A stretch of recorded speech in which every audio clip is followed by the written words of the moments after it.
The impudent son of a high-born noble family, acting like the king of the academy, sat silently in his room and read a letter from his family. The guy grabbed his head, thinking that fate itself was brazenly mocking him, because his parents decided to kick him out of the dorm. Sometime later, Ed Rottler found himself abandoned on the street, watching as one of the maids threw his things at him. Later that day, the talk at the academy was that the boys didn't even have to be wary of that young man now that he had been evicted. The students looked at the boy, sitting on the bench with his things, and thought that this was all that could be expected from the vile nobles. But the worst thing about this whole story was that this Ed Rottler they were discussing was not him at all. The boy's fate was such that, for unknown reasons, he found himself in a game, the action of which took place in the magical academy of Sylvania. In the most common scenario in such games, the hero usually found himself in the body of the firstborn of a wealthy family, or a SSS-ranked hunter who didn't care about any rules. Well, the guy was lucky enough to move into the body of a third-rate villain who gets kicked out of the academy at the beginning of the game for his actions. But the poor guy just didn't understand how he ended up in the worst place at the worst time, because it was a real mockery of his entire life. While Ed Rottler was ranting about his life, students standing to the side began pointing fingers at him and insulting him. Having made fun of the boy, the guys turned around and left, leaving him alone with his grief and a couple of suitcases. The boy had no choice but to measure them with a displeased look and simply continue to sit in his place. Ed Rottler looked into the stat mirror he was holding and realized that this was another downside to being in this guy's body. The young man had played this game before, so he knew that his character appeared at the very beginning, which is why he didn't even remember him. Trying to figure out what happened to his hero at the beginning, Ed Rottler finally exclaimed joyfully, but immediately became serious. Realizing that his character in one of the episodes was begging on the street like a homeless person, Ed Rottler was upset because he expected something different. Thinking about why this fate had befallen him, the boy grabbed his suitcases, getting ready to set off. Although he would never be able to find out the reason for this turn in his life, Ed was determined that he would not necessarily get back on his feet. The academy was always called a school, but it was more suitable for an entire city surrounded by high hills around which was the sea. To the northeast of the academy there was a wild forest where the hero wanted to go, away from the prying eyes of other students. In the end, Ed Rottler spent half a day on his feet, but that was enough time for him to really think things through and create a strategy. Ed's family's disowning of him was one of the key plot twists, but luckily at that point he had not yet been expelled from the academy. In that world, the academy was extremely prestigious, and since the boy had completed the game about 5 times, he had a useful store of knowledge. This meant that if the young man managed to quietly and peacefully graduate from the academy, he would be able to live a life much more luxurious and chic than his real one. But the problem was the exorbitant tuition fees, since the semester had to be paid for in advance, which is why Ed had to transfer to a budget program. Looking again at the window of his characteristics, the boy doubted that he would succeed at all, because the numbers on the scoreboard were terrible. Since there was nothing in his luggage that could help, the boy had to provide himself with the basic necessities. Ed Rottler had no shelter, no food on him, and with his reputation at the academy, no one would even hire the boy. Having realized his terrible position in society, the main character was glad that there was a stream near the place that could help him. 10 days left before school, so Ed jumped up, stretched, and whispered that he would get himself in order during that time. The boy didn't want to waste a single second, so he used the spells available to him and began trying to chop wood. But realizing that his strength was insanely weak, Ed Rottler fell exhausted to the ground because after 15 pieces of wood, he already wanted to die. The situation was incredibly unpleasant because in addition to feeling tired, the main character realized that he was terribly hungry since he had not eaten anything for a long time. Suddenly, looking at the small tree bark to the side, Ed remembered the stories of his grandfather, who had been raging with hunger as a child. The boy didn't lose his head because his ingenuity worked wonderfully. So a moment later, he lit a fire and put the bark on to boil. Ed Rottler pricked one of the planks with a sharp stick, looked at it, and said that if you didn't look closely, it looked like a chicken. He was really hungry to death, so he immediately put the bark in his mouth, thinking that it really was chicken. Even though the stuff tasted absolutely disgusting, Ed Rottler tried to ignore the little thing because he needed to survive. On the 3rd day of being in the forest, Ed was even more exhausted, because after he ate too much bark and even dirt, the guy realized that this was a bad idea. Ed Rottler finally carried a couple of wooden sticks to the clearing where he was going to settle down and fell limply to the ground. The boy didn't want to fall apart, so he gathered all his strength and rushed to build himself a shelter, complaining that he only had 2 hands. No matter how the main character tried to cope with the difficulties that were in front of him, Ed still ended up falling to the ground along with the beams. But he didn't give up, so he immediately gave in and tried again to erect 4 heavy beams so that he could finally have a roof over his head. Eventually, Un achieved his goal, for he raised the beams above the ground and firmly secured them with a red ribbon at the top so that they would not fall apart on his head. Ed Rottailer took stock of his creation and fell to the ground, pleased with the foundation he had laid, but he still had a lot of work to do. The boy knew that sleeping on the damp ground was a bad idea, so he had no choice but to take his things out of his suitcase and throw them on the ground to use as a mattress. The next day, a ready-made hut stood in front of the boy, even though at that moment everything that could possibly be was falling off. Suddenly, a strange hologram appeared above the main character's head, which informed him that he had acquired the skill of building a wooden shelter. Even though this was exactly what Ed Rottailer expected, the guy wasn't even happy about the characteristics he had just acquired. Ed Rottailer lived the life of a nobleman in the game, so he simply might not have known that he was much better with his hands than with magic. After resting a little, the young man got back to work and finished constructing a simple harpoon, which he made from a dagger and a stick. This catch made the boy much happier, because he immediately swung the harpoon and shouted that it was time to get real healthy food. Standing over a small stream and trying to catch fish, Ed couldn't help but think about how he was still alive after having no food and so much work. After several dozen minutes of trying, the boy still managed to catch several fish, which would not have allowed him to fall without a feeling of despair.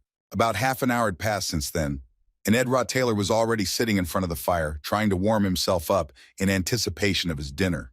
The boy looked at the 2 fish he was frying right on the stone, feeling drool running down his chin.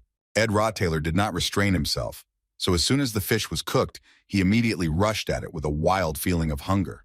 But suddenly the hero heard a familiar voice and turned around, realizing that something very important had slipped his mind because he was so busy. Standing above the boy was a beautiful blonde, who was the main character of the entire game and was clearly not needed by Ed in that place and at that time. This stranger was recently forced to ask Ed Rottailer to get out of the academy because she was that very Princess Fiona. The princess herself, meanwhile, roughly folded her arms across her chest and asked the boy with displeasure why he was still hanging around the academy. Ed Rottailer was the villain of the game, who at the very beginning of the game beat up McLaurin's childhood friend, for which he later received punishment, but did not stop. He tried to fabricate McLaurin's work for the academy entrance exam, which he was caught doing by Fiona, who took the work away. Fiona Elias Clowell was the 3rd princess of the Clowell Empire, and at that moment she was clearly unhappy with what she saw in Ed's hands. This girl had an active insight which helped her to examine objects for the subjects of lies and conspiracy that she then identified. Ed Rottailer, who had arrived in a deplorable state, apologizing with clenched teeth, was exposed by the ability of this Princess Fiona. The consequence of this was his expulsion from the dormitory, because everyone at the academy terribly hated this hero for his impudence and dishonesty. Princess Fiona, whom the hero should have avoided the most, leaned over to the boy and asked what he was doing in that place. Noticing some confusion on his face, the girl asked him if he had been expelled from the academy, but Ed protested and said that he was a student. Fiona Elias Clowell didn't want to waste time, so she clenched her teeth and hissed at the boy that she would keep her speech short. The girl really didn't like Ed, so she screamed loudly for the villain to leave, because she couldn't see him at the academy after his antics. As Ed Rottailer watched his fish literally burn on the fire, he waited with all his heart for the madwoman to finish screaming and finally go away. He was not at all happy with the fact that the meat he had hunted for so long was disappearing right before his eyes after he had not eaten for 3 days. But the most offensive thing is that Princess Fiona actually had the power to get him expelled from the academy. With this in mind, the boy finally turned to Fiona and asked why she wasn't accompanied by heavily armed guards like she always was. The young man broke into a nasty smile and said that no one in the academy could even imagine that the noble princess would appear in the secluded forest herself. The princess used her charms and sternly declared that if the villain had tried to intimidate her by not having an escort, he would regret it. But Ed Rottailer wasn't taking any chances, so he immediately dropped to one knee and smiled genuinely, saying that he just wanted to thank her. The girl did not immediately believe this scoundrel, which is why she turned on her insight skill, which showed her that the young man was not lying to her at all. This turn of events surprised Fiona Elias Clowell greatly, because according to all the legends and rumors from the academy, Ed Rottailer lied absolutely always. The surprise on her face could not help but be evident, so Ed Rottailer concluded that the girl realized that he was not lying to her and was telling the truth. Because his family was famous and used it to exploit civilians for certain purposes, McLaurin would definitely destroy them. While Ed Rottler was talking to the princess, the fish on the fire eventually burned, depriving him of the cooking skill that could have helped him. Even though the boy was cold and hungry, it was much better than death at the hands of a girl. So he needed to convince Fiona without lies. Otherwise, if he fails to do this, the boy will simply be excluded, thereby ending the game, which will lead to his death. Judging by the time that had passed since Ed Taylor's eviction from the academy, there was now about 1 week left before the start of training. With this in mind, the hero stood up and said that the girl's appearance without an escort meant that she was finishing her assessment test. Professor Glass's assessment test for the class was to have the students find hidden magic beads in the forest. Continuing his thought, Ed Taylor closed his eyes and added that absolutely everyone at the academy understood how harsh Glass's tests were. Confirming that the princess only wanted to get into the best class, Ed still angered the blonde and she ordered him to stop buttering up. The boy ignored her request, saying that without his help, the girl would not be able to complete this task, thereby surprising Fiona. Ed Taylor took a few steps towards her and added that if, in her opinion, he was lying, then the princess could immediately expel him from the academy. Realizing that the blonde was willing to accept his help, Ed Taylor advised her to go to the lake in the southeast of the forest, where there was a huge tree.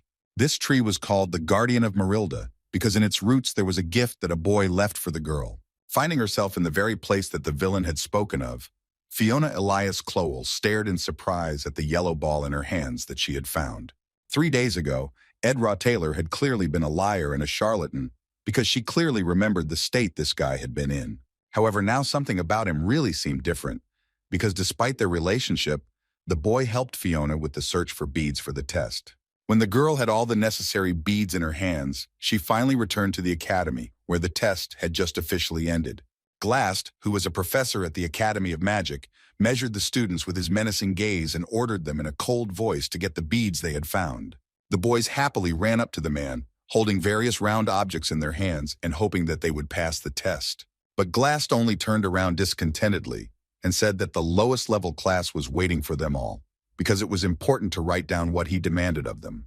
The teacher explained that only those people who found beads with magical powers had a chance to get into the best class. After a short pause, the teacher added that one of those 3 students was Zix, who was standing nearby trying to act like a serious guy. The second student was Lorettel, a short, red-haired girl with eyes of an insanely beautiful emerald color that enchanted everyone. As he was about to name the last student who had managed to collect a bead with an unusually high magical power, Glast pointed his hand at Fiona. The princess in turn stood sternly, listening to the fact that she was the best student in the class. Ed Rottler, meanwhile, sat by the creek, sad that his fish had simply burned up, and he didn't have the energy to go fishing again. Even though he was on the brink of life and death, the guy still tried to hold on tight, twisting a primitive fishing rod from scrap materials. He couldn't help but think that the third princess of the empire had been able to distinguish between sycophancy and substitution of concepts since childhood, which had sharpened her intuition. These skills formed her ability of insight, due to which no one in the academy was able to deceive Fiona Elias Clowell. It was because of this nuance that the boy had no choice but to give her genuine information that could lead to a big problem. The reason why the proud Princess Fiona will be called the Princess of Justice is because she fails the class placement test. The failure was supposed to change the course of events, because the princess, who already had great influence, could not be given the highest class. If this had happened, even taking into account the protagonist's many years of experience, it would have been difficult for him to predict what would happen next. At the academy, meanwhile, Glast loudly declared that the last best student was Lucy Merrill, who was sleeping on a chair, and not Princess Fiona. Since the blonde had finally failed, there was now a chance that the future would remain the same and nothing would change. Insight will always help Fiona Elias Clowell to find out the truth because, as usual, she will not be able to tolerate injustice in the world. Recalling her conversation with Ed Taylor, Fiona remembered that the young man had not lied to her, and that there really was a bead in that place, and a real one at that. Princess Fiona initially hid her identity because she was embarrassed by how she would be treated if her identity became known. The girl wanted to prove herself, and that bead was supposed to bring her the best result on the test, but for some reason the blonde didn't take it. It turned out later that Fiona didn't even intend to take that bead because she didn't find it herself, because that was unfair. The title of Princess of Justice that she will receive in the future is not an ability or a stat, because it will be given to her for her righteous path. Ed Rottaylor had simply left her alive, because whether he had lied or told the truth was of no importance, since the princess could always find out. Fiona Elias Clowell's reaction to that Lucy Merrill winning absolutely proved Ed's theories, which he had long been familiar with. The guy really believed that Fiona would fail the test, but she was convinced that she would succeed and wipe his nose, which is why the girl was now very angry. The next day, in the forest where Ed Rottaylor lived, he saw Yannicka Failover, who was a second-year student and skilled in summoning spirits. The beauty told the guy that the forest belonged to Marilda, who told Yannicka a lot about the new inhabitant of this place. The girl added that Marilda was quite curious, so she kept an eye on absolutely everything in the forest, including uninvited guests. Taking the hint from the stranger, Ed Rottaylor instantly realized how many animals he had killed and how many trees he had cut down in order to survive, harming these spirits of the forest. But Yannicka Failover reassured the youth and said that this was the natural cycle of life for the creatures of this forest, so Marilda was not evil. Ed Rottaylor was slightly pleased by this because even the big wild wolf had a more tender heart than many of the people from the academy. Suddenly, the boys' attention was drawn to some strange sound, to which they both turned to understand what it was. But the next second, Yannicka Failover giggled loudly and said that she had long wanted to show the boy something in this place. The beauty extended her hands to the boy and showed him the glow, asking if it was really charming, because yesterday she signed a contract as soon as she saw it. The boy looked at her hands with disbelief, not understanding how this second-year student managed to sign a contract with a spirit. To make friends with Yannicka Failover, he just needed to pick the right moment. But there was one catch to this strategy. Ed Rottaylor looked down at the ground and said that she did not understand what the girl was talking about because he did not see any spirit in her hands. Yannicka stared at the boy in surprise, who then added that he simply couldn't see things like forest spirits. The young man turned around and headed back, saying that he had been busy getting food, so now he had to leave her. Only by sticking to the story would Ed Rottaylor be able to benefit from the knowledge he had accumulated over the years while playing the game. Yannicka Failover was a very important character, because she was the one girl you could never get close to in the game. While the boy walked in his direction, Yannicka stood silently behind him and simply looked after him, following the boy with her gaze. Having called Marilda to her, Yannicka stroked her and confirmed the words of the she-wolf, who called that young man an amazing guy. But despite this, the girl continued to be interested in the idea of who this stranger who arrived in the forest really was. The poor fellow fell on the soft Marilda and began to tell her in a distressed tone that she had tried very hard to be kind to him, but had received a cold, rude response. Yannicka Failover was really sad about this situation, because the beauty really wanted them to see each other again with those strangers. The distance from Ed Rottaylor's shelter to the students' dormitory was not short, as it passed through forest and mountains. Ed barely made it, running out at full speed at dawn, because the road to the academy forced him to do strange things that increased his stats. To qualify for a scholarship, he would have to study harder, but for now, the boy kept notes on a stone slab using a charred stick. On the way home, Ed Rottaylor tried to keep up with washing his sweaty everyday clothes, hoping that they would be dry by the next day. The mind had to remember to check that there was enough wood for the fire, drinking water, and meat for dinner, leaving itself only 4 hours of sleep. Well, even with all these problems that left him exhausted at the end of the day, Ed Rottaylor was worried about something else entirely. That worry was Yannicka Failover, who had been watching him all this time, hiding behind the bushes around his hut in the woods. Realizing that the guy had noticed her, the girl exclaimed in fear, but in response only received a disgruntled cry that it was simply impossible not to notice. The boy turned to her and sternly declared that he was the worst offender in existence, and that she should not have pursued him. But instead of being scared by his terrifying tone, Yannicka Failover calmly said that bad people thought that of him.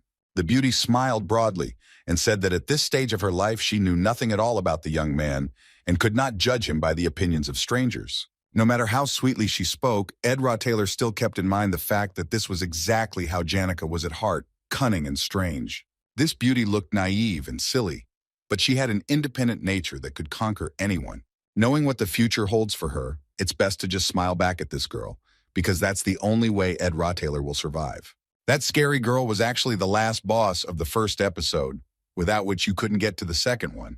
Yannicka was the only character who smiled throughout the entire game at Ed Rottaylor, who really didn't want to go that far. Considering this, the guy still gave in to his desire and asked the beauty if she could show him one favor, which immediately made her happy. Having looked around, The main character said that his home was in complete chaos, because after his family's refusal, the boy found himself up to his ears in problems. Taking advantage of Yannicka Failover's kindness, Ed Taylor dared to borrow some money from the girl, which he really needed. This cunning beauty received a scholarship every year for remaining the best in her class, because these were not her indicators of excellence. Yannicka came from such a poor family that without a scholarship, she would not have entered the academy and would not have been able to pass to the next year. It was because of this that her main weakness was money, which is why the poor thing apologized to Ed Taylor and simply disappeared into thin air. Watching as the wind slowly scattered her ashes along its course, the boy stood and thought about how Yannicka Failover had fallen away. While on the hunt, Ed felt strange feelings inside himself because of the situation, but he shouldn't interact with important characters. The boy felt that he had to be more careful so that the story did not deviate from the original, and in the end, he managed to get out of the game. As soon as the hero had tied himself to this thought, he immediately lowered himself to the ground to enter the interior of his hut. But a moment later, Ed Taylor let out a loud cry of surprise, amazed that inside was a hero even more important than Yannick Failover. Lucy Merrill, who was peacefully sleeping inside, possessed a rare talent and was the strongest character of the failed swordsman of Sylvania. Hearing the boy's scream, the girl woke up and stretched, not paying attention to the stunned expression on Ed Taylor's face, who was not expecting her. Realizing that this was the original plot, Ed Taylor calmed down and responded calmly to Lucy Merrill's question about why he was making such a noise. The boy took a breath and then calmly said that he didn't mean to make noise, trying to pretend that he was sincere. Lucy Merrill, in turn, rubbed her eyes and pointed behind her, asking the young man about the huge wolf that was behind her. The girl yawned and said that this strange forest creature was talking to Ed Taylor, and she heard it. Since the protagonist still had no opportunity to hear the forest spirits, Lucy said that the she-wolf had asked him for something too. After a short silence, the girl added that the beast demanded that the guy save Yannicka Failover, whom he had seen the day before, at any cost. The fact that the most important heroine of the game decided to help him made Ed happy, but the problem was that the boy did not feel the wolf near him. Noticing his confusion, Lucy Merrill poked the boy behind his back, pointing at the she-wolf, but Ed only measured her with a displeased look. Ed Rottler had no desire to keep this little one in his house, because he also thought that everything was finished with Yannicka. The young man looked closely at Lucy Merrill, who seemed to be falling asleep again, and wondered why she had decided to sleep in his hut. Just as the guy was about to say something to the girl, she plopped down on the ground and said in a quiet voice that she was going back to bed. The hero screamed loudly, not intending to allow her to do this, but immediately closed his mouth, remembering one fact about this heroine.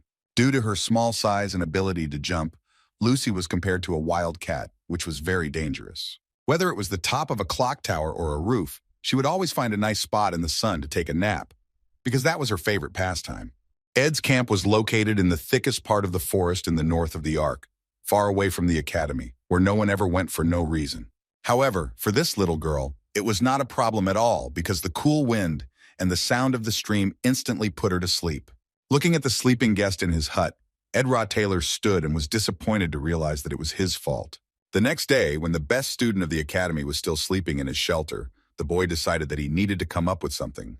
Lucy Merrill used 5 or 6 spells while floating and sleeping, which made it impossible to leave her there, as it could change the plot. Finally, the main character came up with the idea of creating a lasso trap, which also gave him some points and characteristic skills. The girl immediately smelled the dried meat that was on the animal bait and asked if she could eat it.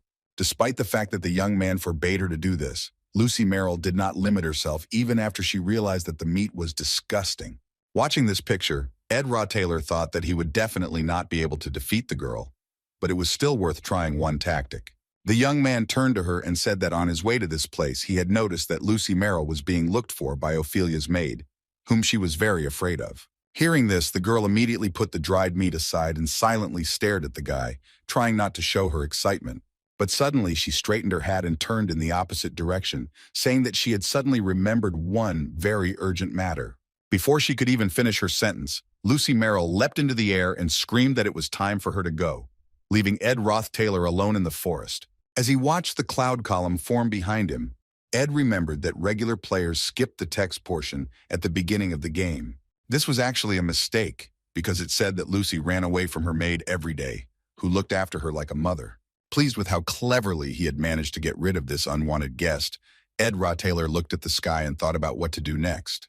Having set off to work, the young man was still tormented by thoughts about whether the fact that Lucy had spent 2 whole days at the camp would affect the plot of the game.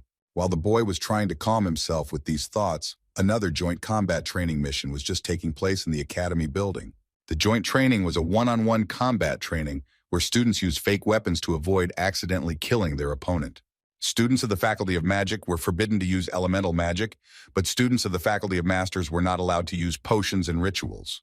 The point of these fights was for the students to interact with people from another class, since all the important characters would be involved. In addition to a large number of guys, which included already familiar characters, the most important of them was the failed swordsman Taylor. Seeing how hard this guy was preparing for the fight, Ed Rottailer was immediately excited at the thought that his competition would be next. Since the boy already knew the outcome, he didn't really follow the fights, because some first years and the main character, namely swordsman Taylor, would win.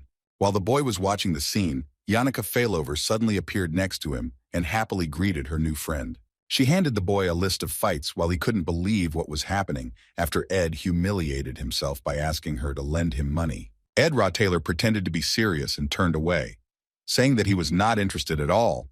But Yannicka did not back down and said that it was very interesting. Suddenly, Ed Rottailer felt like he was being struck by lightning as the boy wondered if he would have to fight with the rest of the students. In all the games he had played, his character had already been eliminated several times by this point, so now he really needed to fight someone. Suddenly, on the piece of paper that Yannicka Failover gave him, the boy saw that his opponent would be Princess Fiona Elias Clowell. As the host announced the next contestants, Ed Rottailer sat there stunned, trying to find the strength to say even a word. But as soon as he heard on the loudspeakers that Lucy Merrill and Taylor would be participating in the next fight, he immediately jumped up from his seat. Swordsman Taylor, in turn, walked proudly onto the stage and beat his chest, declaring to the entire hall that he would give it his all. For Ed, at the moment, it didn't matter at all who he would fight against, because now the guy needed to keep an eye on the main character.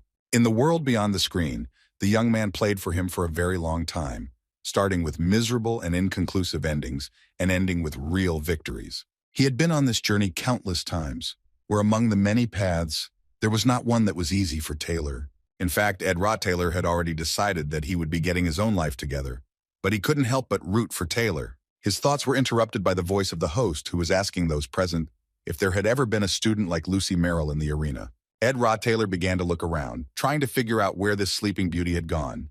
Who could now change the course of the entire game? In an instant, his gaze fell on the girl lying next to him, so the hero immediately ran up to her and began trying to wake up Lucy, who was having her 10th dream. If the girl didn't wake up right now, her duel might be canceled, which would certainly lead to trouble, so he needed to wake her up urgently. No matter how hard the boy tried, Lucy Merrill was simply unbowed, continuing to ask him with her eyes closed if he had any jerky. In the end, the guy couldn't stand it any longer and shouted loudly that the freshman should have fought first and then eaten, thereby waking her up.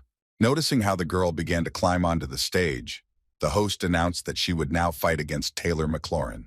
The protagonist of this world, born to be a swordsman, charged at Lucy, intending to break through her lightning-powered magic while holding a sword for the first time. The spell Lucy Merrill was about to use against this guy's attack would be blocked, leaving her defenseless. It had to happen exactly at that second when Taylor approached her opponent and was literally a few centimeters away from her. Out of surprise, Lucy will strike him with lightning, which is a mid-level spell, thereby overpowering Taylor due to unawareness. She will be disqualified for using magic at an inappropriate level, but Taylor will gain honor for being the first to defeat her. Thinking about it, Ed Rottailer felt goosebumps run down his spine because it was the most legendary scene in the game. Suddenly, the boy heard a loud shout from the announcer, who waved his hand and announced the start of the fight between Lucy Merrill and Taylor. The young boy was the first to attack, running up to his opponent and swinging his fist, which had an iron cap at her. But Lucy didn't lose her composure and instantly put her hand forward, blocking his attack, thereby protecting herself from defeat. Not expecting such a powerful block from his opponent, poor Taylor flew into the opposite wall and fell down near its foot. Everyone around, except Ed Rottailer, exclaimed in shock, not expecting such a development of events at all, because it was quite a powerful blow. Lucy Merrill, in turn, yawned and stretched sweetly, because she was still trying to wake up from that wonderful dream that had been interrupted. Watching Taylor immobilized, the audience began to wonder if this was the end of the fight, since it was simply impossible to defeat the best student. Only Ed Rottler knew that this boy's life had always been a test, because he was a country boy and a slow student. While the students were drawing conclusions based on the results of the fight, in a clearly losing situation where everyone was feeling sorry for him, Taylor was not about to lose hope.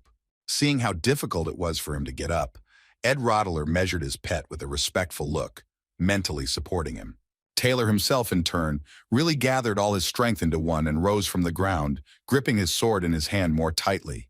The confidence in his eyes simply could not help but please the fan of the game, Ed, who simply could not take his eyes off this wonderful guy. Swordsman Taylor looked at his opponent, jumped up and flew towards her at full speed, intending to avenge his defeat. The girl, who was still halfway in her sleep phase, stared straight at him in shock, not understanding what to do in this situation. But unexpectedly, instead of using the spell that Ed Rottler knew, Lucy Merrill used some other green magic. The gust of this force was so powerful that it instantly pushed away Swordsman Taylor, who had so confidently rushed into the attack. The boy screamed and felt the full spectrum of pain that ran through his body from every touch of this magical force. This was far from the end of the attack, because the next second a whirlwind of green magic picked up Taylor and threw him high into the air. Hearing that everything had finally calmed down, Ed Rottler realized that this was not the same lightning that Lucy Merrill always fought off. Instead of using the attack he knew, the girl for some reason used wind magic in the fight, which was not prohibited. Ed Rottler stared at Swordsman Taylor and couldn't believe that the very hero who always won at this point had just lost. The young man was so stunned by what was happening that at some point he couldn't even move, glued to the floor. The fact that Taylor had lost was a huge problem, so the boy knew that he should never leave him. Wind protection was a spirit power that automatically protected the owner from sudden attacks, working non-stop after the contract was made. Remember that the contract was signed only with Marilda. Ed Rottler rushed past the sleeping beauty. I don't understand how this was possible. The young man quickly realized that because Lucy came to his hut, he and Marilda made a contract and she became much stronger. While the boy was running towards the door as fast as he could, the loudspeakers announced the start of the next fight involving Fiona and the boy himself. Seeing Ed Rottler flying towards her, Fiona Elias Clowell looked at him with displeasure and began to say something. But the boy ignored her, rushing towards the door since it was Taylor who was supposed to win and gain confidence by raising the sword. Ed Rottler began to put all the blame on his shoulders, since Taylor would have definitely won if Ed had not stayed at the academy. The protagonist didn't understand if there was any point in this, but he wasn't going to stand idly by, so he shouted Taylor's name at his back. The boy shouted loudly that the guy didn't need to be depressed and he shouldn't be embarrassed about anything because his strength would pay off in the future.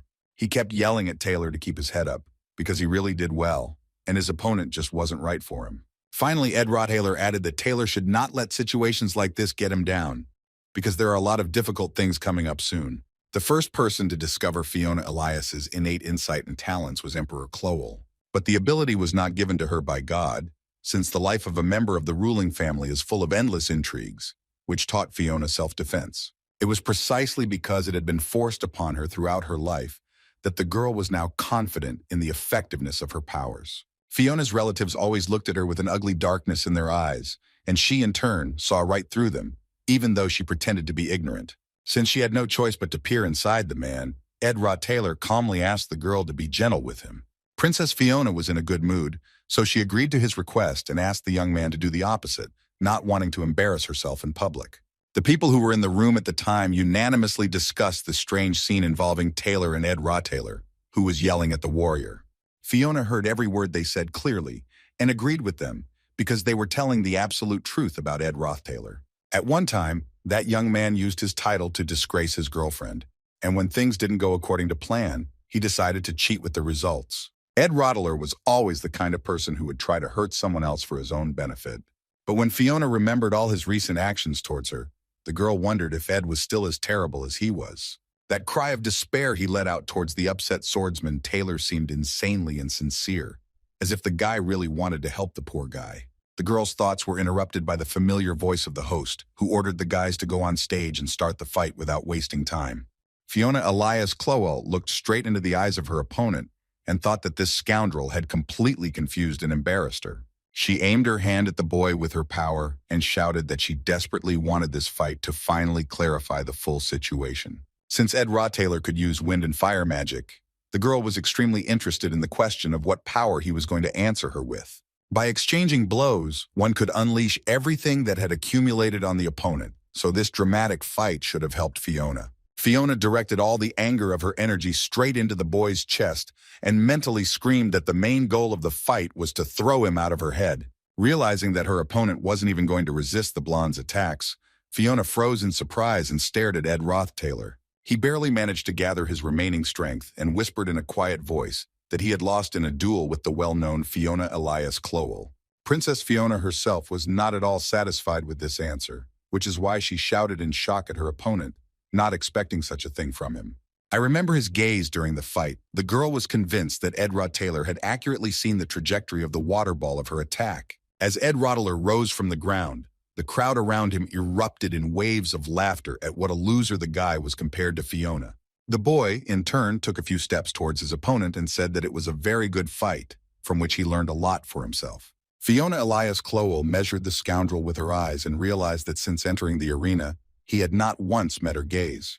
At that moment, the announcer's announcement came over the loudspeakers that Princess Fiona Elias Clowell had won flawlessly. As soon as he had the chance, Ed Rothtaylor jumped up and ran as fast as he could through the academy, not wanting to cross paths with the princess. Although the blonde was an important character, it was Taylor who played the key role and was the main character of the whole story.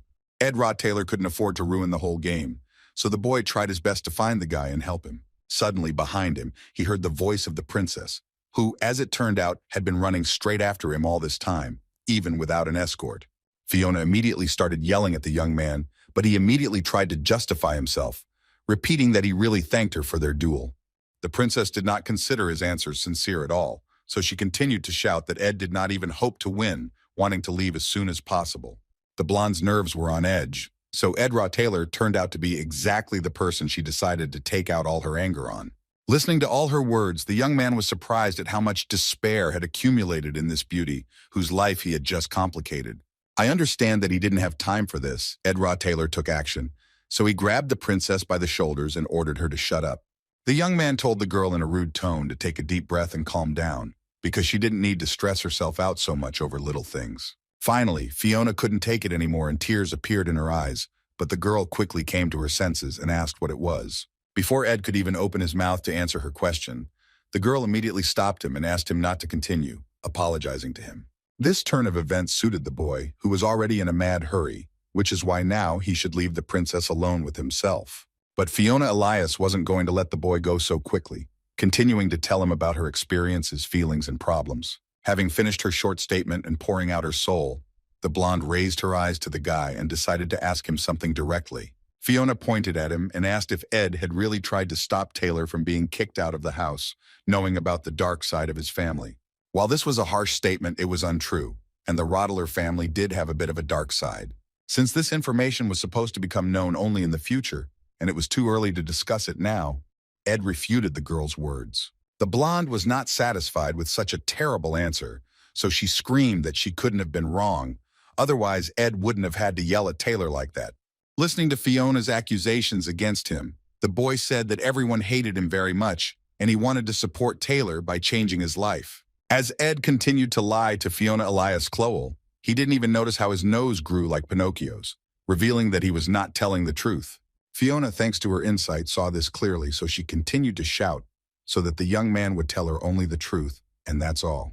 After Ed Rothtaylor once again stated that he had not lied to the beauty, Fiona could not restrain herself and almost began to spit fire. In the end, the girl had no evidence at all, so she exhaled and calmed down, saying that they would end it here. Not wanting to continue this ridiculous conversation with that impudent liar, Fiona looked at Ed with displeasure and ordered him to leave. She pointed her finger at the wooden door behind her and added that the boy had been looking at the door from the very beginning because he had urgent business. With all the shouting and arguing, Ed Rothtaylor even forgot that he needed to find Taylor, so he thanked Fiona and left. The boy left the girl alone with herself, thinking that this was the first time the princess had shown herself to be so furious.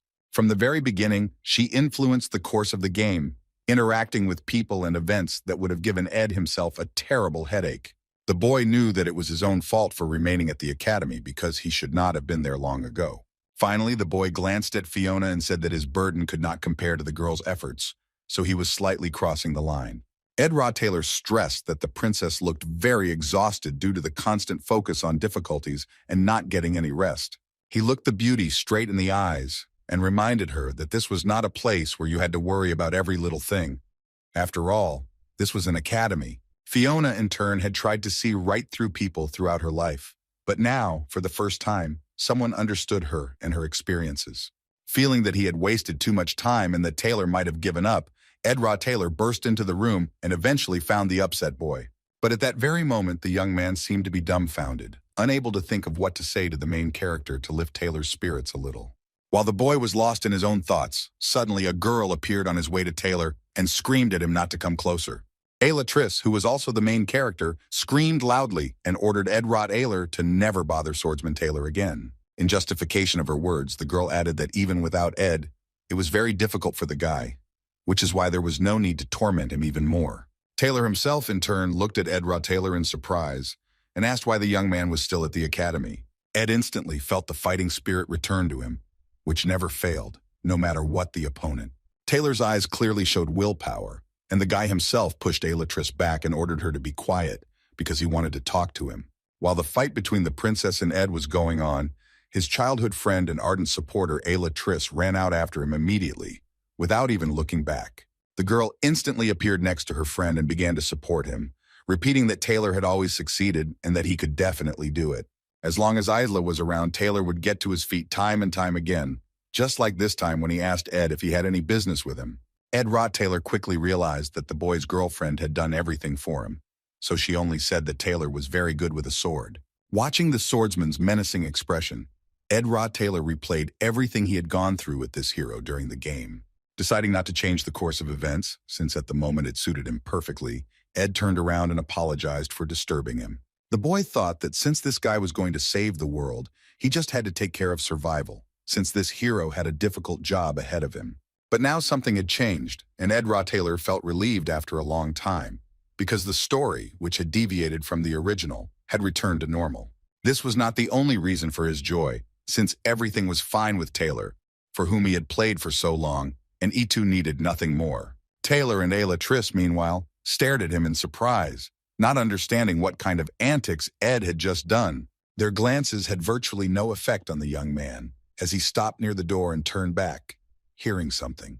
A huge column of fire appeared above the roof of the academy, which seemed to be several tens of kilometers high. Noticing the fiery dragon in the air, Ed was surprised, because in the original, everyone was in the arena when the fight between the Golden Daughter Redhead took place. As he caught up with Taylor, having previously lost to Fiona, they were followed into battle by Yannicka Failover and the green-eyed Loretel. But while Loretel used ice power in her battles, Yannicka Failover had fire, which was what summoned that healthy dragon. Considering that the plot was finally moving along, Taylor and Ailia must have seen this stunning picture. Swordsman Taylor had better keep his eyes open, because one of the many challenges he faces in the game will be the first final boss that Ed spoke about earlier. The power of this boss was so terrible that poor Loretel, who was one of the best, could hardly resist and defend herself. But the final boss in that fight and in the whole game was Yannicka Failover, that same cute girl with pink hair.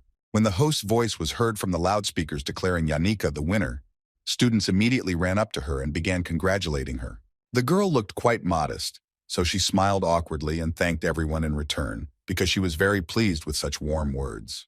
While she was enjoying the applause in her direction, she heard the voices of doctors from the other end of the stage who were carrying a wounded patient. Ignoring the questions of the admiring students, Yannicka could not take her eyes off Loretel, who was the patient on the hospital stretcher. Despite how tough Yannicka Failover was on the outside, there was actually a little compassion, tenderness, and kindness inside her. Unlike the original, Lucy defeated Taylor and their joint combat training ended with Yannicka becoming the defender of honor. Ed watched Yannicka and remembered that she already had a huge number of friends, and now her life would go at an even more crazy pace. Not wanting to stay at the academy for long, the boy turned around and left, glad that now he would no longer meet her at the camp because of the pile of things to do. Taking a shower in the stream near his shelter, Ed reflected on what he had managed to achieve in the 2 weeks since combat training. Suddenly, in the bushes nearby, he heard an excited cry, which was very similar to the voice of Yannicka, who had been hiding in those bushes all this time. Seeing her, Ed Taylor shouted in irritation that the girl had become so brazen in following him, when all he wanted was to swim in peace. Eventually, after some time, the guys found themselves near a fire, where Yannicka said that she felt calmer in this place. She came to the forest to see Ed just to talk to him a little and ask for advice, since things were going very difficult at the academy. Putting on his shirt, Ed Taylor looked at the guest in surprise, because he did not understand why one of these heroines decided to ask him for advice. Yannicka Failover looked guiltily at the floor and said that during that fight the boy had left early and was unable to see her do something. The image of the wounded beauty, Lorettel, immediately popped into the girl's head, and she told Ed Taylor that it happened by accident and she didn't want it. This statement slightly surprised the guy because Yannicka's rival had to use mid-level spells and such magic was prohibited. Yannicka Failover sat by the fire, upset, and said that no matter how hard she tried to forget about what happened, she still felt terribly guilty. The girl looked at Ed with her big pink eyes and asked if she should have apologized to the redhead for her actions. The boy looked back at her and rudely stated that if Yannicka thought this was right, she really should have gone to Lorettel and apologized. She didn't expect such a sharp and quick answer. The girl stared at the guy, who looked at her as if she were a jewel. For everyone, this was indeed the case, which is why when Yannicka felt guilty or criticized herself, people around her tried to encourage her. Deep down, the beauty herself knew that although it was good to have comrades, it could not erase the bad things she had done. Hearing in response to his advice that this was exactly what the girl had been expecting, Ed became convinced in his thoughts that this was the purpose of Yannicka Failover's visit. The girl stood up from her seat and stretched, saying that that boy never just took her side, no matter what she did. Yannicka sat back down in her place and began to warm her hands near the fire, to which Ed asked for forgiveness in the event that he had somehow offended her. The beauty looked at the boy and said that she was not offended at all, thinking that Ed was somehow different from who he was that year. Yannicka was a smiling and lively girl, but also observant, and she noticed that the last time Ed asked for money, he acted desperately. It immediately became clear to the girl that the guy wanted to keep her at a distance in this way, because people in his position would do exactly that. Even though this guy was a little scary to her, Yannicka Failover still felt surprisingly comfortable and good with him. The next day, Ed Taylor was back at the academy in a bad mood because things were going so badly. The Failed Swordsman was the academy's masterpiece, but only a few saw its ending, and newcomers to the game abandoned it altogether. If you save a girl during a kobold attack during the test, you could witness the secret of the Golden Daughter. In the episode with Killing the Monster, if you skip childhood friend Isla to unite with the Golden Daughter, after Tyler, Ailia will also die. If you protect the Golden Daughter from the fire spirit Tarkin summoned by Yannicka, this will result in bad ending number 13, where Taylor will burn. Ed Taylor was so focused on these thoughts that he didn't even immediately hear the squeaky female voice addressing him. The young man turned to the side with displeasure and saw Lorettel in front of him, who was unpleasant with his rude and malicious reaction. Lorettel was the Golden Daughter, as well as the fourth heroine of the Failed Swordsman and the only daughter of the business magnate Elt. The beauty looked straight into Ed's soul with her green eyes and declared in a sweet voice that she wanted to buy 2 hours of his time. Since this girl never asked for anything for free, Ed Taylor was not eager to agree to her offer or deal. Lorettel was a hidden heroine who, unlike Fiona, was a villain from the very beginning, which absolutely every member of the Academy knew about. But her true face only showed itself in the second half of the story, which Ed Taylor had not yet reached. As players begin to understand the reality of Lorettel's loneliness and suffering, they find themselves at a crossroads between her and Fiona Elias Clowell. Trying to remember as many details about this heroine as possible, Ed again didn't notice how he found himself too deep in his thoughts. The young man was not going to give in to the redhead's influence, so he decided that he would not follow her words, since he could easily lose the initiative.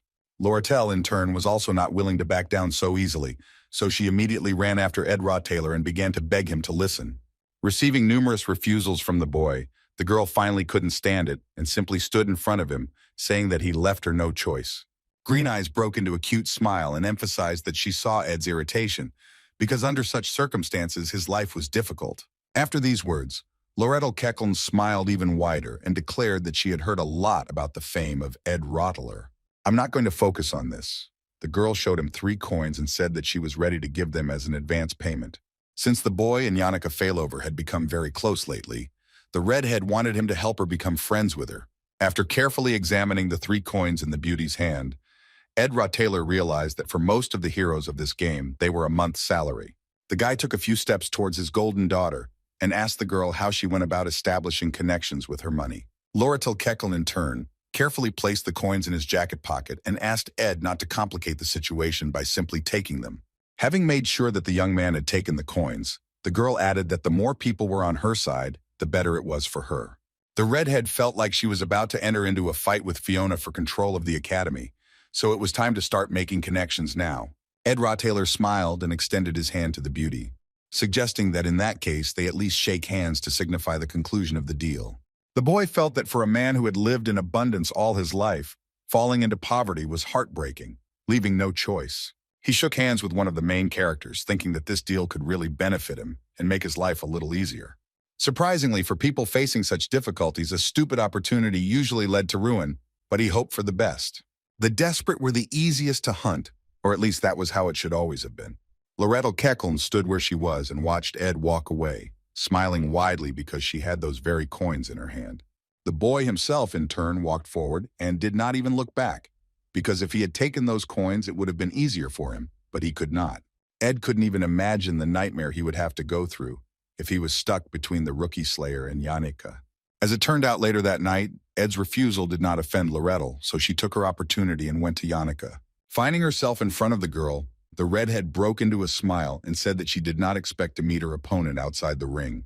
Ed's refusal, in turn, awakened in Loretel Keckle an irresistible desire to make Yannicka fail over one of her people. Thinking about the events of that competition, Loretel decided to apologize to Yannicka for using forbidden mid-level magic. Yannicka Failover's gaze, meanwhile, fell on the bandaged hands of the girl in front of her, and she said that her wounds were still not healed. Yannicka was like the main character in a fairy tale, because she was very easy to manipulate if you played on her guilt. At least that's what Loretel thought. Suddenly, Yannicka asked her interlocutor if she had discussed this with Ed, after which she immediately added that someone had told her about it. With a sweet smile, the girl explained that although she had asked them to restrain themselves, the spirits really loved to communicate with everyone. Wanting to clarify the situation, Yannicka explained that she had heard most of the conversation near the northern forest when Loretel was talking to Ed. The girl with pink hair took a few steps towards the Redhead and whispered that sincerity was simply impossible to buy with money. Then Yannicka smiled again and jokingly said that she was showing off too much, since it was her first time talking to a junior. Having no desire to continue this conversation, she turned around and said that making a contract with the spirits had taken up a lot of her time. After adding that she had many people supporting her and needed to try harder, Yannicka paused for a second because she decided to say something else. The beauty flashed her smile and asked the green-eyed girl for forgiveness for that incident during the fight, saying that after it Loretel would definitely become stronger. Loretel Keckle finally breathed a sigh of relief, realizing that talking to this insidious Yannicka was very difficult for her, and also tiring. The Redhead was certainly sure of something, because she saw that Yannicka Failover had just seemed to be on the verge of an emotional breakdown and loss of control. Meanwhile, Yannicka herself found herself in her room and fell to the floor, thinking that she really needed to work harder. The next day, the weather was simply wonderful, so Ed Rottaler had his wet clothes drying on the ropes near his hut. At the same time, Lucy Merrill was back in his small camp looking at those clothes with displeasure and thinking that they stank. The sleepy princess had no desire to endure this disgusting will. So with a deft movement of her hand, she directed a discharge of energy onto the ropes. Screaming because the guy had just hung all this up, Ed realized that it was no accident at all, and that there was someone next to him. Turning around, the boy saw behind Belle Maya, who was older than the maid in the best dormitory in Sylvania, namely Ophelis. This maid was the very person who had once thrown him out of the dorm, leaving him without a roof over his head. Ignoring Ed's awkward expression, Belle Maya said that she knew he lived in this forest from what Yannicka had told her. Having carefully looked over the boy's homemade hut and everything that was around, the maid snorted and emphasized that she considered him clumsy. Belle Maya was silent for a moment and finally added that for the young master this incident was a wonderful chance to improve. Belle Maya's words fell on deaf ears as Ed Rottaler continued to glance sideways at the thing that could make his life easier. Ophelis's maids were an elite group of women who excelled in all types of domestic work, including preparing meals for the students. The huge basket that hung on the maid's arm could have contained excellent ingredients that she was just collecting in that forest. Thinking about how he could have done better, Ed tried to remember if there were any events in which Belle Maya could have influenced the main plot. The maid, in turn, continued to lecture him and say that the boy probably continued to be as arrogant as before. Realizing that she never had any influence on the plot, Ed broke into a sly smile and asked why a maid like her deserved to be treated like that. After these words, Edra Taylor smiled even wider and glanced at the basket, deciding that he needed to make friends with this woman. After a few minutes of conversation, the boy finally managed to get Belle Maya to tell him about the various edible berries, mushrooms, and herbs in the basket. Now he had plenty of meat and fish, which solved his huge food problem, thereby increasing some of his characteristics. Edra Taylor sat near the lit fire and was glad that he had now reached the 10th level of mastery of the 2 spells he used. At this stage, he knew how to brew herbal tea, master fire magic and air magic, which helped him greatly. The boy carefully took the hot glass of tea from the fire and took a few sips, confident that it could increase his stamina. Looking at the magnificent sunset in front of him, Edra Taylor couldn't help but rejoice at the fact that he had finished all the work before the sun had set. The boy was in a wonderful mood, so he couldn't help but admit that during this time he even felt a little cheerful. Before Ed had time to feel happy, he suddenly saw a spark in the sky, which was approaching him at a furious speed. A moment later, the spark landed and fell exactly in the place where the main character was sitting, throwing him back several meters. When Edra Taylor finally came to his senses a few minutes later, he opened his eyes and was seriously surprised at who he saw in front of him. In front of him sat Lucy, who for some reason was dressed in a nightgown and who, by the way, had just destroyed his camp. The girl sat in complete shock and kept repeating that she almost died, thereby irritating the upset Edra Taylor even more. Without raising her eyes to the young man, Lucy said that she had just almost died at the hands of Belle Maya, whom Ed considered good. Lucy Merrill said that she had skipped class as usual, but for some reason the maid was in a bad mood and her fist was clenched even tighter than usual. It all happened so suddenly that poor Lucy Merrill quickly teleported to the place that came to her mind first, and that was the camp. The sleepy princess guiltily lowered her eyes to the ground and said that she was terribly afraid of being hit by the enraged Belle Maya. Despite how upset and insignificant the game's main character looked, Edra Taylor still couldn't hold back his negative emotions. When Lucy asked him if the guy had any dried meat, he lost his temper and shouted loudly that the little one had just destroyed everything herself. Feeling the stick hit her head, Lucy Merrill cried out. For some reason, she had not used a protective spell. The girl clutched her head, which was a little sore, in exhaustion, and informed Edra Taylor that she had used up all her available magic. But as soon as Edra Taylor heard this, the boy did not feel sorry for the poor guy at all. Instead, he wanted to take revenge on her for what she did to him. The young man swung his hand at the poor fellow and shouted that this was a petty scoundrel for his house, which he had just destroyed, on which he had spent so much. The next day, Ed went to the academy library to find some books on construction, because he decided to build his next house out of wood. While he was rummaging through a pile of books, he didn't even notice how Elka Islan, who was a first-year student in the Faculty of Magic, approached him. The girl said that seeing someone who studied so diligently only increased her motivation and gave her new strength. Looking the little first-year straight in the eye, Edra Taylor could feel how much she wanted the boy to tell her his name. Having no desire to endure the gaze of this small stranger, Ed nevertheless gave his name and turned away in displeasure. Hearing his name being called, Elka Islan's expression instantly changed, as this was the reaction that people usually had. But when Edra Taylor heard in response that he was completely different from how he was described, he was incredibly surprised. The girl said that he had read all the books on the study of the elements, but she couldn't understand them even in a couple of days, although she tried very hard. In the end, Elka Ilan smiled and added that now she would no longer trust the rumors that were circulating around the academy. Having imagined the real image of the superhero in the form of Ed Rottler, the freshman said that she considered the boy an honest man. Finally, Elka Islan said that now she will definitely root for him and always defend him if they say nasty things about him. The little one said goodbye to the boy and wished him a good journey because she needed to clean up and return to the hostel. Suddenly, the boys felt the ground beneath their feet begin to shift, almost causing the shelves of books to fall to the ground.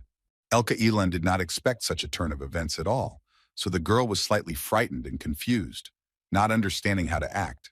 Referring to the sky instantly changing its color to purple, the game began the final chapter of the first episode, namely the confrontation with Glaskin. Thanks to the protagonist Taylor and the efforts of his friends, many students have gathered in a temporary camp in front of the student center. At that moment, 2 hours had already passed since the beginning of the unprecedented catastrophe, because a real rune for summoning the high-ranking spirit of darkness Glaskin appeared in the sky. Fiona Elias, who had heard about this before, said that there was only one person in the academy whose level was sufficient to summon a spirit of that level. Most likely it was the one who became enraged by the spirit of darkness, namely the top second-year student named Yannicka Failover. As soon as the guys around realized that the one they loved so much was to blame for this horror, they all froze in shock and fell silent. Although it was terribly sad, Fiona knew that, according to Isla, the barriers the students were hiding behind would not last long. Taylor also decided to contribute his share, loudly declaring that because of Glaskin, the losses would be much greater, so they needed to go to shelter. Claire, who was the captain of the Imperial Guard, emphasized that the people behind the barrier would quickly get their bearings, especially if the guards took over. Elvira Aniston, who studied at the alchemy department, said that they had to deal with this spirit from the inside because its barrier was strong. The girl added that if they united, they would be able to defeat the high-ranking spirit even without the help of Director Obel, who was not there. Clevius Northendale, a student of the military faculty, fell to the ground in fear and screamed that he was against such an initiative because he did not want to die. But the guys around him didn't pay attention to his fear and continued to discuss how they could defeat the mid-level spirits and then the boss. Suddenly, they remembered that two high-ranking spirits would be waiting for them inside, namely the fire spirit Bursek, Tarkin, and the spirit of darkness Belosfer. Upon hearing this information, Clevius Northendale screamed even louder in fear, declaring that he would definitely not commit this real suicide. Lorettel Ketchum, standing nearby, asked the boys in surprise if Yannicka could really summon such powerful spirits, even though she had a lot of strength. Elatrice confirmed her words, adding that most of this was the result of Bellasphere's powers, since Yannicka was an average level. The girl was not a sly one, but she simply would not have had enough strength to control the spirits of darkness, unlike the monsters themselves, who were looking for someone like her. Now Yannicka was the most outstanding spiritual mage in the academy, so she became the main target of the Bellasphere spirit. Zix intervened in the conversation and reminded them that they needed to decide what to do, because only one person could solve this problem. The boy looked at Princess Fiona and sternly asked the girl what they needed to do to save as many people as possible. At that very moment, when everyone around was waiting for the decision of young Fiona Elias Clowell, the blonde remembered the words of one wise boy. That guy was Ed Rottaylor, who was saying that his burden was far less important than Fiona's responsibility. Thinking about the words that she should relax a little, the princess really wanted to do so, but in return she only said that they would come in an hour. After a short silence, she added that only the guard Claire and the best students from each class, who should be preparing now, would enter inside.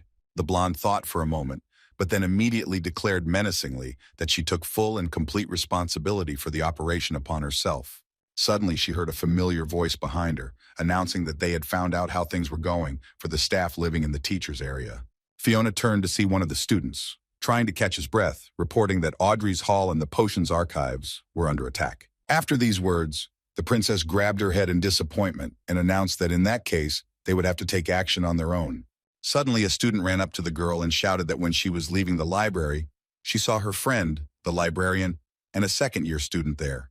As soon as Zix heard that the friend's name was Elka Islan, he immediately ran up to the stranger and began asking her again if she was sure. Hearing confirmation from the lips of this girl, the boy immediately decided that he had to save Elka right now because she was not able to protect herself. Lorettel Ketchum immediately stopped the young man, saying that the library was very far from this place, and now they needed to deal with Yannicka.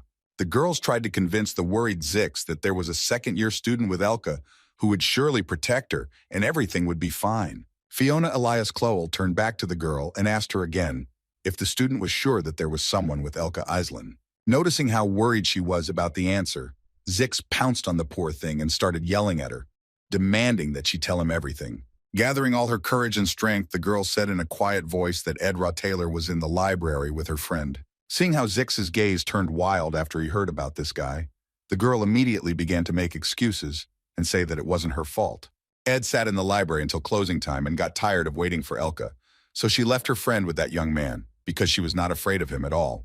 The people around, meanwhile, were going over in their heads all the rumors and stories that were circulating around the academy and spreading Ed Rottaylor's bad reputation. The guy standing nearby began to actively discuss the fact that that shameless guy and the apprentice were stuck in the library together. Zix, in turn, was simply on edge, causing Fiona and Lorettel to be terribly worried about him because the young man looked insanely frightening.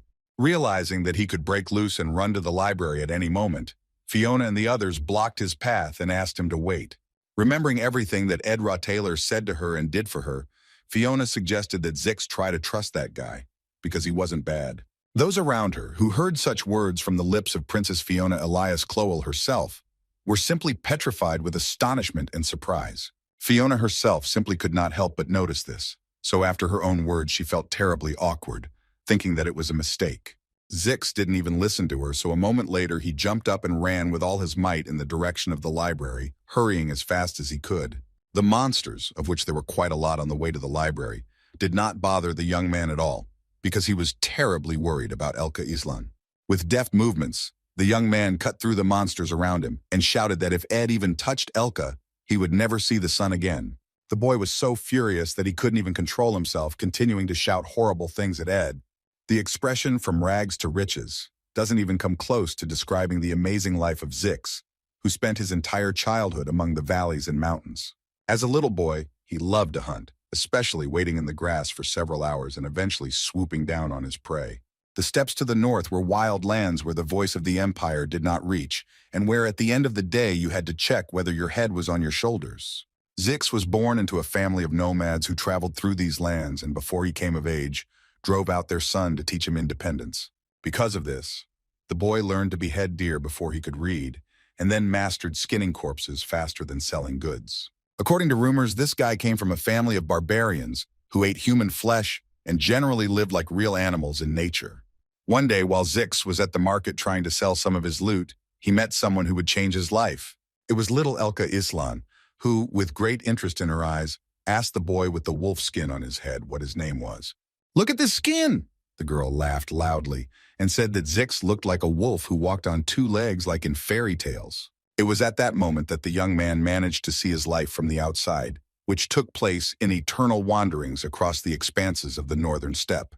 He remembered everything he had gone through during all those years and realized that he had been incredibly lonely, living among wild animals and steppe horizons. After that meeting, Elka Islan and her father took Zix into their home, giving the boy the comfort he had never had in his life. Trying to keep up with the fast pace of the civilized world, Zix has almost forgotten his wildlife and has completely immersed himself in the normal existence of people. Elka Islan, in turn, helped the guy become better and more handsome, regularly cutting his hair and turning him into a real man.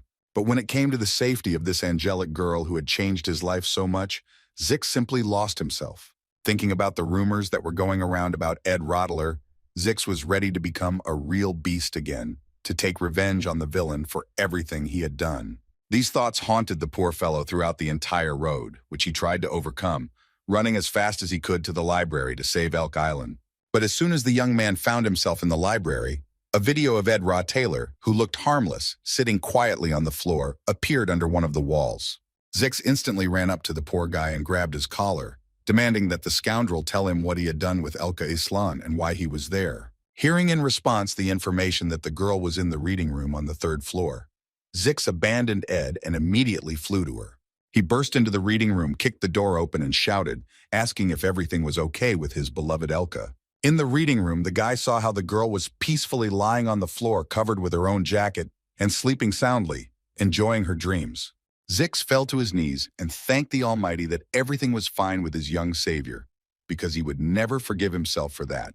Rising to his feet, the boy saw that there were 4 huge bookcases around the girl, which would have been difficult even for a man to lift.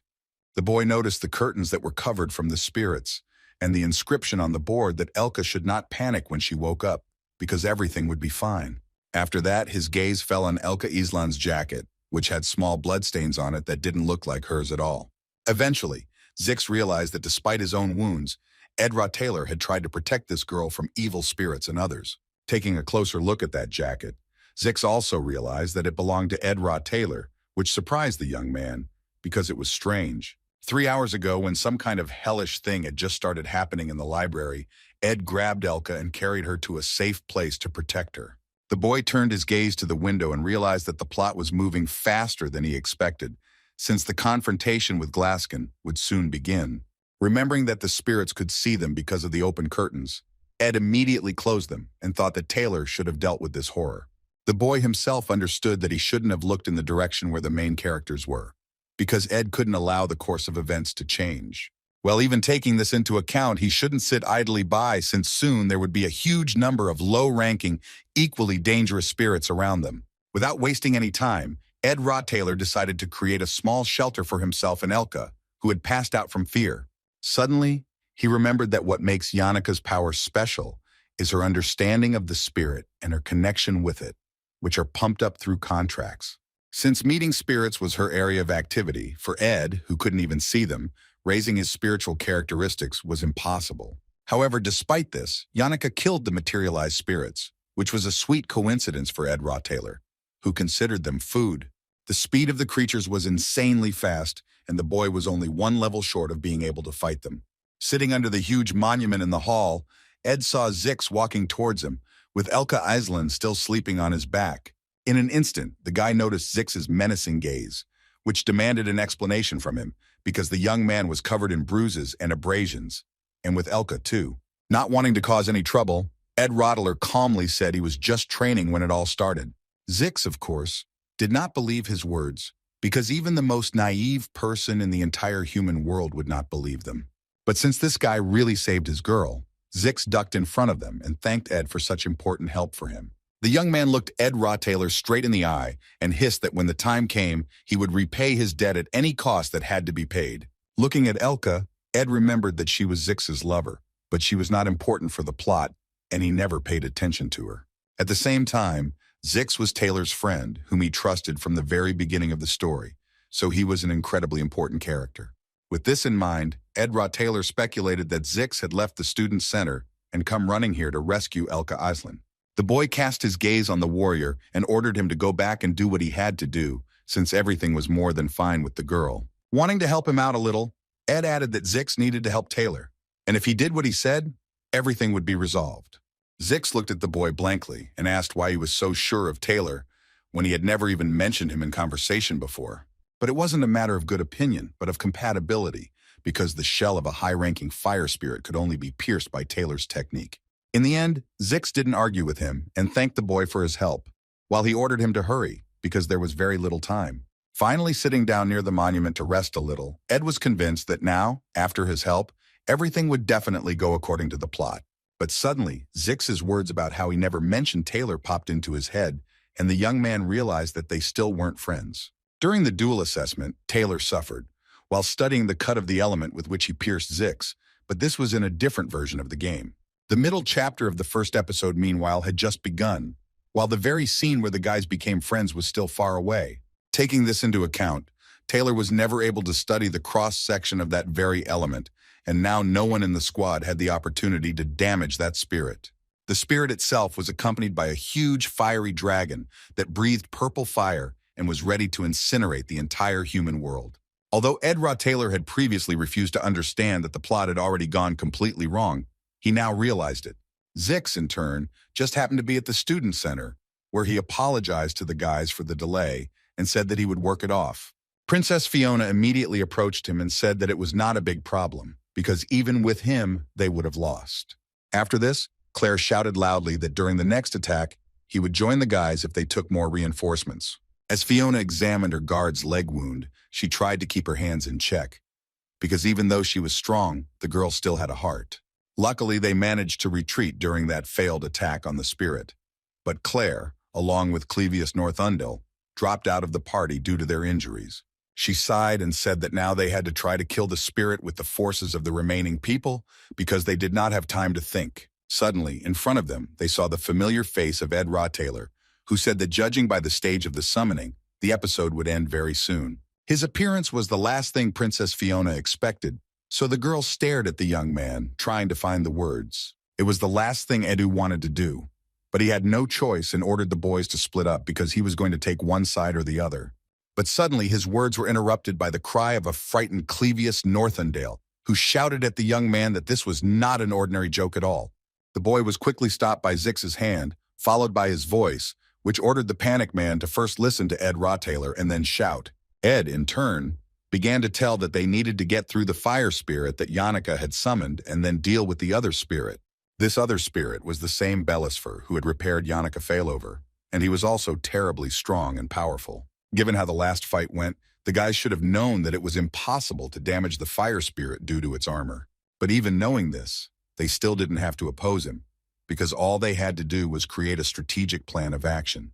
When Ed finished telling what he had come up with in a couple of minutes, Lorettel pointed out that they had never fought with such strong spirits. The boy confirmed her words and said that they would still have to deal with these monsters, which would be a big risk, but it could not be avoided. Fiona agreed with his thoughts and turned to Lorettel, saying that the risk could always be weighed against other options. After hearing Ed's plan in full, Zix thought that no one would even want to be on the team that would lure the spirit. Ailia, who was standing nearby, suggested that the guys choose members of that team from those who were eager to kill themselves. Swordsman Taylor was the first to raise his hand, but he quickly heard a refusal from Ed, who said that he would be on the pacification team. Taylor immediately began to protest, because he ran fast and could definitely become a wonderful bait for the spirit, but Ed Taylor was absolutely against the idea. The boy explained that they weren't looking for scapegoats in this plan, so it wasn't necessary to split evenly. The guy said that the bait team would include Clevius Northundale and Lorettel Kekelm, as well as himself, because the three of them would definitely succeed. As soon as Clevius heard this, he immediately began to loudly complain, since he did not want to fight that spirit in a team with the loser Ed. Ed Taylor, for his part, was still in no position to argue with the students, but he was saved by Fiona, who agreed with him. The girl said that she still did not understand the young man's intentions, which had changed so quickly, but she trusted him. Given her authority, Princess Fiona said that she ordered the boys to split into 2 teams and obey Ed Taylor in everything. She then turned to Zix and Taylor, ordering the boys to join her team, which would subdue Yannicka Failover while she fought the spirit. After this, the blonde turned to Lorettel and Clevius, telling the boys that they were on the same team with Ed Taylor, doing the luring. Fiona finally said that she would keep her speech short from now on, as they had incredibly little time if they wanted to survive. The beauty paused for a moment and shouted that the boys had to survive at any cost, after which she ordered everyone to complete the tasks. A few minutes later, the luring team found themselves in the Neil Corridor Pavilion, where the very spirit of fire that they needed to distract was. Hearing the excitement in Lorettel Kekelm's voice, Ed said that the girl just needed to do what he said, since they had a plan. Shouting that they would definitely win, the boy rushed to run towards the dragon, ordering everyone to follow him and not fall behind. From time to time, the young man glanced at the sullen Clevius, who was insanely unsure of himself, but he had the best abilities of all. He was the best in the military department, so Ed looked him straight in the eye and declared that Clevius would definitely cope. Clevius Northundale himself still did not trust this upstart, thinking that he had no such plan and that very soon they would all die a terrible death. Ed, in turn, turned his gaze to the dragon and realized that on the other side of the door behind him was Yannicka, and they needed to get to her. The boy remembered the expression on the princess's face and realized that it was her determination that had convinced him and made him come to this place to help. The same opinion was held by the cowardly Clevius, who, after thinking about Fiona, decided that he had definitely not shown his courage during this task. The boy rushed forward and shouted loudly, asking where they needed to lure the dragon to get further to Yannicka Failover. Hearing no answer, Clevius turned around and saw that there was no one behind him at all, and it seemed that he was left alone with the monster. All his confidence instantly evaporated, as the boy realized that at that moment he could easily die from the spirit's hot flame. A second later, Clevius felt the heavy breathing of the beast behind him, which was about to open its mouth and burn him to ashes. He could not withstand such pressure towards him and shouted that the scoundrels had tricked him, after which he rushed to run away from the fire dragon. Lorettel Kekelm, meanwhile, stood outside and remembered the words Ed Taylor had told her when they were with Clevius. The girl could not understand why Ed ordered her to leave, and what made him so confident in that coward that he would leave him alone. At that moment, Lorettel thought that the boy was just going to sacrifice the coward Clevius. But now her opinion has changed. She herself knew that although Clevius was terribly timid, in fact he was the best student in the faculty, and moreover, insanely persistent. To top it all off, while Clevius Northundale was distracting the dragon in that corridor, Ed gave the Redhead a task that was much more important in exchange for bait. Outside the corridor, she had to guard the passage for the pacification group, and then deal a critical hit to the fire dragon after the signal. Being in that very place, Lateral smiled and was convinced that she should not have jumped to conclusions from those rumors about Ida Taylor. This was confirmed by his words that all the guys doubted themselves and hesitated, but Lorettel Kekelm wonderfully controlled her emotions. Such statements gave the green-eyed girl even more self-confidence and motivation, so she went and easily blew up the passage for the others. There was an explosion in the hallway, after which Lorettel saw the rest of the team on the other side, staring at her in shock. The girl smiled sweetly at them and suggested that they go ahead, since this was her secret assignment from Ed Rothtaylor. It was at this moment that she realized that back then, during her training, she had blown up the ceiling of the Forbidden Magic and Middle Rank Pavilion. Since Ed witnessed the incident, this was most likely the reason he ordered her to blow up the entrance to the room with Janica. At the moment, it didn't matter at all, because now the guys needed to defeat the fire dragon and free their friend from the evil spirits. At that very second, the Redhead heard the familiar cry of the frightened Clevius Northundale, who was running away from the dragon and threatening the boys for their actions. Even though the plan had worked and the team had gotten through, she and Clevius now had to deal with the dragon if it was running around. If they had already decided to go against this terrible and scary beast, the guys had no other choice but to kill this evil spirit. Ed Rothtaylor had exactly the same opinion, because another way out, besides killing, was to delay that dragon in order to save Janica Failover. Because of the creature's armor, their attacks were simply useless, so they had to come up with some kind of strategy to avoid colliding with it head-on. Ed pulled a small pouch out of his pocket and said that they would use this thing against his armor, ordering everyone to get ready. Not wanting to waste any time dealing with the creature, Ed Rottler jumped up and ran in its direction. Loretal Keckeln, in turn, also did not retreat and bravely fought the fire dragon with her ice magic, trying to slow it down as much as possible. Watching them push themselves so hard only made Ed Rothtaylor realize that without the element being cut, no one on their team would survive. This was confirmed by the furious behavior of the dragon, who was apparently incredibly tired of dealing with the little people running around. Ed Rothtaylor didn't waste a second, so he rushed into the room where he needed his enormous firepower. But suddenly, he stopped abruptly, because he didn't think that that very secret weapon would just sleep, in principle, as usual. That very force was the peacefully sleeping Lucy Merrill inside, who probably didn't even suspect what she would have to fight a second later. Since the boy didn't have any extra time, he grabbed Lucy Merrill and tried to wake her up, but she was in her 10th dream and wasn't going to listen. Lucy had no place to sleep because his shelter was destroyed, and as a result, she climbed onto the roof and slept the entire time. At the same time, Janica Failover was in bad shape, which made Belle's maid Maya very angry. So Lucy ran away and used up all her magic, disappearing from the game for a while, as the plot required her to be absent. Suddenly, the Sleeping Beauty's eyes finally opened, because in front of her face she saw several sticks of dried meat that Ed was holding. The boy wasn't going to stand on ceremony with this girl, so he shoved the jerky into her mouth and ordered her to wake up immediately.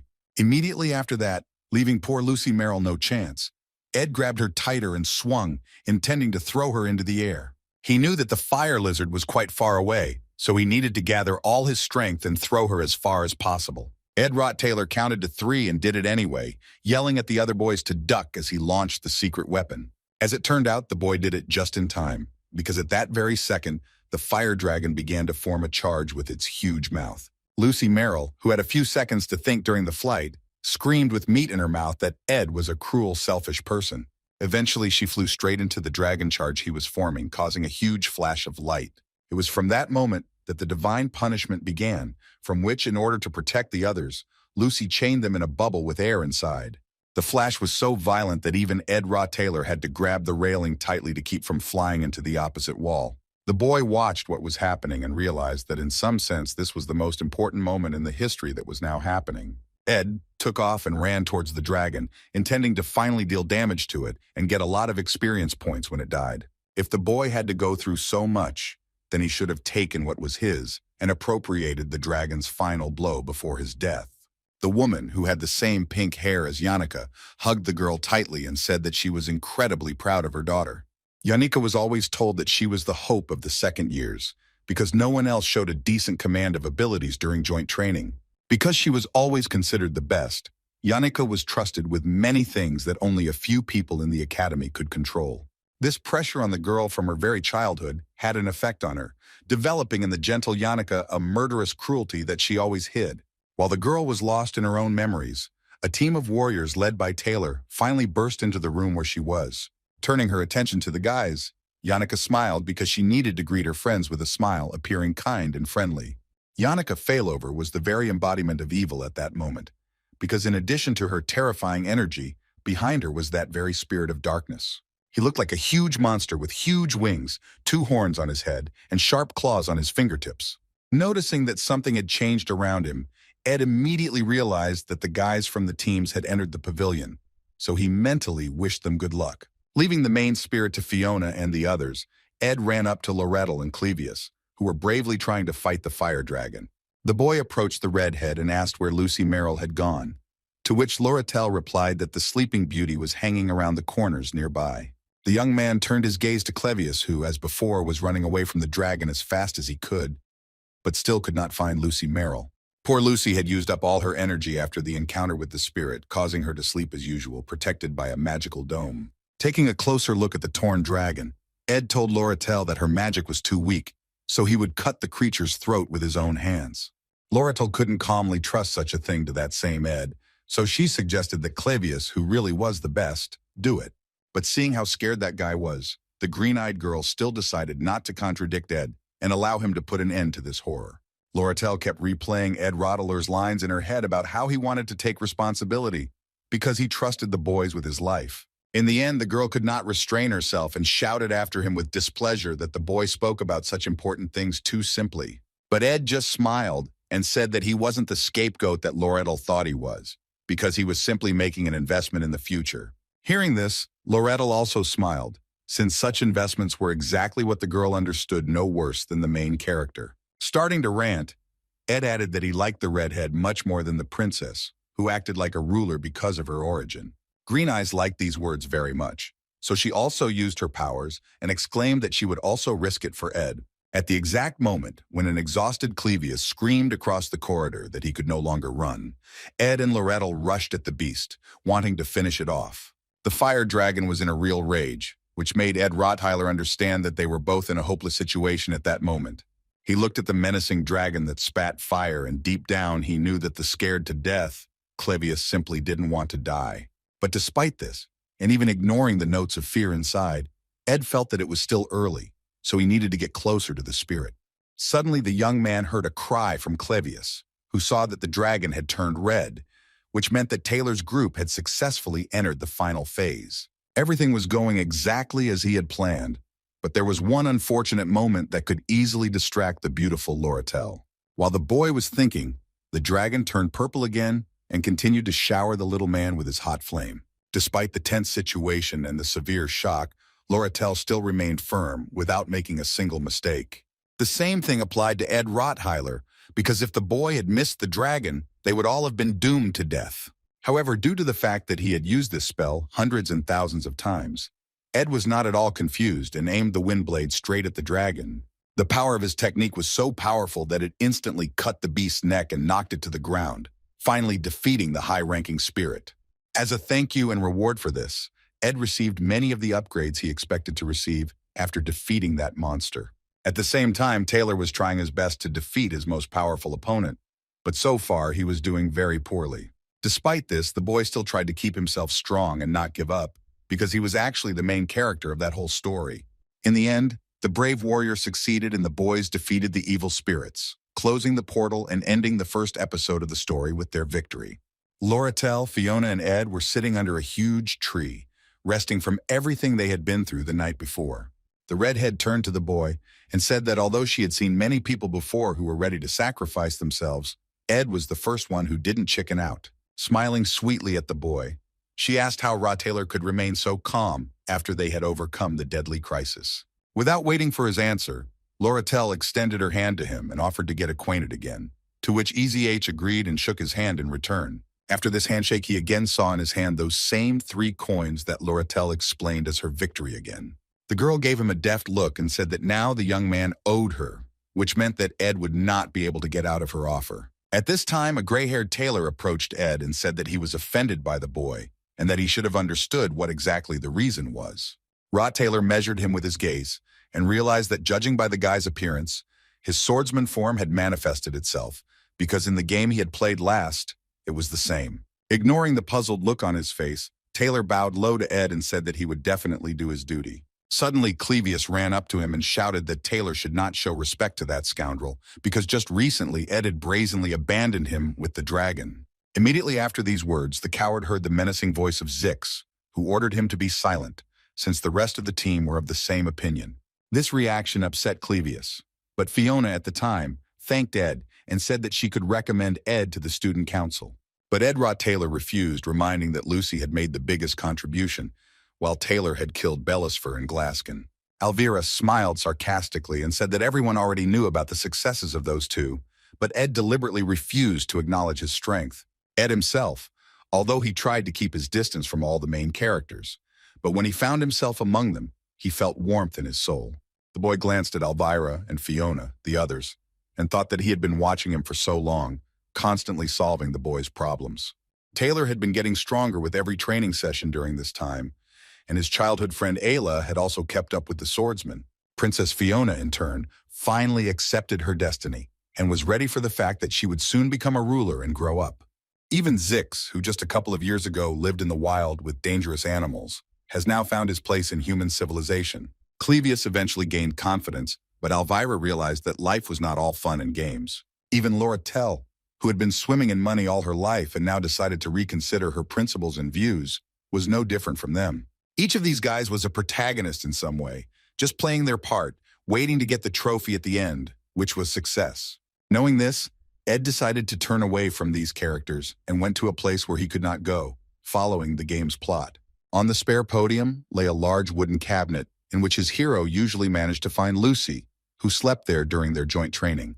As Ed opened the closet, he thought that no matter how much he thought about it, he still believed that he simply had to come to that place. Peering into the darkness inside the closet, the boy realized that his purpose in this world was to illuminate the success of the main characters. Inside, he saw Yannicka, finally convinced that in order to successfully illuminate others, someone had to remain in the shadows. Turning to Loretell, who was standing next to him and the other boys, the boy asked her then why Yannick was so furious. After thinking for a bit, the redhead said that she once accidentally saw her room while Yannicka was walking there. Every object in that room was a beautiful symbol of the sincerity and gratitude shown to her for all the things she had done. But the stickers above her desk with messages to motivate the girl were really putting pressure on her, and Yannicka just had to take them off and move them along with the gifts. But Yannicka could not restrain herself and became obsessed with the duty of honoring all the good wishes and sincerity that she received from the world. There was no need to explain how reckless this was, because the spirit of darkness Bellisfer took advantage of the darkness in her soul, and Yannicka still went mad. But Ed couldn't figure out why it happened a month earlier than in the original episode, where after Lucy and Taylor's battle, Yannicka began to be adored. The real reason for Taylor's defeat was the contract Marilda and Lucy made because Lucy often visited the northern forest. The reason for this was the ideal place to sleep, namely the very hut that Ed Taylor built, trying to live there. Ed looked at Yannicka lying in the closet and realized that it was because of him that the glitch occurred, because he should have left the game at the beginning of the first act. Yannicka in turn woke up and said with a smile that she now understood why this was Lucy's favorite place for daytime naps. The girl said that she was incredibly ashamed of what she had done, so she wanted to stay in that bigger closet because she was about to burst into tears. At that moment, Edu felt terribly sorry for her because in fact Yannicka couldn't even control herself, being under the influence of that dark spirit. Suddenly, Ed remembered the wolf's words about him having to save Yannicka, which is why he realized that this was exactly what Marilda had been talking about at the time. Then the she-wolf believed that the girl could only be saved by someone who kept his distance from her, since everyone around was madly putting pressure on the poor thing. In the end, Yannicka still failed and tried to make a contract with a high-ranking spirit, but she rushed and became a victim of a bad dark spirit. Although this cheerful girl always studied and was kind to everyone, she tried to live up to people's expectations, which is why she felt terrible.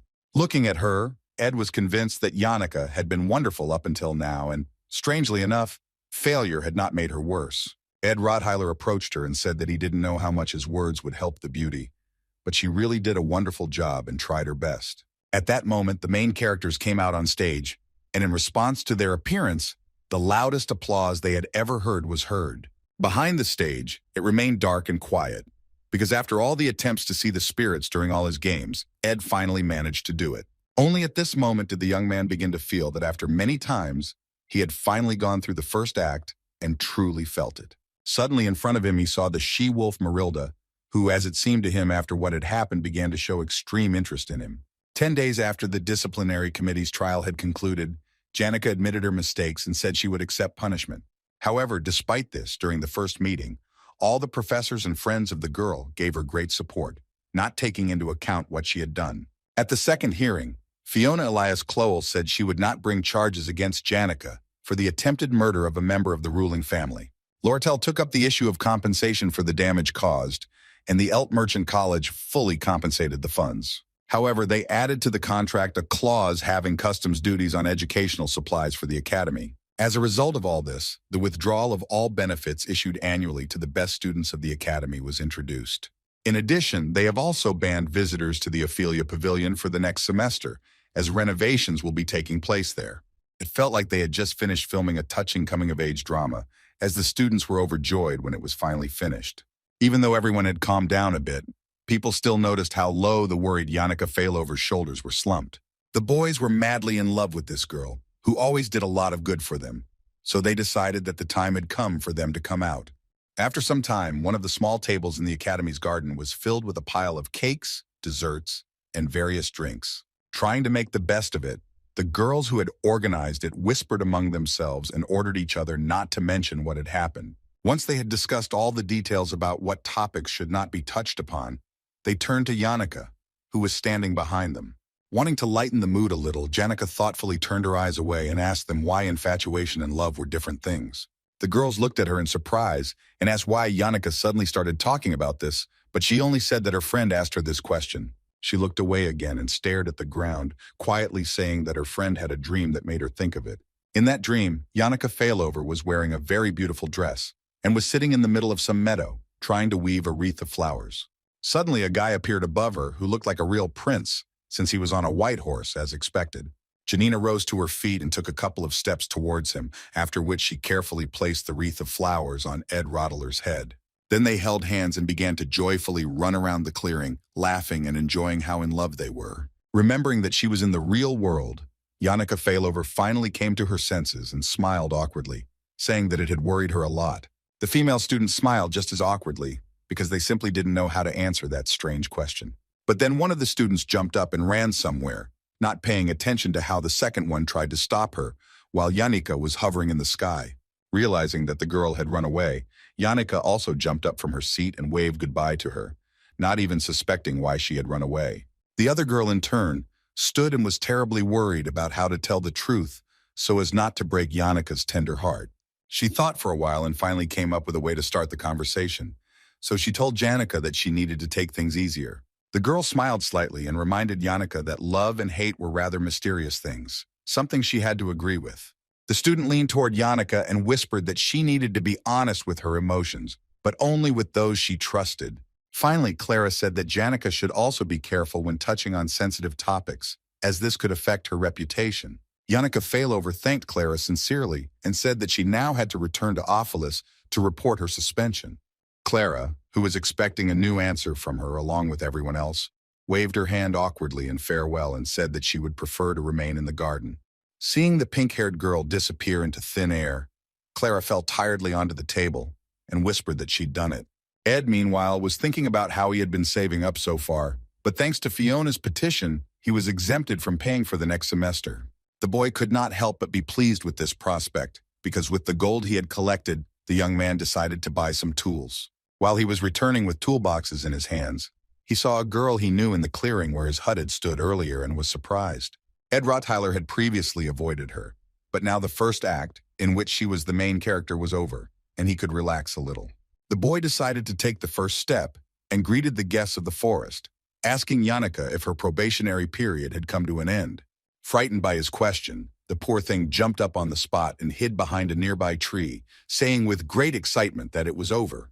The girl recalled Clara's words, which she'd recently advised her to do honestly and with her feelings, but it was terribly difficult for Yannicka. Unable to muster the strength to pull herself together, Yannicka Failover took off and ran, shouting that she had business in Ophelis. Ed remained standing there, confused, not understanding how he managed to confuse kind Yannicka, because in some sense it was an amazing skill.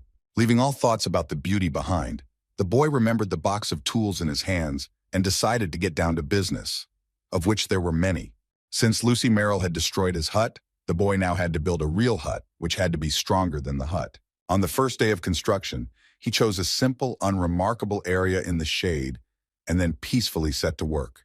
On the third day, Ed began to collect wood little by little, and thanks to the skillful use of the windblade skill, this stage went very smoothly. On the sixth day, the boy stopped collecting the tree because the results for the semester appeared, where his grades were quite good.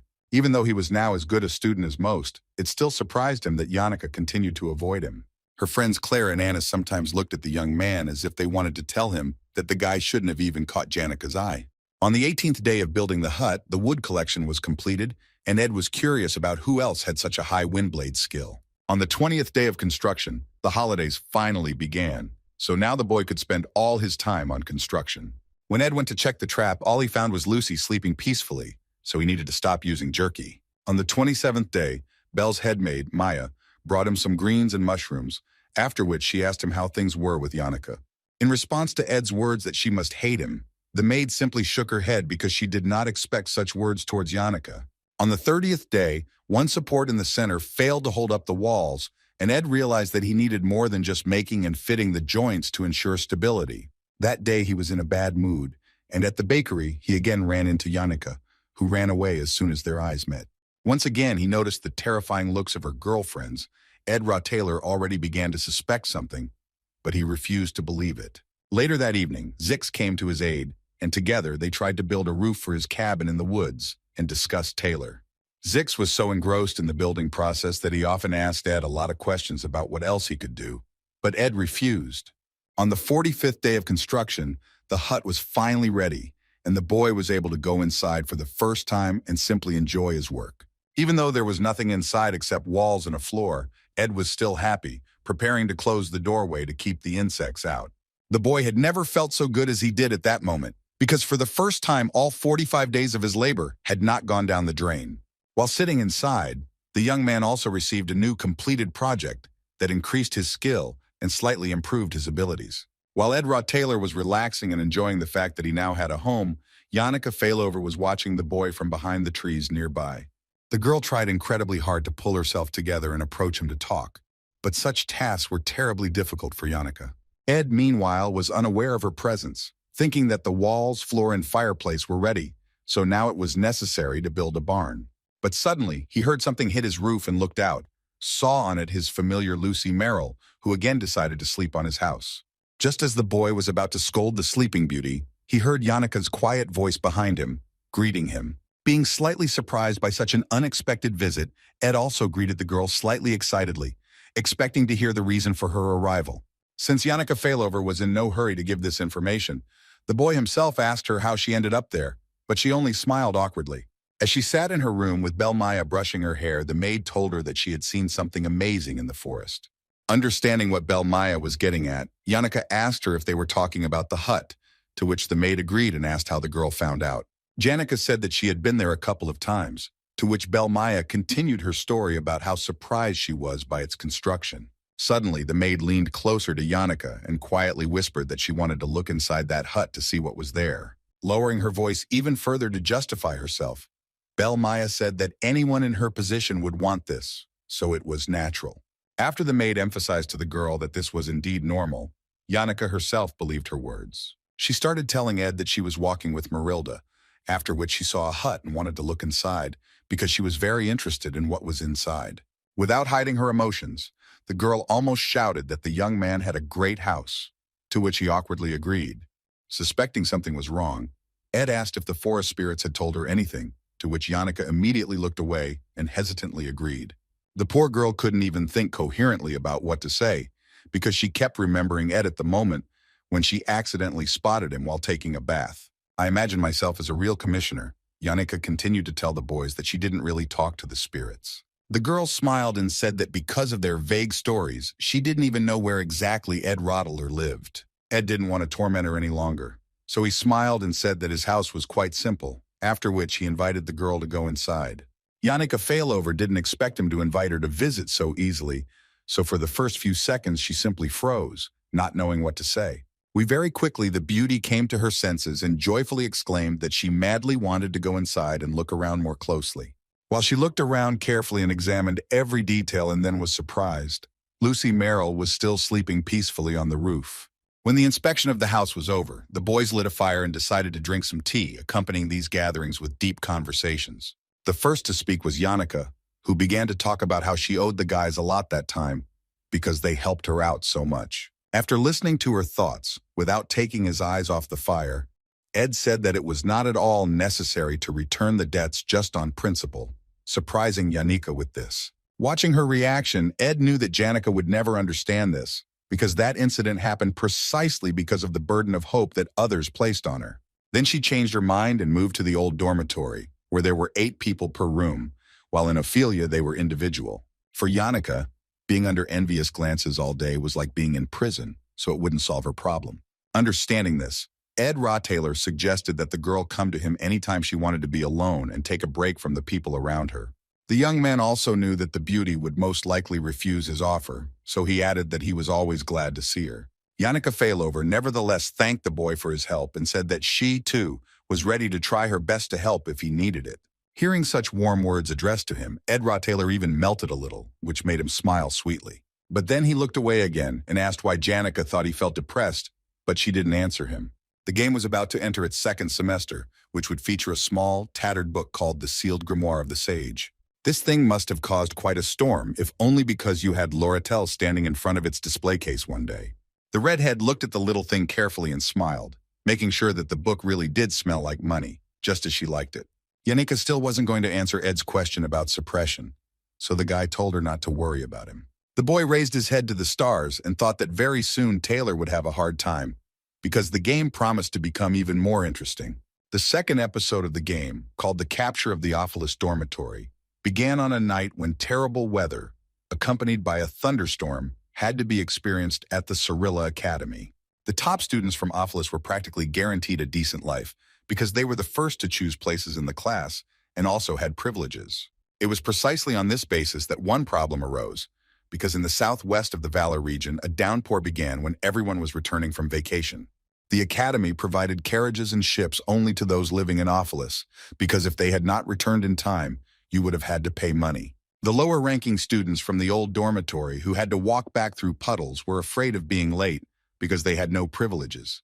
Eventually, the pent-up frustrations finally came to light in front of the Theophilus dormitory building, as the students were not going to tolerate this. Well, as it turned out a little later, all these uprisings were planned by one person, namely the merchant's wife, who happily sat and watched.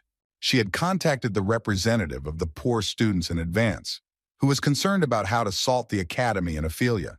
The discontent was already boiling over, and it was enough for them to provide the impoverished students with a simple reason to start a scandal.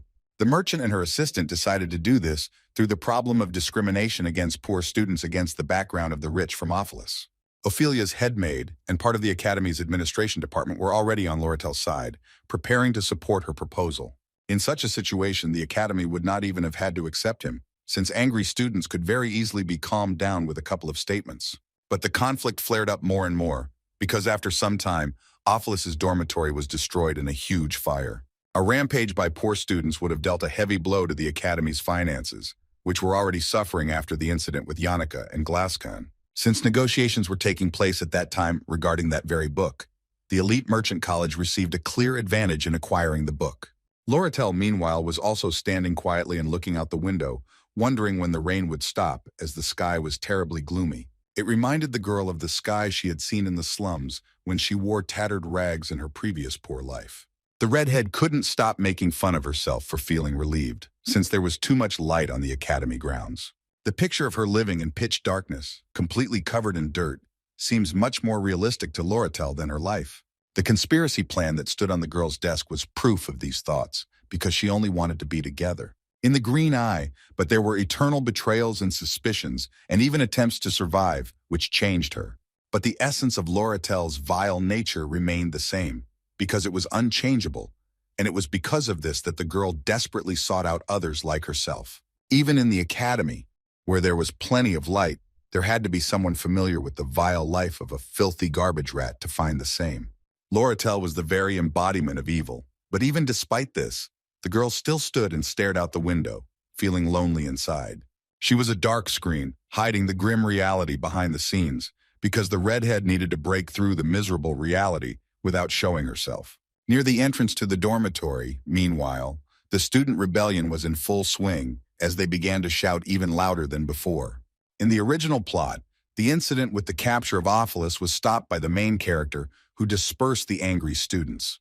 But from the first to the 5th floor in Theophilus, there were mid-bosses who hindered the main character and helped the lower-ranking students. The middle boss of the first floor was a bait bag because he once made fun of Taylor and called him a loser, and then went over to Loratel's side. His role was to defeat the new maid protecting the first floor and then open the door to Ophelis. Thanks to this, the average boss would be able to absorb the furious students who certainly did not expect any help from inside the dorm. Despite the fact that it all looked incredibly strange, the guys still rushed inside, shouting threats at the academy administration. When the students entered the first floor, the first stage of the second act began, in which the middle boss played a certain role, hindering the main character. Having noticed who that same middle boss was, one of the people bribed by the red-haired woman was slightly surprised, because he didn't expect it. His surprise was justified since the young man had indeed been instructed to check the first floor and remain on guard. In the original story, the boss role was supposed to be played by Ed Taylor, who was still a bad character at the time. Even though it was in the game's plot, the boy still didn't understand why his character had the honor of being the middle boss. To explain the reason for such a turn of events, it was necessary to rewind 2 times back, namely to the moment when the young man was hunting. He had no talent for fighting skills, so Ed forced himself to use a bow every time he hunted. Not counting the skills of handling a bow, at the moment there was a more important problem because the camp had been receiving a lot of guests lately. These unwanted guests included Belle's maid Maya, who for some reason began to spend a lot of time in the forest, picking berries. Zix also began to visit him more often, and he made it his goal to go for a run every day and run through the forest, dropping in to see Ed. Even Claire had been there, so Ed was beginning to think that the number of people who knew where he lived was growing exponentially. One way or another, among the guests who often visited him, 3 had to be singled out, one of whom was Lucy Merrill. The girl constantly came to visit the boy and offered him strange construction solutions, such as creating a secret door and other things. Ed Taylor had no desire to waste his time on her stories, so each time the boy simply threw her out on the street.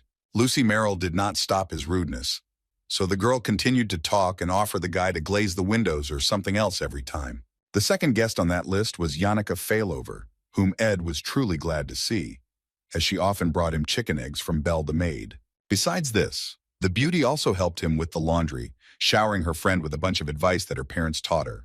After a huge number of her visits, Ed had already stopped listening to Janicka's chatter, but he was still terribly grateful to her.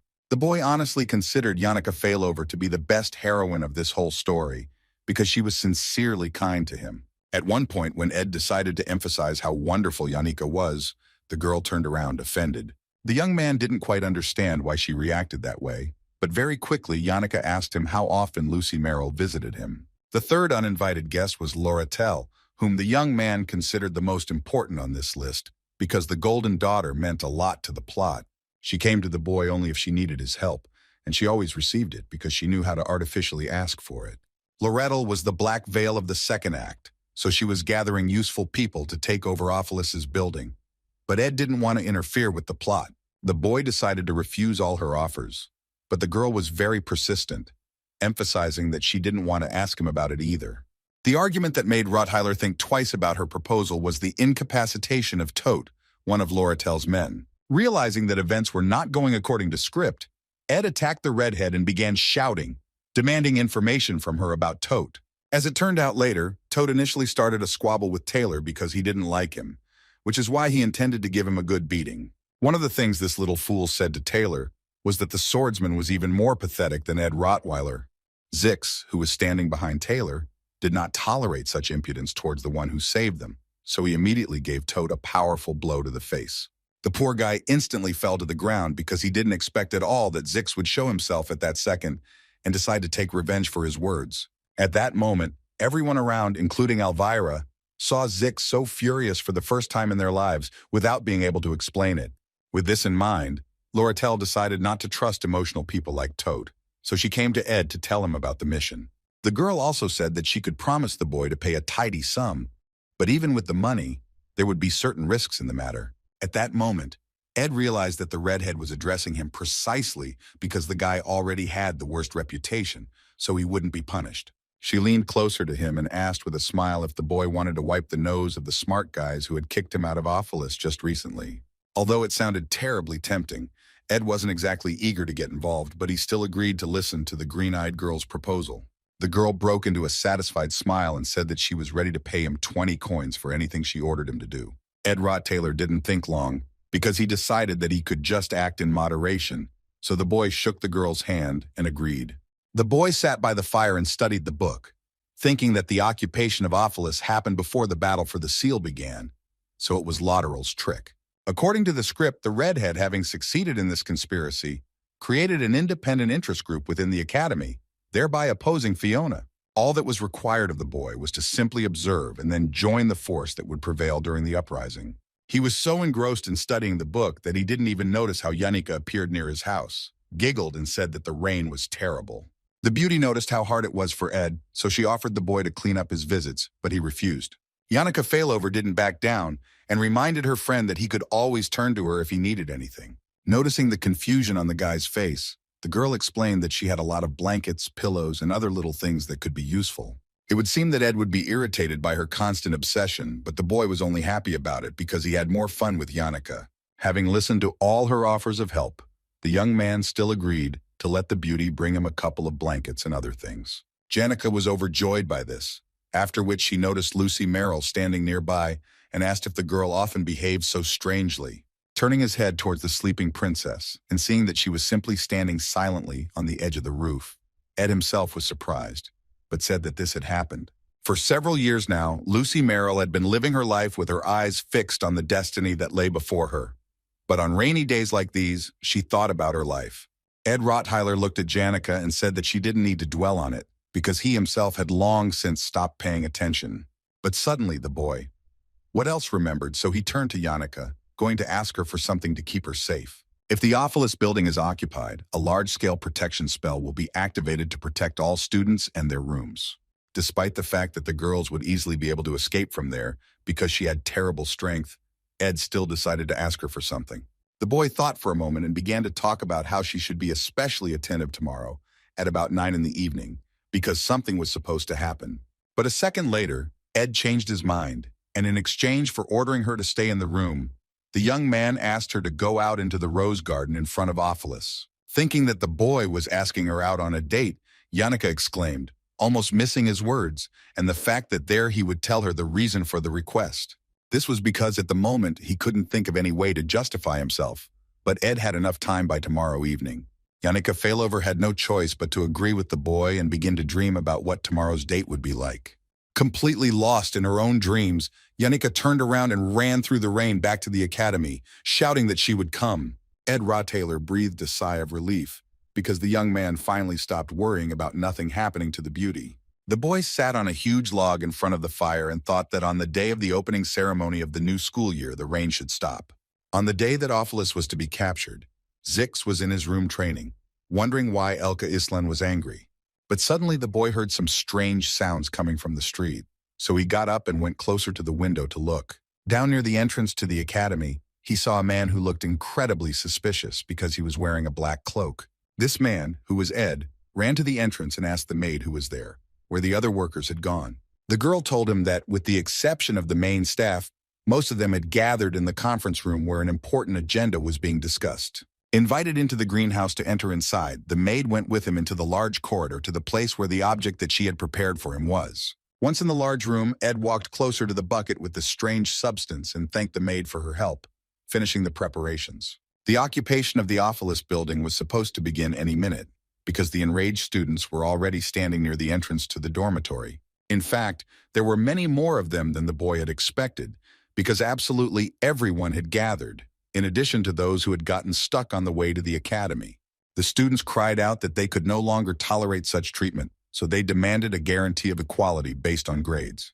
Their representative, named Velan, who was Laura Tell's man, shouted louder than anyone else, demanding that the administration respond to their voice. At that moment, the door to the dorm opened as planned, leaving the students surprised at the turn of events. As they ran inside in a huge horde, Velan approached Ed and thanked Lorettel's bribe for his help. When the boy took off his huge hood and showed the man his face, Velan was extremely surprised, not expecting to see him there.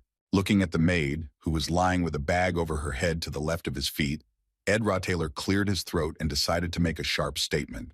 The young man turned to Velan and said that he had always supported what the man believed in, even though he himself had lived in Ophilis for a period of time. The boy squeezed the man's shoulder tighter and said that after his expulsion, he realized how privileged his position at the academy had been. From such seemingly sincere words, Villain almost burst into tears, because up until that moment, he considered Ed a lousy, rich man who didn't understand anything. Ed didn't want to look at his snot, so he immediately turned his colleague around and sent him to the top floor, to which he immediately agreed. Villain was the one who would have to take responsibility for what happened, so he was going to have a very hard time soon. There was no need to catch the escaped Maid, because by now, all the management was already locked in the conference room. At the same time, a protective force was activated that protected the students, keeping them from interfering in any way with this matter. The whole plan went according to script, which couldn't help but please Ed Rottweiler, who was walking through the student corridors checking everything. Suddenly next to him, he heard the familiar voice of the Black Veil, who was rejoicing at how grandiose her rebellion had turned out to be. Lorettel suddenly appeared before the boy and said that she really liked the idea that Ed enjoyed what he had done. Trying to shake the water off her shoes and dry off a bit, the Redhead stated with displeasure that this was exactly why she hated rainy days. Ed ignored her complaints and asked if she had really been watching from outside as the whole situation unfolded. Green Eyes stopped, finally shaking off all the water, and smiled even wider, looking the boy straight in the eyes. She added that once the teachers intervened, the unrest in the dormitory would be immediately suppressed, so they needed to hurry. Suddenly the girl stopped and decided to ask Ed Rottweiler if he had ever killed a person in his life. Even though the boy had been a villain in all the games he had played, he had never killed anyone. So he refuted her thoughts. Lorettel laughed loudly and said that she wasn't bad. The girl didn't have that kind of experience, just like all normal people. After a short silence, the Redhead told her friend that she had done something similar many times just to survive. For the sake of survival, Lorettel trampled on other people's lives, was the first to stab someone in the back in order to avoid a similar fate and simply stay alive. She lived by giving herself a verdict of innocence, saying that it was a situation in which it was impossible to act differently, but it was an excuse. It was precisely because the green-eyed girl was ready to step over heads for her own benefit that she was nicknamed the Golden Daughter, and for her love of money. The girl knew better than anyone that she did not deserve sympathy, but despite this, Lorettel wandered around like a madwoman. Ed felt that with all her actions, the poor girl was just trying to escape loneliness, but she was doing a terribly bad job of it. Taking this into account, the boy immediately felt a growing anger inside himself and hissed that she herself should be responsible for her choice. Lorettel certainly didn't expect such a rude answer from him, so she remained silently and surprisedly looking at him, thinking about something of her own. Then the girl smiled and said that she had started talking nonsense, which was not at all becoming of her, since she always wanted to look great. The Redhead giggled and said that in that case she would go do what I had to do, since she didn't have that much time. The Golden Daughter finally left to do her business, leaving Ed Rottweiler alone with his thoughts in the ruins of Ophelus's premises. As soon as he stopped seeing her on the horizon, the guy immediately sighed with relief and sat down on a chair, feeling sharply tired. After this point, Lorettel had to talk to Ellis about her plans for the future, taking the story further. This would happen by disabling the protective magic of the dormitory building and transferring control of the magic circle to Villain. Thus, the representative of the lower students, protected by all types of defensive magic used in the building, will become the boss of the fourth floor. This is a scenario where you need to quickly fix Villain, who is unable to recover from the whirlpool of the magic circle's endless mana surge. From that moment on, all Ed could do was sit back and wait for Taylor to burst into his room and fight him. While the students were protesting near the dormitory building, a carriage arrived at the rose garden opposite, which slightly surprised Janica, who was sitting there. The girl stared at the newcomers in surprise, wondering what kind of important person could appear in the rose garden at such a late hour. The beauty looked at the note that Ed left for her and thought that the boy had simply gone off somewhere to make some preparations. Whatever that golden carriage might be, this girl could not leave the rose garden gazebo under any circumstances thinking about a date. Although she suffered from a guilty conscience, she still continued to listen attentively to Merrill about every move Ed Rottweiler made. Not only Lucy, but also Princess Fiona, Belle Maya, and Zix, and even Lorettel showed up at Ed Rottweiler's camp.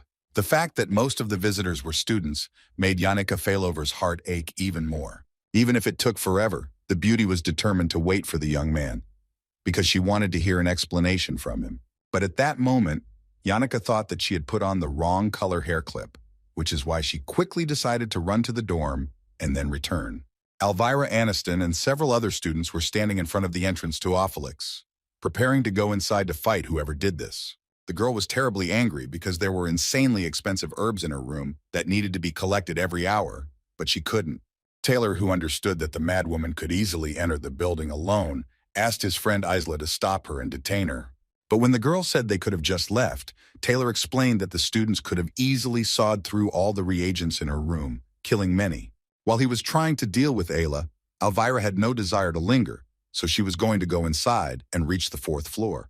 The second redhead in this game was a terrible rage, so she screamed that she would kill everyone who dared to stand in her way to the final boss. The girl kicked the door with all her might, which immediately swung open, after which Elvira froze and looked at the picture she saw in front of her. Inside the huge hall, Ed Taylor sat silently, just waiting for these guys to finally come inside. The boy was already a little tired of sitting in the same position and hoping that they would deal with him quickly, so he was even a little happy. Taylor pushed Ayla back with his hand and suspiciously asked the boy why he was in the dorm building while this was happening. Having assessed the situation around her, which consisted of broken furniture, the students who walked around, and the guy himself, Elvira understood everything. The redhead smiled and said that this situation was incredibly interesting because she did not expect to see their savior in this place. Trying to somehow continue the conversation with Ed, who was simply silent, Elvira asked if he was going to stop them. Ed Taylor gave a mock sigh and apologized to the boys for the fact that there was no way he could let them through so easily. Elvira smiled sarcastically and laughed, saying that the boy would never be able to stop her, even though he was strong. She looked at him with her intense gaze and mentioned what Zix had said about how good this guy was, but it turned out to be a lie. Taylor and Ayla also intervened in their conversation, saying that the boy didn't have a single chance against their most powerful team. Taylor lost his composure a little and started shouting, demanding an explanation from Ed about his intentions and what was happening upstairs. The boy didn't even intend to talk to him, so he just continued to sit silently in his place and stare at the floor. Taylor's patience finally snapped, and the guy simply rushed at Ed, shouting that in this case he would forcefully extract the answer he needed from him. Ed Taylor in turn more than expected such a reaction. So with a deft movement of his hand, he threw the chair he was sitting on at his opponent. The swordsman quickly cut the chair in half, as it was a mere trifle for his sharp sword, which he wielded at the divine level. The boy, meanwhile, began to use one of his basic magic spells, which Ayla immediately figured out based on the level of mana flow. But suddenly, the power of Ed's attack exceeded expectations several times, and the young man managed to knock down a huge chandelier from the ceiling, which was directly above Taylor. When a dull explosion sounded in the hall of the dormitory, a frightened Clevius Northundale exclaimed as usual, thinking that they would all soon. Elvira, who remained completely in order after that attack, stared at Ed and did not understand where he got such strength from. Suddenly, a few centimeters from her head, she heard the whistle of a sharp blade, which at a furious speed cut off a strand of her hair. The girl was scared by this unexpected turn of events, so she accidentally dropped her bag with all the magic potions and herbs. Now the redhead became several times more furious, because Ed was determined to fight seriously, judging by how he treated her. The girl looked around and saw that one of the potions was extremely close to her, so she crouched down and tried to take it. A second later, the beauty regretted it, because Ed Taylor used the ignition skill, creating a stream of flame around her. The boy slightly miscalculated his power level, so he accidentally involved the entire dorm hall in the spell, which easily caught fire. A real battlefield was created, where everything flowed naturally, like water, and Elvira's displeased expression confirmed this. Ed Taylor, in turn, was about to show off his powers by asking the boys why Zix hadn't told them more about his abilities. Although Elvira was the core of their team's strength, her fatal flaw was that without potions, she was nothing.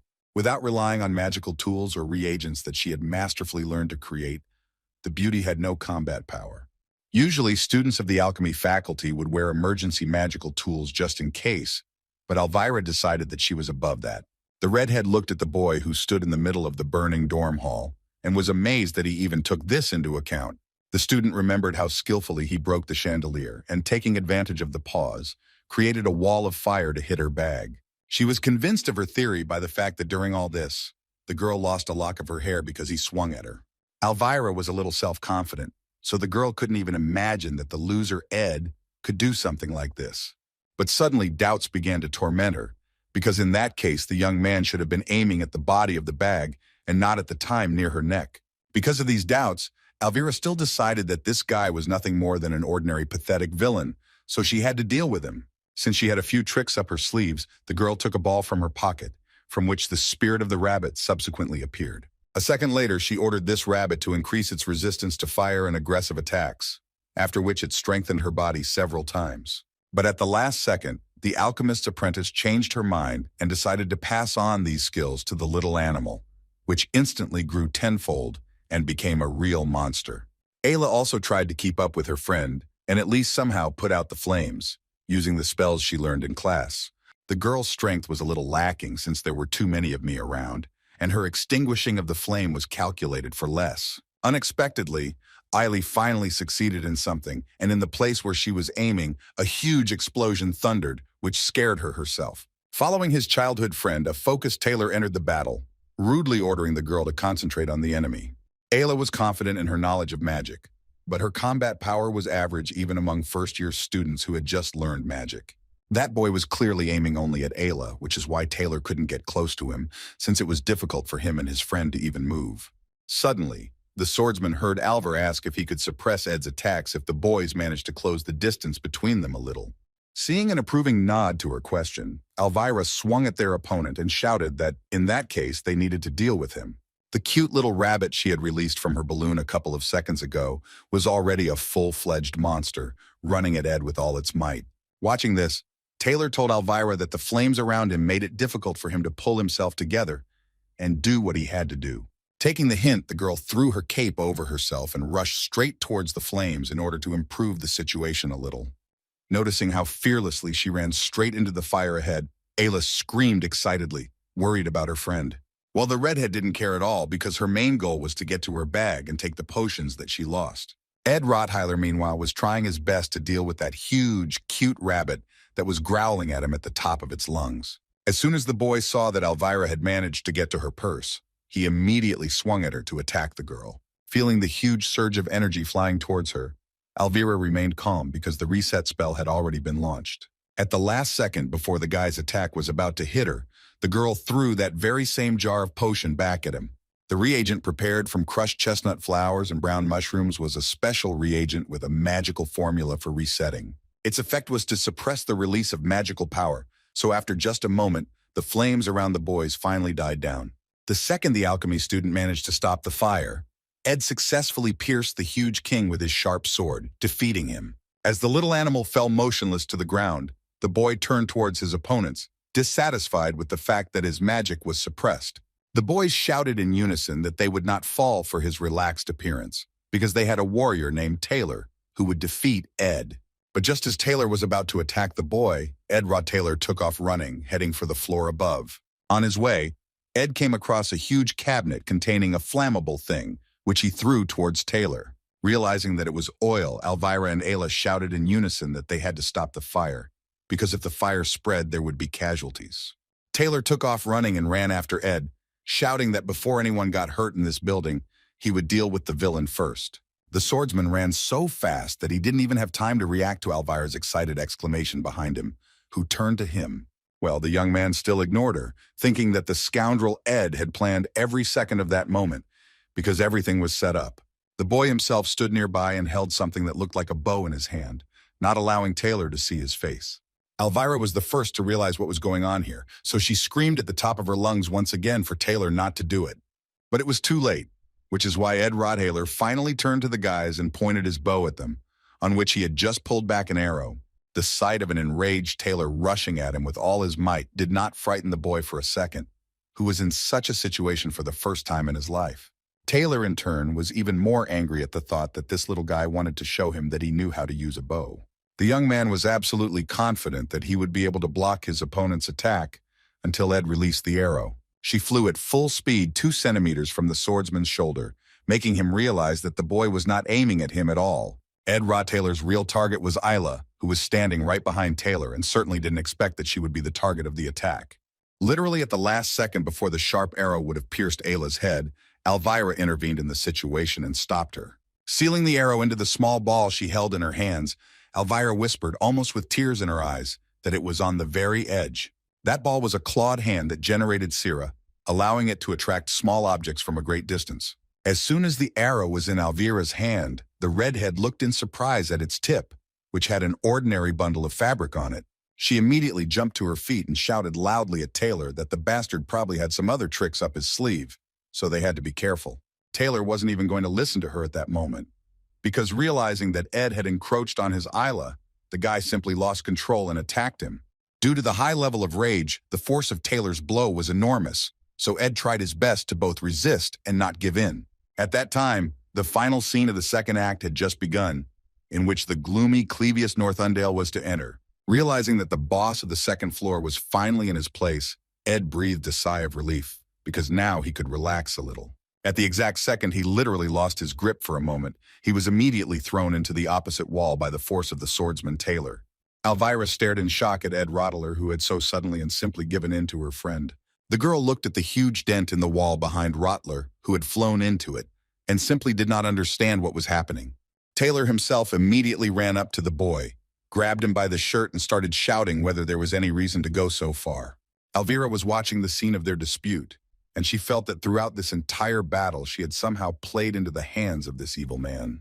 If Ed really wanted to subdue them, he wouldn't have revealed his presence, but would have simply dropped the chandelier and attacked suddenly.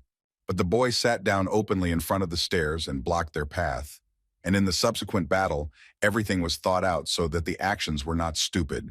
Watching Ed from the side, Elvira was almost convinced that somewhere in this story she had been deceived, and something was absolutely wrong. The boy himself, in turn, said that the battle was over, and now the guys had to go upstairs to win there too. Taylor stared in amazement at this strange young man who had been preventing them from going up until now, and was now sending them straight up there, smiling inwardly at how shocked these guys looked. Ed listened to Elvira's questions about why he had submitted to them. But when the rest of the team heard that the Redhead had assumed that he was giving in, they exclaimed in surprise. Elvira took a few sharp steps towards the guy and screamed that she could not hide her eyes from what had happened, so she waited for an answer. The persimmon flower hairpin by Yanika was chosen by the girl after a whole night of thinking and doubting whether it would suit her. But could anyone allow himself to say a harsh word, calling her sincere love stupid, if it was a simple delusion? The gap between dreams and reality sometimes hurt with cruelty, because her lover was lying on the floor covered in blood, surrounded by a group of attackers. Yanika didn't expect to see such a terrible picture in front of her. She was simply petrified. I don't understand what the guys were doing there. It would be difficult to say that this picture did not cause a feeling of misunderstanding in Yanika, because the girl was really caught off guard by something unexpected. From his life in the forest to his fight with Glaskin, Ed always created the expectation that any problem would be solved. And only when a decent slap flew into these self-satisfied thoughts, Yanika began to look at the events that had happened in a new way. A moment of heaviness and difficulty. Ed didn't turn to her for help because he was sure the girl was outside the building reading his ridiculous letter. The boy went to fight alone, spilling blood, because he wanted to take Janica away from this, since she had already been punished. The girl herself did not understand at all what was happening there, but she knew that Ed did not want to drag her into this terrible incident. While she wasted her time choosing insignificant trinkets, thinking that she was going to have a date, he was risking his life and doing God knows what. Janica knew he only did it to protect her, but she was still angry, so she asked again what was going on. She was answered by Taylor, who said that fortunately, the lady was not in the dormitory at the time the Ophelis building was occupied by students. Noticing the slight smile on the swordsman's face, Elvira yelled loudly at him and ordered her friend to come to his senses. Elvira was again the first to understand the whole situation, considering Yanika an enemy, because the girl really lost control of herself again. Yanika rose into the air and screamed furiously that she didn't care what they were all doing without her participation. Everything Ed had worked so hard to do to keep this girl safe from another incident like this had gone down the drain, leaving the guy angry. But Yanika didn't pay attention to his emotions, so she just said with a slight smile that everything was fine. Ayla and Elvira stared in shock at what was happening around this girl, because there was a real whirlpool of murderous magic there. The pink-haired girl completely lost her temper because she accidentally released all the spirits she had a contract with from her soul. She looked Ed Rottweiler straight in the eye and with a snowy smile asked her beloved friend to wait just 1 minute. Ayla looked at the animals that were around and realized that it was a real army, because there were simply a huge number of them. Elvira also turned to Taylor and shouted that they needed to run, because the guys would not be able to break through Yanika. They had a hard time dealing with that younger aristocrat Ed, and now their opponent was the real best second-year student of the Faculty of Magic. Feeling like they could die at any second, Elvira screamed at Taylor to pull himself together because he needed to face reality. But because of Ed's actions, Taylor felt that something was wrong in the Ophelis building, so he couldn't retreat so easily. He grabbed his sword and shouted to Elvira that he could not allow her valuable medicines and plants to go missing, or any of the students to get hurt. Taylor was the kind of warrior who never backed down from a challenge, even if it could prove fatal. The next second, the boy felt someone grab him by the collar and order him to leave that place if he was told to do so. Literally the next second, one of Yannika's charges flew to the place where the swordsman stood, and Ed sternly ordered him to listen to him carefully. The guy said that he would definitely put Yannika in order. But for this, they all had to go up to the second floor, as planned. Ayla stared at him and screamed that the young man had been blocking their way with all his might, and now he was simply telling them to go up to the second floor, which was strange. Her words were supported by Elvira, who did not believe that the boy would be able to stop all those spirits when he was already covered in wounds. A moment later, some object flew at the redhead's head, after which she heard Ed say that he had simply changed his mind. The boy looked her in the eye and rudely ordered the girl to take her reagents with her, after which he apologized for ruining her bag. At that moment, Elvira didn't understand anything at all, because just 10 minutes ago this impudent man tried to kill them all, and now he was just helping. In the end, she didn't want to risk her life and shouted to Taylor that they had to leave, after which the boys rushed to the second floor. Janica, meanwhile, had no intention of stopping as she felt how much her lover had hurt her. But Ed wasn't afraid for a second of the girl's frightening appearance, so he calmly approached her without looking away. With tears in her eyes, the girl told the guy not to overexert himself and to step aside, because she wanted to sort everything out herself. The boy stopped the girl and said that she shouldn't have done that, even if she might have considered his words rude now. Ed Rottweiler was inches away from her body and calmly told her that he was perfectly fine, so she should act in moderation. Yannika Failover certainly didn't expect such words from her side, so the girl quickly calmed down and stared at her lover in amazement. She looked at the guy's hands, which he placed on her shoulders, and exclaimed, but he only asked Yannika to call the spirits back. Taylor and the girls, who were just going upstairs, noticed that the guy had actually calmed Yannika down and were simply stunned.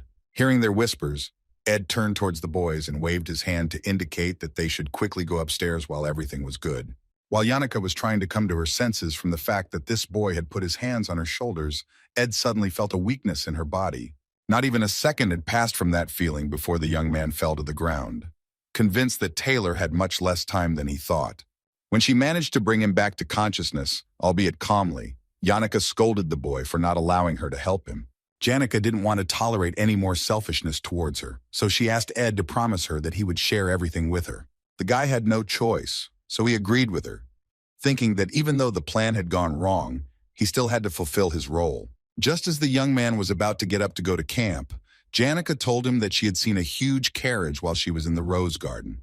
The girl's words about the carriage having a symbol in the form of a golden crown struck the young man to the core, who did not expect this at all. Having imagined a carriage with a golden crown in his mind, Ed Rottweiler immediately realized that it was the symbol of the Elta Trade Guild, Loratel's adoptive father and the enemy who killed her real father, who disappeared in the final episode of Act 2 during the battle for the Sage's Seal.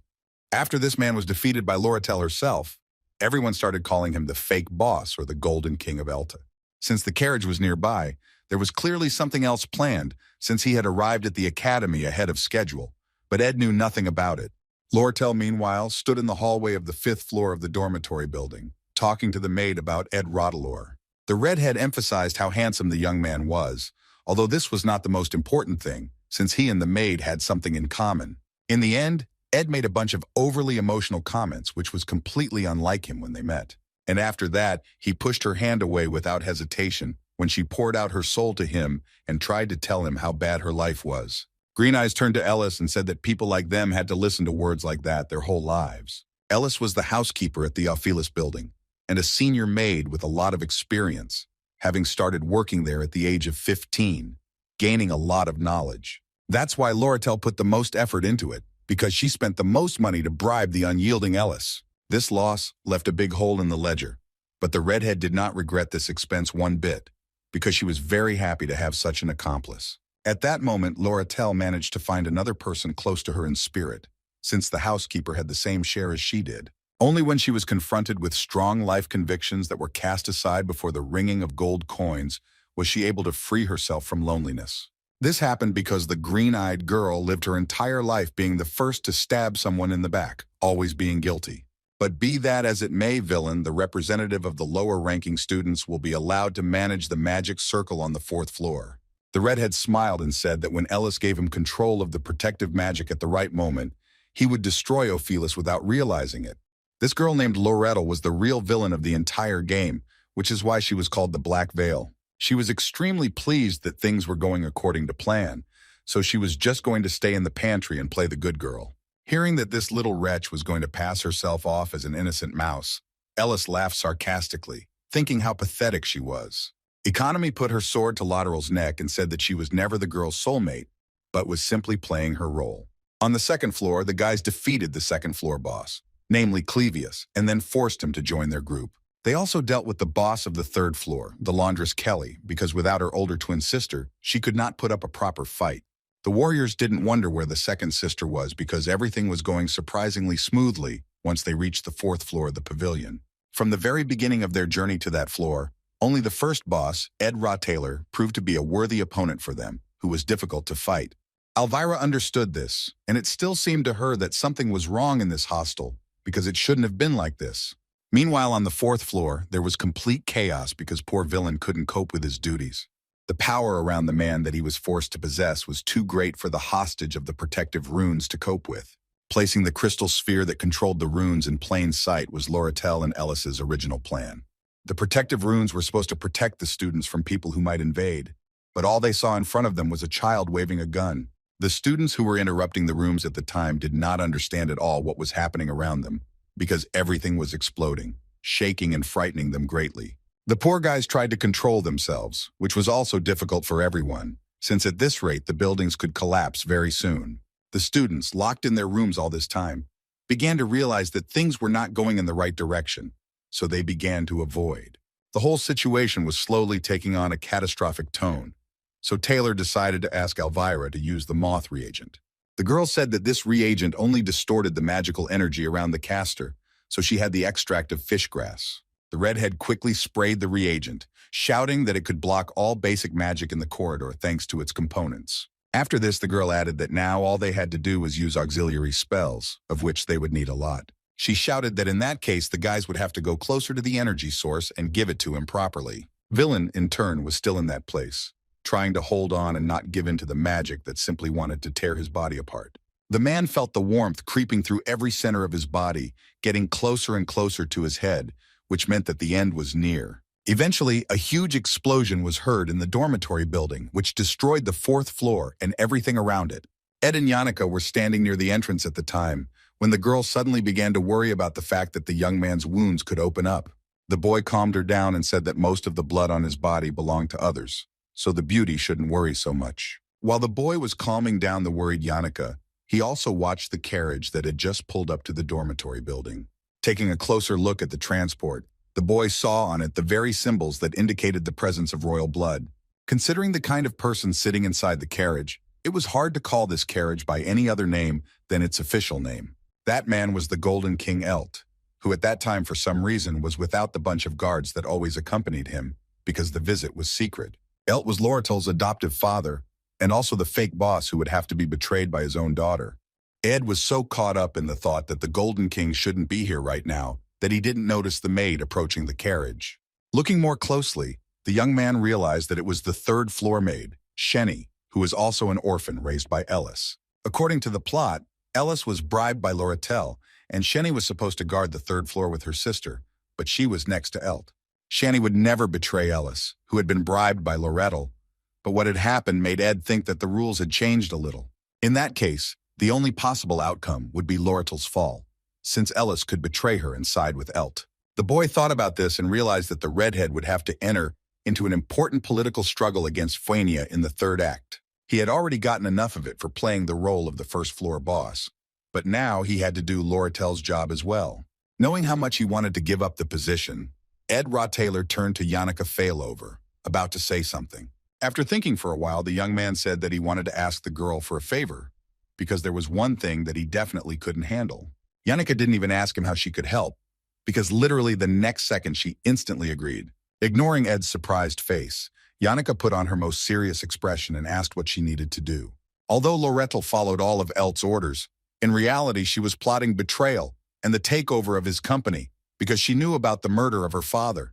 The negotiations regarding the grimoire were merely a pretext to lure the king to the academy and divert his attention from the crisis in his trading company. Ellis had enough evidence to back up what she said above, as she had a document that testified to Lorettel's plan. But in this world there was nothing for free, since the Redhead offered her a decent amount of money, for which she had to be for her. Ellis was permanently blind and had lost most of her hearing due to an accident, so this was to be her last year as head maid. The maid herself more than understood that the outcome of all future events would depend on her choice, but she was ready for it. Returning to the events of reality, Lorettel was still standing and felt the maid's sword almost touching her neck. Watching her tremble slightly, Ellis snorted and said that she thought the Redhead was a much cooler person. She smiled slightly and said that Lorettel herself had planned to take revenge on the Golden King Elt, whom Ellis also hated. Thinking about what that nasty man had done to her entire life, Ellis looked down and closed her eyes, losing her concentration for a second. At exactly the same second, a huge explosion occurred on the 4th floor of Ophilis's pavilion, which almost blew everyone off their feet. At that point, Villain was already completely out of the game because the poor guy not only lost all his strength but also ended up in captivity among the warriors. Elvira suddenly appeared in the corridor with Taylor and the others, who immediately realized that the head maid was behind this whole plan. Ellis turned towards the boys in surprise, not expecting to see them, and at that moment gave Lorettel a few seconds of head start to run away. The Redhead took more than advantage of this and immediately ran up to Taylor and his team, pretending to be a victim who had been taken hostage. Green Eyes hissed menacingly that everything was fine with her, and that the organizer of the plan was Ellis, who needed to be dealt with. Suddenly noticing the girl's face, Elvira exclaimed and asked her friend what had happened to her. Lorettel understood that in the eyes of these guys she was simply insignificant, so she jumped up and ran away, trying to hide from their gaze. The girl ran up the stairs and thought that the plan was almost complete, because Elt was already at the academy and would soon have to answer for what he had done. Now all she had to do was send a pigeon with the letter she kept in her room, and if she was not discovered, everything would go as planned. Remembering what Ed Rottler had once said, Lorettel was only convinced that there was no one in this world who could understand him. Even Ellis, who betrayed her so cruelly, ruining the plan she had been working on for months, was proof of this. But despite this, the green-eyed girl still remained strong because she had been through betrayal countless times. The girl held back the tears in her eyes and tried to calm herself down by saying that it was completely out of character for her to worry about something like this. Eventually, Lorettel calmed down and regained her composure, rushing to escape because she needed to get to the room before Elt arrived. At the same time, the Golden King himself appeared in the main hall on the 1st floor, surrounded by a dozen of his guards. Suddenly, the man saw a student in front of him and in a rude voice ordered him to leave this place. But the young man did not obey the king because the building could soon collapse, which is why they could not let him inside until the workers arrived. Elt suspiciously asked the boy if this was an order from the administration, but Ed said it was his own initiative.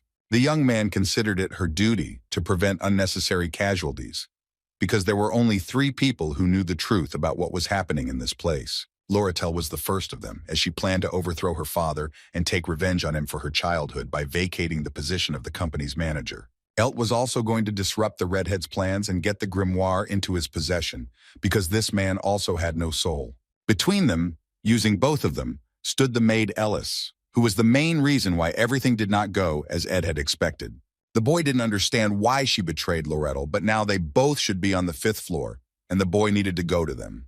However, these thoughts were quickly overshadowed by the fact that, according to the plot, Taylor's team was supposed to stumble upon Lorettel and Ellis. Knowing the fact that those guys were completely reliable, Edra Taylor decided not to worry and leave it to them. Remembering the moments from the battle that he had been poking around between them just a few dozen minutes ago, Ed was convinced of their abilities. Having summed it all up, the boy came to the conclusion that now he needed to deal with the one who was now standing right in front of him. Making a surprised face, Ed bowed to the man and asked if he was the same Elt who ran his own trading company. The boy looked him straight in the eye and said that he had no doubt about the reason for the man's visit, but he needed to talk to the administration. At that moment, everything became suddenly clear to Mr. Elt, and he flared up with rage, menacingly asking the boy if he was Lorettel's henchman. 10 minutes earlier, Ed, along with Yannicka and the huge spirit the girl had summoned, stood in front of a large hole in the wall. The young man peered into what was on the other side and said that there was too much chaos going on around. Watching Zix, who was inside, Ed asked him why the guy didn't go out, and he explained that he didn't want to get involved in it. Having measured the boys with a displeased look, Zix asked them why they had broken the wall in his room, because now it would be cold for him to sleep there. Suddenly, he saw Yannicka standing next to Ed and greeted the girl, saying that this was the first time they met like this. Yannicka suddenly began to worry, but Ed calmed her down again and said that the beauty had long ago suffered her punishment for that incident. Zix stood and watched this strange performance before his eyes and still decided to ask the guys if they were together, to which Yannicka screamed. The girl immediately began to refute everything, but at the moment she still fell silent, looking at Ed's face, who was slightly surprised. She asked him if everything was okay with the guy, to which he agreed, and replied that Zix had simply asked too rude and personal a question. Zix, in turn, felt terribly awkward, which is why he bowed before the guys and asked for forgiveness. Then he raised his green eyes to his friends and asked why they came to him then, and why they also destroyed the wall in his room.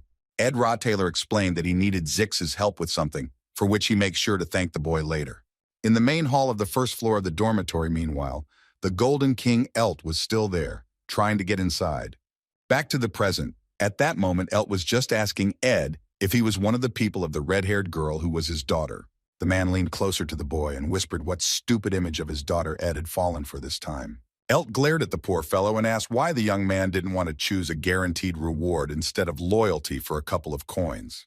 While Ed stood there and listened silently, the king said that he would double the money that Loretel had offered him if Ed would get out of the way. When the man finished speaking, the boy looked up and sternly stated that he had not been offered any money, so he refused. Such impudence generated even more anger inside the king, although he did not try his best to control himself, because he was an important person. The man raised his hand and signaled to his guards, finally saying that the meaning of his speech had not reached the insignificant boy. Looking around and noticing how everyone around him was getting ready for battle, Ed felt like he was about to have to sweat a lot. The moment the warriors of the Golden King rushed to the place where he stood, the boy broke loose and ran upstairs as fast as he could. Suddenly, 2 guards managed to block his path because they had been given orders not to let the little guy escape under any circumstances. Suddenly, the main hall of the first floor was covered with the green light of Zix's magic, who appeared out of nowhere and came to the aid of his friend. Seeing him, Ed loudly shouted to the young man that he would return immediately as soon as he checked the situation upstairs. Zix and Yannicka confirmed his words and showed that they understood the hint, after which they prepared to engage in battle with a bunch of armed guards. Mr. Elt himself, although he understood that these were ordinary children in front of him, felt the power inside their bodies, which made them appear as dangerous opponents. Given this, the man was extremely confident in his men, so he shouted to the students that they would show absolutely everything they could in this fight. Taking advantage of the situation where the guard was distracted by the Golden King, Ed Taylor had already disappeared from the main hall. Finally, he ran into one of the rooms higher up in the dorm and saw in it the very girl he needed so much. Ed looked suspiciously into the beauty's eyes and asked her why the green-eyed girl couldn't get out, but she only remained confused and silent. The young man did not wait for an answer from her and sternly ordered the girl to follow him, because they needed to go to the back entrance. Sharo, the receptionist at the trading company, was always nice to Loretel, as he tried to get information out of her. Caden, a company employee, became very animated in Loretel's presence, as she gave him various pieces of advice regarding his work. Even her pet Tiny, whom she kept at the academy, clung to her, because the girl gave him the highest quality food. Listening to everything that Loretel was trying to tell him, Ed quickly told her that the guys didn't have time to go into details. Loretel, in turn, again shifted all the blame onto herself, believing that this whole thing was a stupid mistake on her part, which she had not calculated. Yannicka Failover grew up surrounded by warmth and love from others, so she tried to give back, but Loretel was different. That day, the Redhead saw how Yannicka proposed to Ed, because the warm look with which she looked at him meant that it was sincere. Loretel thought she had a chance for a similar relationship with Ellis, so she decided to work out a plan with the Maid. But her hopes were dashed to pieces, because unlike the green-eyed girl's life position of not trusting anyone, she should not forget who she was. For the plan with Ophelia's pavilion, she bribed 5 people, including the head maid, the twins Shani and Kelly, and others. After this, the twin girls sided with Elt, and they were followed by Villain, who also wanted to betray Lorettel. Suddenly, she stopped in the middle of the corridor and asked the young men for forgiveness, not understanding why she did it. Loretel said she could not guarantee that she would pay the boy the money he had promised because the situation was so unstable at the moment. In response to this, Ed only asked in a calm voice why the Redhead was so worried about this, thereby amazing her beyond belief. The boy grabbed her hand and said that they didn't have time to stand still, because if Elt found the girl, he would kill her right away. Continuing to run with Loratel further, he said that in order to come up with further steps, the guys first needed to escape. The redhead continued to look at this young man in amazement, who had just refuted all her thoughts that he could betray her like everyone else. While the girl was flying in her own thoughts about the fact that there was good in the world after all, Ed asked her to tell him what was happening. Loratel continued to ignore him for a while because the girl was too focused on what he was doing for her. Eventually, she began to tell that the company's management was planning to manipulate prices, following orders from Elt. After the big monster hunt in the eastern mountains in the summer, the prices for armor dropped significantly, and it became possible to buy most of the goods. For this plan, the girl's father needed a large sum of money, so he found a buyer for that very book, and Loratel ordered it to be stolen. The puzzle finally came together inside Ed's head, and the young man asked the redhead to stop telling her story, because he already understood the whole situation. In this scheme, 3 traders monopolized a cheap product on the market, causing them to artificially raise prices for it. Because of the constant rise in prices for this product, people began to think that they would not be able to afford it anytime soon, so they wanted to hurry. If the merchants had managed to sell the product at that moment, they would have been able to make an incredible profit from such scams. But the weak link in this scheme was trust, because if 2 of the sellers decided to sell the goods without the third, the prices would quickly fall. The third seller, in turn, will incur significant losses, because he will have to sell the goods at a price even lower than that at which he bought them. To achieve this, Loratel had been bribing merchants associated with the first 2 participants in the plan for many years, since the girl wanted him to suffer losses. After finishing listening to her story, Ed realized that this whole plan was made to hit the Academy's finances, which influenced Elt. The young man did not stop there and continued to talk about his assumptions, surprising poor Loratel with how he guessed. Finally, Ed Rottler looked her in the eye and told her that the redhead only had one last step to take. The boy said that they needed to send a message to her people about selling the goods, to which the girl said that she kept a carrier pigeon in her room. With the help of that little animal, the beauty communicated directly with the people she bribed, so they had to get there. Green Eyes paused for a second and said that her father probably expected this outcome, which is why he came to the academy. Ed couldn't help but agree with her, because he remembered that same menacing look of the king when he was with him on the first floor. The young man ordered Loratel to do everything she could to hide, since Elt could place many people around the academy to prevent her from escaping. Gradually leading the beauty to the exit, the boy ordered her to go to an unfinished hut in the forest, where she could stay for 3 days. Ed was going to act like a true gentleman and send the dove out of Loratel's room in order to save the girl's life and keep her safe. I understand that the very key moment has arrived, which was the most dangerous. Ed Rottler firmly grabbed the redhead by the shoulders. He said that the girl had to wait until everything calmed down, and immediately after that run to the stable to go to that very hut. As a skilled trader, he made his move perfectly and harmoniously and settled all the problems without losing a second of time. And Loratel understood this. Noticing that the beauty was stuck in her dreams, Ed shouted and asked if she had even listened to what he was telling her. Loratel was afraid of appearing vulnerable to him, so she immediately agreed with him, after which she asked why the young man was so eager to help her. This question made the boy freeze and think because he had no desire at all to answer it. Ed Rottler knew absolutely the entire plot of that game, in the future of which the redhead would play a key role, so he only said that he wanted to help. After these dreams, the boy left the girl alone and told her to be as careful as possible. Loratel was left alone in that room, so she sat silently on the floor and began to think about everything that had just happened. The girl listened to the sounds that reached her from the floors below and thought that the battle between Taylor and Ellis, which was below, was clearly brutal. But immediately after that, the redhead thought that it could also be a battle between her father's people and someone else, because the sounds seemed closer to her. Okay, besides all the sounds of swords ringing and explosions, the girl felt her heart beating loudly inside her chest. In front of Ed, meanwhile, was the dishwasher Shenny, who took out her sword and pointed it at the young man, saying that she did not expect it. The boy himself grimaced in displeasure and said that, given the current circumstances, their conversation felt somehow bland. Now, with this painstaking attempt to overthrow the government, they were finally approaching the end, when it all had to end. The one who could put all the defensive runes in order with just one command was a swordswoman who could stand up to the students from the combat department. Besides that, the Maid Ellis was simply excellent at using mid-level magic, exceeding Taylor's capabilities by a couple of times.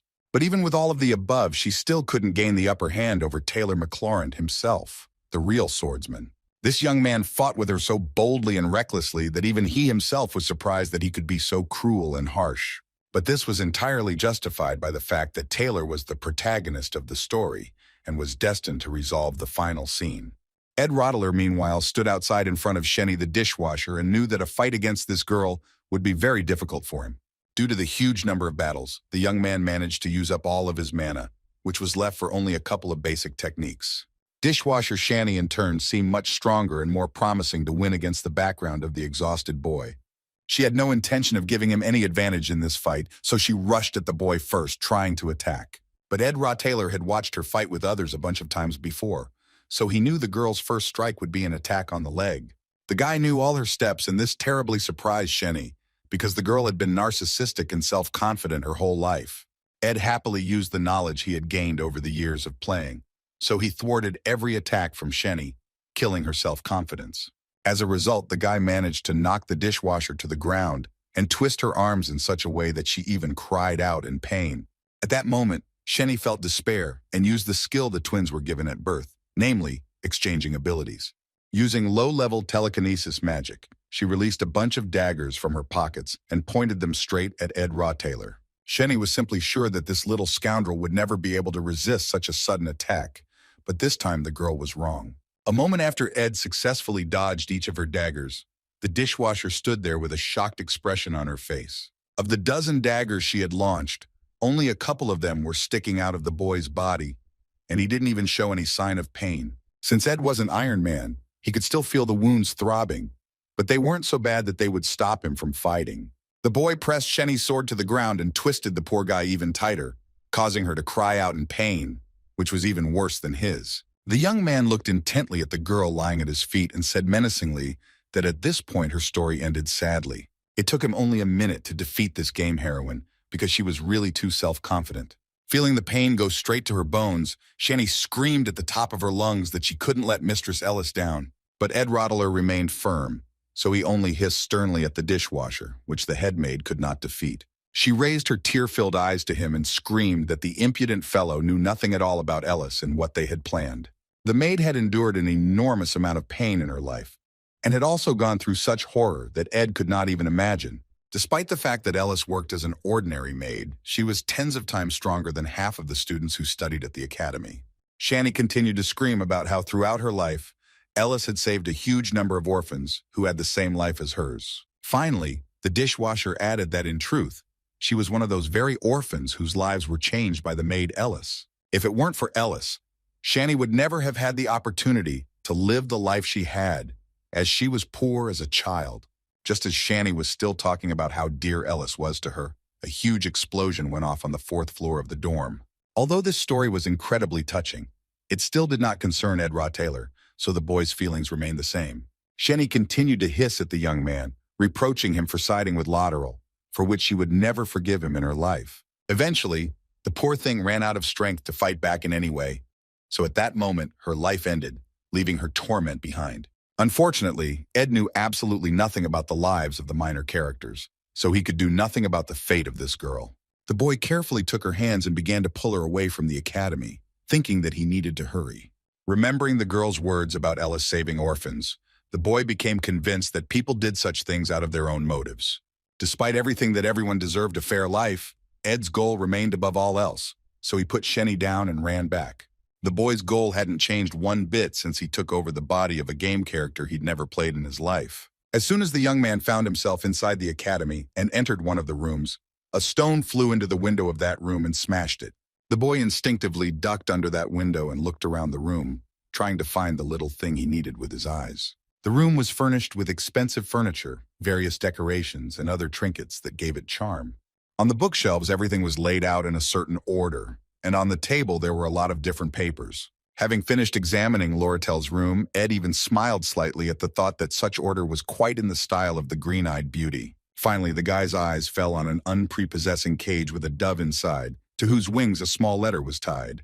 The young man released a carrier pigeon, which instantly set off on its journey through the shower and the impenetrable darkness of the night sky.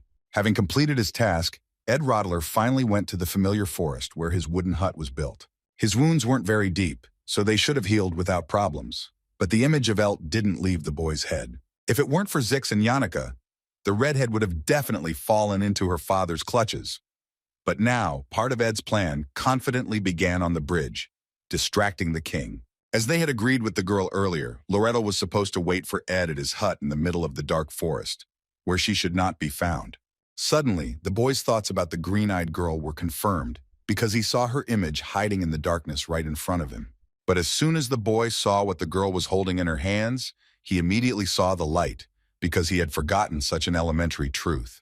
It was too presumptuous of him because the main instigator of everything that was happening was Lorettel, who was holding the dagger in her hand. Only 5 people knew about her plans, and they could have been brought back anyway if the plan with Elt had gone as planned. But Ed Rotaylor, in the eyes of the redhead, was exactly the kind of person who could not be so easily bribed and brought back under control. If the girl had gotten rid of this young man somewhere in the middle of the forest where no one would see them, her plan would have been crowned with inevitable success. After all, it was Lateral Cahelm who was constantly pulling the strings, using and getting rid of people in the course of her plans. Ed urgently needed to come up with something if he wanted to survive at that moment. But the boy's body was far from in a condition to run. While he was thinking, Lorettel chose the right moment and took several sharp steps towards him, swinging her dagger. But suddenly, instead of killing the boy on the spot, she cut a piece of cloth from his shirt and began to tie it around his neck.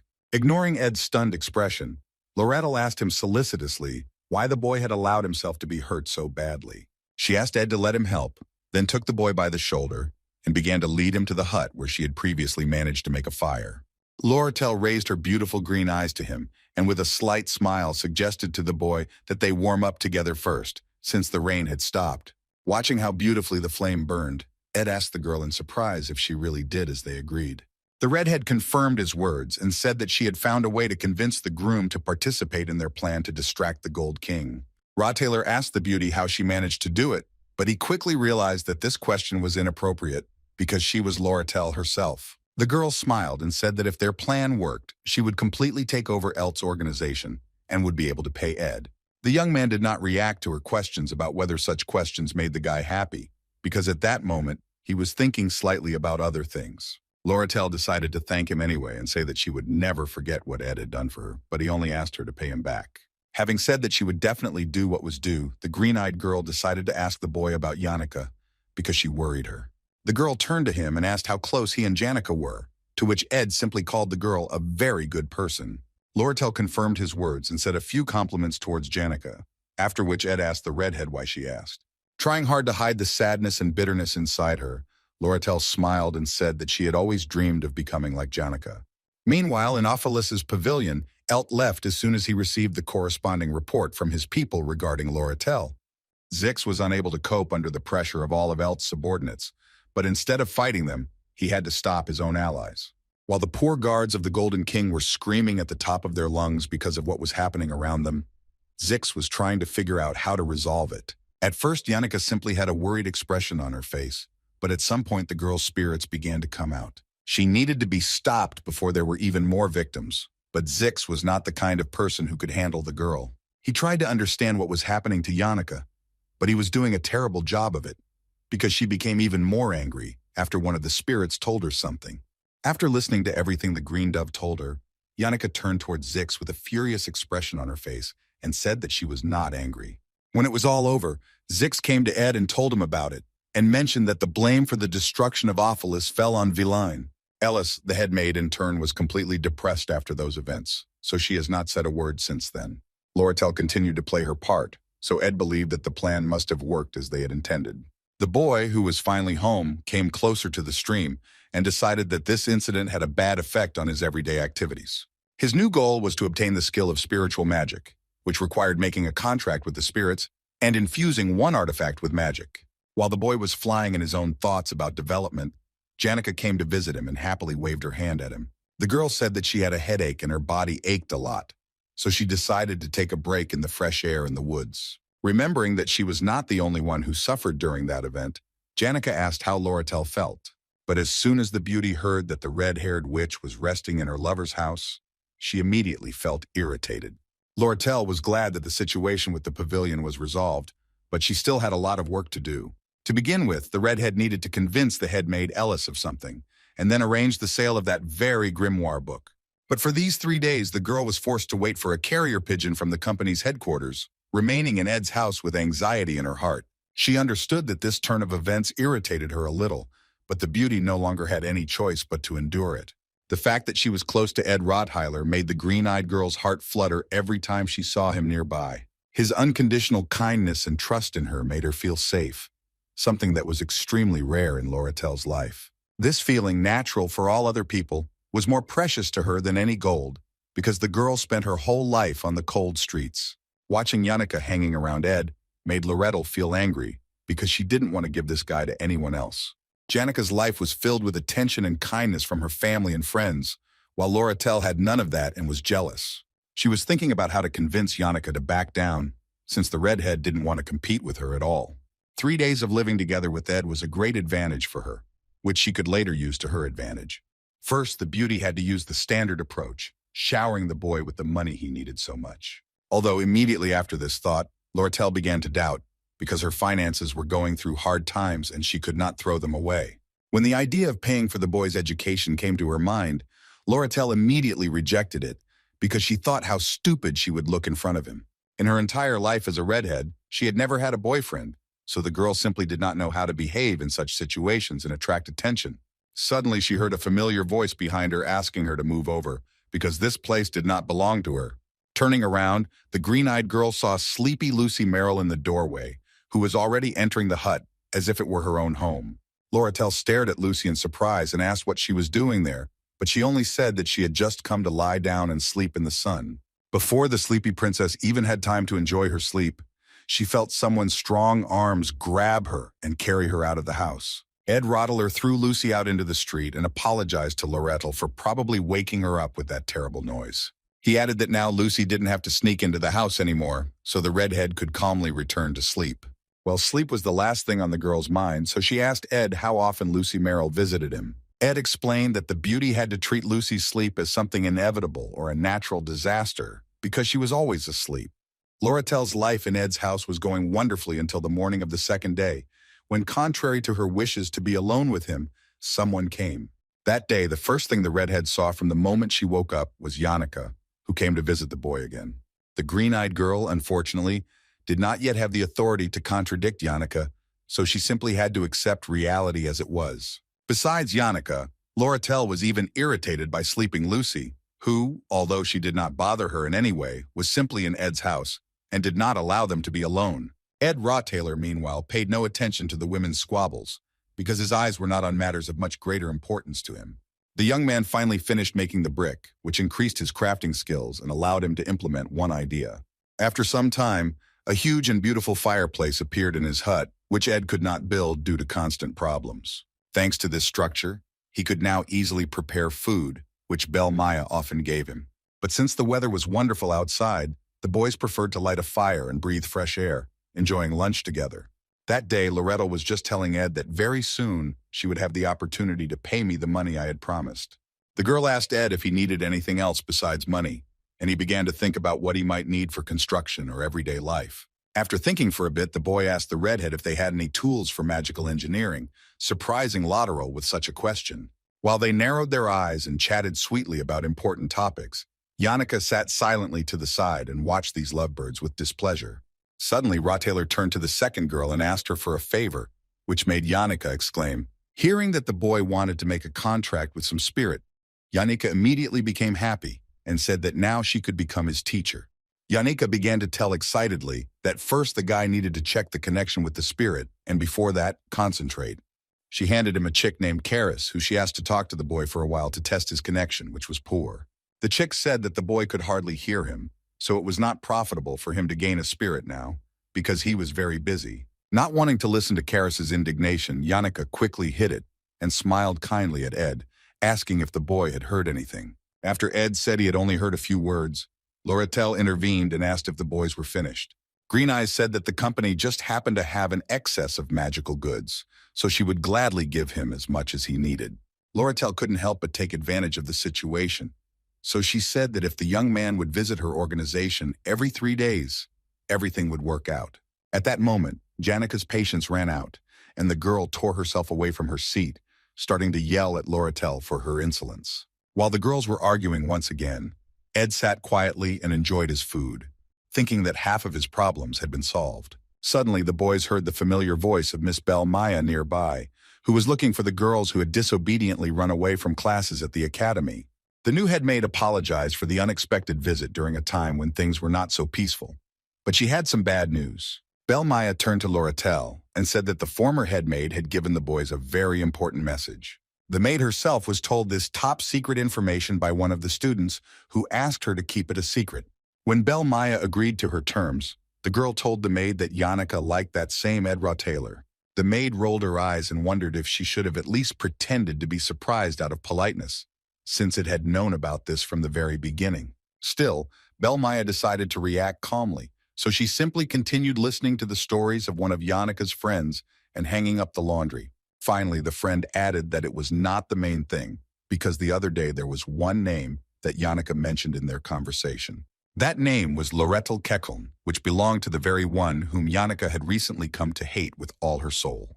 Her friend spoke her thoughts out loud and accidentally said that against that red-haired witch, the angelic Yannicka didn't even have a chance, because love was a complicated thing. Her story was finally stopped by Belle Maya, who said that Ed Rotelor was not a bad person, but he was not interested in a relationship at all now.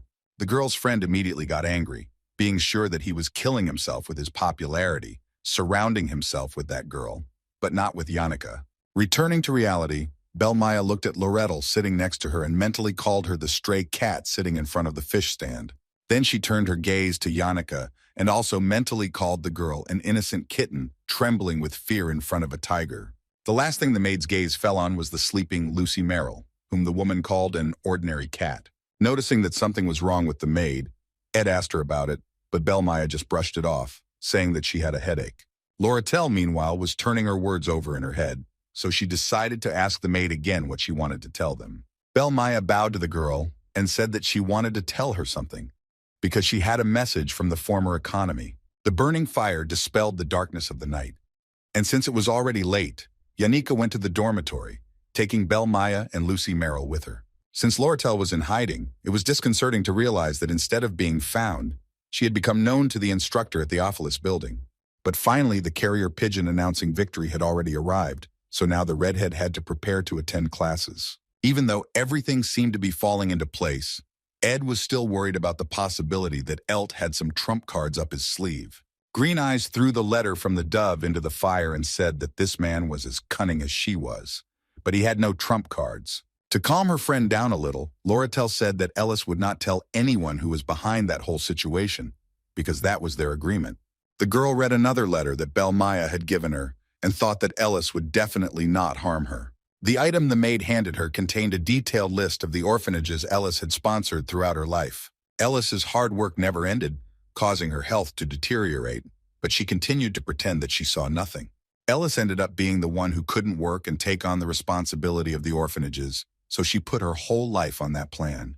The maid was cold and emotionless, so no one understood it, but those who followed her more than understood Ellis. Lorettel said that her victory was obvious from the start, which is why Ellis stuck to her side and did not send threats later. In the world of merchants, there was no such thing as sympathy, because if such a mistake was made, the person was considered a complete fool. If it turned out that Lorettel was behind the plan, she would not get anything good out of it. So the girl decided to take Ellis back. The Redhead got up from her seat and told Ed that now she needed to slowly return to the dorm and her normal life. To help her out a little, Ed Taylor handed his friend a homemade torch and said that it would be enough to light the way for a while. But Lorettel seemed to be thinking about something, because she just stood and silently looked at the young man, not intending to take the torch in her hand. Ed asked her about it in surprise, and the Redhead said that she only now realized that the young man was taller than she always thought. Lorettel felt her heart pounding in her chest, but she still found the strength to say that she wanted to seize the initiative. Ed Taylor looked at the beauty and tried his best to pretend that he didn't understand anything at all, but the guy was doing a pretty bad job of it too. Green-Eyed took a step towards him and carefully straightened his tie, saying that the essence of human relationships was very different for everyone.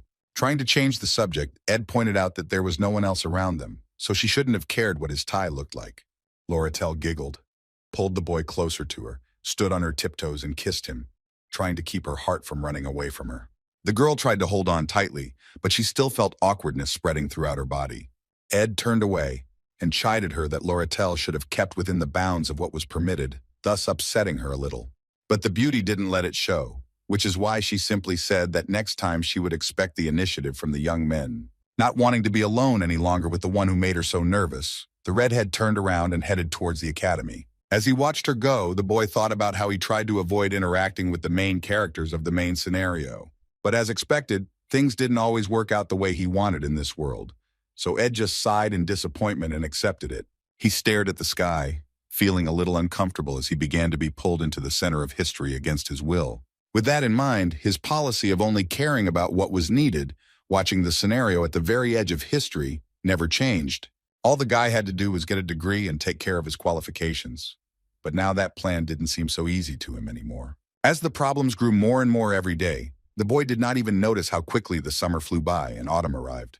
Janica sat under Marilda's tree and listened to the gossip from the forest spirits about how you, the red fox, kissed the young master on the lips. The chick told her about this, trying to motivate Janica not to sit idly by because her lover could simply be stolen from her. The chick's words were joined by a huge fire dragon who said that the red fox knew how to play with human hearts. Janica did not tolerate such impudence, so she immediately screamed for the animals to stop deceiving her and tell her how Ed himself reacted. Trying to remember the situation, the flame dragon said that the boy was just trying to keep his distance by being cold. The dragon said that the boy was too indifferent to it because even he liked that kiss. Even though Janica was glad to hear that Ed didn't care about Lorettel's actions, the girl still felt sad for some reason. Suddenly, the dragon continued to speak again in a raised tone about how the more they pushed that fox away, the more obsessed she became. Realizing that Mr. Tarkin was gradually losing her temper, the other spirits approached Janica and began to calm the girl down, noticing her sadness. Tarkin, in turn, did not retreat until the last, so he continued to try to put in his 2 cents in Janica's conversation with the spirit of the Blue Panther. Janica, meanwhile, was so confused and upset that she didn't even know how to deal with this whole situation. The culprit of her depressed state was at home at the time, spoon-feeding Lucy Merrill, who was visiting him again. When Lucy Merrill tasted the disgusting soup the boy had made her, she screamed loudly that he was a terrible cook. Based on this, Ed even thought for a few seconds about improving his culinary skills in spite of bad food ingredients. But because he had too much to do, and my son had put it off, there was now much more of Janica in his life than anyone else. He easily got used to this rhythm of life, but Ed was troubled by the thought that he could never find time to check whether the script was going well. Usually, the young man closely followed the main characters and actors, namely Taylor and the 4 heroines of the game. Taylor specialized in combat training, so he was difficult to cross, and he steadily rose in rank. His returning companion Ayla provided the boy with due support, while Funa also coped well with her new responsibilities. But the golden daughter of Lotharal looked like she was walking on thin ice, because the guy didn't know how Elt could behave after that situation. The reason he needed more time to check was because he also needed to check the professorial core. This was due to the fact that the final boss of the second act was Professor Glast, who was currently investigating the Theophilus case. He communicated with his assistant, Claire Elfin, to whom he entrusted all the work related to that incident in the dormitory. The professor ordered his assistant not to lose sight of the most important thing and to be very attentive to the work because the matter was important. But at times, Mr. Glass would lose control of himself and simply yell at the poor thing as if she had done something terrible and bad. Claire Elfin was a very strong girl, but after Mr. Glass's release, she needed psychological therapy to continue working. Despite all these downsides to her job, Claire still returned to work after some time and did what she was asked to do. At that very moment, the assistant was reviewing the cases of 3 students who had minimal connections to the Theophilus dorm case. The assistant carefully studied the information about these guys and thought whether it was worth doing this at all if the case was almost finished. The one who caught her attention the most was Ed Taylor, whose appearance seemed very familiar to her and instilled some doubts in Claire. Ed, meanwhile, found just enough time to visit the Elta Trading Company and resolve the problem with the deal regarding the tools. Lorettel, who was in front of the boy, continued to scold them for completely forgetting about his visit that day. But the girl quickly pulled herself together and got down to business, saying that they had had all the materials for the deal ready a long time ago. When she mentioned that she had an important meeting on her schedule today, Ed was genuinely interested in it for the first time. Lorettel giggled softly and tucked a lock of hair behind her ear, not answering the young man's question, not wanting to tell him about it. The girl looked at the boy and asked if he had finished setting up his hut, but he was still at the final stage. Remembering that woodworking was his specialty, the redhead deliberately broke the leg of the wooden chair that stood next to Ed. Ed looked at the chair next to him blankly and said that it was too luxurious a product for him to fix. The boy took a cup of coffee, took a sip, and said that he was, in any case, very grateful to Lorettel for her help. The girl simply smiled back at him because she was happy about the very fact of the boy's presence in the office of her new company. The redhead took a couple of steps towards him and asked Ed with an intent look why his expression hadn't changed at all. Recalling the events of one of the days when she was in his hut, Lorettel noted that she had made a surefire move to get the guy. Lorettel looked him straight in the eye and emphasized that the help she offered him was done with ulterior motives. While Ed kept opening his mouth to say something, the green-eyed girl continued to talk about how she didn't fight a fight she couldn't win. She gently touched his chest with her finger and menacingly declared that, as usual, she would not back down and would achieve her goal. Always the same charming smile on her face, no matter whether she had a chance to win or was in a difficult situation. This merchant nature never allowed Lorettel to reveal her feelings, even at the academy, where from time to time she really wanted to. At the academy, meanwhile, there was a joyful Yannicka who was simply in anticipation of conducting a lesson with Ed regarding spirits. Yannicka Failover loved the power of fire, so she used it for the first time, wanting to show off her best abilities. The girl smiled at Ed and asked if the boy wanted to try focusing his mana and forming some kind of connection. Taylor had no choice but to agree, since he had already agreed to Yannicka becoming his teacher in dealing with spirits. As soon as the young man touched the magical power in the beauty's hands, something alive immediately appeared there and greeted Lord Ed. That creature was a low-ranking fire spirit named Mog, who was truly honored to form a contract with the young man. Mog began to tell the guy that, upon the proposal to choose his full-fledged spirit, the dragon had gone through many stages of qualification. He got the highest score in the independent exercise on magic efficiency in the forest, so he was the best of the best. Mog exclaimed that his body was simply burning with anticipation, and the spirit itself swore that it would burn its heart only with the intention of serving Ed.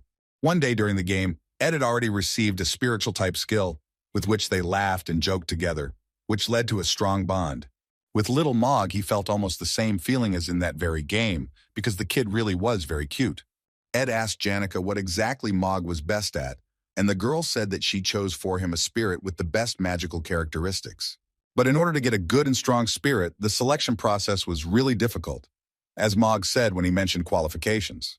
The one who carried out that selection process was Tarkin, the same powerful fire dragon who had recently calmed Yannicka down because of Ed. Not wanting to go into details, Yannicka handed Rottler the little Mog and asked the young man to be careful with him. The boy took the spirit in his hands and felt the warmth that emanated from it, because during contact with contract spirits one could always feel their magic. With this in mind, Ed asked his friend if the strength of Mog's fire changed depending on how he adjusted their connection, to which Yannicka agreed. The girl giggled a little and said that the boy shouldn't have addressed Mogu as some kind of machine, but Ed's head was already filled with other things. The boy looked at this little creature and realized that it was a real portable heater, and one that could talk. Watching the boy's face, Yannicka told him that she was glad to see him happy, because the boy always had a terribly tired face. Yannicka told her friend to be sure to contact her if he needed any help, since it was difficult to have his own spirit. The beauty was in a positive mood, so she was telling him about her teaching plans, when suddenly she let slip that she would look forward to the next meeting. The girl immediately covered her mouth with her hand and fell silent, but Ed still suspected something was wrong and looked at the girl in surprise. She immediately started trying to justify herself, saying that she had a lot of things to do and everything else, so it was time for her to go. Remembering what all her friends had said about this boy, Yannicka said that teaching him spiritual connection for free would be too much. Ed surprisingly agreed with her and said that he took the beauty's goodwill for granted, but he still should have at least repaid her with a few coins. Hearing such nonsense, Yannicka immediately protested and said that there was no need for this at all, since the guy had no money at all. She continued to practically scream in Ed's face, saying that they didn't have the kind of relationship where they could pay each other back with money. Not understanding what was happening, Rottler stared at the girl and asked her why she was the one who first started talking about money. She asked why Yannicka was acting so strangely if she didn't need anything from him, but this only made the beauty even more worried. The poor thing started making excuses again, saying that, according to Clara, she was too generous and that Yannicka should learn to say no sometimes. But even though Ed also confirmed her friend's words, Yannicka still said that she couldn't just take and change. Not wanting to be in front of the guy's eyes any longer, Yannicka jumped up and started running away under the pretext that she really had important things to do. Ed Taylor had no choice but to stand in his place, equally surprised, waving goodbye to her, trying to figure out what had just happened. The contract with the spirit still benefited the boy, because he received an advanced magical engineering skill, which was rare. The items Loretel gave him were simple enough to learn quickly, which was why he got through it so quickly. If the boy ran out of firewood, he would use Moog, but if he ran out of mana, the fireplace would help, preventing him from freezing. Sitting near the constructed fireplace, Ed was even glad that his living conditions had definitely improved and that his life had become a little easier. But the realization of this wonderful fact certainly gave the boy the feeling as if a huge weight had been lifted from his shoulders. Glass's assistant, meanwhile, walked through that forest and felt that there was clearly something wrong in that place, because at night the forest was even scarier. No matter how much she thought about that Awfulest case, everything still led the girl to Ed Rothaler, because he was somehow connected with the case. Claire Elfin came to the forest because she heard rumors that it was where the boy lived after being expelled from the dorm. Suddenly, the girl heard some strange sounds and immediately hid behind a tree because she saw someone's figure nearby. She was not mistaken for a second, because that figure was Ed Rottelor himself, holding in one hand the carcass of a dead deer that had fallen into his trap. Claire looked after him in amazement and tried to understand what it was, because in addition to the deer's body, there was one sleeping beauty sleeping peacefully on his shoulder. Director Obel, who was as powerful as Archmage Glocktum, had once used all his powers to confront that girl. Lucy Merrill was terribly strong and dangerous in Claire Elfin's opinion, and this guy was carrying her so calmly on his shoulder. Continuing to peer into his image, Claire became convinced that her premonition had not failed the handsome man, since the invasion of Ophelis had been planned. The one who organized all this and brought it to life was Ed Taylor, who was standing a couple of meters from the girl. Claire watched the young man until he arrived at the hut, trying to comprehend the picture she saw, because the assistant considered it absurd. Ed, meanwhile, had just walked into the cabin and dumped Lucy, saying that he had a lot of work to do and needed to go to bed early that evening. While he was pondering what exactly he wanted for dinner, Glass's assistant continued to watch him closely from behind a tree nearby. When the boy left, Claire ran to the small hut that Ed had made just for Lucy and was about to save her from him. But at the very second the assistant touched the sleeping girl, there was a flash, and Claire literally froze in fear and surprise. Lucy Merrill jumped up from her seat and glared at the stranger, asking her suspiciously who the girl was. Claire smiled excitedly and explained that she was an assistant to a professor in the Sleeping Beauty stream. Without listening to the end of these explanations, Lucy Merrill calmly returned to her hut, making Claire even more surprised. Sleeping Beauty turned towards Glass' assistant and measured her with her displeased gaze, which screamed about the girl's irritation. Suddenly, Lucy Merrill's plans changed dramatically, and the girl flew into the sky, using magic to fly in the direction she needed. The power of her magic was so strong that it illuminated the hut and everything around it, so that it seemed as if it was real day outside. Clary was simply stunned by this development of events, because in those couple of minutes more interesting things happened than in her entire life. Unable to bear it, after some time Claire returned to the academy and laid out all the documents on Glass's table, asking if he knew anything about Ed. Glass looked at his assistant with displeasure and told her that he rarely remembered names, but Claire said that he should at least have known Lucy Merrill. Without waiting for his answer, Claire began to tell her boss about what had happened to her, but due to excitement and the flow of thoughts, the girl's tongue was tied. The assistant sighed and said that in any case, she used magic, which allowed her to reveal some details of Ophelis's case. Since this was forbidden, Glass told the girl to prepare to write an explanatory note, but Claire replied that he needed to take a look first. A moment later, Professor Glass saw a picture of Ed Taylor sitting on the first floor of the Ophelis building.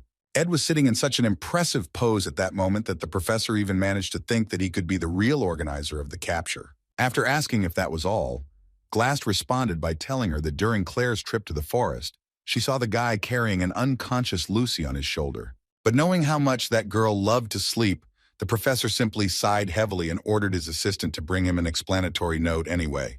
Professor Glass noticed how upset his assistant was with this order, but the man remained firm. All the events were documented, and it appears that Ed tried to stop Taylor and his friends, but in the end they quickly walked past him.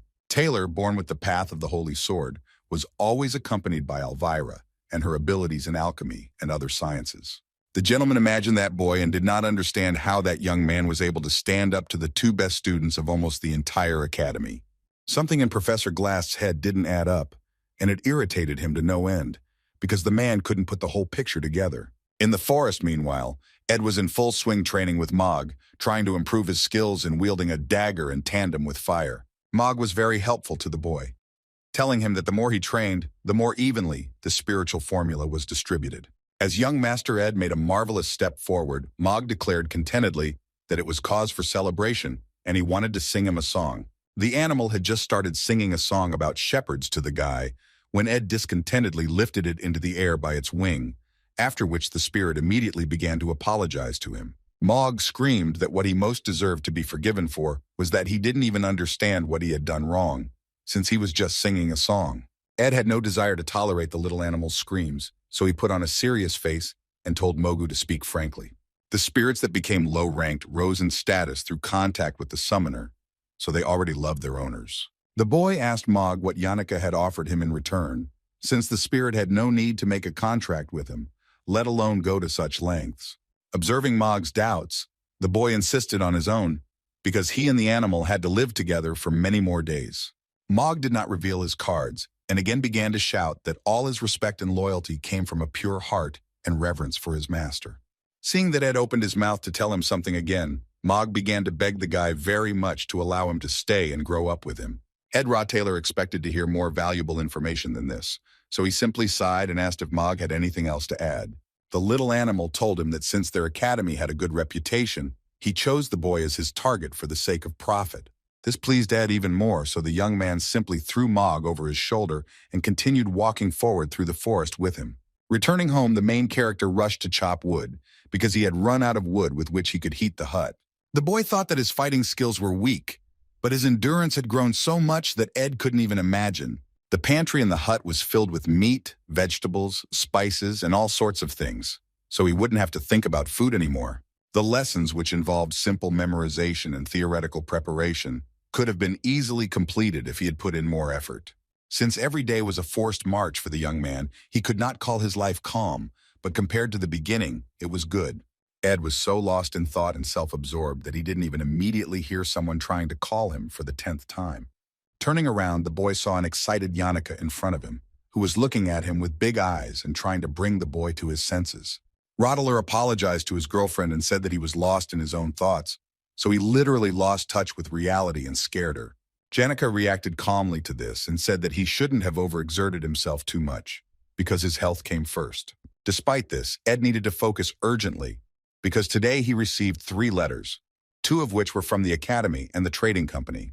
But the boy had to read the 3rd letter with the utmost care, because it was evidence that the course of history had been distorted.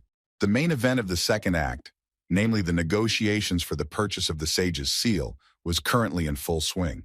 However, due to the fall of Elta, the original client who sent the request to purchase the seal canceled it due to a conflict that arose.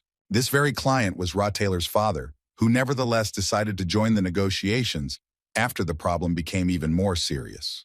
Crepin Rottailer was so powerful that there was no way to suppress him, so Ed knew that this hero had to be crossed out.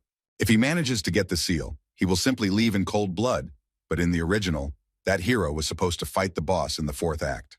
That letter discussed Crepin's actions and doubts about them, and also included a proposal for Ed. When Clark approached Mistress Fiona and reported to her that he had delivered that letter to the Northern Forest as per her orders, the girl thanked him. It was extremely shameful that the seal of the sage, namely the heart of the academy, was sold for such a price, so the director asked her for help.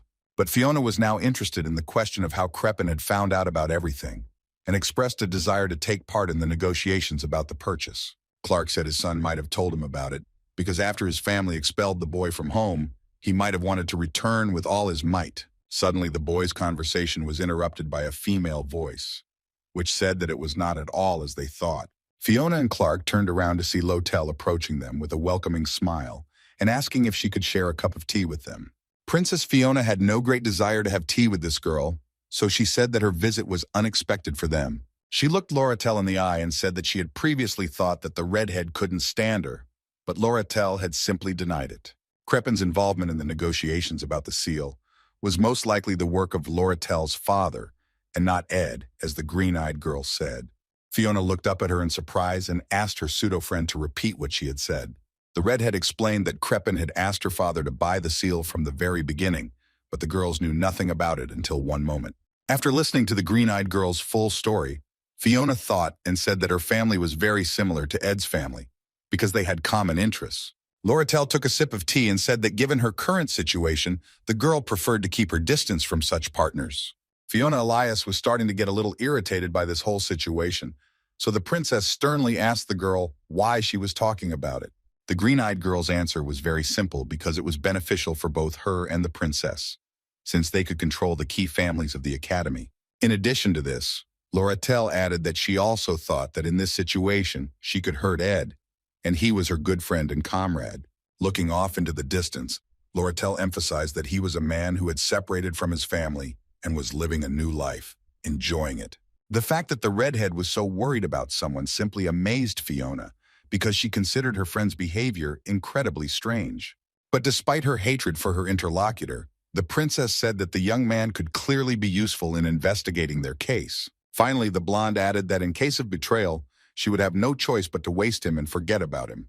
Laurel placed the cup on the table and leaned over him, saying that there was always another way out, because they could deceive and exploit. Noticing her reaction, Laurel laughed loudly and asked, almost with tears in her eyes, who would be to blame in that case? Not wanting to tolerate such impudence towards the lady, Clark burst into their conversation and ordered Laurel to watch her tone. The redhead, meanwhile, announced that she and the princess were now allies, so she wanted to give her one sincere piece of advice. Fiona didn't need to use her tricks along the way that could interfere with her fair victory, and moreover, harm her in any way. Clark was extremely displeased with such impudent advice, and immediately shouted that the scoundrel should be held responsible for such tactlessness. But the princess quickly stopped him because she was confused, since the intentions of Ed Taylor and his father were not clear to her. After thinking for a bit, Fiona was convinced that the one they should fear most was the arrogant Laurel, who didn't even show respect to her. The redhead, meanwhile, managed to return to the company, where a very unpleasant surprise awaited her, which made her exclaim. There she saw Ed standing in front of her, with Janica next to him, who waved her hand at her and asked how Laurel was doing. Green-Eye didn't even expect to see that girl in her company, so she silently went to make tea for the guests. With one ear listening to their conversation, Laurel turned and smiled sweetly, indicating that Ed had probably come for engineering supplies.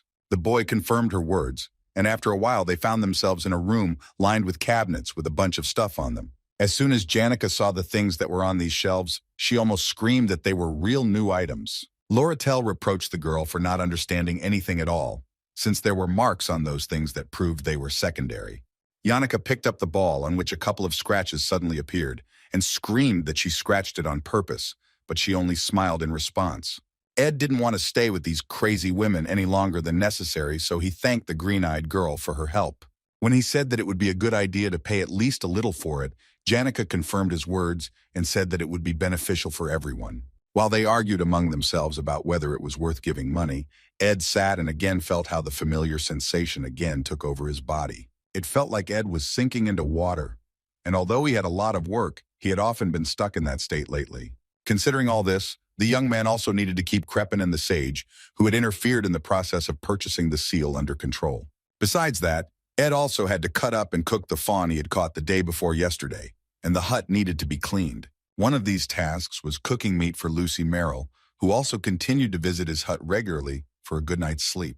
He was so lost in his thoughts and deep in himself that he again did not immediately hear the excited voices of Yannick and Laurel, who were trying to call him. Fiona, meanwhile, sat with a cup of coffee and thought that it was worth acknowledging that Ed had acted decisively during the battle against Glaskin. He had a reputation among the students as a diligent textbook student, and Laurel had warned her not to dare treat him carelessly. The princess had a feeling that the boy was beyond her perception, so she needed to check. It was under the pretext of checking that Fiona sent him an order to pay her a visit at the royal residence to discuss something.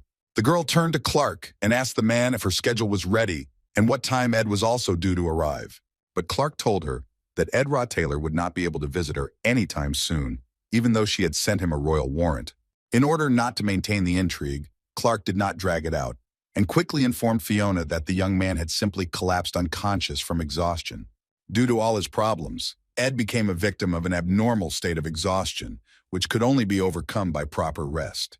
As the boy felt heaviness throughout his body and an unbearable heat in his lower abdomen, he opened his eyes and saw Lucy Merrill sleeping on top of him. The girl seemed to be in the deepest phase of her sleep, as she was muttering something under her breath and not paying attention to what was around her. Ed Taylor carefully lifted his head from the pillow and began to think about how he could remove Lucy from his body, because this was already the ultimate insolence. Remembering how easily he had managed to throw that girl into the spirits, Ed wondered why she had felt so light to him at that moment. Since the boy was now unable to even move, Lucy seemed much heavier to him, because his strength had completely left him. Finally, the Sleeping Beauty opened one eye and muttered something again, to which Ed asked in response if it was true that she only slept and ate.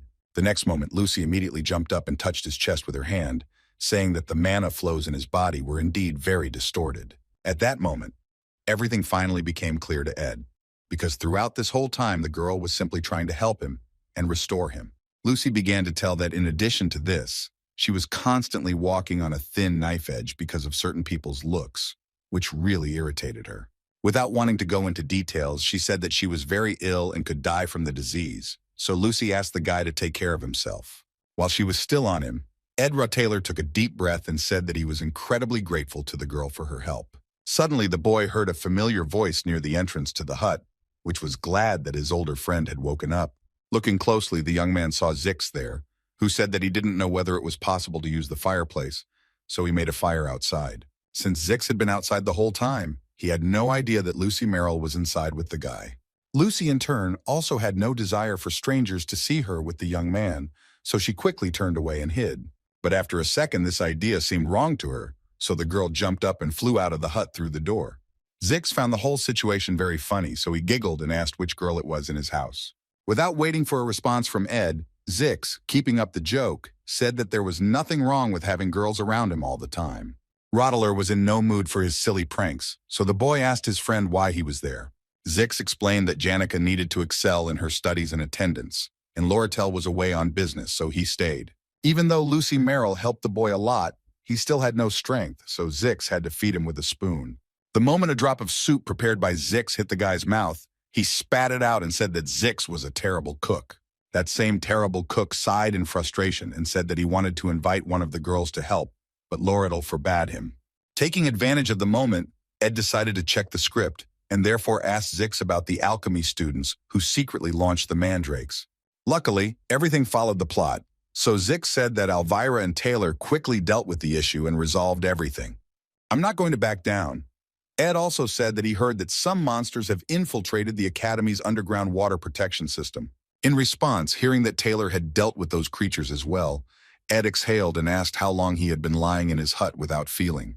When the next second the guy heard that he had been lying in bed for 10 days, he immediately opened his eyes wider in surprise at what had happened to him. In order not to upset the boy, Zix explained that no one would be able to visit him due to his severe underachievement at the Academy. Ed was the last to think about this, because now he was worried about the fact that in so much time he could have done a lot of useful things. I understand that he wasted a lot of time. Ed Taylor told Zix that he urgently had to convey his words to Loretel because it was important. The next day, when the battle for the Sage's Seal began, the bidders were Princess Fiona and a representative from the Loretel Trading Company.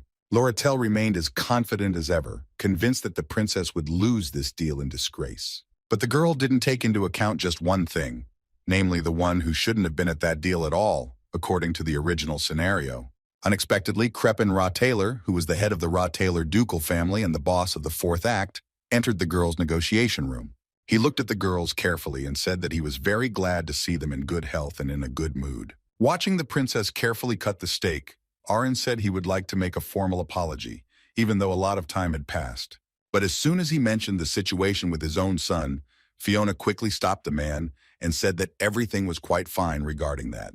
Crepin Taylor smiled sweetly at the girl and also took up his food, because previously he was full of nobility, dignity, and wisdom. In every gesture of the vassals who served Crepin, one could feel their respect for this duke, even though he possessed the highest power. Only one person's eyes could see the true essence of this man, who deep down in his soul was the most cruel devil. Crepin's gaze fell on Loretel, who was sitting next to him, and the man asked the red-haired woman if she was the same representative of the trading company. Loretel stood up and introduced herself by name, saying that he was absolutely right and that it was a great honor to be in the same room with him. Crepin said that he had heard about the insight and the adventurous streak in the character of the only daughter of the Golden King Elt. The man also added that he imagined his old friend's daughter exactly as she looked, which could not but please him. During the negotiations, each participant had to write down the price and offers, and the one who made the highest bid would win.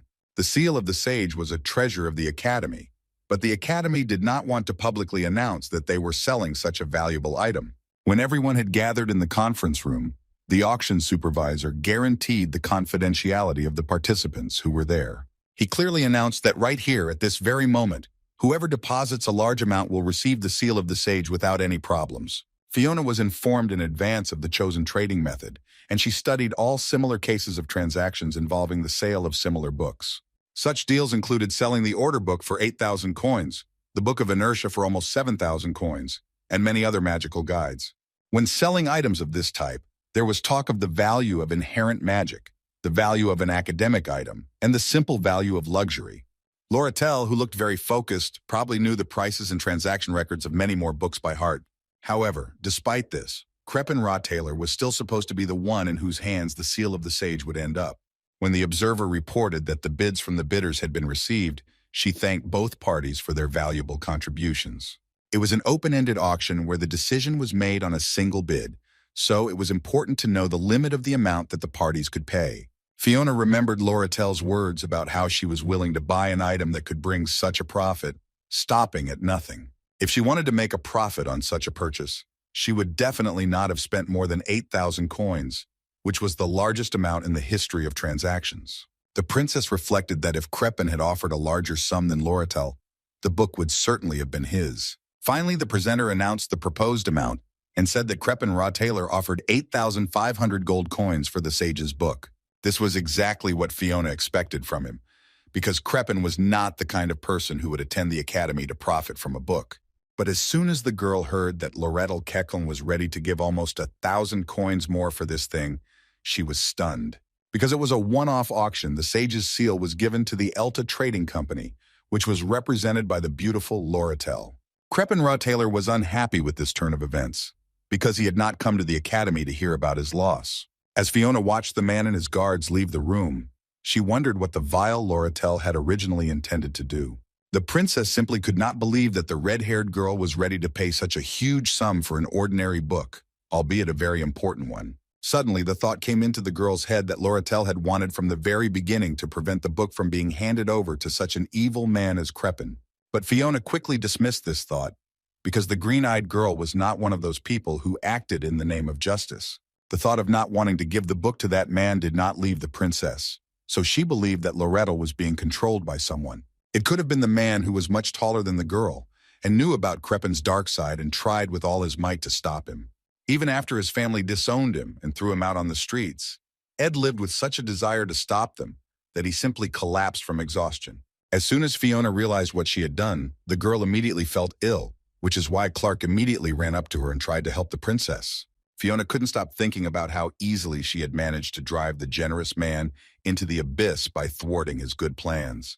Loretell, meanwhile, was reading the deed of sale and was happy that she had finally made it work. The words that she would not sell the sage's seal back to Crepin were nothing more than a merchant's lie.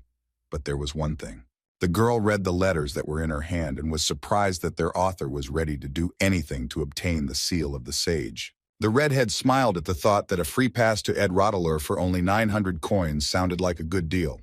Green Eyes hugged the letter to her chest and plopped down on the bed, glad that she now had all her strength concentrated in her hands. If the princess had seen her expression, she would have had a stroke, because at the moment Fiona felt terribly guilty. After finishing telling Ed about all this, Zix remembered the expression on the redhead's face when she received Ed's letter. Ed thought that he could bet on Lotterell's interest in him, but even at that moment he felt a nagging urge to apologize to her. Suddenly the guys heard a familiar voice nearby, and a second later, they saw Yannicka in front of them, who had run away from her lunch break. When Ed started apologizing to his friend for causing them a lot of inconvenience, the girl immediately started stopping him. At this point, Zix said that when Yannicka was running around the academy in tears, rumors started spreading about her broken heart, but she quickly shut them up. The girl ordered one of her spirits to deal with the shameless one, after which she said goodbye to him and waved her hand sweetly. When the huge bear spirit finally pulled the talkative Zix away, Yannicka exhaled and noticed Mog hiding behind her shoulder. He instantly jumped off the girl and ran to his master, begging the boy to kill the spirit for not preventing this terrible incident. Mog burst into tears and shouted that he immediately wanted to rush to the master to apologize, but he was scared, so he was with Yannicka. Zix, whom the bear never managed to take away, said that Mog was indeed telling the truth, because the boy lay unconscious for 10 days. The second Ed heard again that he had been absent from the real world for 10 days. The young man almost won. 10 whole days had passed since then. Then all the meat he caught while hunting should have rotted a week ago. Along with the meat, the fishing nets must also have torn, because no one was looking after them or removing them from the water at night. These thoughts instantly made Ed feel upset, because he had lost all his food supplies and would have to start all over again.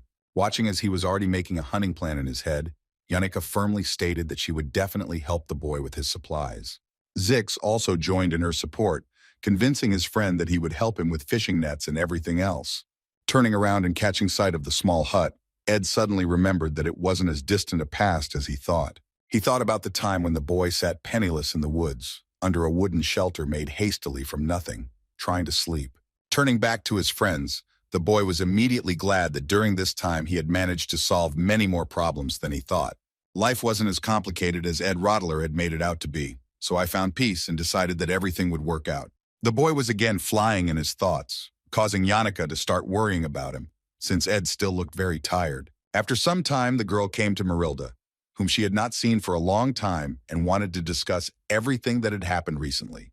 The she-wolf, in turn, fully supported the beauty, and mentioned that Yannicka should learn a thing or two from that cunning red fox. Marilda had a healthy amount of experience, so she said that if Yannicka wanted to get a man, she had to be a bit of a fox herself. But despite the fact that young Yannicka had no experience at all in such matters, Marilda still said that she had already managed to earn 100 points. To avoid maintaining the intrigue, the she-wolf explained that Ed really liked it when she coped with everyday tasks. The she-wolf advised the girl to roll up her sleeves and tie her hair, because anyone would like the feeling of support from a friend who was always there. Yannicka looked at her friend, the consultant in matters of the heart, and was simply amazed at how Marilda knew so many useful things about. Throwing aside all tenderness, the she-wolf pounced on the girl and began asking how she tried to get closer to Ed when she was at his house. But as soon as Marilda heard that Yannicka had done nothing at all for this that day, she almost went berserk at this stupid little person. The other spirits that were flying around had not seen the she-wolf so angry and sad for a long time, so they screamed excitedly. Marilda, in turn, took full initiative and began to scold her mistress for how useless she had been in the relationship. Not wanting to provoke her friend any further, Yannicka screamed that there was still one way to deal with her, so Marilda needed to listen to her. The she-wolf finally calmed down a little and leaned closer to the girl, while she did the same, preparing to tell her the plan. As evening approached, it was deep night in the forest, the impenetrable darkness of which was diluted only by the light of the moon and sparks from the fire in the camp. The stew Yannicka cooked over the fire was so delicious that Zix's cooking didn't even come close to it. With this in mind, Ed was convinced that he needed to improve his cooking skills. But before that, he needed to focus on recovery. Although the boys helped in many ways, he could not constantly show signs of fatigue, but at the same time, he still felt a little unwell. The headache and slight fever returned to the boy again, making him feel several times more tired. Suddenly, caring Yannicka appeared in his room, who emphasized that Ed really looked very tired. The beauty walked into the room and sat down next to Ed's bed, telling him that he shouldn't worry because she wasn't going to do anything bad. Yannicka immediately sensed people, so she smiled sweetly and asked the boy not to pretend that it wasn't hard for him at all. She added that if the body became tired, then the spirit became tired too, since this process was the same for everyone, and she knew how to sense it perfectly.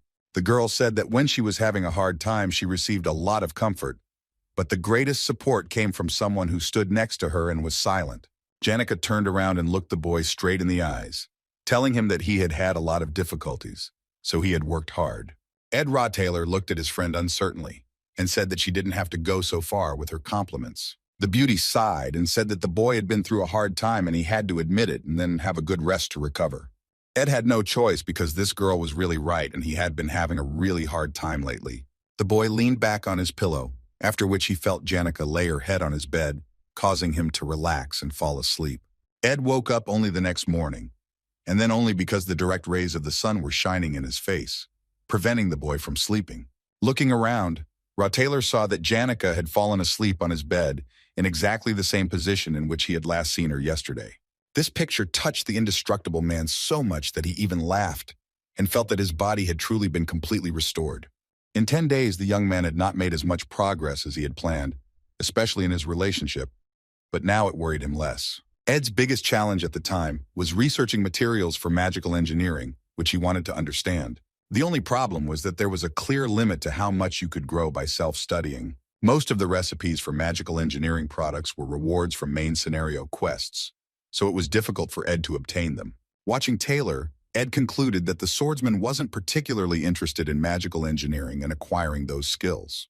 But unlike the main character of the entire game, Ed Taylor's situation was completely different, so he couldn't compare them. Here the boy had someone who could get any materials even from the other side of the world, and that someone was Loretel.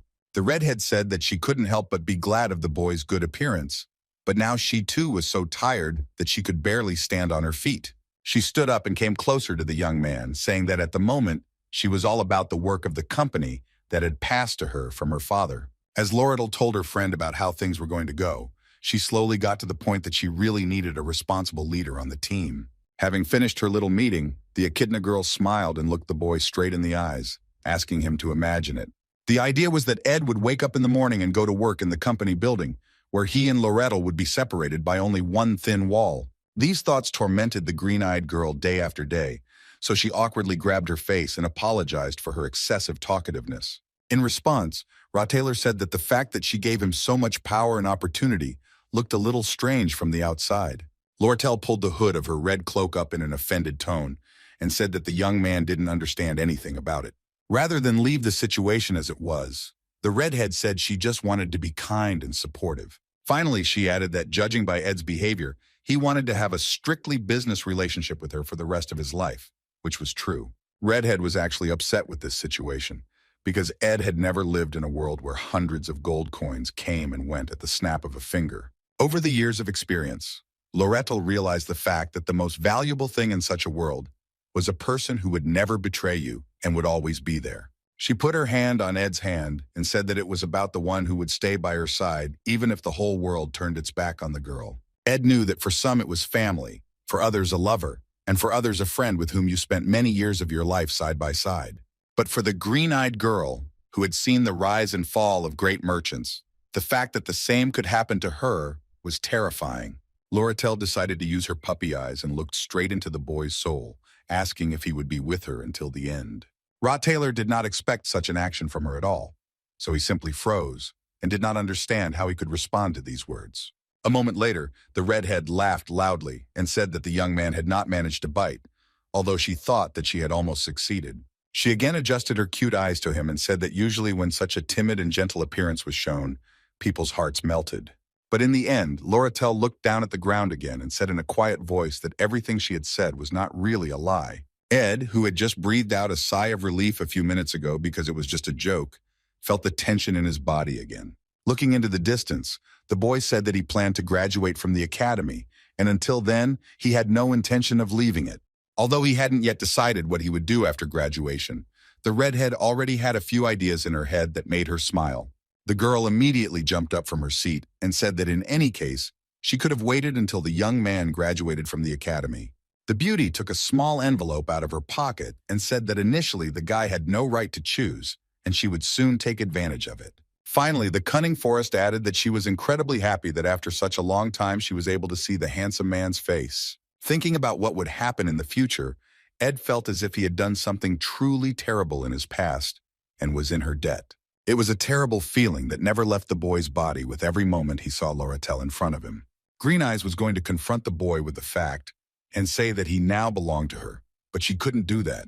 And as soon as she saw Ed's face, she failed to implement her plan because she did not want to see his sad expression. Loretel had grabbed the change from her payment for the magical engineering materials, but now she couldn't look him in the face. The girl looked at the boy's hut and wondered whether she should have just left the bag in the hut and silently left. When she finally made her decision, just at that moment, a sleepy Yannicka came out of the hut, woke up, and started looking for her friend. As expected, the two girls bumped into each other and were clearly not happy about such a meeting, on both sides. They simultaneously began shouting at each other in irritation, demanding to know why they were in Ed Taylor's camp. The confrontation between these two stubborn girls was the beginning of a huge new disaster for Ed, whose life would suffer because of them. While the girls were settling all the issues among themselves, Ed was chopping wood with Mog, while the spirit reproached him for not having eaten yet. Watching Mog do his job so faithfully, Ed apologized to the zebra for causing such chaos in his house because of the guests. But one way or another, thanks to the help of Zix and Yannicka, the boy prepared a sufficient amount of provisions and firewood, and also furnished the hut with furniture. Now, the only thing that worried him was the 3 letters he had received before he collapsed, because one of the letters had Loretel as its address. In addition to the letter from Princess Fiona, there was also a letter from the Academy, but its sender turned out to be a very unexpected character for Ed.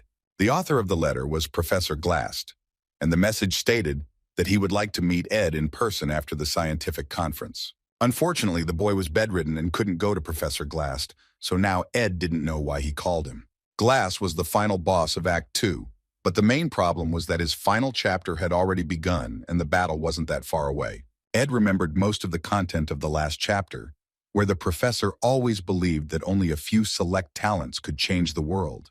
To complete the star magic he was studying, he needed the Sage's Grimoire, which the Academy sold because they fell for Loretel's trick. In his desperation, Professor Glast will steal the Sage's seal and attempt to infuse the spirit of the Academy into the body of Ailia, who was born with a talent for star magic.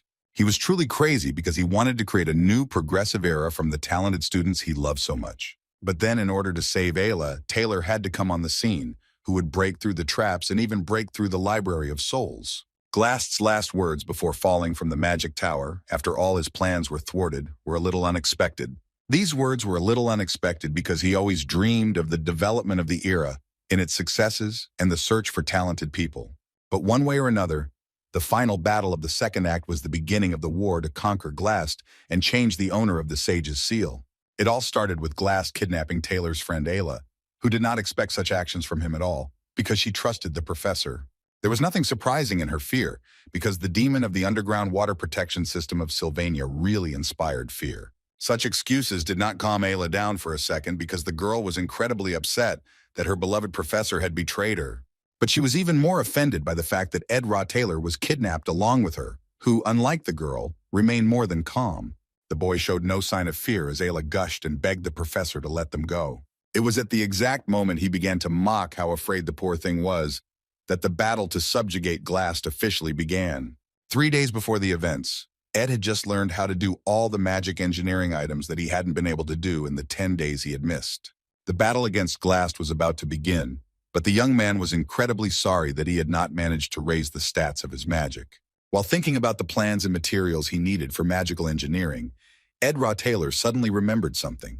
In his head, he came up with the very same way to significantly increase his magical engineering stats using one small item. In the final chapter of the battle with Glast, there were only 4 battle stages, half of which were not terribly difficult even for Ed. Among them, the highest level of difficulty is the boss scene, namely the 3rd phase called the Secret Laboratory. Raina, who was the librarian of the Library of Souls, was so strong that it was extremely difficult to break through her without holy sword techniques. But that was a problem Taylor had to solve, and Ed Rottler was only interested in the contents of that library. It was filled to the brim with formulas for magical engineering, and as far as the boy remembered, it dealt with far from double-digit numbers. Looking at Yannicka, who was next to him, the boy thought that if he went there with her, then no problems would arise. Professor Glass, as usual, was at work and telling his students something about classes of different levels. Despite the fact that he spoke of a large number of talented children that year, there were only 3 students in his class: Lucy, Zix, and Lateral. Compared to all of these guys, Ayla's combat power itself wasn't that strong, but she had an affinity for star magic. Suddenly, right in the middle of the lesson, Zix stood up from his seat and asked if the selection criteria for the class could be based on talent. When the young man added that even the students had no idea how they would blossom, Professor Glast somehow became angry with his question. In his rough and intimidating voice, he asked Zix how he dared to think that the professor ignored or destroyed the students by denigrating their efforts. As the students finished reading, Glast said that the surest way to ruin someone's life was to quickly inject confidence into the person. Loretel sat and listened to the man with only one ear, because before entering the academy, she had done a little research on the professors. The obsession with talent, which could be seen as pure pleasure and stubbornness, was probably connected with Glast's daughter. The professor's only daughter, Muri, was an ordinary wizard, but he had boundless faith in her, which was natural since he was her father. However, Muri perceived this not as her father's faith in her strength, but as the faith of Professor Glast from the Academy's magic faculty. More enlightened than her father, she hastily took part in the conquest of the demonic brain at a young age, something Muri soon regretted. As a result, after that incident, the professor became obsessed with finding obvious talent, because the daughter, who was the sun of his life, destroyed all his expectations. It was said that, as a professor at the Academy, he devoted most of his time to researching an unidentified magic called star magic. Well, if you look back at his past, you could see that Professor Glast was not looking for star magic, but for the person who invented it. This man was considered the greatest talent in the history of the great sage, and the Academy was named in his honor. The reason he was trying to promote Ayla to a higher class was probably due to his research into star magic, Loratel thought. Suddenly, the redhead's thoughts were interrupted by the professor's address to her, but very soon he said that it would be better to call her to him separately tomorrow. Green Eyes decided that the teacher wanted to talk about the seal of the sage because it was necessary for star magic. When the professor left, his assistant came to take his place and announced that the class was over, as the ritual was about to begin. Although Ed was a little anxious, the plan was already fully worked out, and the essence of the operation was to follow behind. While Taylor goes through stages 1 through 5 to save her friend, the boy will quietly follow him and collect items. Ed Taylor also made a list of the necessary things he needed to collect for magical engineering in the Library of Souls.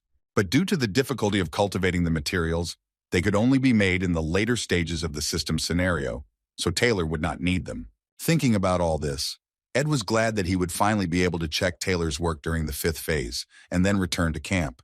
The battle to conquer Glass began on the day of the ritual to obtain the sage's seal, where he was going to take Yanika with him. The boy thought that she would not like this idea, since it was a dark and narrow space, but Janica was delighted and agreed. However, the boy's plan was perfect because he had a comrade who supported him with his strength and care. Suddenly, Claire's assistant approached the young man and told him that Professor Glast had called Ed to his office because he wanted to talk to him about something. The ritual to receive the seal was supposed to take place tomorrow, so Ed didn't understand why the professor was calling him if he was supposed to be busy. Last time the boy failed to respond to the man's invitation, so if he called him again, it was a very important matter. Finding himself in the professor's office, the boy saw Ayla in it, who for some reason reacted too sharply to him, which was strange. Although her bad relationship with Ed Rodler lasted for more than 10 months, so such an attitude towards the boy was justified. In addition to all this, during their last meeting, the boy even shot arrows at her, albeit without a tip. But now the more important question was why Ayla, who was supposed to be kidnapped tomorrow when the Battle of Glass began, was in his office. Looking closely at the girl, Ed began to be increasingly concerned about the question of why Glass decided to invite even him to his place. Realizing that from this moment on, he could start having huge problems, Ed ran to the professor's desk and pushed all the documents off it. As far as he knew, there was no room for change in the future, so the boy tried his best to find records of Glass's research. If the professor had to talk about a point of contact with Ed Rodler, it could only be about his involvement in the situation with Ophelis. After carefully examining the document in his hands, Parnisha realized that it was a report from Claire's assistant, who had once followed him in the forest. Given this, the professor may have been aware of his actions in the dorm, but Ed had no idea what that had to do with the matter. Suddenly, his thoughts were interrupted by a loud scream from Ayla, causing Taylor to instinctively take out his dagger and point it at the door where someone had entered. But a moment later, the boy saw Professor Glast himself there, who looked extremely unhappy that they had pointed such a finger at him. With a dagger, Ayla immediately ran up to the man, screaming that the villain Ed was holding a dagger in his hands and that she was very afraid of him because he was crazy. But suddenly, at the same second as the girl approached him, a purple aura of magic appeared around the professor, which he had activated. The star time magic he used immediately sent poor Ayla into a time prison from which there was no escape. Having finished with the girl, Professor Glass turned to Ed Taylor and pointed his hand at him, intending to do the same. But Ed, unlike the girl, was not at all confused and sent Mog at his opponent, who caused a huge explosion in his office. Realizing that he had just been outwitted, Professor Glass roared that the impudent boy had realized too quickly what had happened and why. The man emphasized how smooth his reaction was, as he even thought it was a little too perfect for a Rottweiler. Heading towards the guy, he continued to talk about how, in such a short period of time, Ed had managed to look through all of his papers. When the boy asked Glast if there was a need to drag him into this horror, the man said that he did it for his own purpose. Ed sighed, mentally begging the professor to give at least some announcements, since the fact that he used vague expressions was clearly overdoing it. The boy played in his head the teacher's phrase about not keeping his eyes on him, and felt irritation inside his body. This was not surprising because even if Ed managed to escape from Glast's office, the professor would not sit idly by and would try to catch him. Also, if they were really going to kidnap him, then they would probably lock Ed in a secret lab with Ailia and take him to Phase 3. Taylor liked this turn of events much better, so the boy began to think about letting the professor kidnap him. Seeing that the young man had finally emerged from his hiding place under the table and was standing right in front of him, Glast narrowed his eyes. After this, the man laughed at the thought that this small man had found the strength to resist him, which was a wrong conclusion. Well, Glast didn't even think about the fact that he could be wrong, so he put his hand in Ed's direction and said that this would be a very good lesson for him. The man used star magic and, just like Ailia, sent Ed Taylor into the time prison, transporting him to the third phase. But at the last moment before leaving, Glast carefully examined the young man, amazed at how he had achieved such success while living in the wild. It was so astonishing that the teacher even began to think that this guy's day consisted of 48 hours, and not 24. When the professor saw the boy's fighting style thanks to the crystal ball that his assistant Claire brought him, he was no less surprised. But the method of the weakest, who carefully analyzed the enemy and used all possible means, was the product of efforts. Taylor's expression, which did not convey the slightest sense of concern, also reminded the professor of who he had lost in the past. In Professor Glast's mind, an image immediately appeared of his daughter, who screamed so loudly that she would glorify her father's name throughout the world and was mistaken. His girl appeared before the man's eyes every time he saw such skilled people, and it always made him very painful. While the teacher was flying in his own memories and distracted from what was happening, Mogu managed to secretly escape from Ed. At the same time, Yannicka was calmly in the boy's hut, cooking him soup, worrying about why Taylor was so late home. Looked around the world, he realized that there were so many magical truths that he was not even aware of, making the title of Archmage meaningless. His teacher Sylvania, who had passed away at a young age, was still remembered in his mind as a beautiful woman who had created something great. Despite the sadness that tormented his heart on the day of the girl's death, the old man lived a long life in which he still could not forget her. Grief over what he had lost sometimes paralyzed his mind, causing him to want to destroy the vision, distort the truth, and see Sylvania's face again. Looking at little Lucy Merrill sleeping in his arms, the old man was convinced that what was lost was lost. Based on the sad experiences of his life, he taught his little girl Lucy to become strong no matter the circumstances. It was to her, who marked the end of his life, that the old man gave the last sentence of this book on which he had spent his entire life. That book was called A Magical Journey Through the Southern Continent, and its author was Glocked, the same man who raised Lucy Merrill. Remembering the old man, Lucy, like me, sat on the roof of the hut and felt that even after so much time, she still missed him. The girl looked at the sky and wondered if the day would ever come when all her pain would go away, taking the scars with it. The only thing that made Lucy forget about this melancholy for a moment was the satisfaction of the bag of dried beef that she held in her hands. But when Merrill opened the bag and saw that Ed hadn't had time to fill it, she was a little upset, although she quickly noticed Yannicka below. Lucy didn't fully understand what was happening, because next to Yannicka was that same small and mischievous fire creature that was whispering something to her. What confused the sleepy girl most was that at his words, Yannicka instantly flared up and radiated terrible anger from her soul. At the same time, in Trick's hall, the main conference hall, the secret ceremony of the transfer of the sage's seal was taking place. In that room, there were only the top management from both sides, namely the people from the academy and the trading company that made up the deal. Among the guests in the hall, two figures stood out in particular, the first of which was the beautiful Lorettel Ketchum, a representative of a trading company. The second among these guests was Obel Forcier, who looked too young and neat for the director of the Sylvania Academy. Lorettel looked the man over carefully and realized that he was the same age and build, although he was radically different from the other man. The man the red-haired girl was talking about was Kreppen Rotheiler, who almost got his hands on the book she so wanted to get. After the auction, he came to Lorettel with an offer, in exchange for which he wanted to give the girl money, because of which she could lie to Fiona. Green-Eyed told the man a substantial amount, which would make her feel less guilty about lying to Fiona. For Kreppen, such a sum was not a problem at all, so he immediately accepted the beauty's terms. But suddenly he told the redhead that Elta had hired a squad of mercenaries, who at that very moment were heading to the academy to kill her. Kreppen explained that he said this out of holiday concern, so that Lorettel would not allow any problems during their deal. When the preparations were complete, the boys stood in the presence of Professor Glast, and the deal was about to be completed. Laughing at the book, Lorettel was pleased that she now had a purchase certificate and was able to cover the difference in the overpayment. But in fact, this was not the real reason for the joy, because now the beauty had a free ticket straight to Ed Roththaler. At the very moment when Kreppen also touched the book to take the oath, a huge explosion was heard in the hall as a result of the magic of glass being activated. The professor, whose dream was to get this book at any cost, released his inner spirits that were supposed to protect him. Lorettel hadn't expected such a development of events at all, so the girl didn't foresee that the book could be stolen from under her nose so easily. Professor Glast was not at all concerned about her thoughts and desires, because the man took up the sage's book and was not going to give it away anywhere else. A moment later, he and the book simply disappeared, leaving the redhead with nothing, because he had taken her only free ticket to Roththaler.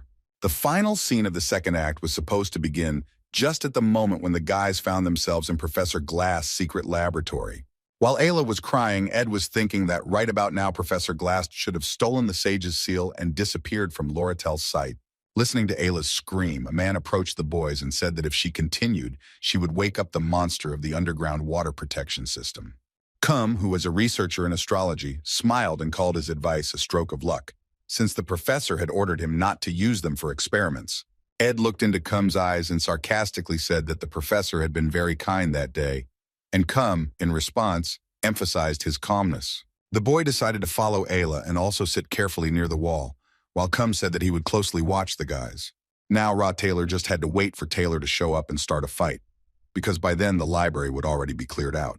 The boy dreamed of how he would complete his operation of confusing all available materials for magical engineering and become better. But at the moment, Ed had absolutely nothing to sort out, so he could just sit quietly and wait for his rescue. Turning and looking at Isla, Ed realized that being in the same room with this girl irritated him because she was constantly crying. Listening to her threats if the guy dared to take even a step towards Isla, Ed simply sighed loudly and fell silent. I wish to at least calm this panicker down a little. The boy said that if he wanted to harm her, he would have done it a long time ago. These words did not calm poor Isla down at all, but Ed's nerves could no longer stand her behavior, and he simply shouted for Isla to shut up. When she heard Ed tell her to just wait for Taylor to arrive, the girl glared at him and said he had no right to wait for Taylor. Understanding where she was going with this, Ed apologized to Isla for the situation during the entrance exam, as he had some circumstances. Ayla couldn't believe that this narcissistic Roththaler had just apologized to her, and with a sincere intonation at that. The guy also said that if Ayla didn't trust him, she shouldn't have been disappointed in Taylor, because he would definitely come and save her. Suddenly, an excited Mog flew into the children's cage, immediately rushed to his owner and began asking him how he felt. Mog began to tell that he followed the boy's faint magical trail, and it still took him some time to find him. Slightly relieved that his loyal friend was finally with him, Ed scratched Mog behind the ear and asked where the spirit had flown off to. Watching the boy speak affectionately to Mog, Ayla asked when he learned to summon spirits, but Ed ignored her. The girl didn't pay attention to the guy's lack of answers, so she continued to say that through Mog they could send a request outside. Roththaler saw no need to increase the number of variables, so he didn't want to listen to this alarmist. Mog got ahead of Ayla and told the owner that he had performed a small operation to report an emergency. Thinking that this would make the owner very happy, the spirit said that he still remembered the angry expression on Janika's face when she found out about what had happened. Moreover, Mog also believed that the red fox and the little sorceress in the hat, who sometimes came to the camp, could have joined them. The little animal smiled contentedly and said that Ed had nothing to worry about because he would always find a way to get him out of trouble. But instead of being pleased with such a positive statement from Mog, Ed Roththaler became extremely angry. Since the little brat had just ruined his entire perfect plan, the young man didn't even think twice before throwing him into the guard's cage. He immediately turned to Cum and started shouting that he had changed his mind, because now Ed could no longer stay in that place. Ed began to grab the cage and scream for Cum to let him out, but Cum only warned that the boy could wake the beast with his scream. When he heard that he would be the one in trouble if Ed didn't get out on time, Cum laughed nastily and said that the boy knew how to joke well. The warden turned around and said with a chuckle that if the boy really wanted to, he could make some noise, but only in moderation. Ayla stared at Ed with confusion and displeasure and asked what had gotten into him, because a couple of minutes ago he had been calmer than real calm. Trying to somehow improve his situation, Mog went to one place and took out a bunch of keys the guy needed. Even though these keys were a really useful bonus, Ed still ordered the spirit to come back because it didn't ask him to. Taking advantage of the absence of the warden, Ed and Ayla quietly opened the cage and finally got out of it. But since Ayla was following Ed, the boy gently pushed her back and closed the grate in front of the girl's nose without explaining anything. The boy only said that from that moment on she had to keep quiet and answer come briefly if he asked anything. Ed advised her to submit to those scoundrels who were rabid experimenters and to tell the truth only when necessary. Since those people couldn't harm the girl in any way due to the professor's orders, she shouldn't worry, but Ed was still worried. Because Ayla was in complete shock from this turn of events, she constantly tried to ask something, but the young man covered her mouth. He said menacingly that now was not the time to talk, so he simply asked Ayla not to ask anything and to obey his words. When Taylor's girlfriend finally agreed with them and fell silent, the guy thanked her and finally got up from his seat. At as much speed as he could squeeze out of his exhausted body, Ed ran through the corridors, trying to find a way out of the lab. Since his status had improved significantly, most of the boy's problems could be solved using information superiority. However, there would definitely be variables that would be impossible to solve on his own, and Ed understood this. With Janica and Loratel in the fight, Ed would have been able to sort things out somehow, but in addition to these two girls, another student was dragged into the matter. This student was the very same little sorceress in the hat who constantly came to the camp and fell asleep in it, as Mog told the young man. Despite the long attempts of gamers to solve this problem, the answer remained the same, because Lucy Merrill was simply an invulnerable enemy. Ed ignored this route because nothing would have happened if he hadn't tried to provoke the turn of events on purpose. But since Professor Glass and Lucy Merrill's meeting would trigger the game's bad ending, Ed needed to prevent it at all costs. While Zix was quietly training in his room, Taylor burst in and started excitedly telling him something. But when Zix asked him to stop and speak calmly, Taylor quietly asked his friend to help him. He looked up at Zix with his eyes full of anger and despair and said that his best friend was in danger, so he needed to save Ayla. Because it was a return trip, Cum didn't have time to release all the monsters and Ed simply walked past them. This was a great relief to the boy, for the meeting of Lucy and Glass meant an inevitable bad end, so he had to hurry. While even taking into account the fact that he was very lucky with the experimental monsters, the boy faced a new problem. The crux of this problem was the Library of Souls, namely the one who had been guarding this place for years and was excessively strong. The library's guard was Reyna, who had been on guard her entire life and was the best at what she did. Reyna's patrol pattern was completely familiar to Ed Rottweiler, and even if he had entered the battle, he could have easily defeated her. But this librarian represented valuable experience points for Taylor, who, according to the script, was supposed to kill her and improve his skills. In the second half of the game, there were enemies that were impossible to defeat without Taylor's sword training, so those skills were important. In particular, Taylor will need to catch a resurrected demon of the underground water protection system, which will allow him to master the necessary skills. With all this in mind, Ed really didn't want to touch Reyna, so he just decided to take the engineering tools he needed from the library. When he managed to get a column with a thunderclap generator, the young man began looking for a one-way light blurring device. While looking around the library, Ed was already planning his next visit after all this horror was over, and he returned home. But in fact, the boy was very sorry that he could not take everything that was in the library, because those items were very valuable. Suddenly, Mog appeared next to him, who reported that Reyna's gaze was directed in another direction, and the guys could calmly and quickly leave. At that very moment, Taylor felt strange movements underground, thinking that it could be an earthquake. But according to the scenario, there shouldn't be one there. Due to the second jolt that followed the first, an object fell from one of the shelves and ended up right at the boy's feet. Reyna reacted instantly to the strange noise and turned around to see the uninvited guests she was about to deal with. Realizing that he was in deep trouble from that moment on, Ed Rotnor quickly regretted that he had ever decided to visit the library at that moment. 30 minutes before that strange earthquake, Professor Glass's office was in turmoil, as one of his big spirits had come to life there. But Loratel quickly appeared in the office, for whom it was extremely important to return the book, the loss of which would ruin the reputation of the entire academy.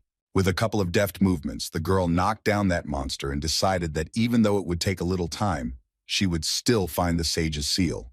Obel Forcier, who was also in the room, suggested that the Redhead wait a little, since Glass's plan could be much more dangerous. Seeing the slight confusion on Loratel's face, the man explained that he needed to inform the trading company's executives. He also mentioned the three main taboos, which were the desire for eternal life, the resurrection of the deceased, and the turning back of time. I understand what the director was getting at. Lorettel was angry at the thought that Professor Glass wanted to revive the dead man with the help of star magic. The new director was not so confident in the professor's plans, because with his beliefs in life, he could not have done such a terrible thing.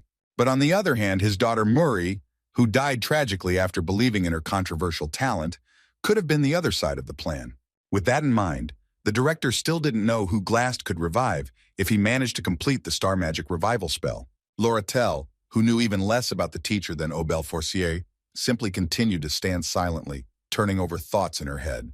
Suddenly, one of the academy workers ran into their room and shouted that student Taylor was chasing after the professor. When the director of the academy and his deputies heard that in addition to the seal of the sage, Glass had also kidnapped students, they clutched their heads in disappointment. As soon as Lorettel heard the worker name the students and Ed was among them, she immediately felt goosebumps run through her body. Besides the fact that the girl had heard some strange noise coming from below, she was now also thinking about how Ed Roth Taylor had gotten involved in all this. The headmaster of the academy was the greatest wizard of the era, and he said that he would take responsibility and bring the seal of the sage. If Aubel Forcier had made that move, he could have easily saved Ed, so it would have been wiser to wait in the same place, Lorettel thought. But despite this, the girl's interest still overcame her common sense, and she snatched binoculars from someone's hands and began to peer somewhere. Turning in the direction from which the strange sounds were coming, the redhead saw a fiery dragon there, which was burning everything around itself. Taking a closer look, the green-eyed girl saw that Yannicka Failover was sitting on the head of this dragon, skillfully controlling it, and for some reason, she was crying. Lorettel wasn't going to sit back after seeing the scene, so she announced to everyone in the room that she would also go to help. The girl said that since Director Aubel Forcier continued to act so indifferently, she should go and take the sage's seal herself. She loudly ordered everyone to follow her, except for a couple of people who should stay at the academy to conduct further negotiations. Dorothy, who was the third-year class representative, had combat abilities that were at such a level that she could easily deal with anyone. This girl was so good that even Elvira sometimes turned to her, because Dorothy's talent was once discovered by Professor Glast. Because of her good relationship with Glast, Dorothy believed that if he would take such extreme actions, there must be some deep meaning hidden within him. Dorothy had no idea what his intentions were, but she still decided to fulfill the professor's request by standing guard at the entrance to the dungeon. But despite this, the underground water protection system was not at all what Dorothy had imagined, so the girl was disappointed. These thoughts appeared in her head after Dorothy saw a healthy, fiery dragon in front of her and Yannicka on it. Trying to enter the system, Yannicka in a menacing voice ordered Dorothy to get out of the way and answer all the questions she asked her. The only question that worried Yannicka Failover was where Ed Roth Taylor was now, whom the professor had brazenly stolen. Due to too much excitement, poor Dorothy had a fit and instantly became ill. Yannicka got off Tarkin and said that her faithful friend had directed the girl to this very place, and because of Dorothy, she now did not know where to go next. Even though her only version was lying unconscious on the floor, Yannicka still tried to remember how to get to the lab. Suddenly, the beauty realized that the entrance guard was Dorothy from the third year, and because she had run into her, the girl felt ill. Although Yannicka was a kind soul, she was in a terrible hurry, so she just grabbed a small piece of blanket and covered the poor guy with it. While the girl was busy with Dorothy, she did not notice how Lorettel appeared behind her with a small support group in the form of teachers. As for Yannicka, she was the academy's ace after Lucy, who boasted the most impressive military power, as Lorettel thought. Whatever Yannicka did, be it destroying all the channels or starting a fight, she would clearly ensure Ed's safety. The redhead herself, meanwhile, was flying in her own thoughts and imagining how Yannicka would save the young man, rising in his eyes. In her fictional scenario, Ed's response to this was to start showering Yannicka with compliments and telling her how much he appreciated the girl and her help. After that, they were supposed to live happily ever after, getting married and building a wonderful house in which they would live just the two of them. In an instant, Lorettel realized what nonsense she was thinking, so she quickly pushed those thoughts away and almost screamed that she would not allow this. Green Eyes approached Yannicka and whispered in her ear that Ed had already been rescued, but he had suffered greatly during the kidnapping and was lying in the camp. Lorettel was a sneaky fox who would do anything to achieve her goals, so she first had to get Yannicka out of the way. Yannicka, who at first did not even believe her words, looked at Lorettel in surprise and asked why she was the one telling her this. The girl started saying that she immediately rushed to the dungeon, and all this time she was trying to get inside to save Ed, so it was impossible. Although Janica usually didn't think much, the conversation about Ed got her brain working at full speed, so she ordered Lorettel not to lie to her. Realizing that Janica had suddenly started stating only the correct facts, the redhead was convinced that the girl really was dangerous. Janica, in turn, said that at first she asked Lucy for help, but the sleeping beauty went for a walk because she lived at her own pace. She took a few steps towards Lorettel, and looking into her eyes, said that she would also act alone and save the boy. Lorettel sighed and agreed with her opponent, since now was not the time to interfere with each other, since Ed needed to be saved urgently. Green Eyes ordered the academy staff to remain and wait at the entrance while she and Janica checked the eastern and southern parts of the water protection system. The most important thing for the girls now was to save Ed from danger, so in this case, they had to give it their all. Realizing that she now had to save her lover first in order to win, Lorettel took off and ran as fast as she could. Janica was of exactly the same opinion, because she was filled with identical thoughts as the redhead, so she did the same. While the girls split up at the entrance to the water protection system and went searching, Ed, meanwhile, was stuck in the library with Raina.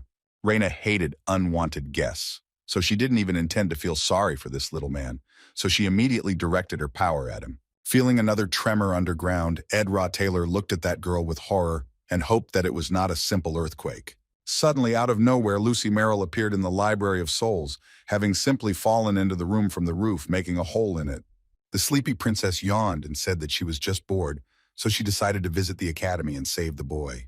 Obel Forcier, meanwhile, stood on the roof of the academy with some of his advisors, watching the sunset and thinking about important things. At that moment, one of the teachers approached him and asked him if he really thought that this problem with the book should have been resolved by the students. When the man heard the director's consent, because it was a wonderful task for them, he was slightly surprised, because it was slightly dangerous. The director thought so, because the current generation of students was a collection of diamonds that had been difficult to see in all the previous years. In just one academic year, many students shone like stars, with all sorts of expectations placed on them for the future. Having heard another reproach from the man, the director angrily squeezed the dry leaves in his hand and told him not to dare make comments to him. Without moving his gaze, Obel Forcier told him not to warn him about the consequences if the students interfered. Ed Taylor, meanwhile, was not for a second pleased to see Lucy Merrill, since she had just killed the man Taylor was supposed to kill. But Lucy didn't pay any attention to this because in truth, she only found Ed so that he could fill her bag of beef jerky. Ed said in an irritated tone that he didn't bring meat with him to the academy, upsetting Lucy, who decided to go and find a place to sleep. Suddenly, the boy instantly ran up to the girl and grabbed her by the shoulder, after which he said that she should not have gone to bed under any circumstances. Given the time, Janica and Lorettel should have already entered the academy's water protection system, so Ed only had to stop them. Given Taylor's current growth, if he had defeated all the bosses in Part 2, the plot wouldn't have been distorted just because of Raina.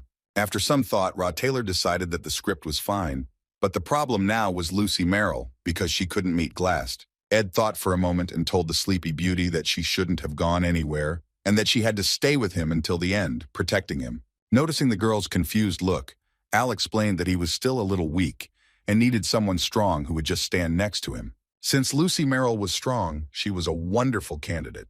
So these words still convinced the sleepyhead, who asked Ed again about the meat. The boy was in no mood to think about beef jerky, so he shouted that he was asking Lucy for a very important favor. Lucy sighed and said that if he wanted to get out so badly, she could get him out. But Ed had a couple more things to do in the water protection system. Lucy Merrill watched this guy and didn't understand at all why he was so nervous, so the girl simply agreed with him. Having received approval for his plans, Ed finally grabbed the sleepy beauty and threw her on his back, trying to get away from that place as quickly as possible. The boy decided that she would take from the library only what he needed, after which she would go to Janica and Lorettel, and they would run away from there together. Yes, the guys ran into the most remote corner of the library, then suddenly stopped, because Ed saw something strange under the ceiling. This strange something turned out to be a real swarm of bats, which did not look like ordinary animals, because they were some kind of monsters.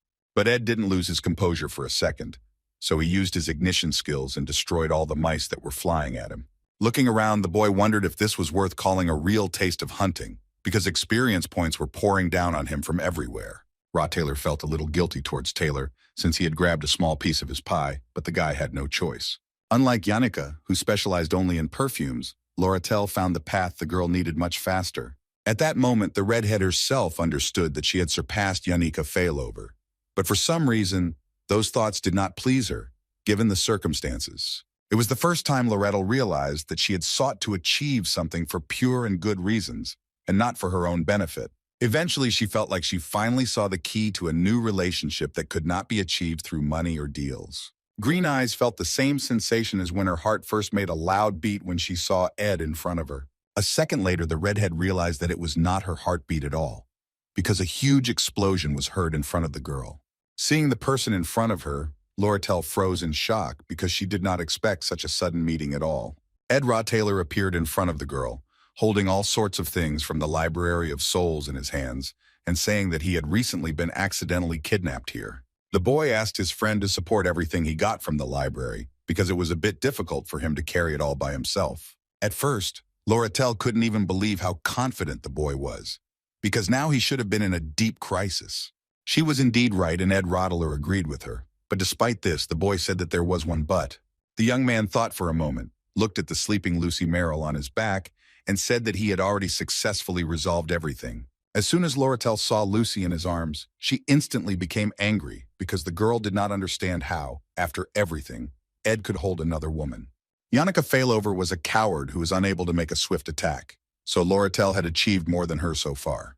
While Ed calmly told the redhead that she should take all those scrolls for her trading company, Lorettel was literally burning with anger. Green Eyes felt like she needed to take a tough stance and push him against the wall now, so she yelled at Ed. Realizing that his girlfriend was about to explode, the young man took a few steps towards her and said that he no longer had people he could trust. At that moment, Lorettel realized that this scoundrel had also crossed the line, because now he was approaching her and making such requests without thinking. Finally, she put all ulterior motives aside and looked at Rottler with a smile, asking if he needed a check. While they were talking, they didn't notice how someone else appeared in the room and addressed the representative of the Lorettel Trading Company. That someone was a breathless teacher who finally found the girl to tell her that they were in big trouble. While he was saying that they couldn't relax under any circumstances, Taylor and Zix were confidently descending into the water protection system. The sullen Clevius went there with them, constantly asking whether the boys had to go so deep and far. Besides him, there was also a boring Elvira on the team, who yelled at Clevius and ordered him to stop talking nonsense because they were saving Ayla. Listening to all this talk, Taylor turned to the guys and asked them for forgiveness for everything, but he absolutely had to save his childhood friend. To calm the coward down a little, Zix approached Clevius and said that Ayla was the one for whom it was worth enduring a little and going this way. Along with them walked the self-proclaimed romantic Adele, who sensed the surrounding energy and could act as a signpost to the road. Her prophecies, which seemed as if she was lifting the curtain on the future, were often spot on, which is why everyone believed her. This time, Adele was right too, pointing her finger at one of the corridors and saying that the one they would soon encounter would be a difficult opponent. The girl turned out to be right because after her words, an explosion immediately sounded in that tunnel, and a large fiery dragon appeared from it. Besides the dragon, there was Yannicka, who was just dealing with Claire's assistant, whom they accidentally ran into on the way. Taylor stood there stunned, watching this whole scene, not understanding how it was even possible. Noticing them, Tarkin and Yannicka happily greeted their friends and said that they had already cleared everything here. Zix was the only one who still remained calm, so he greeted his friend with complete calm and joy. It was a feeling that was impossible to forget, because it raised the fear sealed in the body and paralyzed the mind. Taylor was less friendly, so he decided that although there were no guarantees, the young man would definitely put all his strength into the attack. Yannicka in turn looked at the boy in confusion and wondered what she had done wrong if they were all looking at her with such eyes. When Taylor yelled for Yannicka to get out of the way and let him find Ayla, Zix immediately ran up to the boy and tried to calm him down. Suddenly, Ed Taylor emerged from another tunnel on the right, holding the sleeping Lucy Merrill on his back. Yannicka immediately ran up to him and began examining the boy, trying to understand if everything was okay with him and if he had any injuries. Taylor, meanwhile, had almost lost all control over hers, because this was the last place he wanted to see Taylor. They and Elvira looked at this boy and remembered very well what kind of fighting skills and style Ed Taylor had given him. With only basic magic skills and some archery abilities, he managed to stop 3 opponents taller than him. At this point, this guy was fully surrounded by his allies, so he was even more dangerous and even stronger. Moreover, compared to the incident in the dorm, his abilities had increased significantly now, so Taylor was worried. Yannicka was with him now, so Teflor's chances of winning were minimal, and the young man understood this, which is why he began to be afraid of Ed. The way Raw Taylor seemed to be looking at his team with anger and fury made Taylor think the chances were slim to none. But instead of fighting the main character, Ed walked up to him and patted the guy on the shoulder, saying that Ayla and Glass were waiting for him. After Ed calmly walked away and left Taylor's team alone, the guys just couldn't believe it. Now it was definitely time for everyone to go their separate ways, so Taylor should be working on the script, and Ed had other concerns. One of these concerns was the emerging change named Elta, who was still as angry as ever since Loratel had tricked him. Ed Raw Taylor understood this perfectly well, so he firmly decided that he was starting a hunt for this scoundrel in order to finally finish him off. The report, which was voiced by the company employee, spoke about what was supposed to happen because the soldiers of King Elta arrived on the island. Loratel knew that Elta was planning a counterattack, but despite this, the experienced giant seemed to have found a loophole in one of his daughter's mistakes. This loophole was the moment when Loratel ordered that only a couple of people be left in the academy when the majority went with her. The man said that that side was now completely defenseless, so the guys were ordered to go there as quickly as possible. With that in mind, all those magical engineering formulas and tools that Ed had gotten his hands on could be much more useful than he thought. Since the plan of action in the original script remained unchanged, Elta had to leave at any cost during the second act. Before leaving the guys completely, Ed told Zix that from that moment on, the road was almost completely broken through, so they did not have to be afraid. After he also added that they could learn more about Ayla from the man who remained in the lab, Ed turned to Taylor. In the end, it was up to him to figure out the script, because only Taylor, who had mastered all his skills, could win that act. After this, the magical tower summoned by Glass will cover the sky and release terrible magic, which will be truly painful. Because of this, Taylor faced many hardships that would be difficult for the human spirit to cope with, but he had no choice, and Ed wished him luck. Not wanting to waste any more time in that place, he, along with Yannicka, Loratel, and the sleeping Lucy Merrill, set out to escape outside. Heading towards the exit of the dungeon, Ed ordered the guys to go to the main building, because they needed to inform the management about the mercenaries. Hearing his order, Yannicka remembered something and asked Ed to wait a few seconds, but they didn't have time for that. This answer angered the girl, because based on everything they had already experienced together, she knew how the end of that story would be. It was because of this that Yannicka Failover stopped abruptly and screamed at his back that she didn't want Ed to get hurt again. With everyone's attention on her, Yannicka continued to say that after being kidnapped and barely saved, Ed needed to rest. With tears in her eyes, the girl reminded the young man how a couple of days ago he had collapsed from exhaustion, so he could not sacrifice himself like that. In fact, Yannicka was right, and Ed understood it. But this whole story did not belong to Ed at all, and did not affect him in any way. His only salvation and justification was that he and Yannicka were needed to catch Elta Loratel, because that was the only way they could succeed.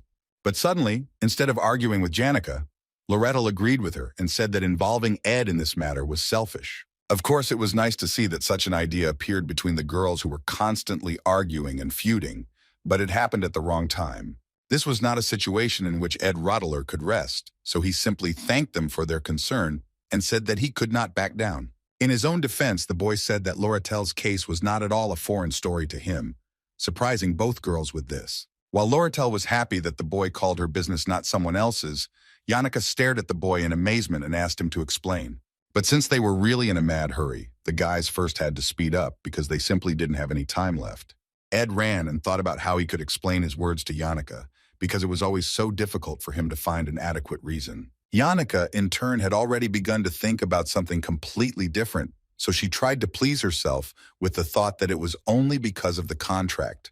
In the end, Ed Raw Taylor decided that the second option was much better, so he simply said that it was all because of the contract. Suddenly, on their way, the boys saw a huge number of stones lying on the ground, which meant that a real hurricane had passed through there. Seeing the body on the floor covered with some kind of rag, Yannicka said that that guy Taylor was really scary if he could do something like that. But when the girl approached the body and took off that very rag, you saw a very familiar face, which she had dealt with quite recently. Yannicka immediately began screaming and making excuses that she had no intention of killing Dorothy and that her death was an ordinary accident. Since the boys were almost at the exit, Ed told Yannicka to tell him about it later, since they needed to get out first. As they neared the entrance, they saw Elt in front of them, whom Loratel greeted, and was surprised that her father had gotten there faster than she thought. The man himself said that at one time he taught his daughter how to manage data, so he had complete confidence in her. Elt smiled and said that Lortel had problems with the staff because at the first threat, they immediately told him where the girl went. Watching the redhead smile, Elt continued to say that this was typical for her, but very soon Lortel would be in tears. He snapped his fingers and said that he was extremely sorry because of the fact that very soon his little girl would be brutally tortured. At exactly the same second, a pile of corpses that were lying at the entrance to the system instantly came to life and pounced on Lortel and her team. Very quickly, Lortel came running to Raw Taylor's defense, instantly repelling the attack that the dead were running at him with. The girl suggested that Elt wouldn't have come alone, because even last time he came with mercenaries, but she didn't think that there would be corpses. Elt laughed and said that according to rumors, the professor had escaped with the seal and the sage, but he asked his daughter not to compare that scoundrel with him. He ordered his archers to aim at the guys. Elt added that now the training of his guys was on a completely different level. The man gave them all orders and shouted that these dead men were the best mercenaries on the continent that he had ever met. With an emotionless expression, Elt said that, with the exception of Lortel, he didn't give a damn about the lives of anyone else. It was because of this that he turned to his archers and shouted at the boys to finish with Yannicka and Ed as quickly as possible, because they were in a hurry. After the Golden King's words, a ton of sharp arrows, the tips of which were deadly poisonous, flew at the girl and Raw Taylor. Despite the fact that they could easily die after one touch of an arrowhead to their body, the boys remained calm. At the last second before the arrows were about to hit them, Yannicka used her magic and created a protective shield. She used all the origin spirits she had contracted with in her next attack and directed them at the enemy. The girl took a quick look at Ed Roddelor and asked the boy to be as careful as possible because their movements were coordinated. Roddelor thanked his friend for her concern because he really appreciated everything that this girl did for him. Elt, meanwhile, said that as expected, the Spirit Master would create a lot of problems for him, but Elt had calculated this in advance. The man cast his menacing glance at the girl and shouted that, as he had said earlier, during this battle, everything was not like last time. When Ed saw the legendary rank magical engineering item in his hand that suppressed the power around him for 10 minutes, he was immediately stunned by it. Although this thing was disposable, it cost tens of gold coins each, and was also similar to some of Elvira's potions. This item had a fatal flaw, as it took a long time to prepare and activate. But this did not make it any less dangerous. More importantly, Ed Raw Taylor's group was outnumbered and consisted entirely of mages, whose power was being stopped. Lortel screamed that Father couldn't come empty-handed knowing the composition of their group. So once the scroll was activated, it would be the end. Lucy Merrill asked Elta how he was going to handle the academy, holding him accountable for the incident. The Golden King laughed and replied that it was much better than losing his own life because of his own daughter. It really was better, because the villain who should have left history long ago shook up the whole world with a simple magic limiter. Ed knew that if this intermediate boss survived, he would become an important factor in the world in which he had recently been stabbed in the back by Lorettel. This man was the very same evil in the flesh who killed the Redhead's biological parents and used everything to achieve his own glory.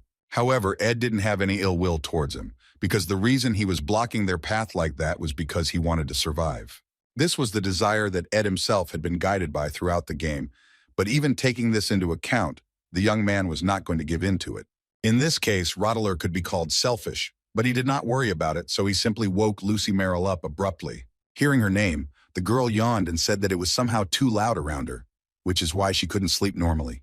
Since the girl was used to the fact that she rarely managed to sleep in quiet places, she closed her eyes again and prepared to fall asleep. Suddenly, she realized that it was not time to sleep, so she instantly opened her eyes and gifted everyone present with her magic. Within a second, a purple aura appeared around Lucy Merrill, which the people of Elta certainly did not expect to feel. Lazy Lucy finally put aside her desire to sleep and rest, entering into a fight in which the one who fed her dried meat could suffer. The last work of the great mage Glocht was written in solitude, namely in an unknown hut, which almost no one knew about. The magician always remained wise, so he constantly reminded Lucy that although she had talent and blessing, she should not give up her studies. The man always repeated to his girl that she always had to be prepared for loneliness, because not everyone could understand and accept her strength. The old man loved Lucy Merrill very much, so he often did her various favors. But in the end, he asked her to promise him 3 things in return. Glocht ordered the girl to never kill anyone, because she could not stain her hands with someone's blood, even if it was an accident. It was easy to understand that the Golden King's mercenaries were the best, since most of them were veterans of the Great War. The proof of this was that in their lives they were constantly on the brink of life and death and were able to survive all the time, showing their strength. Ed could sense how instinctively they had a sense of studying the situation and being ready to fight, no matter how difficult it was. But the one thing these guys had never encountered in their lives was the magic of Lucy Merrill, who was ready to incinerate them with just one look. Noticing how frozen his men were, Elt shouted furiously for them to get moving and act if they wanted to survive. But the relatively young mercenaries' sense of survival was not so well developed, so they did not move in front of the appearance of that magic. Given this situation, those who were more experienced took control and decided to pounce on Lucy Merrill to attack her. Lucy wasn't very good at using her magic as a mage, but this girl was clearly stronger than everyone else for a reason. Her magic was an ordinary physical force, which appeared due to the pressure of magical forces, which were off the scale in her. Any attacks from this little sleeping beauty were simple violence, which, after all, she was the best at. Elt glanced nervously at the scroll in his hands and didn't understand why the activation of the magic stop hadn't started yet. Lucy Merrill, meanwhile, had finished with the king's mercenaries and turned her gaze to him, hissing that if he was the leader, then she would take him first. As soon as she was literally a few steps away from Elt, she felt Ed's heavy hand on her shoulder as he approached from behind. The boy was about to tell her something important when he suddenly felt more dots underground and realized that the moment had come. Those 7 great stars appeared in the sky, forming a straight line, and they could be clearly seen on that dark and impenetrable night. Professor Glass' star magic, which with its high level made the laws of nature waver, finally began to work. This meant only one thing, since at this stage of the game the devil appeared, with whom it was extremely important for the guys to cope. Realizing that the final scene of the second act, where the magic tower blocked the sky, had finally arrived, Ed was even a little happy. Taylor should have already destroyed all the sewer monsters and learned the necessary skills to deal with this problem. Although it took a long time for the whole team to gather, the boy was able to detain Professor Glass as expected. This meant that the activation of the devil's appearance went exactly according to the plot scenario, without any problems, which also could not but please Ed Taylor.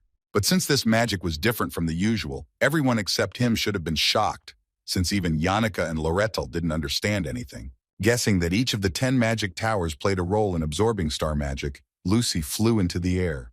The girl carefully examined the magic towers, which she flew closer to, and said that in this case it would be possible. She looked up at the sky, which was covered with purple and pink clouds, and felt that now the resurrection of the dead was real. Ed looked at the sky and remembered the epilogue after the end of the second act, where Lucy said this, waking up after everything that happened. According to the script, she was sleeping on the roof and seeing Zix and Taylor in front of her, asked in a sleepy, confused voice what had happened. But if the girl had been awakened and added to the team in the first phase, then Professor Glass, finding himself in a difficult position, would have offered her something. That something would be to bring back to life the great star mage, who was also a student of Great Sylvania. In that world, only Lucy Merrill knew that her son was the great mage Glocked, so she would not have refused such an offer. If Lucy were to become an enemy, the player's team would immediately collapse, triggering bad ending number 27. Lucy wasn't an enemy to be defeated in Act 2, but there was no way to defeat her despite many attempts. Since the break with the main plot happened suddenly, Ed was able to make changes by intervening in the plot himself. But sometimes Ed felt like his plot changes could have prevented the bad ending because he didn't take into account the appearance of the magical item Elt. Enough time had passed since the Golden King finally activated Velaris's prejudice, so it finally worked. When that thing sparkled and glittered in the hands of the Golden King Elt, Ed and Lucy felt something they had never felt before.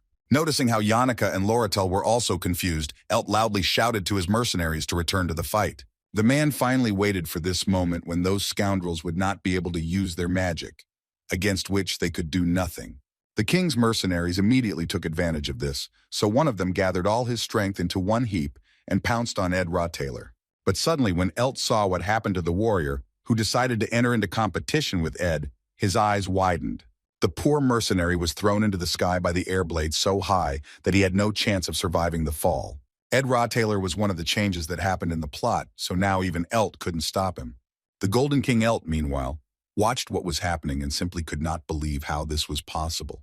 Even suppressing legendary level items like this had limitations that couldn't work against Lucy Merrill's power. Seeing Elt's frightened eyes, Lucy cast her terrifying gaze at him and said that she had a place she wanted to go to. Elta's experience, which veterans will never achieve in their entire lives, has now turned into a feeling on the brink of life and death. This powerful man was kneeling before a little girl in a stupid hat who could easily kill him with a snap of her fingers. Elt couldn't take his eyes off Lucy Merrill's petrifying gaze, which predicted his certain death in this situation. But the girl didn't want to rush at all, so she even lowered herself slightly to the ground and told the man that he could have died now. Ed knew that she couldn't kill Elt because of one promise, so the boy walked up to Lucy and told her to stop.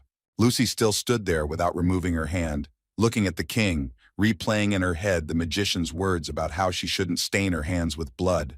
Glock was the only one in Sleeping Beauty's entire life who loved her sincerely and with all his heart, so the girl could not make a promise. She quickly pushed those thoughts out of her head and turned her gaze to the serious Ed, who was still standing in front of Elt. Lucy Merrill sighed and turned around, saying that she had no intention of killing the Golden King. Rottler asked her friend in surprise when she was going to leave, and she told him that she had to stop somewhere because she had finished. Conversations with Ed Rottler always ended this way, so Lucy didn't even expect him to say anything to her about it, but he did. When Ed asked her friend if she would regret her choice, Lucy Merrill paused in midair and began to ponder her answer. The boy, meanwhile, did not take his eyes off her because he understood perfectly well what Lucy was thinking at that moment. The girl looked very depressed because she couldn't even find the strength to turn to the boy and look him in the eyes. Remembering how Glock died before her eyes, Lucy couldn't get his words about how losses were inevitable in life out of her head. But despite this, the great mage always ordered the girl to become stronger and not give up, because no one but her could survive this. Lucy became a point in his life, so the old man decided to entrust the girl with the last sentence in the book that he had been writing all his life. The name Lucy Merrill was the last words that the great mage Glock spoke before he passed away. The girl thought about this almost every time she found herself in some kind of battle where she had to kill someone, because every time she couldn't decide. This time Lucy quietly but confidently said no, and disappeared from Ed Rottler's sight, vanishing somewhere into the sky. Since 57 people had been put into the boats and they had retreated, the inspection was over, and Mrs. Janica was expected to return very soon. Ed Rottler, meanwhile, put aside the thought of how he should have dealt with the defeated Elta, because there were more important things to do. To begin with, the young man needed to lure his new recruits into the association, but Loratel had already managed to take on everything related to this. The boy walked up the steps of the academy and thought that he was too tired that day, because he still felt a little unwell. The Tricks building looked like a tall tower, which was the starting point of this episode that was about to end. Glass took the sage's seal and Taylor chased after him, and that was the beginning of the whole story, which was finally supposed to end. Since all the wounded were taken care of in the same way, Ed Rottler never imagined that he would return to that place. But in the end, his counteractions began in this secret office, and surprisingly, they were excellent. Taylor also started in that office, so this is where Ed's journey through the game world should have ended. One of the student club assignments that Janica destroyed was Glock's assignment and Glock's study support fund, which financed Ed. The magician always lived very modestly, and he donated all his accumulated property to the academy, so traces of this man were always remembered.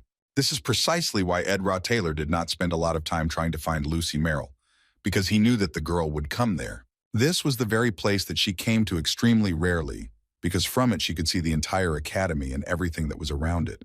For Lucy Merrill, this academy was a memory of the late Glockta, who was the only person present in her childhood.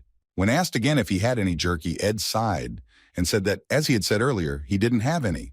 The boy came closer to Lucy Merrill, who invited him to sit next to her and asked what the girl was doing. When the boy sat down next to her, the girl said that she suddenly decided to remember the old days, where one very sad event happened. Lucy went on to say that at some point she suddenly stopped feeling sad about what had happened back then. Sleeping Beauty thought for a moment and explained to her friend that too much time had passed since that situation, and she had begun to forget about it. Much time had passed, and she was still trying to heal the wounds because then she simply had to save her grandfather using the magic of her ancestors. Merrill looked sadly at the ground again and said that it would be the strongest poison for the Archmage that she tried to revive him with the help of forbidden magic. Raising her head up and looking at the sky, Lucy said that she knew from the very beginning that the rescue was just an act of her greed. I wish to finally break this gloomy conversation, not your look from the sky. Ed Rottler asked his friend if she was really okay. Of course, on his part, the young man would not stop Lucy and talk and not go, but the boy simply could not help but ask her. Even though it seemed to the boy that the girl had long ago discarded these thoughts, he could not be 100% sure of this. But instead of answering his question, Lucy Merrill simply moved closer to the boy and asked him to lend her his shoulder. When Edra Taylor wondered why it was necessary to sit on the very edge, it turns out that this was the case. In the future, it would be hard to find anyone who would study star magic as passionately as Professor Glass, because rebirth magic was the end. The dead remained dead, and what was lost remained lost. And Lucy Merrill knew this better than anyone. So Ed, sitting next to Lucy Merrill and offering her his shoulder for her tears, watched as the magical tower rose into the sky before their eyes. The boy looked at the starry sky, which was in their field of vision, and it seemed to him that it was higher than usual. The giant was finally rising from his place to protect the offering, and it was truly a beautiful sight, and also very rare. Taylor, along with Clavius, Adele, Zix, and Elvira, stood below, watching what was happening with equally wide eyes. The boys looked at Ayla, who was a weapon created by Glass using star magic, with stunned looks. As soon as the Academy professor raised his hand into the air and used magic, the final battle of the second act with the magic golem began. According to the game's script, this event became the real beginning of the second episode of The Failed Swordsman of Sylvania. This was the first time Taylor had to observe such an amazing picture, so at first the boy did not even understand how to act. Saving Ayla, who was right in the heart of the golem, seemed impossible to the boy, especially against the backdrop of Glass's magical power. Suddenly, Zix ran up to the golem and shouted at the top of his lungs that the bottle had hurried while he was at least slightly holding back the huge beast. Seeing this, Taylor immediately broke into a smile and rushed towards Zix, thinking that very soon he would be able to see his Ayla. The boy felt the anger inside him constantly rising, so he took out his sword and attacked Glass with all the strength he had. Since the professor suffered from terrible myopia, once his glasses came off, he could not see anything at all without them. After all, the life of a teacher was a static law, because he ruled half his life sitting at a large table in a private laboratory. The man was reading the Sage's Seal, analyzing the star magic, and managing the Academy's curriculum when suddenly, at one point, he saw something. The landscape outside his window had changed for some reason, but until that moment, Professor Glass had never paid attention to such details before. It started snowing outside, and from that moment on, a first-year student studying at the Faculty of Magic began to constantly come to his personal laboratory. She kept saying that she wanted to study intermediate magic because she loved everything that had to do with elemental magic. But the younger colleague who had caused the problems always came to the man and tearfully apologized just when it started raining outside instead of snowing. Despite the constant snow and rain, there was sometimes a wind outside, which forced the professor to return to reading. The best dean of the academy, who was heading to work, constantly dropped in to see Glass to have a cup of tea with him and talk. So, sitting in the same place for years, Professor Glass became mired in his work and lived only for the desire to find talent. The man read the sage's book and constantly dreamed that his painful memories would finally disappear. But this never happened. Eventually, his patience ran out, and Glass decided that he would no longer endure the pain that he was constantly experiencing. Glass used star magic and a minor time reversal, which were supposed to help him get rid of the disease of their memories. But when even after this maneuver they still did not disappear, the poor professor lost all control over himself and began to act recklessly. Seeing how powerful and unusual Glass star magic was, Clevius Northundel screamed in fear, stunned. As soon as Taylor saw the multi-layered time prison approaching his friends, he immediately heard Zix's voice ordering him to dodge. But since the boy was much slower than the professor's strength, a moment later the man stood and silently watched his petrified statue. Sometimes Glass' vision became blurry, and everything he saw in the impenetrable darkness beyond his eyelids was his greatest loss. Taylor at that time still managed to escape from the trap that the professor sent him into, so he was ready to soar again for the competition. Glass didn't care at all because he decided to go against reality with all his might, screaming so that the others wouldn't try to stop him. The professor was so overwhelmed by his own emotions that he could not even control his own mind. Suddenly, the man's eyes fell on Taylor, who was gripping his sword tightly in his hands and was about to use the holy sword technique. Exactly a few seconds before the main character of the story was supposed to do this, the star magic worked again and turned back time. Finally realizing that all his efforts or attempts to do something were useless, the professor screamed desperately. A moment later, he felt the ice barrier magic of an ice spear that one of the students sent at him. Seeing that the professor was finally immobilized, Zix used his spells and shouted to his friends to hurry. Immediately accepting the order, Taylor's entire team also began to act. trying to defeat the evil Professor Glass. The man, unfortunately, had no choice but to give in despair and realized that that moment should have been his limit.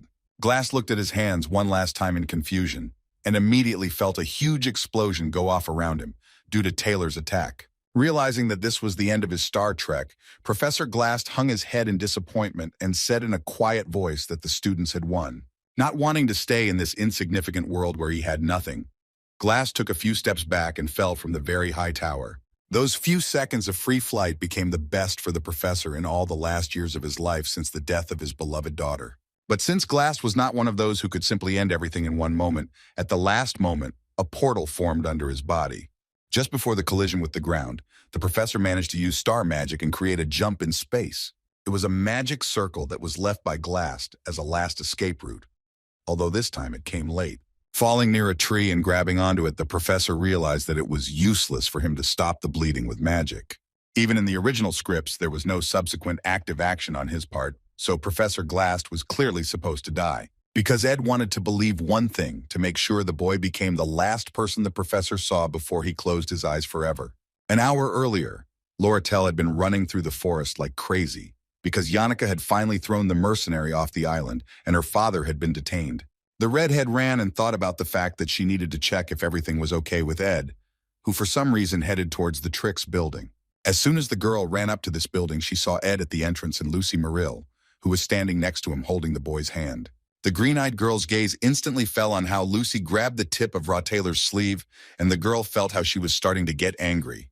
While Ed turned back, having heard something, Lortel began to feel real anxiety in her body from what she saw in front of her. Dorothy and Professor Claire's assistant came out to the guys, so the situation in the underground water protection system had already been resolved. But suddenly they noticed that both girls were crying for some reason and generally looked very upset and depressed. The moment Dorothy and Claire saw Ed Rottler alive and well, they screamed in surprise. But in fact, they were not shouting at the confiscation agent, but because of Yannicka Failover and the fire dragon Tarkin, who suddenly appeared behind them. Yannicka jumped off the dragon and asked Ed if the magic tower really used star magic, because she needed to check something then. Although Yannicka's actions have recently escalated into total surveillance of Ed, initially it was about her good intentions to protect the forest with spirits. Tarkin was said to have discovered magical energy in the northern forest, similar to that emanating from the magical tower, and it was the work of Glass. However, not a single magic tower had been created in the northern forest, so the question arose as to what Professor Glass was doing in that forest. But even Elt, being a fake boss, had a huge impact on the plot, and Ed couldn't imagine what Glass could do for the plot. The young man was worried that someone like the professor might not leave the stage, so he decided to go and check out what was going on in the forest. His fears were quite justified, because when the boy found himself in the forest, he found a half-alive Professor Glass sitting under a tree. Since Raw Taylor wasn't the only one worried, Yannicka and Lortel went into the forest with him, and they were no less shocked. Glass tried to force a smile and said that he had only gone into the forest to look at the moon, after which he asked if he looked funny. When Ed said that he didn't look funny at all, Glass laughed and replied that he thought he was very funny. The boy put forward the theory that the professor was laughing because he realized he had failed, and the man agreed, saying that Ed had hit the nail on the head. Glass explained that he would have failed anyway, as it was a reckless move on his part, and he did not think that the students could defeat him. The professor called Ed a more talented student than he thought, to which Raw Taylor asked why he had kidnapped him then. At first, Glass discovered his great talent and tried to use it by including it in his plan, but due to Ed's illness, the plan failed. Considering this, Glass decided to fix everything and quickly catch the guy, but when he returned again, Ed had already managed to escape. The man said that if such a lonely death was considered a sin, then this was a good option compared to his action. But nevertheless, the 17 years that Professor Glass spent with his daughter were not at all lonely. Having heard such a figure, the guys were even a little surprised because although this time seemed very long, in reality, it was not enough. Ed went down to the professor and asked him if he hadn't had a long-standing friendship with Claire's assistant. The boy told him that when they were heading to the forest to see the professor, they met Claire's assistant on the way, whom the man had known for 17 years. The boy also added that the assistant was crying for some reason and said that Professor Glass was the kind of person that no one would like. Of all the people she had ever met, he was the most stubborn old man and a very arrogant grumbler, as she told Ed. But despite this, Claire still considered him the most real scientist in every sense of the word that she had ever known in her life. Claire was a person who showed intuition in unexpected matters, so perhaps she guessed what Professor Glass was saying. Dorothy, too, said in a trembling voice that she had no idea what the professor's plan was, but to her, he remained a precious teacher. Even with this in mind, Glass decided to take control of his student's life, and no one could deny that he had strayed from his path. This was the very reason why the man ridiculed himself by saying that he was dying alone, because this was his delusion. If you think about it, Claire, who became a teacher at such a young age, was also someone who everyone around her considered untalented. The same role fell to Dorothy, a senior student from the alchemy department, because before meeting the professor, she was just a loser. But Professor Glass, even while saying that such people were no good, continued to stimulate their development and reveal their talents. The man did this in the same way that he said that his daughter also had her own value. And in general, he did all this for her sake. The professor spent too much time with others to die alone, so he remained a benefactor in the hearts of others. Glass was also extremely nearsighted, and at some point he stopped seeing anything, including himself, even when wearing glasses. As he was dying, the man quietly told Ed that he had visited the Library of Souls before using it to arrive in the demon world. He added that Ed had done a brilliant job of choosing the legendary recipes, but all his efforts were useless because there was something else there. Professor Glass took something that looked like a key from his jacket and said at the end that this boy had too good an instinct. The man gave the young man that very key, and looking into his eyes, said that if Ed had personally made a mess, then he should have cleaned things up himself. Realizing that he could never return to that place again, the professor told Ed Rotaylor that from now on that library was his. In response to this, the boy only asked in amazement why the professor had given the key to him, and he was surprised that Ed was unhappy about this. Without waiting for an answer from Rotaylor, Glass explained that the table that Raina was guarding had a small secret safe underneath. Having said that Ed would need to visit there after completing the investigation, the professor finally decided to turn to Lucy Merrill. Looking the girl straight in the eyes as she came closer to Ed, the professor asked her to look around sometimes. At that moment, Ed Rotaylor was very interested in the question of what expression was on Lucy Merrill's face, because he did not see it at all. But he felt perfectly how the girl squeezed his shoulder, watching as Professor Glass slowly closed his eyes and fell asleep forever. The body lay peacefully under a tree, bathed in moonlight, and at first glance it seemed as if the man was simply fast asleep. Ed and the girl stayed in that very spot for a while and just looked at him, trying to remember that moment for the rest of their lives. The same thing happened during the GlassCon incident in the Ophilus occupation, but some people still didn't believe that Ed was involved in the theft of the sage. Ed Rotaylor stood in the principal's office and listened to reproaches directed at him for the fact that he was in the thick of things and was really unlucky. Obel Forcier looked carefully at the documents in his hands and repeated once again the story of the previous night that Ed had told him. The boy confirmed every word he said and added that that night Loretel and Yannicka came to the rescue very quickly to save Ayla. The boy said that he left the girl then because she was not able to move and did not trust him at all. After a short pause, hoping that the dean of the academy would believe him, Ed said that he then left alone to get help. The headmaster rose from his seat and walked straight up to the boy, threateningly saying that he had suspicions about Rotaylor. Although the young man lived pretending to be a third party who knew nothing, Obel Forcier felt that this guy knew a lot. The dean slammed his hand loudly on the table and reminded the boy that this was the second time he had gotten into similar scrapes and figured in them. While the man was talking about how the boy was a student who had been harmed by the academy, Ed noticed something strange on his desk. He looked at the papers lying under Obel Forcier's hand and realized that these were not the statements he had written, since they were his report card. Suddenly, Obel Forcier's tone changed dramatically, and the director said that for the boy's efforts, the academy was going to reward him. When their conversation finally ended, Ed Rotaylor walked out of the director's office with relief and exhaled, feeling free. Near the exit, Yannicka was waiting for him, and the boy apologized to her for always making her worry and asked how the girl was feeling.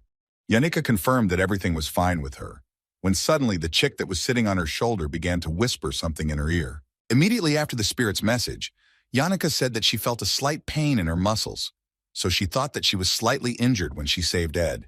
Ed immediately became worried and began asking what exactly the girl was experiencing pain, and she replied that the pain was somewhere in her back. As he was about to carefully examine his girlfriend, the boy said that he had something that he clearly felt during the incident. Yannicka was the one who always worked hard when something like this happened to him, and Ed, like the last shameless one, took it for granted. Taylor looked the girl straight in the eyes and asked her if she felt anything after seeing the last minutes of Professor Glass's life. Without waiting for her answer, Ed explained that he was simply a burden to the girl, although he was grateful to her. But in the end, Yannicka always suffered because of him. The boy came closer to his friend and said that he was very sorry that she was constantly getting some kind of injuries because of his problems. Yannicka quickly protested and said that she had lied and that she had not suffered any injuries, so Ed had no need to worry about her. The young man reacted calmly to this and decided to tell Yannicka that from the second semester, he was finally moving to the Dex dorm where she lived. Hearing these wonderful words which warmed her soul with their timbre alone, Yannicka instantly rejoiced that they would now be together. A lot had happened since the story began, but it was all over in the blink of an eye, and it was as if the second act had been cleared. Ed walked to his hut and remembered the director's words about him ending his miserable life as a hermit and returning to life. Standing in front of the little house he had built with all his heart, Ed kept repeating in his head Belforcier's words about allowing him to return. The boy was filled with greed, wanting to build a fence and grow annual food, but in the end it was useless. He went inside his small house, sighed, and quietly said that life in this camp had come to an end. Suddenly the boy felt a strange impact on the ground next to him, which made him flinch and turn around to look. Right at his feet, the young man saw Lucy Merrill lying in a confused state, who, it seemed, had not expected this herself. The boy stared at the sleeping beauty in surprise and wondered if this was really the end. Lucy walked through the forest and realized that this place was not an academy at all, but the Ramel mountain range somewhere north of the forest. The girl could not figure out why, after so many years, she had a dream about her long-forgotten childhood. Finally finding herself near the house where she had spent it, Lucy hoped that at least through the prism of sleep she would have a chance. When speaking of this chance, the girl meant meeting the great magician Glocht, whom she had missed throughout all those years. When the girl found herself inside, she realized that she had not been mistaken for a second, because at first, in the hut, she really saw a person close to her. But a moment later, all the bright light in the house disappeared somewhere, and in Glock's place there was someone completely different, more terrifying. The same creature turned furiously to Lucy Merrill and screamed in its nasty voice why the girl had saved it from another world. Realizing that it was just a nightmare, poor Lucy simply closed her eyes and sighed, feeling her hopes dashed. When she opened her eyes, she again saw that she felt herself in her room, in which she had not fallen asleep several hours ago. One of the maids quickly ran up to her and greeted her mistress, reminding the girl that she was already late for class. Suddenly, instead of getting up and getting ready for school as usual, Lucy used a high-ranking teleportation spell. The girl didn't know why, but she suddenly really wanted to go to the northern part of the forest, where she loved to go so much. A feeling of calm immediately came over her soul for no particular reason, because she saw Ed Taylor in front of her, who was heading towards the hut. But in an instant, Lucy Merrill heard from the boy those very words that caused her to lose coordination and fall from the roof. Lucy felt a sense of emptiness that she had only felt once before in her life, as Ed was about to leave his cabin in the forest. The young man, in turn, knew that he should have kept this sleeping princess at a distance from the very beginning, so he was not even surprised. To ensure that this moment never came into his life, Ed had to refuse any expression of interest in Lucy from the very beginning. At the academy, meanwhile, another lesson was in progress, in which the teacher was talking about the cat family. When the man mentioned that life in this family was much more difficult than building a romantic relationship, the girls around him giggled. Ed sat in the back row and watched the experienced Professor Flavin, whose course everyone loved. While the others had very high grades, his grades left much to be desired at first, so the boy tried very hard for their sake. As soon as the boy began to slowly gather his things to leave the classroom, Flavin turned to him and asked him to look into the laboratory. The boy went to his laboratory where the professor asked the boy if he knew anything about the undergraduate system and scholarship. The young man agreed with him, and Flavin began to explain that for a student, this opportunity could be a good chance to show himself and his talent. But suddenly, Flavin for some reason asked if the boy wanted to help with the necessary work for the teacher Claire, who was not coping with it. Although student Anise had amazing abilities, she was unable to cope with the amount of work that Claire gave her. Realizing that Ed would likely agree to his proposal, Flavin advised the shirt to help them strike a stern pose in front of the students. When the man added that there would be first-year students among the students, Taylor realized that the man would also be among the applicants. As Loretta looked closely at the sage's book in her hands, she felt her magical sense literally going crazy. The girl looked at this thing in her hands and for some reason could not guess why this was happening. Besides that, Thoughts were flying through her head about whether she could really sell this thing to Crepin after everything that had happened. It seemed to her that Ed had made such an unreasonable request of her precisely because he did not want her to sell the sage's seal to Crepin. The redhead grabbed her head and whispered that in any case she bought the book in order to resell it later, wanting to get something from the resale.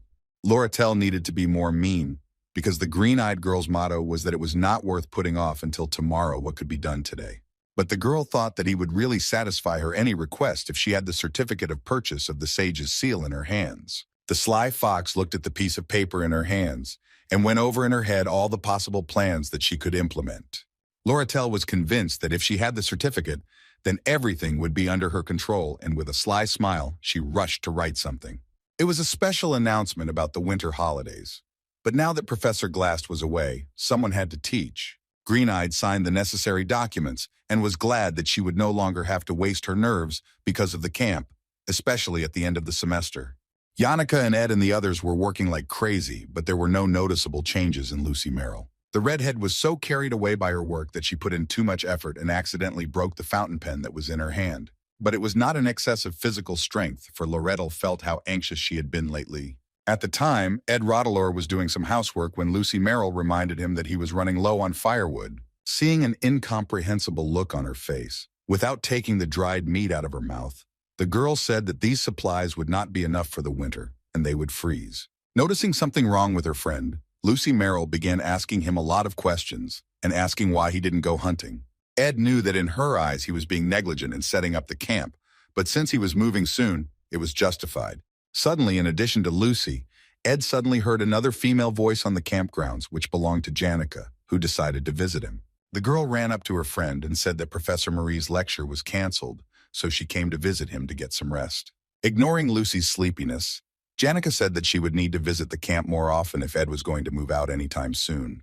Janica was simply in a delightful mood, so she told the boy how much she loved the camp and their gatherings around the fire in the evenings. Letting half of her words go through his ears, Ed sat and remembered the key that Glast had given him, because it was just time to visit the library. But suddenly, all his thoughts were interrupted by Yannicka, who placed on top of his key some letter that she had just remembered. Upon opening and reading the letter, Rotelor realized that it was an application for a room in the Dex building that had to be filled out in advance. The boy turned his eyes to Yannicka and thanked the girl for taking care of even such small things. The beauty, meanwhile, said that she had already had to fill out an application, so she would be happy to help Ed with this, which she began to do. Suddenly, out of nowhere, Lucy Merrill appeared between Yannicka and Ed, and her sudden appearance slightly frightened the girl. She started waving her hands in front of Yannicka's face and screaming at her not to pick up that dorm application. Noticing Ed Rotelor's very strange look, Lucy Merrill shouted menacingly that she would never let him touch the application. Ed had no choice but to sigh heavily at this, because all his problems began from that day. Deciding to take a little break, the boy went deep into the forest, where he wanted to practice his firepower with Mog. Watching this, Yannicka noticed that she felt the power of understanding of spirits, which was many times superior to a novice spirit master. After these words, the girl turned to Lucy Merrill, who was hiding behind a tree nearby, and asked her what she had done wrong. Usually, Ophilis's maids would grit their teeth and keep her looking neat, but today Lucy had run away in just her nightgown. Ignoring his friends, Ed was completely immersed in improving his powers, as he felt his mana increase. From the very moment Lucy Merrill heard him say that the guy would move, she began to constantly hang around him. The girl tried her best to spend as much time with the young man as possible, being with him during school lunches and even at home. In addition, when Janica brought Ed an application, Lucy began to treat even her with hostility because the girl was clearly unhappy with the relocation. Ed glanced at the sleeping princess from time to time and felt that her emotions were closer to a guardian than to hostility. However, learning intermediate magic turned out to be much more difficult than he thought, even after spending the entire day learning. The boy spent almost all of his winter holidays reading as many books as possible and learning something, when suddenly Lucy turned to him. She asked him what the guy was going to do when she left, and Ed said he had to go somewhere and then check the fireplace. The boy put his hand into his jacket and added that, in any case, he had a lot of work that he needed to sort out first. Without even hearing the rest of his plans for the day, Lucy Merrill interrupted Rotelor and said that he needed to listen to her. The girl took a few steps towards the boy to get closer to him, because she had one attachment to him. After thinking for a moment, Lucy raised her sleepy eyes to Ed Rotelor and suggested that they go to that very place together. Having finished all his work and finding himself in that very place, Ed was just going down into the depths, asking Lucy why she decided to go with him. Instead of holding onto the rope just like him, the girl descended with the help of her magic and said that it was her wish. Ed suggested that she drop the subject, since he needed to know whether he could get down and up to that place on his own anyway. He was not able to take all those numerous artifacts with him at once, so he would have to visit there many more times. The boy approached one of the cabinets that had fallen to the floor and began to carefully lift it, causing dust to rise into the air. When he finally managed to do this, in the place where the table had stood, he saw the safe that Professor Glass had spoken about. Immediately taking the keys out of his pocket and inserting them into the slot, the young man was surprised at why the professor had kept this key with him all this time. The very second the key was inside, the safe flashed with some very bright light, which made Ed even slightly close his eyes. When Ed Taylor saw what was inside, he couldn't even believe his eyes at first, because the professor simply couldn't hide it here. Although the materials for magical engineering would be coming to him soon, he first needed to ask Loratel for a ladder. Rising with him from behind the Library of Souls, Lucy Merrill asked her friend with interest what kind of thing was in that strange safe. That very thing turned out to be the glassed-off golden phoenix ring, which could distort the timeline and was insanely rare. It allowed him to use his future self's magical power, so Ed could use high-ranking magic right now. However, if this happened, the boy would be unable to fight for a long time, so he couldn't use the ring hastily. So if Ed Taylor wanted to use the ring in a fight, he only had one option for using the thing. Finding himself cornered, he will have to use the ring as a last resort, facing the prospect of his death. But if it wasn't about a fight at all, but in the case of a contract with a spirit like Yannicka's, then the situation changed slightly, because the girl had a huge supply of mana. Beginner spirit masters like Ed only had a couple of magic slots, and even talking to low-ranking spirits required a lot of practice. But if the boy manages to increase his maximum magic power at least temporarily, then the contract with a high-ranking spirit will be in his pocket. After hearing the whole story, Lucy said that if she had time to create something like this, she would do it. But Ed abruptly stopped her. The boy looked straight into Lucy Merrill's eyes and sternly reminded her that all of this was already past events and she shouldn't think about it. Ed hid the ring in his jacket pocket and said that even if he turned the entire library upside down, he would hardly find anything more valuable than this ring. As he climbed up, he thought that Professor Glass would never waste his time on anything, so he was clearly helping Ed's talent. If we were talking about the talent barrier called maximum magic power, then the guy had an item in his hands that could destroy this wall. After all, this was the very reason why Professor Glass began studying the material in magical engineering, hiding it from everyone. As it turned out later, all this was done by the professor for the sake of his daughter, because he wanted to give her a small gift. When Ed finally emerged from the library, Lucy told him that sometimes people only realize the value of a particular moment once it's gone. She told the guy that she really wanted to ask Taylor about something, which is why she had been constantly following him lately. Lucy Merrill paused briefly, turned to her friend and asked him if he was really moving into the Dex building. The girl looked incredibly upset, because in fact she didn't want him to leave. So she asked Ed to stay in the forest. It was a phrase that could not be extracted from Lucy Merrill even with pliers, and Ed Taylor understood this better than anyone. But in his heart he remained neutral, even though he now had the choice of moving to the Dex building or staying in the camp. Ed thought for a moment and said that if he moved to Dex, his daily life would be more comfortable than living in the countryside in the winter. Lucy adjusted her large hat and turned around to see that the boy was indeed right about that. When the girl usually said that it was going to rain soon, it was true because, like Manga, she was able to predict it. She was able to do this with the help of dark clouds in the sky and the moisture she felt on the bridge of her nose. But the predictions were not always accurate.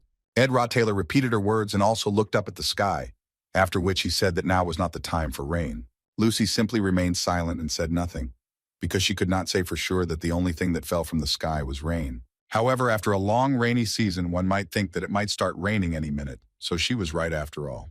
Rottler and Lucy continued to sit in the middle of the cold ground and gaze at the sky, enjoying the silence of the rustling leaves. Suddenly, the boy said that he had one more thing he wanted to tell Lucy Merrill. Lately, he had been so busy that he had not been able to properly stock up on firewood for the winter, so he asked the girl for help with this. Ed smiled slightly and looked at his friend, saying that she herself had recently noticed that they would not have enough firewood for the winter. Understanding what he was hinting at, Lucy Merrill jumped up and ran into the boy's arms because she could not contain her joy.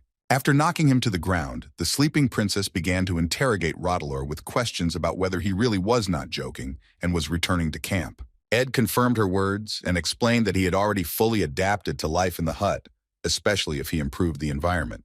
He had never seen one of the strongest heroines in history so happy in his life, so the guy just let her hug him. At the start, there was the third act, when the scale of the test began to seriously grow, because soon there would be an election between Fiona and Lorratel for the post of president.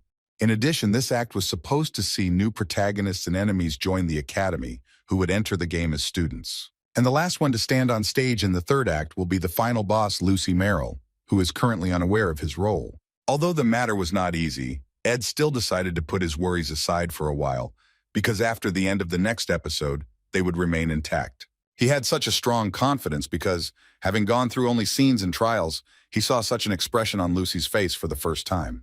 With the onset of winter, a lot of snow appeared in the forest, which, although accompanied by warm weather, meant a delay in work. By the time Ed finished clearing it, the sun was already at its zenith, but he made it a rule not to overwork himself, even if he had a lot of work to do. The boy needed to figure out how to prepare firewood and provisions, because with the onset of cold weather, life in the hut could become more difficult. And since the cold weather improved the quality of storage, Rottler was able to quickly deal with the preparation of provisions. Since Ed also decided to forego the preferential dorm room, the tuition issue was also resolved to some extent. The young man, unlike the constantly sleeping Lucy Merrill, had many more problems, so the guy thought that she just couldn't sleep.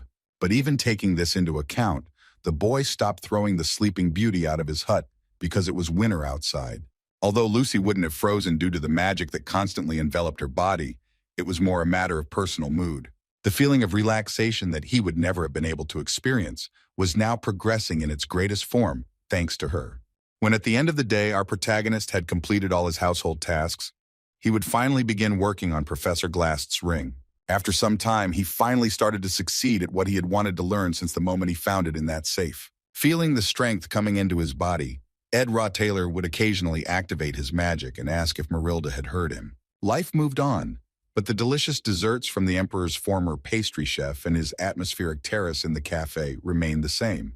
The first-class dessert set from Lippel's was hard to snag due to pre-orders, but some important guests did manage to do so.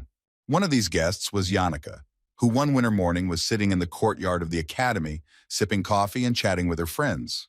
While not enjoying hot coffee, Clara scolded her friend for the fact that she had gone completely crazy lately because of that Ed Rottler. Hearing these words, Yannicka suddenly jumped up from her seat and screamed that the girl could not talk about him like that, but she only screamed back at her. Other people had a very different reaction to Ed, so Yannicka still decided to accept the situation regarding what kind of reputation he had. Suddenly, instead of scolding her, Clara asked Yannicka if she had ever felt her heartbeat quicken when she was around him. After thinking for a bit, the girl replied that next to that guy she didn't feel a racing heart, but rather comfort and warmth. Realizing that this was exactly it, the beauty's friend screamed that now one of the worst endings in a relationship awaited her. Clara again attacked Yannicka and began to yell that a relationship based on one-sided initiative simply could not last long. Even the spirits with whom Yannicka signed a contract supported the girl, because in such a relationship she would simply run after Ed her whole life. Yannicka's friend sighed heavily and took her hands, saying that during the winter holidays they would find a way out of this situation, forgetting Ed's ugly face. Annis sat and silently watched her friends, sipping her coffee, because she was not at all interested in romantic relationships. But Clara initially judged Ed Rottler unfairly, and all this was because Yannicka liked the boy. Despite this, Annis recalled how well many of her acquaintances, friends, and even the academy staff spoke of him, because they trusted him. Even though most people no longer thought Ed Rottler was bad, Annis still had a different opinion of him due to unnecessary persuasion. There was nothing nice about being scolded by the librarian occasionally for not returning a book on time, but Yannicka took it personally. Whenever she saw Claire like this, she always wondered how such a person became a professor, and at such a level. Well, be that as it may, the other professors acknowledged the fact that Claire had abilities that they did not even come close to possessing. Somehow she managed to complete her studies under the guidance of such great minds as Glast and Flavern, so she knew what the hard way was. Besides this, she even got the best assistant, who was always ready to come to the girl's aid and help with any heavy load. But Annis, who was a second-year student in the magic department, always dealt with everything herself and refused everyone who offered help. She gave a uniform to anyone because the girl was a first-class assistant and one of the best students. The fact that Professor Claire's laboratory was always crystal clean was a testament to the excellent work of Annis, her assistant. She collected information in the library, in the tricks building, even going as far as the duty room in the dormitory, but always came out of it with a smile. Few people knew her true form except for Janica and Clara, because it was normal for Annis to put on a mask when it came to relationships. There were 20 minutes left until the assistant professor came back from the bakery, so before that, she needed to analyze the information about Ed Taylor's personality. Annis found the papers she needed and began to quickly study them, reading that Ed's family was the most powerful in the area, but this information was of no use. Everything that was said in his personal file was too superficial, so Annis should have looked at the entire stories of his family. Once Annis entered school, her family found itself in trouble, and she had to figure out how to survive on her own, so she became a helper. The girl had the ability to survive, and Lorettel, who was her role model, always helped her with motivation. Having found the necessary papers from the Academy archive, Annis opened the history of the Taylor family and also began to study it carefully. Finally, she came across lines that said that the family usually used repressive education, instilling various ideas. Given this, Annis concluded that Ed had always grown up without any shortages in money, and therefore never showed himself during his studies. The boy's family's personnel file said he always took initiative, but had a tendency to avoid responsibility. Suddenly, the door to the office swung open and Professor Claire appeared, calling Annis and inviting her to eat Mont Blanc together. Noticing the cup of tea that stood on the table, Claire was glad that the girl had brewed it before she arrived. But as soon as the professor picked it up, she immediately dropped the cup because of how hot it was. Claire immediately began to feel very awkward, because she didn't want Annis to be angry because of her sloppiness. Suddenly, she heard a familiar voice behind her, which made her surprised because Annis asked if Claire was hurt. Professor Claire stood and looked at her assistant in surprise, not understanding what she was doing in her office at this time. Ed Rottler, meanwhile, visited the dorm to thank the maids for helping him with his clothes, as he was behind on his laundry. Maya, who usually does it for him, said that it was not difficult for her, especially when Ed often had her mistress around. Recently, when she was washing Lucy's clothes, a lot of golden hair fell out, so the maid began to suspect something. And while Belle was washing Ed's clothes, she smelled the scented candles and found Lucy Merrill's blonde hair. Maya was indeed very attentive, so if she hadn't worked as a maid, she would have definitely become an investigator, as Ed thought. The maid decided to ask the boy why he always addressed her so formally, but here he only said that he was well-mannered. In fact, she might soon get the position of head maid in a higher level, so Ed simply couldn't talk to her informally. Besides, Maya was constantly behaving very strangely, so the young man simply could not allow himself to talk to her as if she were his friend. He said he would speak to the woman formally if she was the head maid, since Belle was responsible for many things. Maya sighed and asked Ed to be a little easier, since he had more people to deal with besides her. Too much concern on his part could have been a problem, but despite this, the maid still said that the choice would be his. Ed walked over to the window and began to glance at Ophilus, emphasizing that the academic department had put a lot of effort into the restoration. Belle, in turn, told him that one of the new students who would be at the academy after the holidays was supposed to come for a visit soon. Hearing that the maid mentioned that very Tanya Taylor, Ed immediately realized that she was aware of the whole situation and knew everything.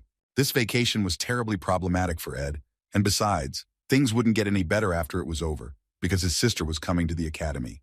When Ed returned to the cabin, he met Zix, who was training right next to the entrance to the cabin and preparing for the trip home for the holidays. The boy sat down near the fire and said that he had to study hard during the holidays, because he wanted to learn a lot before the semester. Zix looked closely at his friend and noticed that he did not feel any magic from him, and he was glad because Ed had stopped exhausting himself. But since Zix had taught my boy well enough by that point, he walked up to Ed and put his hand on his forehead, checking his temperature. The boy's forehead was really hot, so Zix concluded that he was sick and couldn't use magic for a while. Considering that Zix's best feature was his cold-bloodedness, he simply turned around and started getting dressed, preparing to return to the academy. Finally, he mentioned that Ayla had asked about Taylor several times, because she wanted to apologize to him and talk about something. Zix hadn't told anyone the location of the hut, so the guy would have to visit them himself, but Ed didn't need an apology. He said that he was not upset with Ayla at all and did not hold any grudges, so he was not angry at all and simply remained indifferent. Instead of continuing that conversation, Ed told his friend that he had used Professor Glast's underground library. When Ed offered Zix money to clean up the mess, the guy handed the bag back to him and said he'd consider it training.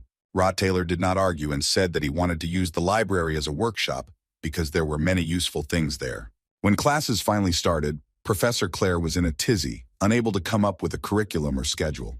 It was because of this that her main assistant, Annis, had to give a speech on behalf of Claire to slightly forgive the professor's life. The girl took the papers and began to read them to the students, telling them about the upcoming entrance exam for first-year students. Every year the exam was conducted by Professor Glast, but this year the task was taken over by his assistant and Professor Claire, who remained after him. Annis handed Clevius some papers and said that he needed to pick up the supplies she had requested from Trixa in advance. The girl also gave Onyx documents and said that he would be helping Professor Claire's assistant because she had a lot of things to do. Then Annis turned to Ed last, remembering that Claire and Janica had missed something in their thoughts. This guy was surrounded by a lot of different women and he was quite the ladies' man himself, so Annis was going to take advantage of the opportunity. She studied the materials to embody the ideal Rotterdam type, thinking that Ed would not be able to resist her temptation. Annis tucked her hair behind her ear and smiled at the boy, gently telling him that he would go with her so that she could separate him from Janica. When everything was resolved, the guys went to Mount Orenson, where the certification for those who were going to join the academy was to take place. Even though the mountain wasn't very big as they climbed up, Annis pretended to be tired, and Ed suggested that she take a rest. The beauty again carefully tucked her hair behind her ear and said that the guy was very attentive and strong, which is why she liked him. Rotterdam looked at the girl with confusion and indifference, not understanding what she was getting at all this time and why she took him with her. Wanting to clarify the situation, Annis said that she was worried that Janica had started hanging out with the wrong person, which is why she had always been wary of Ed. Ed looked down at the list in his hands and said that he didn't care at all, so Annis didn't have to worry about it. Keeping the conversation going, the young man emphasized how tired the girl was of carrying the responsibilities of Professor Claire's senior assistant. Annis agreed with him, but quickly said that it was much easier for her when she had a strong man like Ed next to her. The scoundrel came closer to him and carefully took his hand, thanking the guy for the great help he had given her. Taylor immediately stood up from his seat and tried to move away from Annika, but suddenly she began to open her soul to him and tell him about her past. The girl was being as dramatic as possible, talking about how difficult her childhood was and how she always thought it would never end. To Ed, she gave off the feeling of being a strong person because she had to solve both financial problems and other issues on her own. The boy decided to support Annis and told her not to get upset over little things because she was handling everything quite well. Annis smiled and thanked him for his kind words, saying that they had a lot in common, which was strange for her cold-blooded image. Suddenly, something unexpected happened, and Annis's heel landed on a small stone, causing the girl to almost fall, leaning on Ed. Ed looked at the place and didn't see a single stone. But suddenly Annis began to behave strangely again and say that she felt hot. She said she needed to calm down, so she asked Rotterdam to stay in the same place, to which she would soon return. Annis moved a little further away from the guy and sat down on a tree root, thinking about what she needed to do next. She had already shown him a sense of empathy and an image of a strong girl in whom one could see someone worth protecting. And finally, the beauty also decided to stage an accident with a fall in order to force Ed to look at her side even more. The professor's assistant recalled all her actions and began to worry about whether she had overdone it with Taylor. But despite all that had been done, Annis was still convinced that he had a good physique, which she had felt during the fall. The girl thought Ed wasn't as complicated as he actually turned out to be, because that guy was supposed to be an impudent rich kid from a rich family. Remembering the boy's face, the girl was convinced that she had found in him Yannicka Failover, who had made Ed the center of her universe. Assistant Claire continued to sit in the same place and think about how she could get out of the situation she found herself in. Suddenly, Annis's eyes lit up with a purple flame as she finally felt like she understood. Ed's face, combined with his character, behavior, and charisma, were the very things that allowed him to seduce women. Ed, meanwhile, sat on the hill and watched the mountain scenery, which seemed so beautiful to him that it made him forget about his problems. But there were some issues in his life that he didn't know how to resolve. And one of those issues was the evil Miss Tanya Taylor. Tanya was the daughter of a duke who became a true political genius and had well-developed political and manipulative skills. She wanted to become the student council president for the first time in the academy's history as a first year, so she will try to do that soon. Belle said that Tanya would be arriving at the dorm before the others, so she wanted to seize as much power as possible before the semester started. Since Tanya wasn't a minor character, Ed still remembered something about her, so he thought he could prepare for it. However, the main question was how Tanya Taylor would treat him, since they had not seen each other for many years. Tanya knew everything about the boy, unlike Ed himself, because he had never played for his character in his life. And besides, he didn't pay attention to him. Ed Rottler was a colorful villain who appeared briefly at the beginning and then disappeared for good, so there was little to nothing said about him in the book. The boy's hero was a minor character, so he had no clues about how his life might have developed previously. Ed continued to stand and stare at the beautiful scenery in front of him and think about how he couldn't solve this problem. All that worried him at that moment was how his little sister Tanya Rottler, who had just arrived at the academy, thought of him. The academy was full of different stars, including the princess of the empire, Lorettel, and a girl who could summon higher spirits in her teens. Among them could be attributed the master alchemist Elvira, who created the elixir of the seal, as well as Clevius, who commanded the northern zone. Besides these guys, the coolest among them was a rare genius sorceress who was blessed by the magician Glock himself. Tanya simply couldn't wait to meet these people, because just the thought of them made her heart skip a beat, and she wanted to join their ranks. When the girl arrived, she was generously greeted by Belle Maya, whom she greeted and ordered her to sort out all of her things. The first thing Tanya needed to do at the academy was to deal with Ed Rottler, who had tarnished their family name. The girl considered her brother to be real trash that needed to be gotten rid of, so she was serious. As befits a good father, Crepin Rottler listened to his daughter's will and was ready to support her in such a good cause. He put his seal on the letter in his name and allowed Tanya to take care of this matter, going to the academy. The girl, in turn, loved her father very much, so she was ready to justify his expectations by doing whatever it took to achieve this. Before going to the academy, the land of knowledge, Crepin told her about two things, namely how Tanya would be treated there. Since respect was honored in the academy, Tanya was not allowed to be rude to anyone, even because of her noble status, no matter how much she wanted to. I wished to finally start my own business. The girl found herself in the office of an older friend, where they began to discuss the one who ruined the family name. Tanya smiled at the man sitting in front of her and said that her childhood could not be compared with that of her older friend.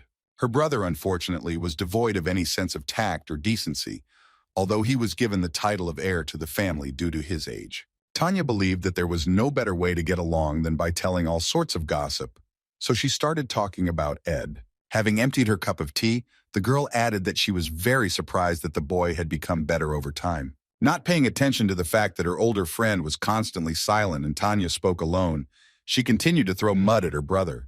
But suddenly the girl noticed that during this entire time, the one who was sitting in front of her did not say a single word. She instantly remembered her father's words about not taking anyone he introduced her to lightly, especially during negotiations. Crepin told Tanya that he and his senior comrade were connected with the case of the Sage's seal, so she was dangerous. Remembering all this, Tanya became convinced that because of her long tongue, she had gotten into a very unpleasant situation from which she needed to get out. Green Eyes, who had not taken her eyes off her the whole time, smiled sarcastically and asked what was wrong. Lorettel's anger was only hidden in her tone, and nothing was really happening around Tanya, so she also tried to remain calm. When the girl asked Lorettel if the lady was angry, the Redhead smiled again and said that she did not understand what they were talking about. Lorettel laughed and called the younger Rottler a very funny girl with whom she enjoyed chatting. Ed, meanwhile, was in his hut as usual, studying, gaining skills in pinpoint blasting and source wind. The boy had not taken textbooks from Professor Glass's library for a long time, because the library did not have a specific date for returning books, which was convenient. The boy took the book and headed towards the fire, wanting to light it and study near the source of heat, but he quickly remembered that he could not use magic.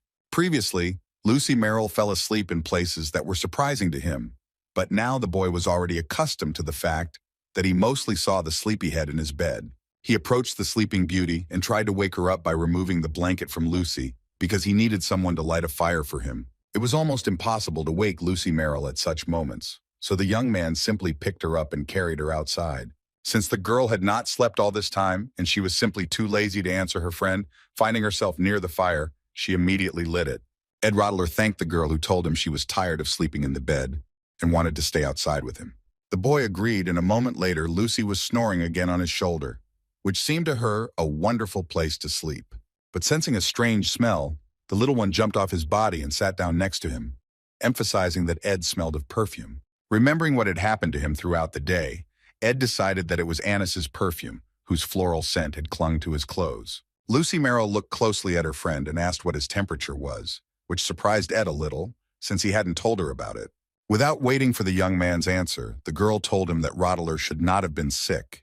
Otherwise, he could easily have died. She put her hand out and brought it to the boy's chest, saying that she wanted to help him if Ed's magic had stalled. While restoring him, Lucy Merrill felt that the boy had no magic left at all, and she said that Ed had done a stupid thing. Ed Rottler agreed with her, and Lucy said that by the end of winter, the boy should have become much stronger and more robust. Taking advantage of the moment, Lucy Merrill looked her friend straight in the eye and asked if she could ask him for something very strange. The girl looked him straight in the eyes and asked again if Rottler could gently stroke her head. The boy sighed, opened his book, and while he read, gently stroked the little sleepy princess's head. Lucy Merrill felt terribly happy at that moment because she felt very comfortable and good with this man, like with no one else. Suddenly, Ed turned around and heard a female voice, which emphasized that they had not seen each other properly for so long. In front of the young man was Laura Tell, whom he asked if she had come because of the last time, since he had not shown up at the trading company. The redhead said that this was not the reason for her visit, because she came to tell the guy something important. The girl turned her gaze to Lucy Merrill, who was sleeping on Ed's lap, and was silent for a few seconds, after which she said that she had a question.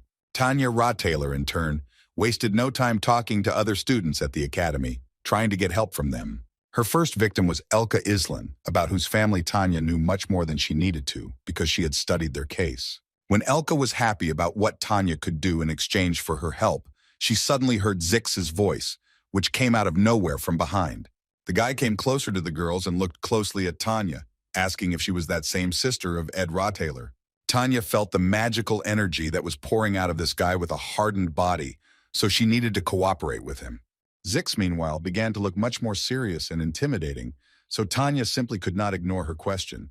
When the girl confirmed his words and thoughts, Zix finally began to look less scary as he continued to examine her. Suddenly, he laughed loudly and turned to Elka, to whom he said that the girl really was the sister of that very Ed Rottler. Zix took some small bronze ball out of his pocket and carefully took Tanya's hand, after which he put this thing there. The boy explained that it was a magical engineering item, required for beginners, so Tanya should be more comfortable with it. Ignoring the surprised look on Ed's sister's face, Zix turned to Elka and asked her if she had taken notes for her stachiology class. Having finished showering poor Tanya with everything she needed, Zix and Elka smiled contentedly and began to feel proud of themselves. Meanwhile, Rottler Jr. stood with a pile of unnecessary junk and asked the boys if they had heard her proposal correctly. Zix snorted and said that his family had always been like a cat and a dog and he had never seen them be friends, so it wasn't a surprise. Elka shouted to her friend that the steamer was already leaving, so Zix said goodbye to Tanya and said that he was very glad to meet her. Finally, the boy added that he was a good friend of Ed's and they owed each other a lot, having a special relationship. He patted Tanya on the shoulder and said that the girl was lucky to be born into a good family, so she would achieve success with her endurance. Having wished the girl good luck and turning a blind eye to the fact that she had collapsed to the ground under the weight of all that junk, Zix and Elka finally left her. Tanya Rottler felt incredibly strange, so she just continued to lie on the ground and think about what had just happened. Professor Claire, who was in her office at the time, lay exhausted on the table and looked at her reflection in the mirror. Annika was just reporting to her about the week's progress and saying that Claire needed to sort out the placement tests for new recruits. While the assistant continued with her report, Claire whined about how difficult and harsh her youth had been with her, not letting her sleep for 2 days. Annika read that report and knew that Onyx and Clevius had done a terrible job of their tasks, so she shouldn't rely on them anymore. The only one who worked flawlessly with the paperwork was Ed, because his problem-solving abilities were better than those of some aristocrats. It was hard for Annika to even believe this, because apparently that boy had grown up not only on academic knowledge and the remnants of his family. While she was lost in her own thoughts, Claire approached her assistant and asked how her hike with Ed Rottler had gone. Suddenly, Claire lowered her voice considerably and said that she had once followed him when the Ophilis building was being inspected. The professor told his assistant that the guy had created a camp that was bigger than Annika's lab, and he had completely furnished it. She could immediately feel how hard he lived, but Claire didn't even think that the boy's grades would improve, and that Professor Glass himself would agree with it. But when Annika heard that he even made a contract with a spirit, albeit a low-ranking one, the girl's eyes instantly widened. Professor Claire, in turn, did not pay attention to the strange expression on Annika's face and said that they had many similarities. At this point, Annika finally began to think that Ed really was a good guy, so she thanked Claire for telling her story. Taking all this into account, the girl could finally wish for her and Yannicka to share a life together. Now she had met that young man and realized that he was good. But there was something about Taylor that didn't give Annika any peace of mind, and she doubted whether he was really an ordinary guy. This boy had a special appearance, gentlemanly behavior, and a good body, which Annika learned about completely by accident. Finally, Professor Claire turned her attention to her assistant and asked her in surprise why she was counting crows and flying in the sky. Suddenly, Annika jumped up from her seat and accidentally knocked over all the papers, after which she rushed to the window and shouted that she was very hot. The image of Ed Rottler and even his smell would not leave the girl's head, so she began to understand that this was becoming a real tragedy. Annika felt anxiety filling her body from the mere thought that she did not understand how to act and what to do. Suddenly, the professor's words popped into her head again, and the girl covered her mouth with her hands out of excitement, holding back a small scream. Considering that this guy had made a contract with the spirit, Annika knew that he couldn't have done it in such a short time on his own. The only person who could help him with this was Yannicka, who knew of spirits who were capable and reliable. Annika remembered all her ridiculous attempts to get closer to Ed, and she felt incredibly ashamed and anxious.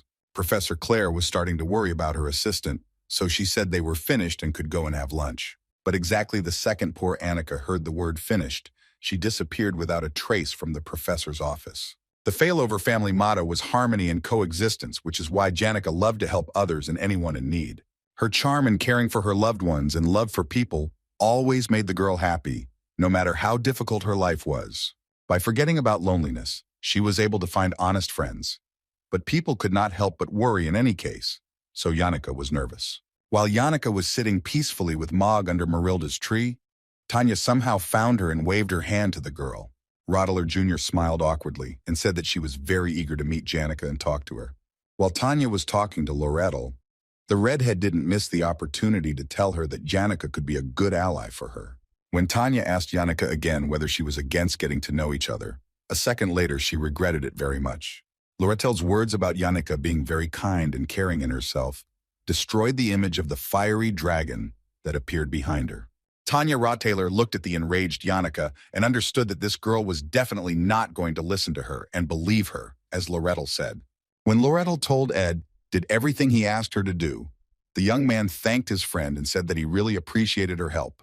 He offered her some hot chocolate and asked why she had come straight to his camp to tell him something, since she needed a rest.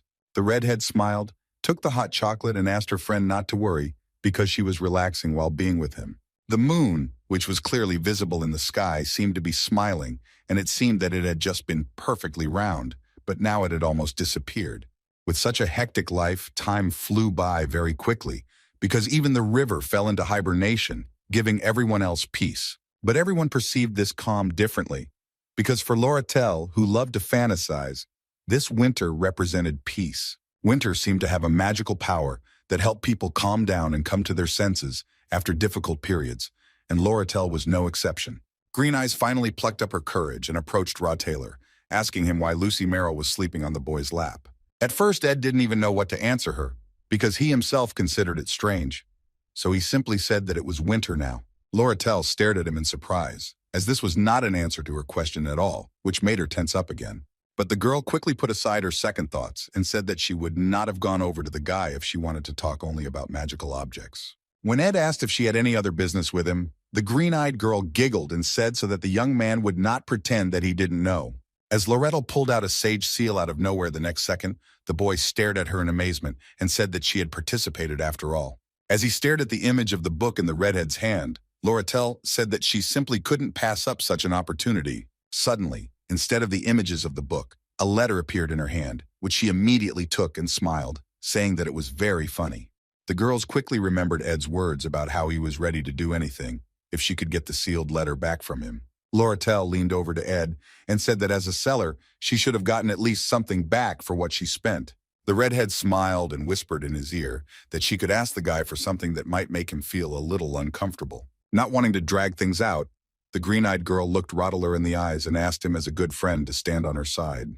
The young man quickly remembered that the third act was now beginning, and the confrontation between Princess Fiona and Lorettel had already begun. Lorettel had a premonition of this and made her first move by creating a ruse in politics and trapping the Princess of Justice, Fiona, her sworn enemy. If everything went according to the script, she was supposed to become the student representative and start to gain power, especially in the fourth act. The Redhead, meanwhile, continued to whisper in Ed's ear that perhaps all the students at the academy would have a moment when they could choose. Having finished her speech, the girl stood up and turned around, and finally said that if it happened, she expected to see Ed on her side. But Ed Taylor knew clearly that the outcome of the struggle between Fiona and Loretel depended on the main character of this whole story. Ed wasn't ready to get involved in the story and change things that much, so he said that his presence wouldn't change anything. Loretto responded by saying that although the boy's reputation was improving, he was still an ordinary student. After this, the girl added with a laugh that it made no difference, since Ed's presence could well have had a political influence. She paused for a second, turned to her friend and calmly said that this factor was important to her personally. Rottler, who was still stroking Lucy Merrill's head, said it was not difficult for him to join in.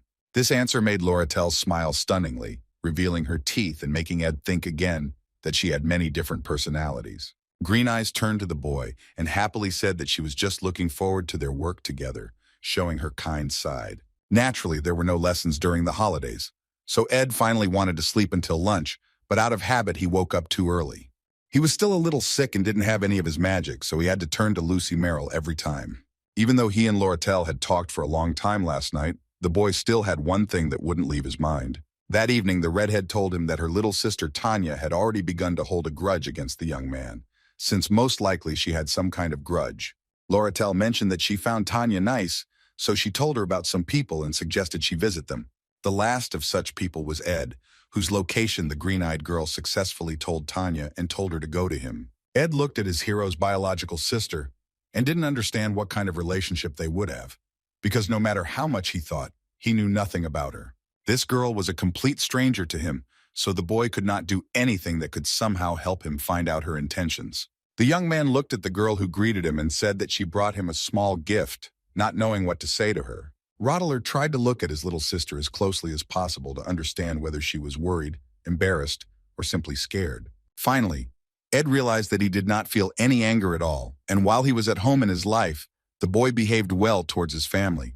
The boy himself apologized to himself for jumping to conclusions, and was glad that he wouldn't have to quarrel with his sister. Tanya Taylor at that moment was actually a little afraid of her older brother, with whom she had recently lived under the same roof. She recalled one of those times when, in a fit of anger, he knocked a plate of food off the table and screamed at how they could bring him such food. The girl, in turn, always remained a calm child and endured all of her brother's antics without reacting to him. It was because of this that Ed Rottler always told her that this was something the little one had at least some talent for. In his past, as it turned out, the boy was quite the tyrant because he even treated the maids of their mansion with insane disrespect. Tanya was a very strong girl, despite their age difference, so she always just endured and kept quiet. But in one such situation, when the guy really crossed the line and started to bully the maid, she screamed and ordered him to stop. Since the little Rottler had never opened her mouth in his direction before, Ed was surprised and stared at her very much as she stood up at the table. While the boy was asking the girl if she really felt compassion for this servant, equal to an instrument, Tanya felt terrible. Ed didn't have a single ounce of empathy or kindness back then, so he just continued to act like a complete bastard. This time, when they met again, the boy showed politeness and accepted his sister's gift with a small smile on his lips. The boy opened the box and saw something that looked like a hair clip, so he said that he would wear it from the next semester. When he told Tanya that the girls shouldn't have spent money on gifts because he wasn't worthy of them, the girl simply froze in shock. Rottler Sr. quickly rushed into the hut to bring something from there, telling his sister to sit down near the fire. Since Lucy was also lying sleepy near the fire, Ed came out of the hut with 2 cups of tea and told Tanya not to pay attention to her. Little said that she had heard about how her brother had changed from many people, so after these words, Ed was a little surprised. Tanya began to tell him in fear that she had managed to see his friends, who had told her a little about Rottler Sr. Hearing that his little sister had already managed to see Yannicka, the boy smiled and noted that she was the kindest and most caring of them all. In order not to accidentally provoke a quarrel, as had happened before, Tanya agreed to reproach the memories of how Yannicka dealt with her people. Almost letting it slip because she had suddenly appeared in her head, Tanya immediately began to say that during the meeting, Yannicka had been kind to her, but still the girl was unable to fully hide the truth, and Ed guessed that most likely, Yannicka summoned a spirit, and this scared her very much. In the guy's memory, Tanya was not so soft. and everyone who saw Ed Rottaler experienced exclusively negative emotions. It was because of this that the boy looked at his little sister and said that now he lived and tried as best he could, so she did not need to be afraid of him. He handed her the cup and said that although he had done many terrible things before and it was too late to apologize, the young man still wanted to ask for forgiveness. Ed smiled kindly at Tanya and said that rumor had it that she wanted to become a representative, which is why he wished her the best of luck. Despite his words, this little one could never become a representative because initially she was an antagonist for the image of Fiona. But since they were meeting for the first time, Ed felt that he had to support her and not reveal the truth under any circumstances. Judging by the expression on Tanya's face, the guy could no longer imagine what their relationship could be like after the past. Finally being at the academy where she was safe, Tanya exhaled because even though she knew her brother, she was still afraid. Even at the moment when she almost burned out during a conversation with Yannicka, Tanya understood what genuine anger was in these parts. The poor guy thought that her older friend Yannicka really believed and followed her brother, even though he had been a terrible person in the past. But it was incredibly strange for the girl because in that place there were too many elite people who were on Ed Rottaler's side. One of these people was even Lucy Merrill, a rare genius of magic, who slept so easily in Tanya's brother's camp and was not even afraid of him. Tanya was so immersed in her own thoughts about how these people were bound to reveal Ed's true identity that she didn't notice something. Turning to the side because of the strange sound, Tanya saw next to her the same Lucy Merrill, who was most likely her neighbor in Ophelis. Lucy also noticed a girl she thought she had seen before and asked if she was Ed's younger sister. Without waiting for an answer, Lucy took a few steps towards her, stood on her toes, and put her hands on the girl's shoulders, saying that she would always be there. After this, the sleeping beauty ran into her room and left Tanya alone with herself, who was trying to understand who had just approached her. Tanya fell onto the plaque with the inscription above the door of Lucy's room, which in Ophelia were used only for the best students. Convinced that this was not a dream at all and that she had just met the real Lucy Merrill, Tanya simply froze in defeat. Last year, there was an event where the goal was for a loser student to take up a sword during combat practice and defeat Lucy. However, the script was distorted, which led to the premature release of Janica Failover's power, who was unable to control herself. This year, the joint combat practice was also an important event, which was attended by a lot of first-year students and guests of the academy. Gifted freshmen challenged the famous generation of protagonists on the training ground, wanting to prove themselves and their talents. As soon as the confrontation began, the first-year students, who did not adhere to the framework of the mock battle, experienced an outburst of power. But they were all eventually defeated by Taylor, who never lost his composure for a second and, as usual, resolved the whole situation. Taylor, who had become quite strong over the past year, had etched his name into the memories of every one of these boys who entered the academy for the first time. Also in the crowd was St. Clarice, who had hidden her identity and was watching Taylor closely, ending the event there. While Ed was filled with pride for Taylor, he shouldn't forget that the relationship between the Saints Taylors was very important. Soon the boys will really need her power during the battle to subjugate Lucy, so the events had to happen strictly according to the script. Because of this, it was necessary to achieve that very release of power from gifted press students, the reason for which lay elsewhere. It was such that none of them made it into the top class on the freshman entrance test, which was all because of Claire. For some reason, senior lecturer Claire used those same purple discs for testing, against which the little guys didn't have a single chance. When Clevius and his friends saw what happened to the discs after testing, they immediately realized that they would need new discs. Annis, who was standing next to the boys at the time, looked terribly sad and upset, because it was the girl who was responsible for the discs. The professor's assistant apologized to them all, as she really should have kept a much better eye on those discs. But now there was no point in blaming her for what happened, because the damaged item would never have returned to working order anyway. Those were the words of Ed Rottaler, who said that despite the level of humidity in the situation, they were able to turn things around. The first idea that came to his mind was directly related to Clevius, so the boy grabbed him by the neck and suggested that they begin. While at the foot of Mount Arinzian, for some reason, Tanya's mind was filled with thoughts about when she first felt that she had arrived at the land of knowledge of the academy. Regardless of who the students of this academy were, they all studied in the same place and wore the same clothes, regardless of their rank. But if we talk about an exception to this unspoken rule, then it was the spiritual support of millions of believers of Talos. It was St. Clarice who greeted the boys and said that they didn't have to be so formal with her. Watching them, The girl said that if they continued to be formal, her life would become too stressful. Suddenly, Clarissa heard Tanya's voice, who said that she was terribly pleased to see the girl in person in front of her. Noticing Clarissa's gaze, Tanya introduced herself with a smile as the future successor of the Retellings family. When Clarissa heard what family this little one came from, she was delighted because she had once been baptized by the head of the Crepin family. Tanya said that when she came of age, she would also undergo the sacrament of baptism, but for now it was too early for her to think about it. St. Clarice smiled back at the girl and said that she had been looking forward to the time when they would finally be on equal terms. A chance meeting with the saint in front of everyone was a suitable setup that could help in the fight for the seat of the council president. Watching as fireworks were about to appear in the sky in just a second, Tanya couldn't leave these thoughts behind and calm down. Although the venue and content of the test differ for each faculty during the test, their purpose remains the same. This goal was to get into the best class that could provide students with a bright future with a lot of opportunities. Exemption from full tuition fees, the right to live in Afalisa, and much more were the privileges that this class provided. One of the first years, who had bright red hair, looked serious and happy because he was the first to take out the magic stone. Suddenly, he was overtaken by a student with purple hair who said that he should have concentrated on running instead of chatting. The first guy cursed Joseph and ordered the young man to stop immediately, but he didn't care at all because he wanted to win. Besides these guys, the magic stone also ended up in the hands of Tanya, who was less energetic and sociable than them. The girl was sure that in addition to laying the stone on the altar, the test should have included other tasks or tricks and traps.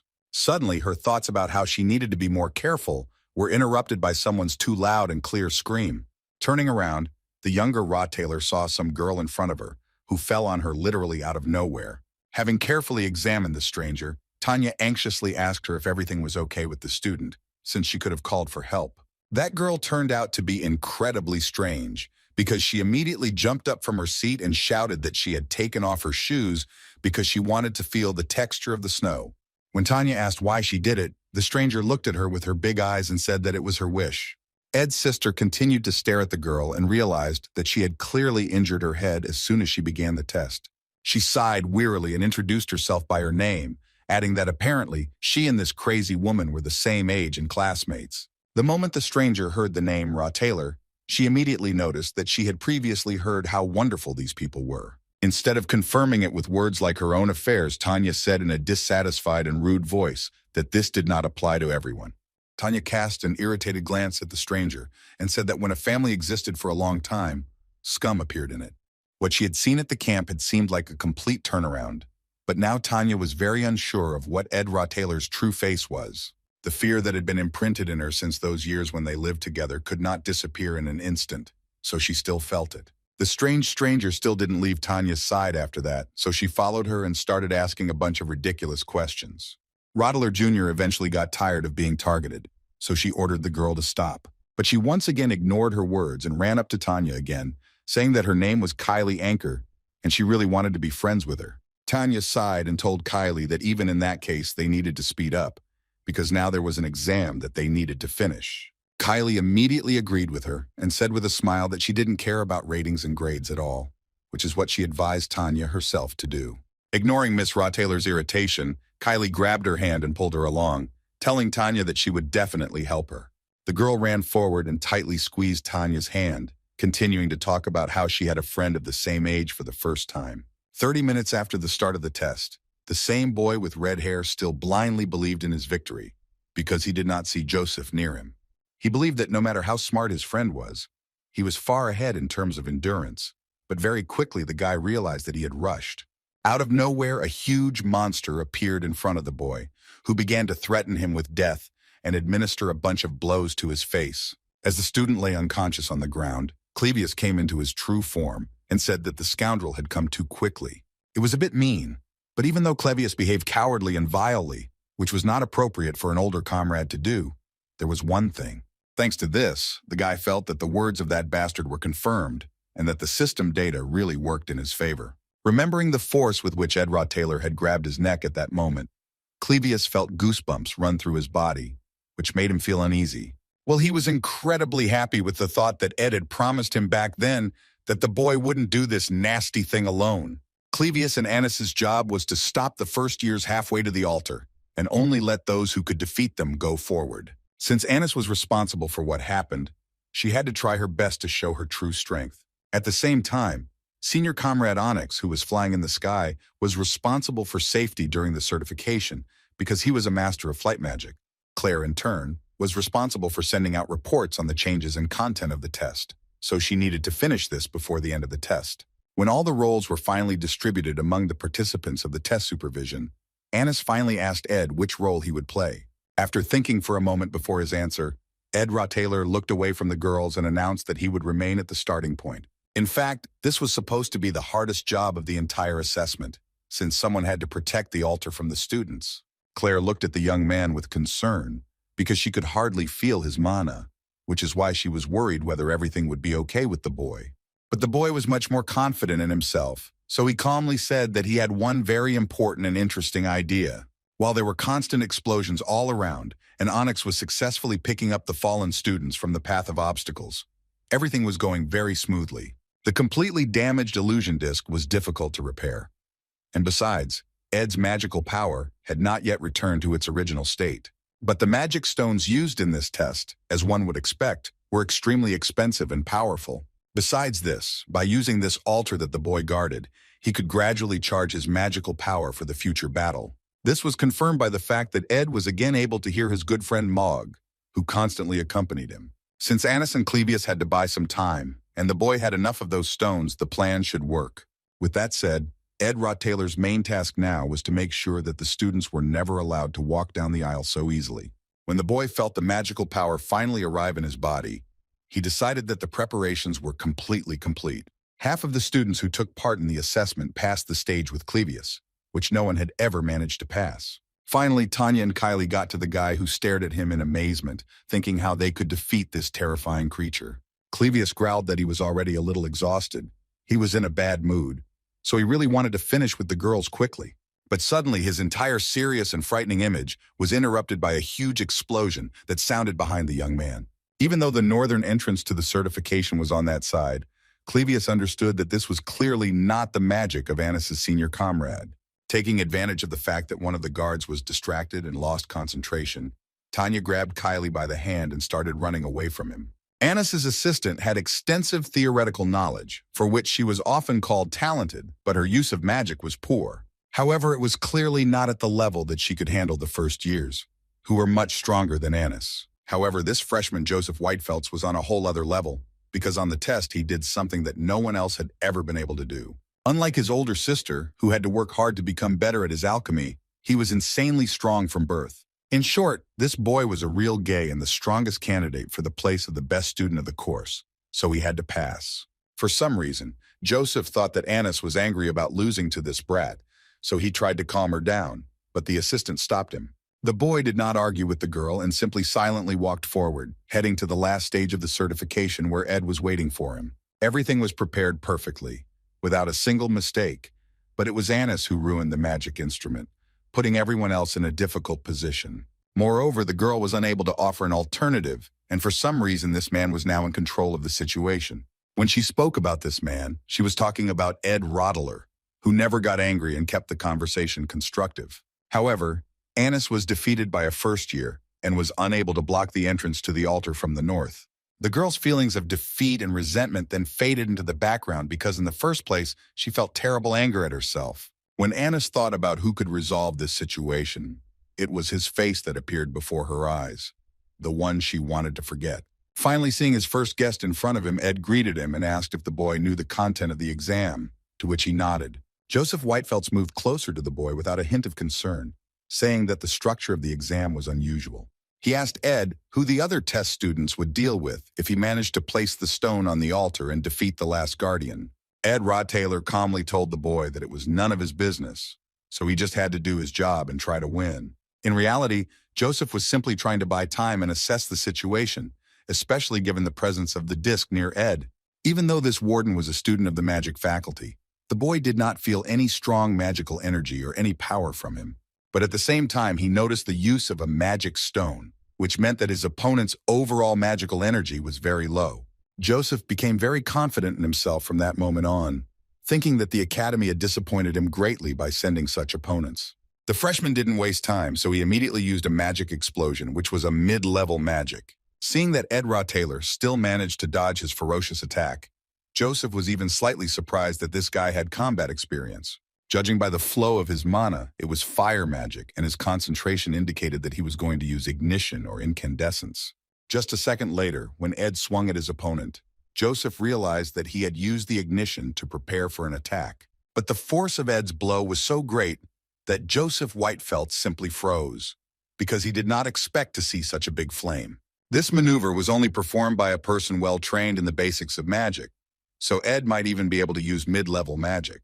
Despite the strength and majesty of the flame, it was still not powerful enough to break through Joseph's magical shield. The Battle of Wizards was often decided depending on the amount of magical power, but if it was the same, then victory was already more difficult. Joseph slightly changed his predictions and thought that Ed still had little experience in magical battles because the total amount of magic was small.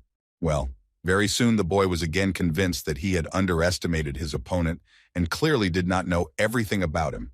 Ed Taylor charged at the student, shouting that the protective magic circle could reflect his magical attacks, but not his physical strength. Finally, Joseph Whitefelt felt the boy's hands on his collar, and in that same second he thought that this was the end of them.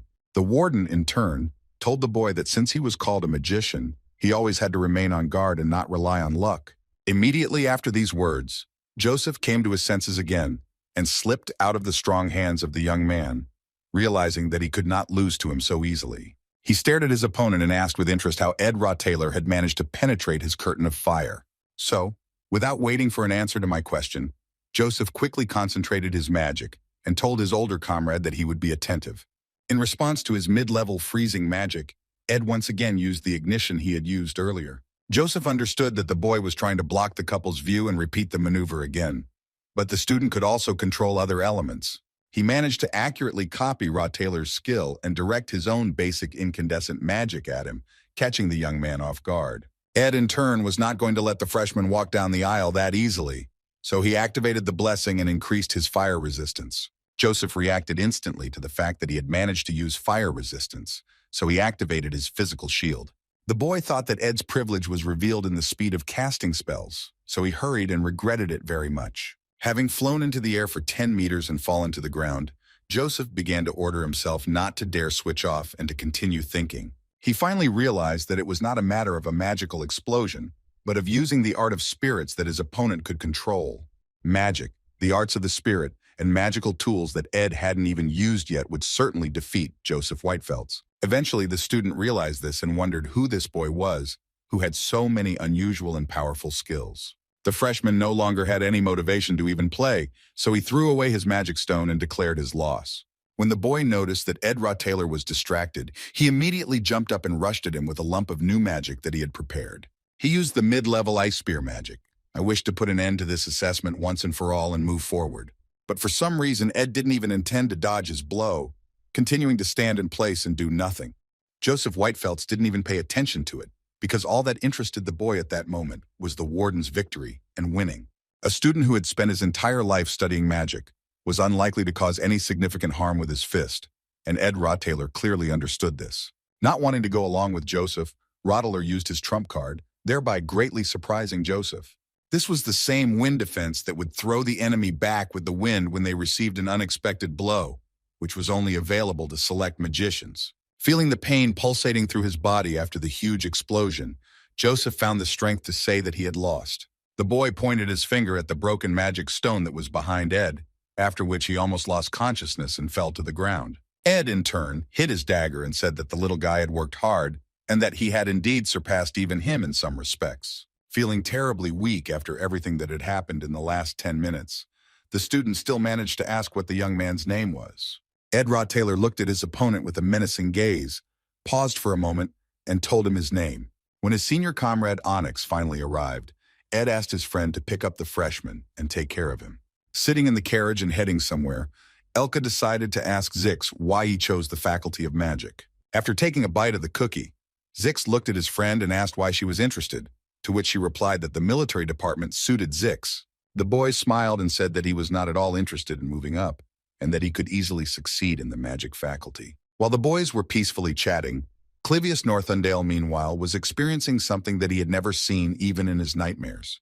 Seeing what happened to the warden, Kylie asked him if everything was okay and if she had accidentally broken anything. Onyx immediately ran up to Clivius and began trying to get at least some explanation and information from him about how he felt. 20 minutes before the end of the test, Tanya and Kylie finally made it to the last certification point where someone was waiting for them. This someone turned out to be the girl's brother, whom she did not expect to see there at all because she considered him a complete loser. The man who had once been a source of terror and an object of hatred now stood among the students' test and helped the kids move on. He was now right in front of Tanya Taylor, making the girl feel the same sensations that she experienced during her life with him. That day, St. Clarice had two dreams, which she usually took very seriously because she believed in all sorts of coincidences. In one of them, there was a man who told the girl that holiness, in his opinion, arose from beliefs that were maintained throughout life. Clarice was meant to be a person like a clean white sheet of paper, as Archbishop Verdio believed. In the second dream, the saint said the exact opposite, because it was better to die in a dirty puddle than to live like a blank sheet of paper. The girl she saw in that dream said that the green mist of the Duncan swamps and the golden fields of the city of Chloron were crazy, and the red roofs of the trading city of Oldek only emphasized the dazzling wisdom of Sylvania, the realm of knowledge. After all this, the conversation turned to the sand sea of the great desert of Drestea, through which it was simply impossible to get through. Clarissa watched the girl playing her ukulele and enjoying the song she was making up as she went along. It was Adele, the keeper of the church torch, who, after leaving the church, called herself a romantic and jumped from house to house with her ukulele. At night, when the world slept, the girl sang at the window of St. Clair, because the sun that she dreamed of at night was the world that her only friend whispered to her. Sometimes Adele even talked to Clarissa, telling her about interesting things and romantic stories that she had seen. After leaving the church, Adele entered Sylvania, and during her holidays she was said to wander around the world singing her songs to the people. After Adele left, Clarissa spent every night in the places her friend had described in her songs. Sometimes the Archbishop would come to Clarice and tell her that she always had to watch her appearance if she wanted to reveal her identity. He told the girl that the saint must be protected by a sacred artifact, so he gave her a small pendant. It was a normal trip under the cover of the church to the academy, and when Clarice sat on the wooden bench, no one paid attention to her. She felt her breathing quicken and her chest fill with happiness, since no one bowed to her or looked at her with trepidation. Until that moment, no one from the academy could understand that the girl was a saint, with the exception of only one person who stood in front of her. When Tanya found out that her brother would be conducting the final test, she was very surprised, unlike Kylie, who was waiting for the fight to begin. Ed glared at the girls and asked them to just turn around and leave because he really didn't want to hurt them. But after a few seconds, he added that if they still decided to come closer, he would greet them very hospitably, unfold his magic. The students who had dedicated all their time to practicing the spirit arts were unable to do this, because Ed was much taller than all of these guys. Even active spirit masters were considered experts when they dealt with the 6 mid-round spirits, which was what Ed possessed. But he was much cooler than those same magicians, because under his control were all sorts of high-ranking spirits that Tanya knew. Suddenly, Kylie came up to her and said that she wanted to give up, because at this point in the assessment, common sense should have been used. Tanya understood that her friend was right, because in her eyes, the trauma of the past was already beginning to appear little by little in the form of a high-ranking spirit. In that case, if the girl's brother was going to fight them, then for Tanya, it would mean that he hadn't changed a bit since then. It was because of this that Tanya was not going to give up, because she was very interested in checking out what kind of person her brother had become. Suddenly, any hint of fear disappeared from the younger Taylor's eyes, and she exclaimed that status and rank always came with responsibilities. The girl didn't believe that someone who didn't really understand anything about elementary magic suddenly began to control a high-ranking spirit. Looking at Marilda behind his back, Tanya doubted that this spirit was real, but over time she stopped being sure of this. The girl tried to understand whether that beast really was a high-ranking spirit, and her brother was controlling it. Suddenly, the young man finally used his magic and threw the girls away from himself, trying not to hurt them in any way. Kylie looked at Ed in amazement and tried to believe that he was her friend's brother, because she always had a romantic idea about men. Kylie's elegant appearance, gentle smile, and refined manners have always attracted her, but they usually seemed very deceptive. Hearing a conversation about a man who was the complete opposite of his family, she was convinced that he was a villain. Even Kylie, who always walked the holy path, clearly felt this, since deep resentment towards this scoundrel was located in Tanya's soul. Kylie rose to her feet and advised her friend to aim at the spellcaster, as they had planned from the very beginning of the assessment.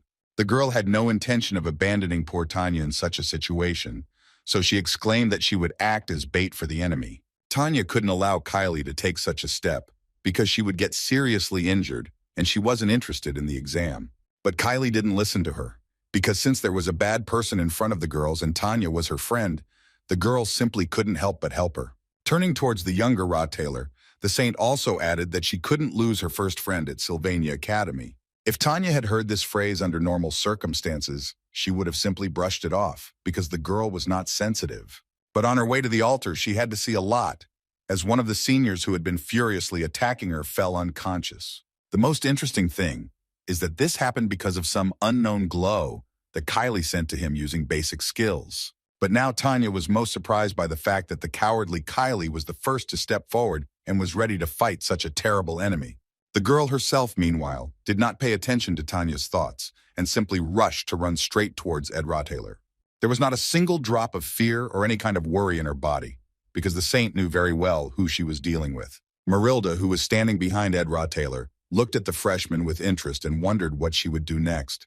The she-wolf was more cold-blooded, so she simply took advantage of her intimidating appearance and began to growl at the girl. Although her power threw Kylie into the air, the girl was quickly protected by sacred magic, which was activated for everyone who used force against her. Without even entering the fight, Ed Rottweiler stared at his opponents and asked if this was really the end. Suddenly, he felt a strange energy to his left and reacted in time to the appearance of his little sister, who shouted that she would never give up. The girl didn't lag behind either, so she quickly activated basic shot magic and pounced on her brother, wanting to win. Since the boy had no desire to harm Tanya, he gave in and allowed her to throw him back with her striking force. Rottweiler Jr., who saw this picture, stared in amazement at the place where her brother had stood a few seconds ago, now gone. Suddenly, the girl's attention was drawn to the illusion disc, which the boy for some reason left behind and did not take with him. Suddenly, Tanya again felt some strange energy around her and saw something very similar to a weapon flying towards her. Immediately after that, she heard a familiar voice and thought that it was simply impossible because Ed was nowhere near her at that moment. But this statement was wrong, because the one who was not even able to hold a sword in his hands, it turns out, was skilled in using a bow. Considering that there were arrows of magical energy lying on the ground around her, Tanya couldn't believe that it was really Ed in front of her. She turned her gaze to the boy, behind whom was an enraged she-wolf, and became convinced of how doubts tormented her. For Tanya, everything happened exactly the same way, and because no matter how much effort she put in, she still remained just as helpless. It was a perfect sketch of a moment in her childhood in which Ed Rottweiler constantly hurt and humiliated her, not thinking about how much pain she was in. But suddenly, next to her, she heard Ed's gentle voice, who asked her for forgiveness and said that he had some circumstances. The boy looked the girl straight in the eye and said that he could not be lenient towards her because she was his relative. Tanya did not expect such a move on his part at all, because she had already convinced herself that Ed remained the last scoundrel. The little one's gaze fell on the pin on the young man's tie that she had given him, and Tanya again began to think that there was something wrong with her brother. Ed Rottweiler himself smiled tenderly and emphasized that he had never noticed the side of his sister that she showed. The boy praised his sister for going all the way and not falling for the illusion, and then said that he was very proud of her. When her brother said that Tanya was a smart girl, the girl could no longer restrain herself and simply burst into tears because it touched her to the depths of her soul. Ed Rottweiler was surprised by this reaction because he thought that the girl was upset because she couldn't get into the best class. Suddenly, Kylie ran up to her and threw herself on Tanya's neck, screaming at Ed and ordering him not to even come near her friend. Kylie screamed that if the villain decided to attack her, she would definitely use her power and kill him on the spot.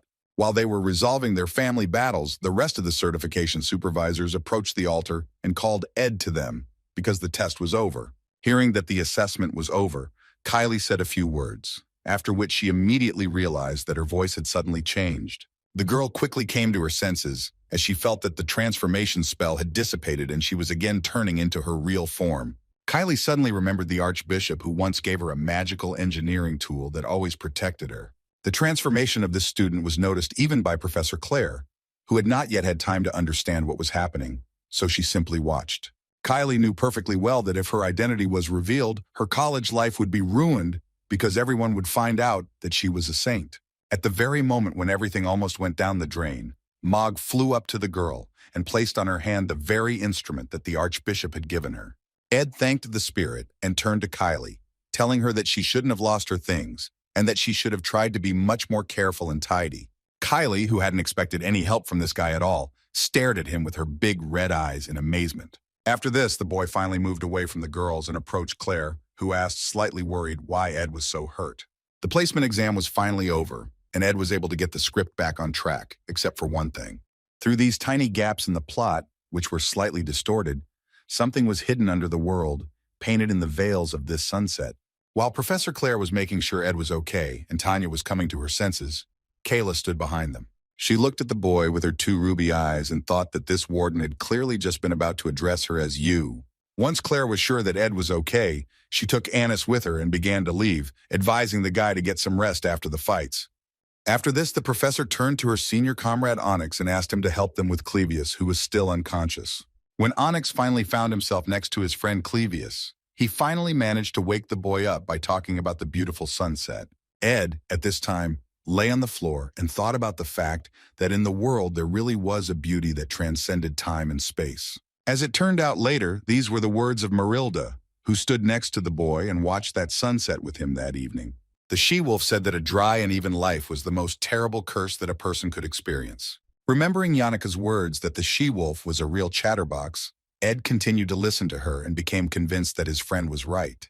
Eventually, Marilda finally got the conversation going where she wanted it to go by mentioning that the boy needed to get into a romantic relationship. As Ed continued to lie silently, Mog intervened in the conversation, confirming Marilda's words that she had been encouraging Ed to date Jannika. The fire spirit added that Mr. Ed should have listened to the she-wolf since she had a huge amount of experience behind her. The little animal did not lag behind its owner and began to repeat to him what Marilda had been preaching to the guy for about 10 minutes before. Deciding to take advantage of the moment, Ed turned to the she-wolf and asked why Yannika had looked so upset and depressed earlier. Marilda smiled and said that she would never talk to the boy about what she had talked about with Jannika in her difficult moment. The she-wolf looked up at the sky and added that in any case, Ed didn't need to worry too much, because Yannika was just emotional. For Yannika, life was so colorful that she couldn't always keep up with it, so sometimes she just needed help. Ed Rawtail finally rose from the ground and told Marilda that he was grateful for her help, but he no longer wanted to continue the conversation. But the she-wolf did not pay attention to his words and began to say that in addition to the image of a cat, she could transform into other creatures. Recalling how Marilda looked during the assessment, Ed said that there was not much difference between all her looks. She paused for a moment and asked the boy if he really thought he had managed to cope with everything thanks to his magical powers alone. Watching the slightly confused face of the little man, Marilda explained that a spirit like her had contacts with more than one person. As he climbed up the tower, Ed knew that he still didn't have the strength to summon a high-ranking spirit for a long time with his magic. When he finally got to the top, he realized that the person was the one who had made a contract with Marilda besides him. The boy came closer to Lucy Merrill and said that it was not the best place to sleep, but she only said that she had no intention of sleeping at all. The sleeping princess thought for a moment and then said that she didn't particularly like being in the empty hut when there was no one else there. It was because Ed Rawtailor was going to the assessment that she decided to go out and take a little walk, watching the magnificent sunset. Clarice, the holy atheist, aware of the darkness of the holy path and doubting religion, was soon to be targeted by the apostles of Telos. The people at the academy, Princess Fiona's Imperial Guard, Loratel's Guild, and others would definitely be involved in this matter. Even the punitive detachment of the protagonist's generation and the Rector Obel Forcier will find themselves in a tangled web of threads, pointing their swords at one place. This place will be the one who tries to protect Akan Island, following the will of her teacher and blindly continuing to believe in his statutes. Whatever Lucy Merrill was called in society, she would not complain, because she was an awakened person who looked down on everything. This girl was the owner of simply insane strength with which only a few could fight and still remain alive. Eventually, Lucy Merrill would run out of stamina first, after which she would be defeated. The one who did this was supposed to be Taylor, who would learn the Great Sword's final tactics and deal with Lucy Merrill. But only after the end of the episode will it be revealed why Lucy tried to kill the envoy of the Holy See, because she was not a bad person. No one knew, but she had her own reasons for this. But these turned out to be just useless statements, since it would have been too late. Ed didn't know if the problem was in her character or just in Lucy's attitude towards the world. But in the end, the poor guy would take it all on himself. Of course, the boy had no intention of stopping Lucy, but he wasn't sure he had the strength to sacrifice this girl for the sake of the script. Given everything they had been through together, Ed Rottler simply could not be so heartless towards the one who loved him. The boy reflected that simply letting things take their course did not mean that everything would end badly. It was because of this that only Lucy knew the weight that the words of her mentor and closest friend carried as he lay dying.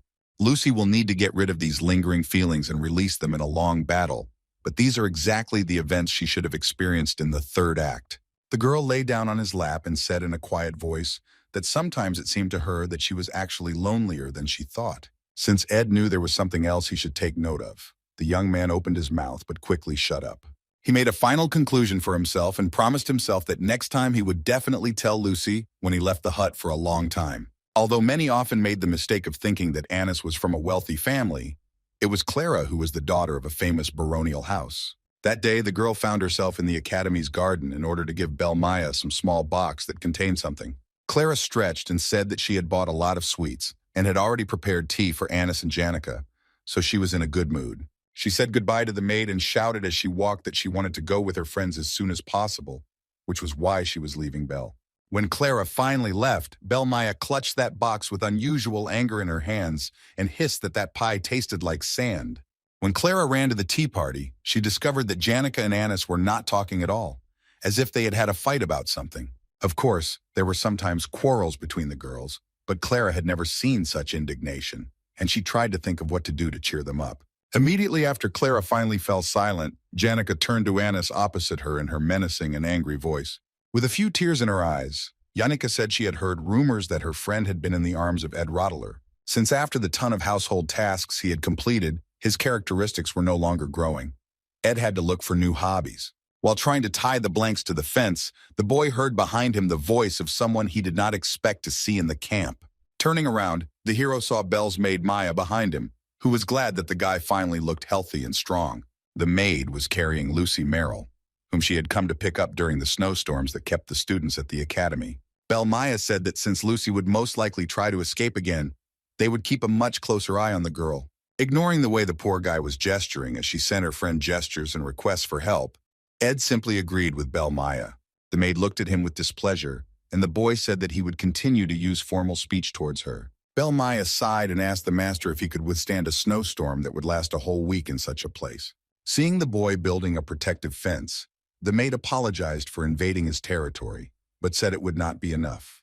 To protect his hut, Ed also tied ropes around the roof and secured them to the ground, because the storm was indeed coming, and it was going to be very bad. In addition, all the traps and hunting tools were pre-laid out inside the hut to prevent them from being covered by snow. During the week that the blizzard raged, the boy was going to focus on studying the tools of magical engineering in the library. He looked the maid straight in the eye and reassured her, saying that he had a few places the boy could go. Belmaya agreed that Ed seemed quite calm, but the boy couldn't say the same about the maid. Not wanting to give the young man an awkward moment of silence, the woman explained that she had other reasons for worrying about her master. But suddenly Belle fell silent and said that she really didn't want to interfere in something that wasn't her business and disturb Rottler's peaceful life. When the boy responded by saying that he was now even more worried after hearing these words, Belmaya decided to say something. She wished good luck to young Master Ed, because soon he would have to go through a very difficult path of confrontation between two girls who fought for him. After Annis ignored Janica's first attempt to ask about the hugging situation, the girl asked again. Clara, who knew nothing about the situation, looked at Annis questioningly, asking if it was true. Annis, in turn, felt terrible experiences because her heart was so strong that the girl could not say a word. Trying to make the situation a little better, Clara smiled and said that it could have been a simple misunderstanding.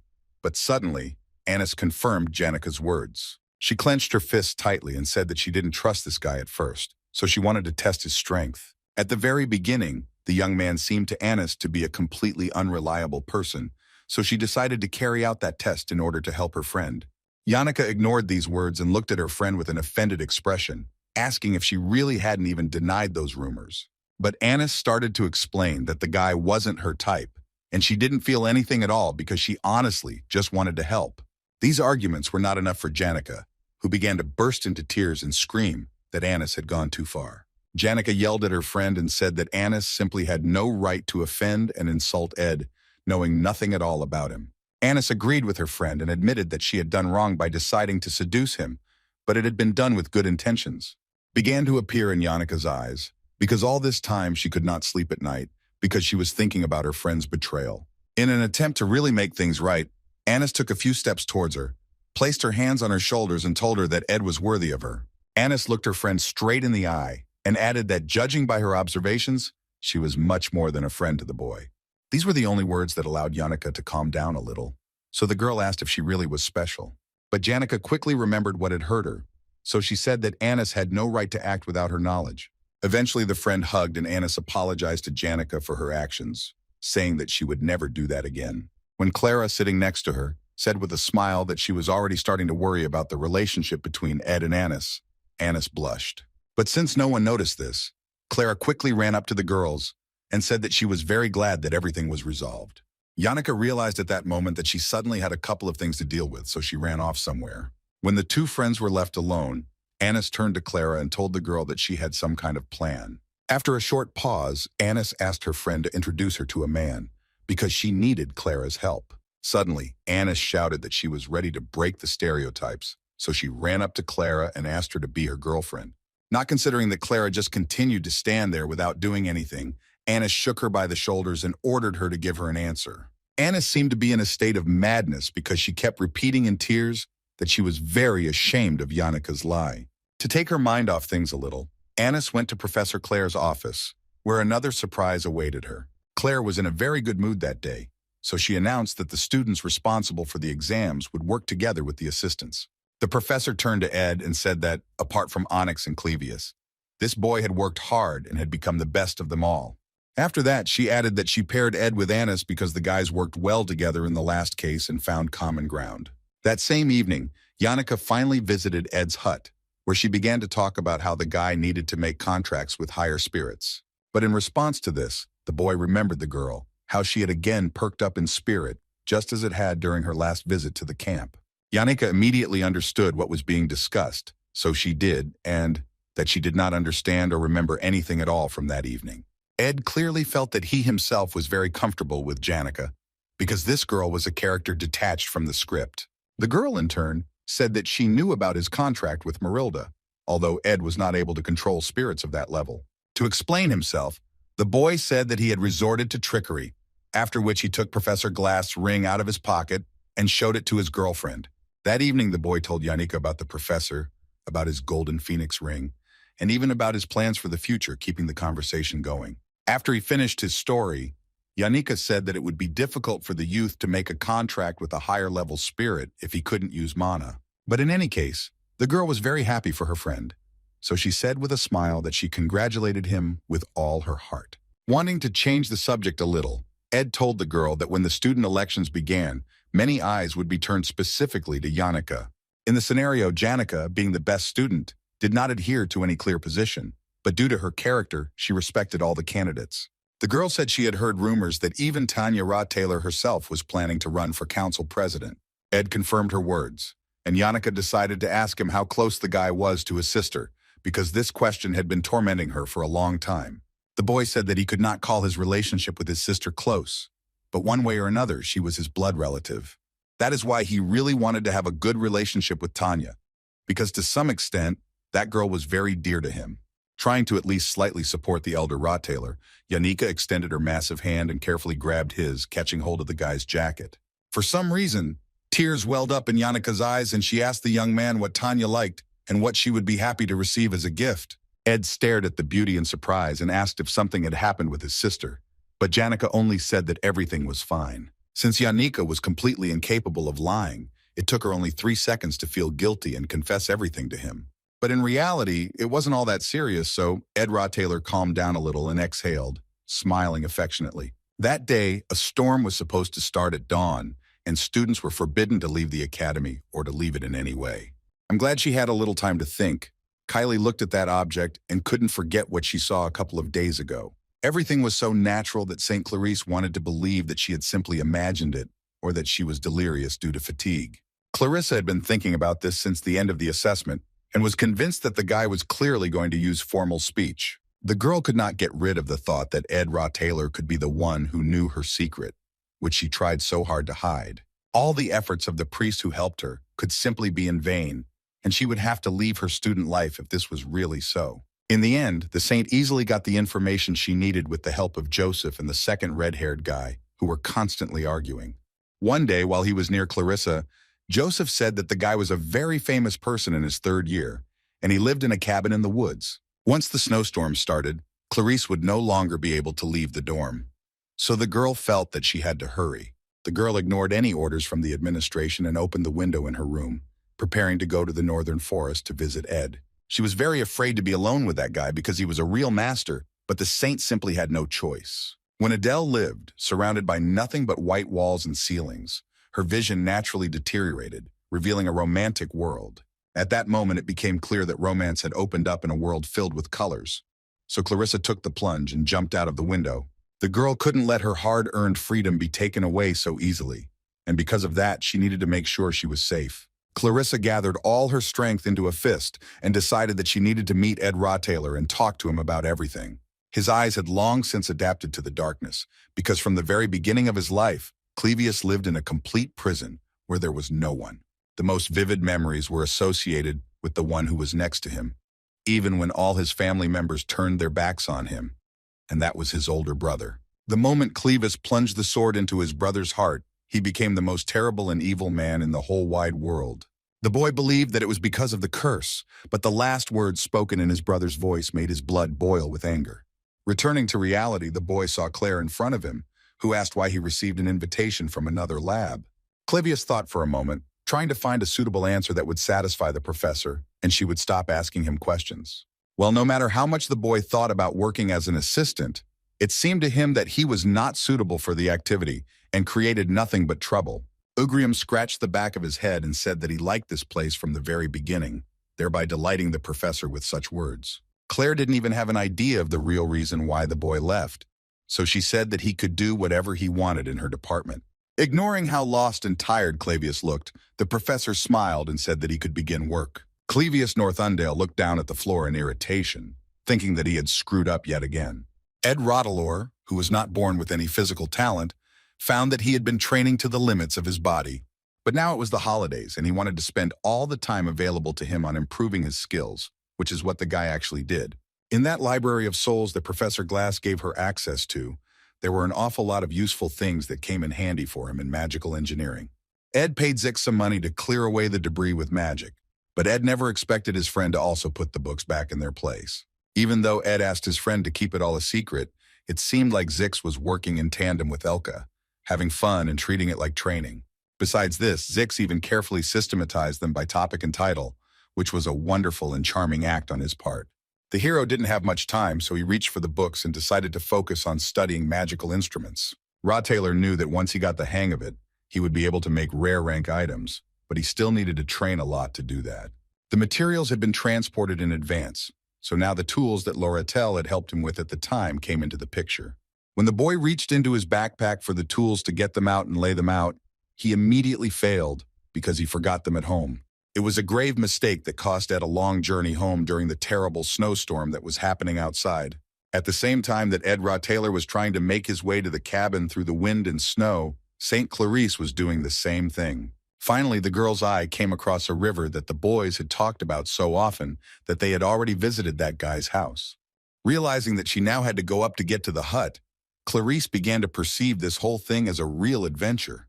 Clarice had always been strong and got what she wanted, so even this time she found herself near Ed's hut without any problems. However, the girl felt fear towards Mr. Taylor because as the adoptive father of the family, he could be baptized in the Tell Church. Clarissa carefully approached the windows of the hut and began to peer inside, trying to see something there that would interest her. But since it was too dark in the house, because there was no one there, gradually her holy patience began to disappear, and she felt angry. Eventually, the girl couldn't hold back and burst into Ed's house, accidentally knocking over a bowl containing a red substance. Looking up and seeing that she had stained the wall with that red substance, Clarice screamed from behind the boar's head that was hanging on the wall. No matter how you looked at it, Clarice was sure that the thing was real blood, which was everywhere in Roteler's house. Suddenly, against the backdrop of all this, Saint still managed to hear something like footsteps coming from the street. Not even a couple of seconds had passed since then, when a human figure appeared near the entrance to the hut, who looked terrifying in a suit. He entered the house and looked closely at the cake and the mess that was there due to the unexpected visit of some unwanted guests. The scary man slowly began to walk around his property and look for someone who could potentially make such a mess in his house. Clarissa, meanwhile, sat quietly under some table and covered her mouth with her hands with all her might, trying not to breathe and not to make any sounds. Rottler, who had returned home specifically for his tools, took something terribly large and sharp from one of the boxes and examined it. Just from the sight of that terrible thing, the fear in the poor girl's body increased several times and the girl began to cry. Suddenly, Ed finally found the one who had broken into her house and screamed when he realized it was the same Kylie Ackner, his sister's friend. The girl was so scared that she accidentally released a beam of spiritual power at the boy, which caused terrible damage. Ed didn't even come close to expecting such a move from her, so he flew into the opposite wall of the hut and hit his head very hard. Clarice was terribly frightened by the thought that she might have killed this innocent man, so she immediately began to pray to the goddess Telos. A river of tears flowed from her eyes and the girl sobbed as she said that she did not want to act so cruelly, having lived a life as pure and innocent as snow. She was so busy calling on higher powers that she didn't notice Ed Rottler waking up and looming over her with his entire furious bulk. The poor thing was so scared by his loud scream that for a second she felt her soul leave her body, deciding to run away to somewhere safer. Due to the excess of shock and fear, Clarice simply fell to the floor of the hut when Ed released her, stood up, and walked away from the girl. The boy looked around his house where everything was scattered due to the explosion and felt anger filling his body. At the academy, meanwhile, the maids had just learned about the disappearance of one of the students, whom they immediately rushed to look for. Ophelia's main housekeeper, Belle Maya, was more than aware of Kylie's true identity, having told the church's high officials about their secret. If the saint were to die in the snowstorm, it would be a great disaster for the academy, but the head maid still did not panic. Considering the fact that she was under the protection of the holy law, there was no need to worry about Clarice's safety, so Belle came up with something. After getting dressed and ready, Belle Maya declared that she would go alone to look for Mistress Kylie so as not to put anyone in danger. She ordered the other maids to keep a close eye on the students, and especially on Lucy Merrill, who was very fond of running away. When the head maid heard from one of the housekeepers that Mistress Kylie had disappeared in the direction of the northern forest, Belle understood everything. This was the territory of the man who was the culprit behind the suffering of half of the girls at Sylvania Academy. Since there was a terrible storm outside and the two were left alone in the hut, bad thoughts began to appear in Belle Maya's head. The head maid immediately blushed and realized that she had to find the saint as soon as possible at any cost so that the church would not find out about it. Belle Maya believed that the saint was in danger while on Ed Rottler's territory, so the maid ran into the forest as fast as she could. In the northern forest lived a strange young man who was an emotionless man and carried around with him many bloody corpses of wild animals. These were the rumors that circulated among the students at the academy, but of course the main thing was that the dorm maid knew the truth. When she finally got to Rottler's hut, she noticed small footprints near it that looked like women's.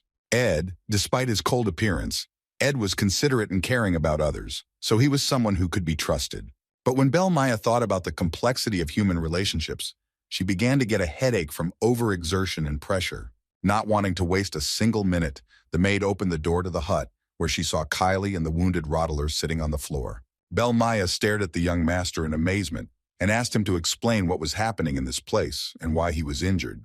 After hearing the whole story, the woman calmed down and said that if she had not taken Kylie to the dorm, she would have had problems because of the snowstorm. Clarissa, meanwhile, held a chair over her head, ready to respond to Ed at any moment if he attacked her. The key point here was that Kalia's true identity was only revealed in the second half of the third act, which was a long time coming. Ed was truly confused by the fact that Clarissa had already managed to get caught, and even decided to suspect Ed Rottler himself. The boy asked Clarissa for forgiveness, and asked the saint to lower the chair because he would never have harmed her. Belle Maya and Clarice didn't even immediately understand how Ed addressed the girl, so they responded to these words with a scream a few seconds later. Ed explained that he had been baptized in the same church as Clarice, so from such a close distance he immediately recognized the girl. Watching the saint still holding the chair in her hands, the young man again asked her to put it back in place and not to be afraid of it anymore. There were no changes in his actions from the very beginning, because if someone was a character in the script, then Ed should not have gotten involved with him. However, if we leave things like this, St. Clarice might again do something unexpected and ruin everything by revealing her identity. It was because of this that the boy decided that it was better to reveal that he knew her identity and show that he was not an enemy to Clarice. The moment the girl realized that Ed had known who she was all along, she finally felt a little better about it. The boy leaned towards the saint and asked her what she could tell him about his life in the forest, because he was interested in hearing the girl's name. Clarice looked at him with her big ruby eyes because she had no idea what Ed Taylor lived for in that place. Looking around his hut, the saint decided that Ed's life could not be called free because he tried his best to survive. Every coin had two sides, and freedom was no exception, because her friend Adele was a romantic, in love with the beauty of freedom. But this young man, who was just asking the saint for forgiveness for the way he had addressed her, was not at all like most. After his apologies, Ed finally took the chair from Clarice and explained that he addressed her that way because no one else at the academy knew about her identity.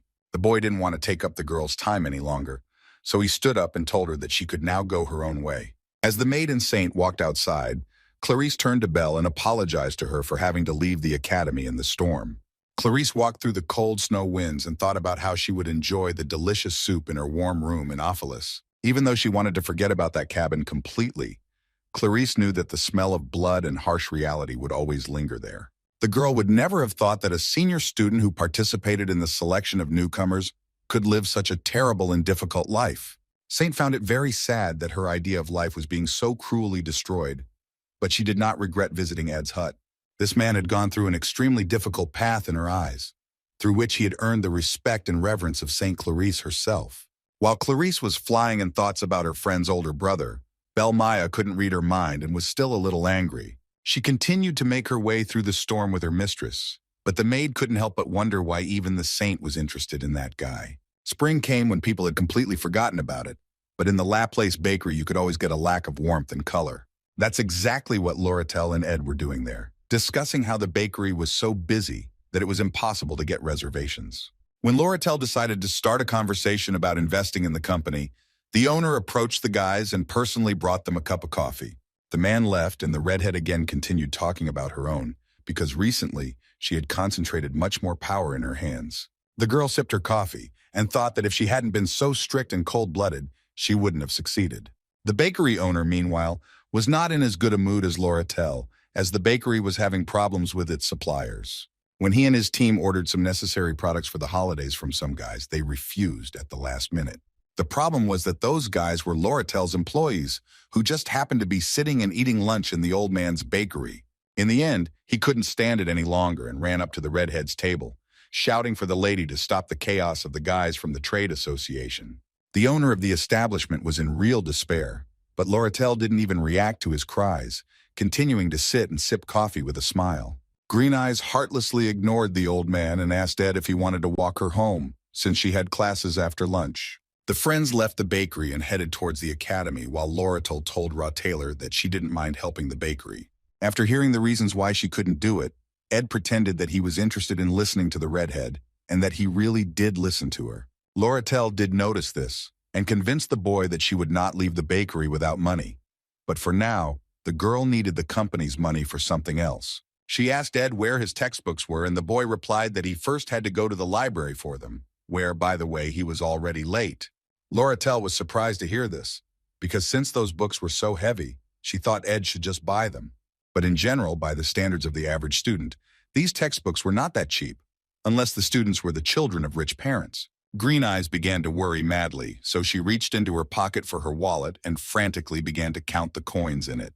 The beauty turned her gaze to Taylor and asked how much money he needed, but Ed only thanked her and refused the offer. Realizing that those books would cost her a pretty penny, Laurentelle didn't insist and said that the presidential elections were about to begin. But since Laurentelle had prioritized her work at the company, she couldn't devote herself to the presidency, so she asked Ed to run for office. In response, the boy said that he did not want to run for election because there was no guarantee that he would win. The redhead didn't back down, so she asked her friend about his little sister Tanya, but Taylor knew even less about the girl than about himself. Tanya was a strong student, but it would have been difficult for her to win even if all the best students had taken her side and supported her. Laurentelle was right, because with the current circumstances, the most logical option would be to let Princess Fiona win.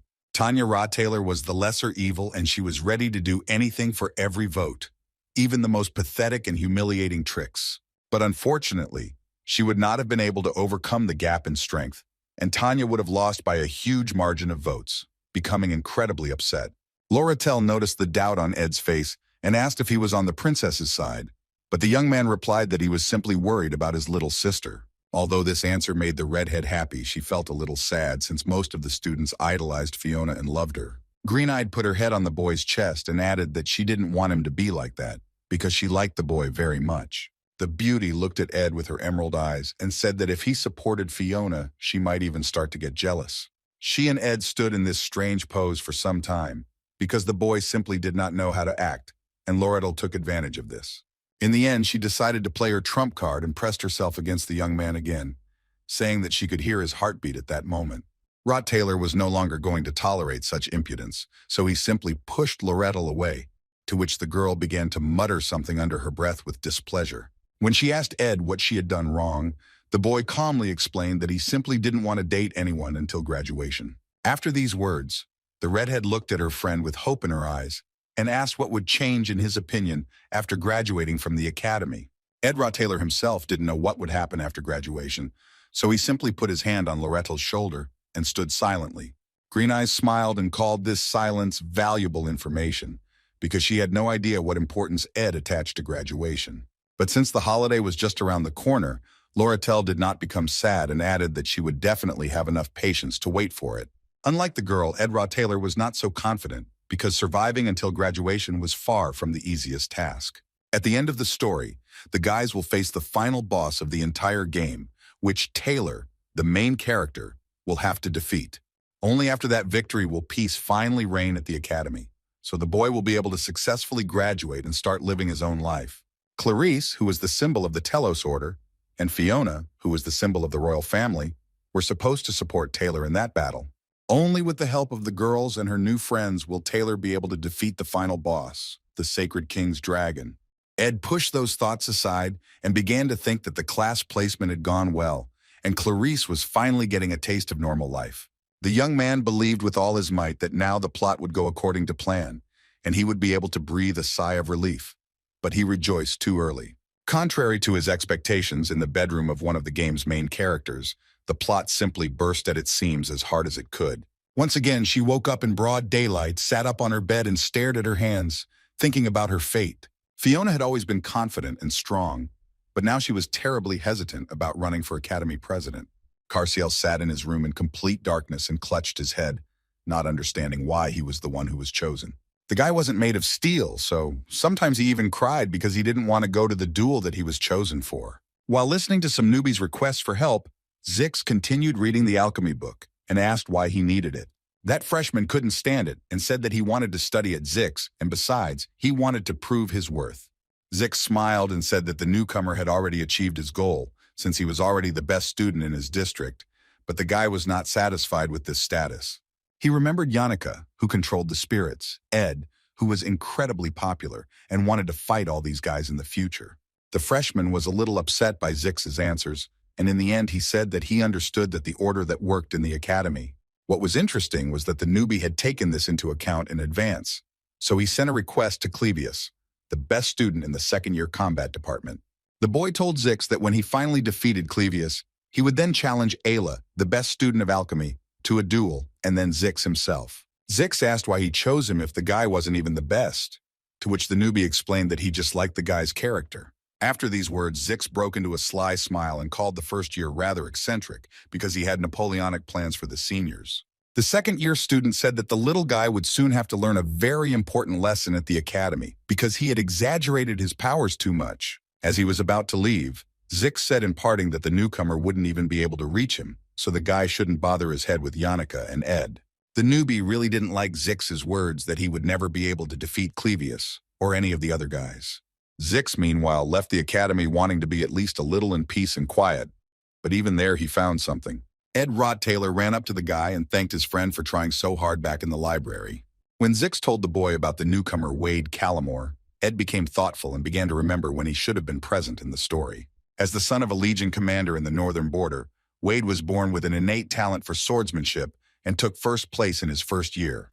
But he was not satisfied with first place among the first-year students and began to attack, challenging the Academy's famous outstanding students. One of these guys will soon be even Zix himself, who at that moment will find himself at a disadvantage, since he will be exhausted. The episode with the conquest of Wade, who seemed unstoppable, ends with her losing to Taylor, who blossomed greatly during that year. Zix turned to Ed and asked if the boy wanted to see Wade's face, since there was a reception for new students that evening. Since the boy had some business to attend to, he declined and went about his business, looking around at the happy students of the academy. The fresh air and the sign of a new semester made Ed Taylor feel lighter in his step. Zix watched the boy go and wondered if he should have mentioned it to him too, since the weather at the academy really was great. Since the guys were studying in the same year and their lectures overlapped, Ed often saw Fiona, which is why he noticed her extremely exhausted appearance. But if Ed's name came up in any conversation, like when Fiona spoke to Wade, she immediately became worried. The girl looked around at the people who were talking about Taylor and tried to listen to their words, wanting to hear at least something. This happened everywhere and always, as Fiona even began to notice that during lectures her ears were directed towards those who were talking about Taylor. The fact that the princess paid so much attention to his person seemed very strange and unusual for the original script of the story. Zix was one of those who started to notice this. So when he saw Fiona again that day, he decided that he would tell Ed about it later. Finally, with the arrival of spring, the severe cold that the children were used to feeling during the winter became a thing of the distant past. The views of the North Woods deserved to be called spring-like, at least because Lucy Merrill, who adored spring, thought so. The girl, as usual, lay on the roof of Ed's hut and waved her arms, driving away the butterflies that constantly pestered her. In the camp yard at that time, Jenica was just giving a lesson to Ed and emphasizing that the boy's sensitivity had increased significantly. Yannicka said that if he had said that he had grown so much in just 1 year, people would simply not have believed him. The guy himself called her Yannicka in teacher mode when the beauty came to him like that, but Ed still respected her and always tried to support her. The girl, in turn, continued to tell her spirit about what he had to do to make a contract with the spirits to increase his aura. Recalling some events, Ed looked at Janica and said that between her and Marilda, nothing even sparkled from what she had listed to him. This was true because even if a person managed to make a contract with a spirit with the same element, it would be easier to work with, but not always. As with Janica, it was best to process as many items as possible, even if it didn't cover the entire list. There was an illustration of a spirit master class from a failed Sylvanian swordsman, after seeing which calmness always came to mind. This meant that any work with spirits had to begin with calm, so Ed closed his eyes and tried to go within. When the boy managed to do this and opened his eyes, he saw a huge number of different spirit animals around him and the girl.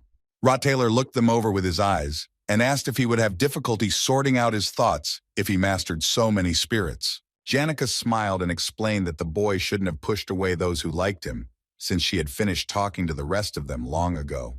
Such skills amazed the young man terribly, because now all he had to do was name the candidate he liked. The first spirit he saw was the mid-level water spirit Beloa, who existed in the form of a pelican. When it was time to choose the second spirit, Mog decided to help the boy with the choice, trying to look as important and serious as possible. But despite this, Ed felt a little strange that the spirits introduced themselves one after another, believing that he was some kind of king. Yannicka noticed this and said excitedly that she had probably gone too far, but Ed immediately refuted her words and smiled awkwardly. The freshman welcome reception was usually a huge deal for new students, but there were a few buts. The best third-year student, Yannicka Failover, as well as Lucy Merrill, were absent for some reason due to personal reasons such as lessons and a desire to sleep. Due to the fact that the most important guests were not present at the event, the faculty of the academy became worried that it would be a failure. But thanks to the participation of one of the highest-ranking figures in the academy, Princess Fiona, the event was still saved. Regardless of the fact that the academy promoted a culture of equality, if the opponent was of imperial blood, one could not even talk to him. In the end, only one person dared to talk to her at the freshman party, who dared to play the game with her. This man was a loyal servant of the imperial family and heir to one of the 3 great families of swordsmen, Wade Callamore.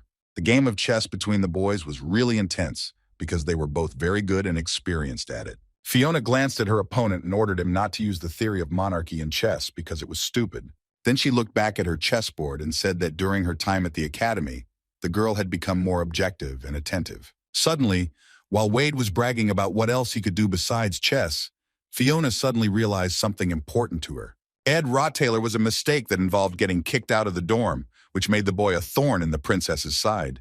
Despite this, after everything that happened before, Taylor saved Jenicott Glass, built a house in the wild forest, and began to live by his own rules. Over time, this boy raised his prestige to the skies and earned himself the love of his students and also gained respect. It was rumored that many of the freshmen paid him homage, as Ed lived a healthy and exemplary life to the best of his ability. Also, as the boy's presence grew, Fiona realized that her mistake, which she had just made again, was growing bigger. The girl could be wrong, but she didn't want to admit it and understood that if she continued to deny it, she would look like a little child. Regardless of whether a person's status was high or low, attending the academy was mandatory, so there was no excuse. After moving her queen, Fiona looked at Wade and said with a smile that this wonderful game had helped her clear her thoughts. The beauty suggested that Wade play again, because in any case, she couldn't run away from her mistakes forever, since it was very stupid. 4 days to sort out the entire schedule, after which Fiona was already planning to go into the forest and visit Taylor. The princess would like to go and sit by the fire, throw away all formalities, and talk with someone with whom she felt at ease. It seemed that this was the very explanation she had been waiting for it was that late spring that had finally come, even to Fiona. This continued until the morning of the 3rd day, when news came that the girl's inner world had been completely destroyed. As soon as the princess heard about Ed Rotelor's death, everything she had built up inside herself for so long collapsed and shattered into pieces. It was one of those wonderful sunny days that the academy could not experience very often. At that time, Tanya was sitting at one of the lectures and carefully writing letters on a letter that she addressed to her father to notify him of her successes. The girl had been listening to Kylie's irritating snoring for several dozen minutes now, so she was starting to get angry. Even though this place was completely new for Tanya, she still tried to get used to it, despite all the difficulties she encountered.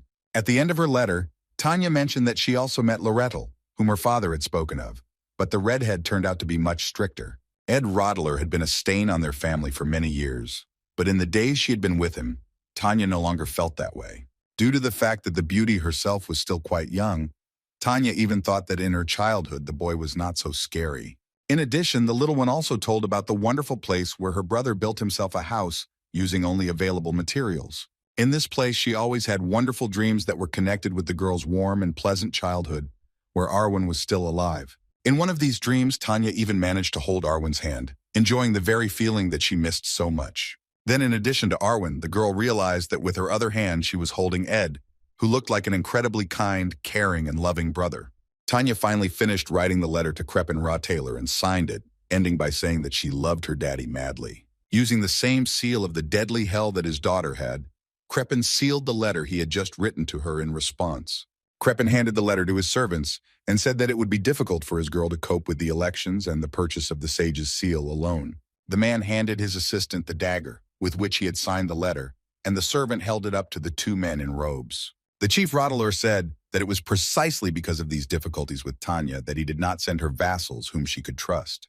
Although usually Crepin was confident in Tanya and did not do such things, this time he still decided to play it safe and send his trusted people to her.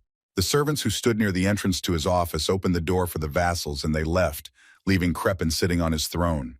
The head of the family took off the gloves from his hands and stared at his right hand, which looked simply terrifying, because he still wasn't used to it. He touched the magic ball and used high-ranking cause determination and investigation magic to find out something.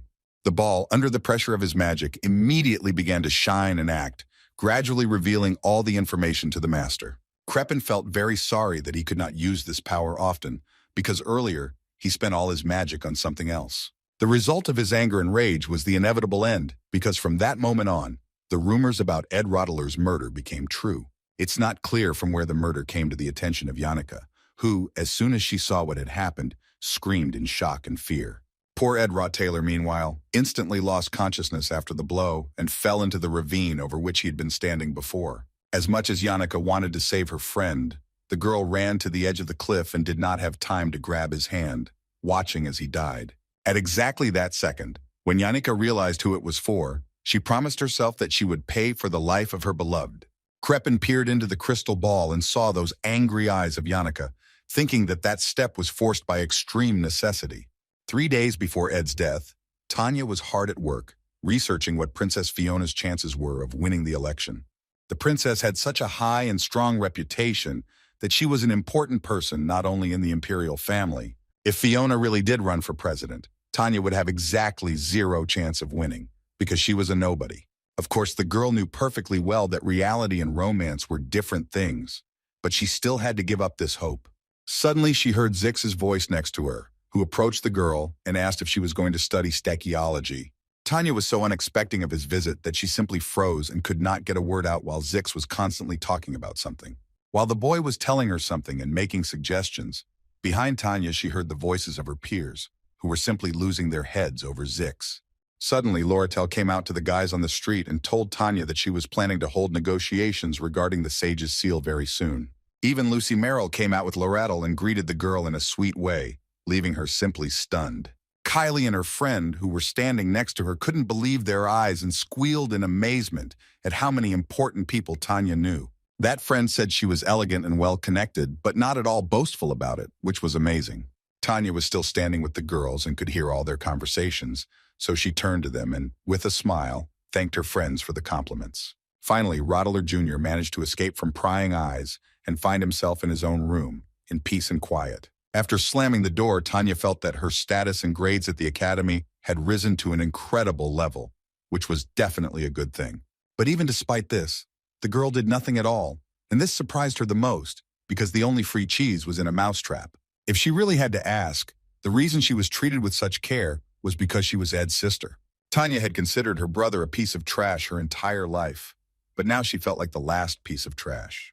The poor thing sat down on the cold floor of her room and covered her face with her hands, trying to figure out why this was happening. Suddenly, the door to her room opened, and on the other side Tanya saw Kadek and Knox, who were her father's faithful servants and friends. Tanya told the men that her father paid too much attention to her, but the girl was pleased to see such guests after a long time. Kadek responded to this by saying that his task was to help the little beauty conduct negotiations concerning the Sage's seal. Knox, meanwhile, explained that he would be helping Tanya with the student council presidential election schedule while she was away at school. Tanya thanked the men for their help and thought for a moment, then remembered that new news about the elections had appeared that morning. Looking at the cups of tea that were on the table, Tanya told Ed that Princess Fiona would not be taking part in the presidential elections. In response to this, the brother told the girl that these were just rumors, and everything could change.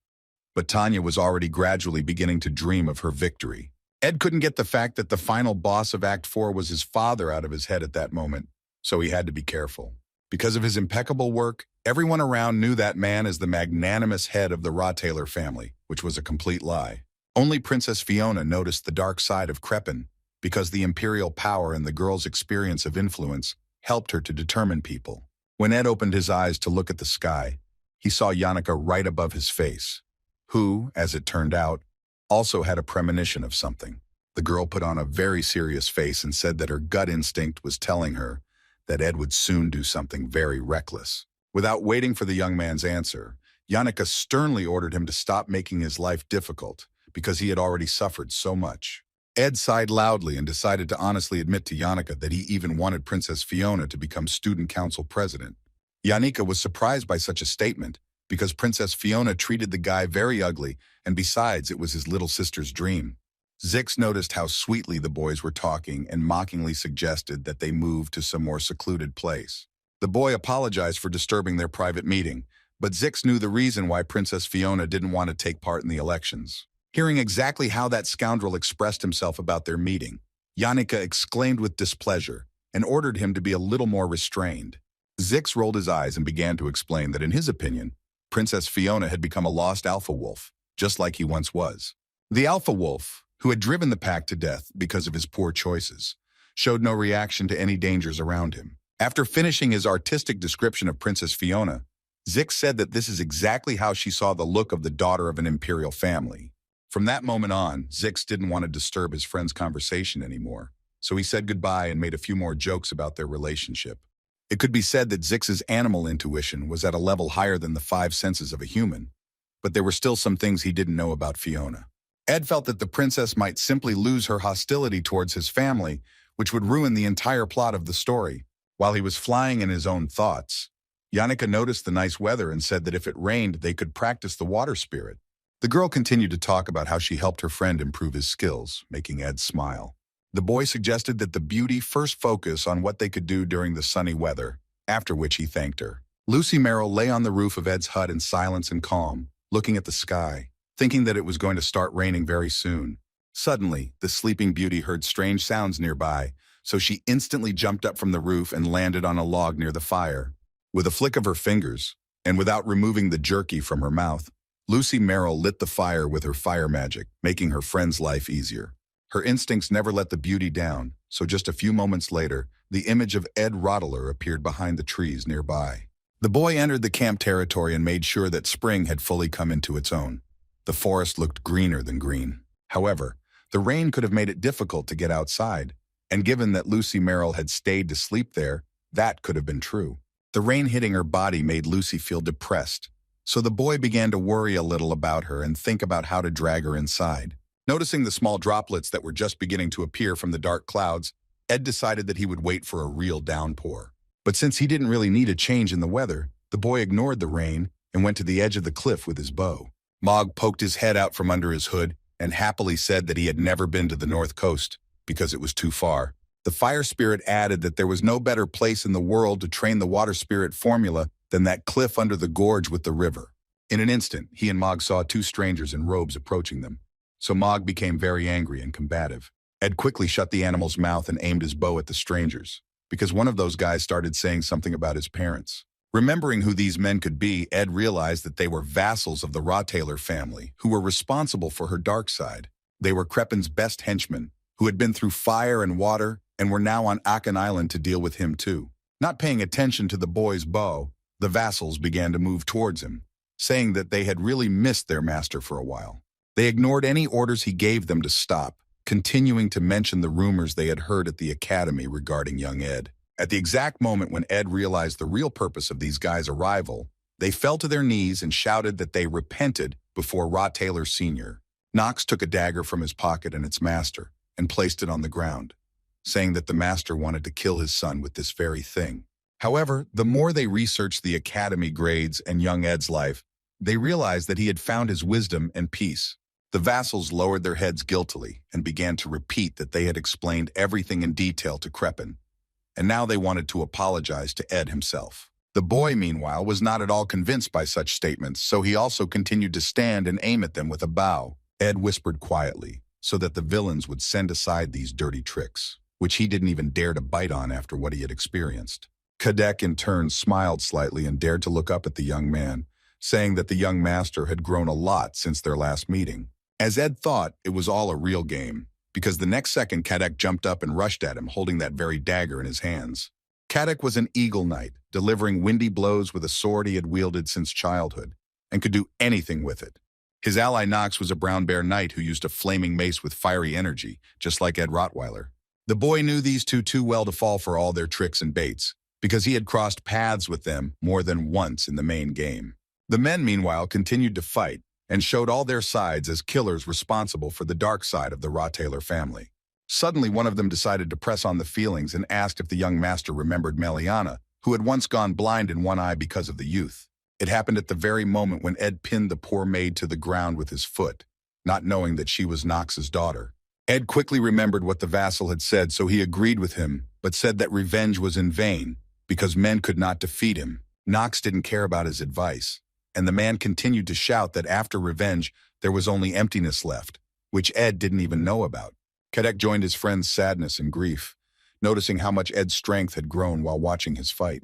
The man agreed that the boy was doing a great job of dodging the blows, but if he had missed one of them, he would have met instant death. Continuing to attack the boy together, the vassals shouted menacingly that the bow he was holding in his hands would only hinder him and help him die. Ed, who had barely managed to escape from the numerous attacks of these scoundrels, realized this himself, trying to catch his breath a little.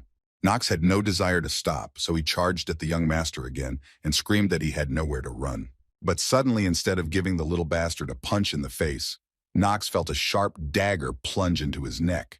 Noticing the speed at which his friend began to bleed, Kadek screamed in shock, trying to believe what had happened. Ed blocked the attack with basic defensive magic that could only block spells specifically to call Knox closer. As it turned out a second later, when Ed Rottler released all her fury outward, this was not his last attack on his father's vassals. Grasping the sharp daggers tightly in her hands, one of which was poisonous, Kadek shouted that she would take revenge on the little scoundrel for her friend. A second later, the second vassal felt one of the arrows that Ed had fired fly straight through his leg, leaving a hole there. Kadek looked at the boy and couldn't understand how he managed to attack while being in the epicenter of such an explosion from his own anger. The vassal yelled furiously that from now on, the boy's attacks should be aimed at vital points, not the lower part of the body. He didn't finish his sentence as he waved his hands and prepared to attack, adding that Ed wouldn't get a second chance. Ed Rottailer, although he did not expect such an attack, still remained alive, full of strength and energy to continue the fight. Kadek had no intention of stopping, so he pounced on the guy again, wanting to finish him off if he did this to Nox. But suddenly, out of nowhere, a huge water spirit appeared behind the man, which Ed had just learned to handle. All this time, Leisha was the one who helped Ed Rottailer successfully cope with attacks and not fall in battle against two beacons. As soon as Kadek felt a bubble appear around his head, the villain screamed in fear, dropping his daggers. The burns, cuts, and suffocation from the water were enough to knock him unconscious, but the Brown Bear Knight still managed to fight back and attack. He picked up his dagger with poison on its tip from the ground and swung it at Ed, running up to him from behind, finally trying to outplay the little guy. Ed Rottailer could not have foreseen this, because he believed that the water spirit would be able to deal with his father's scoundrel. But literally a second before the sting was about to pierce his skull, some kind of magical energy appeared around the boy. This kind of attack was not in his predictions, but despite this, Ed still somehow managed to protect himself with some kind of barrier. The boy quickly used the storm protection, which was supposed to blow away the enemy, thereby protecting him. While Kadek was still under the influence of the water spirit, nothing seemed to have happened to Nox after that storm magic. But moments later, the man collapsed in front of Ed, and the boy lowered his bow and exhaled, thinking that this was finally the end. Nox continued to kneel on the cold ground, his body wet from the pouring rain, when suddenly, he asked Ed to kill him with one blow. Rottailer, in turn, instead of simply killing his father's man, came closer to him and said that he had one request. Realizing that his father had made the final decision to kill the boy, Ed informed Nox that he would not die without the help of the Kreppen after all. To avoid further delay, the boy informed Nox that he had decided to die himself, so that the vassal would no longer be obsessed with revenge for his daughter. Ed took the poisonous dagger from the man's hands and told him that it was a small gift left for the loyal servants of the Rottailer family. The young man took Nox's hand and with his own strength plunged the sharp dagger into his stomach, screaming from the terrible pain he felt. The boy couldn't even imagine that the sensations would be so sharp and terrible, so for a second he regretted what he had done.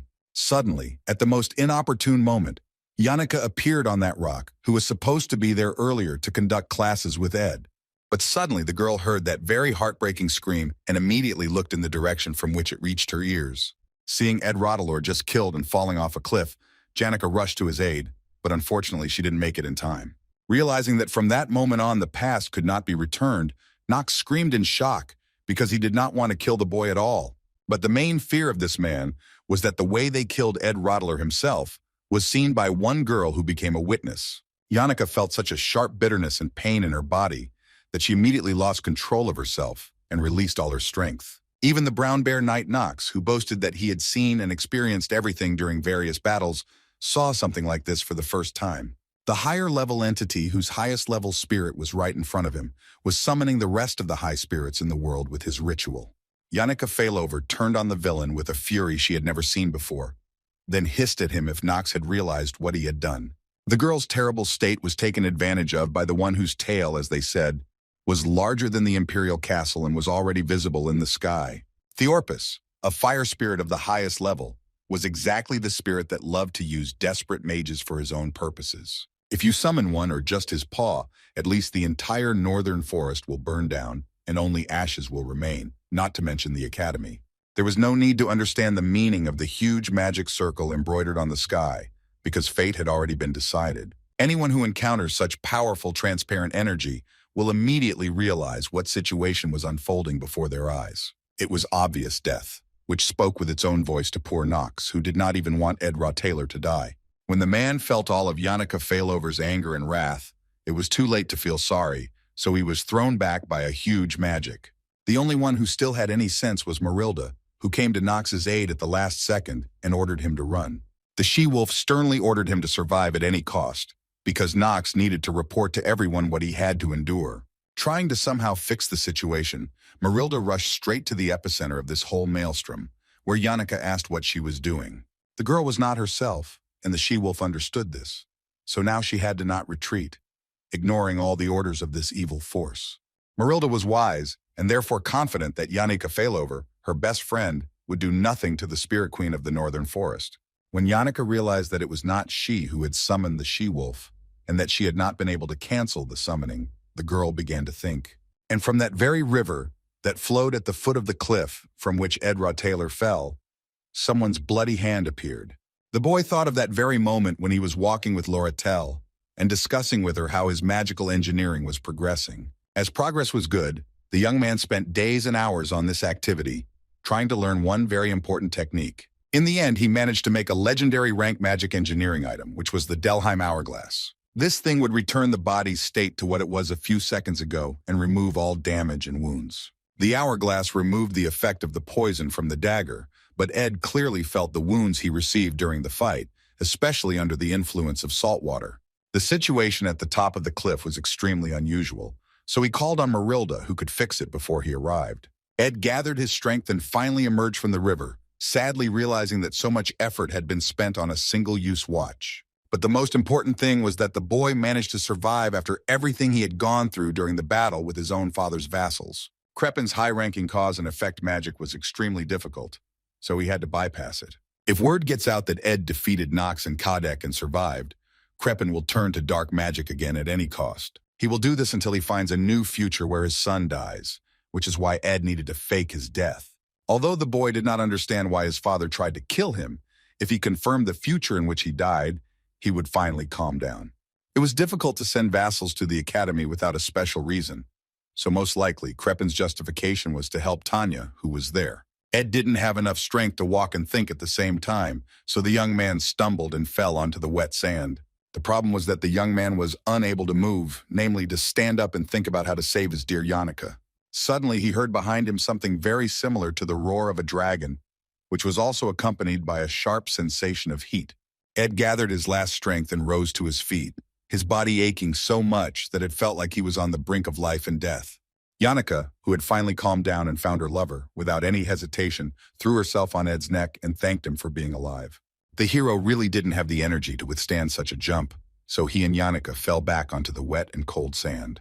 He tenderly hugged the girl and asked for forgiveness for constantly making her worry and cry when he got into various troubles. Yannicka was in no state to respond to him at that moment, so the girl simply hugged him tighter and continued to cry. A few hours later, they were already sitting in some small cave, where Ed was telling Yannicka about his immediate plans for the future. Throughout this entire time, the beauty did not leave the boy's side for a second, worrying about him getting hurt again. But when Ed finally said that his wounds were starting to hurt, Yannicka quickly pulled away and said that she felt calm in his arms. She moved aside and asked the young man to pretend that he had not even heard her last words, because she did not want to make the situation worse. Ed Taylor didn't argue with the poor guy and decided to change the subject, saying that the rain didn't even think of ending. The boy turned his gaze to the small fire that the boys had managed to make and said that now he had a lot of things to do. If anyone had ever asked how lazy Lucy Merrill was during heavy rains, the answer would have been obvious. But at that very moment, when Ed had been gone for over a day, Lucy just sat and waited for him, trying to remain calm and comfortable. After walking through the grass and checking the extinguished fire, the boy will kick the wooden support several times to test its strength. He will go to the wet clothesline and remove everything from it, putting all the tools that might have rusted outside into the tent. He would then shake the water off his clothes and say hello to Lucy Merrill as he headed towards the hut, for his daily life was monotonous. Eventually, he will turn on the lamp and sit at the table to read a book on magical engineering, while Lucy falls asleep near the fireplace. Lucy will listen to the sound of the rain, the noise of the fireplace, and the sound of Ed's book, which will turn its pages from time to time. Suddenly, she smelled the scent of bloody manna, but it was so weak that Lucy was too lazy to figure it out, and she closed her eyes. At that moment, two heads remembered Ed's words about how Lucy diligently protected from the house, so her conscience began to torment her. The sleepy princess yawned, rose into the air, protected herself with her magic, and lazily flew through the rain to look for the source of the blood. Suddenly, in front of her, she saw a vassal of the Rottweiler family named Nox, who had someone on his back who was just as wounded as he was.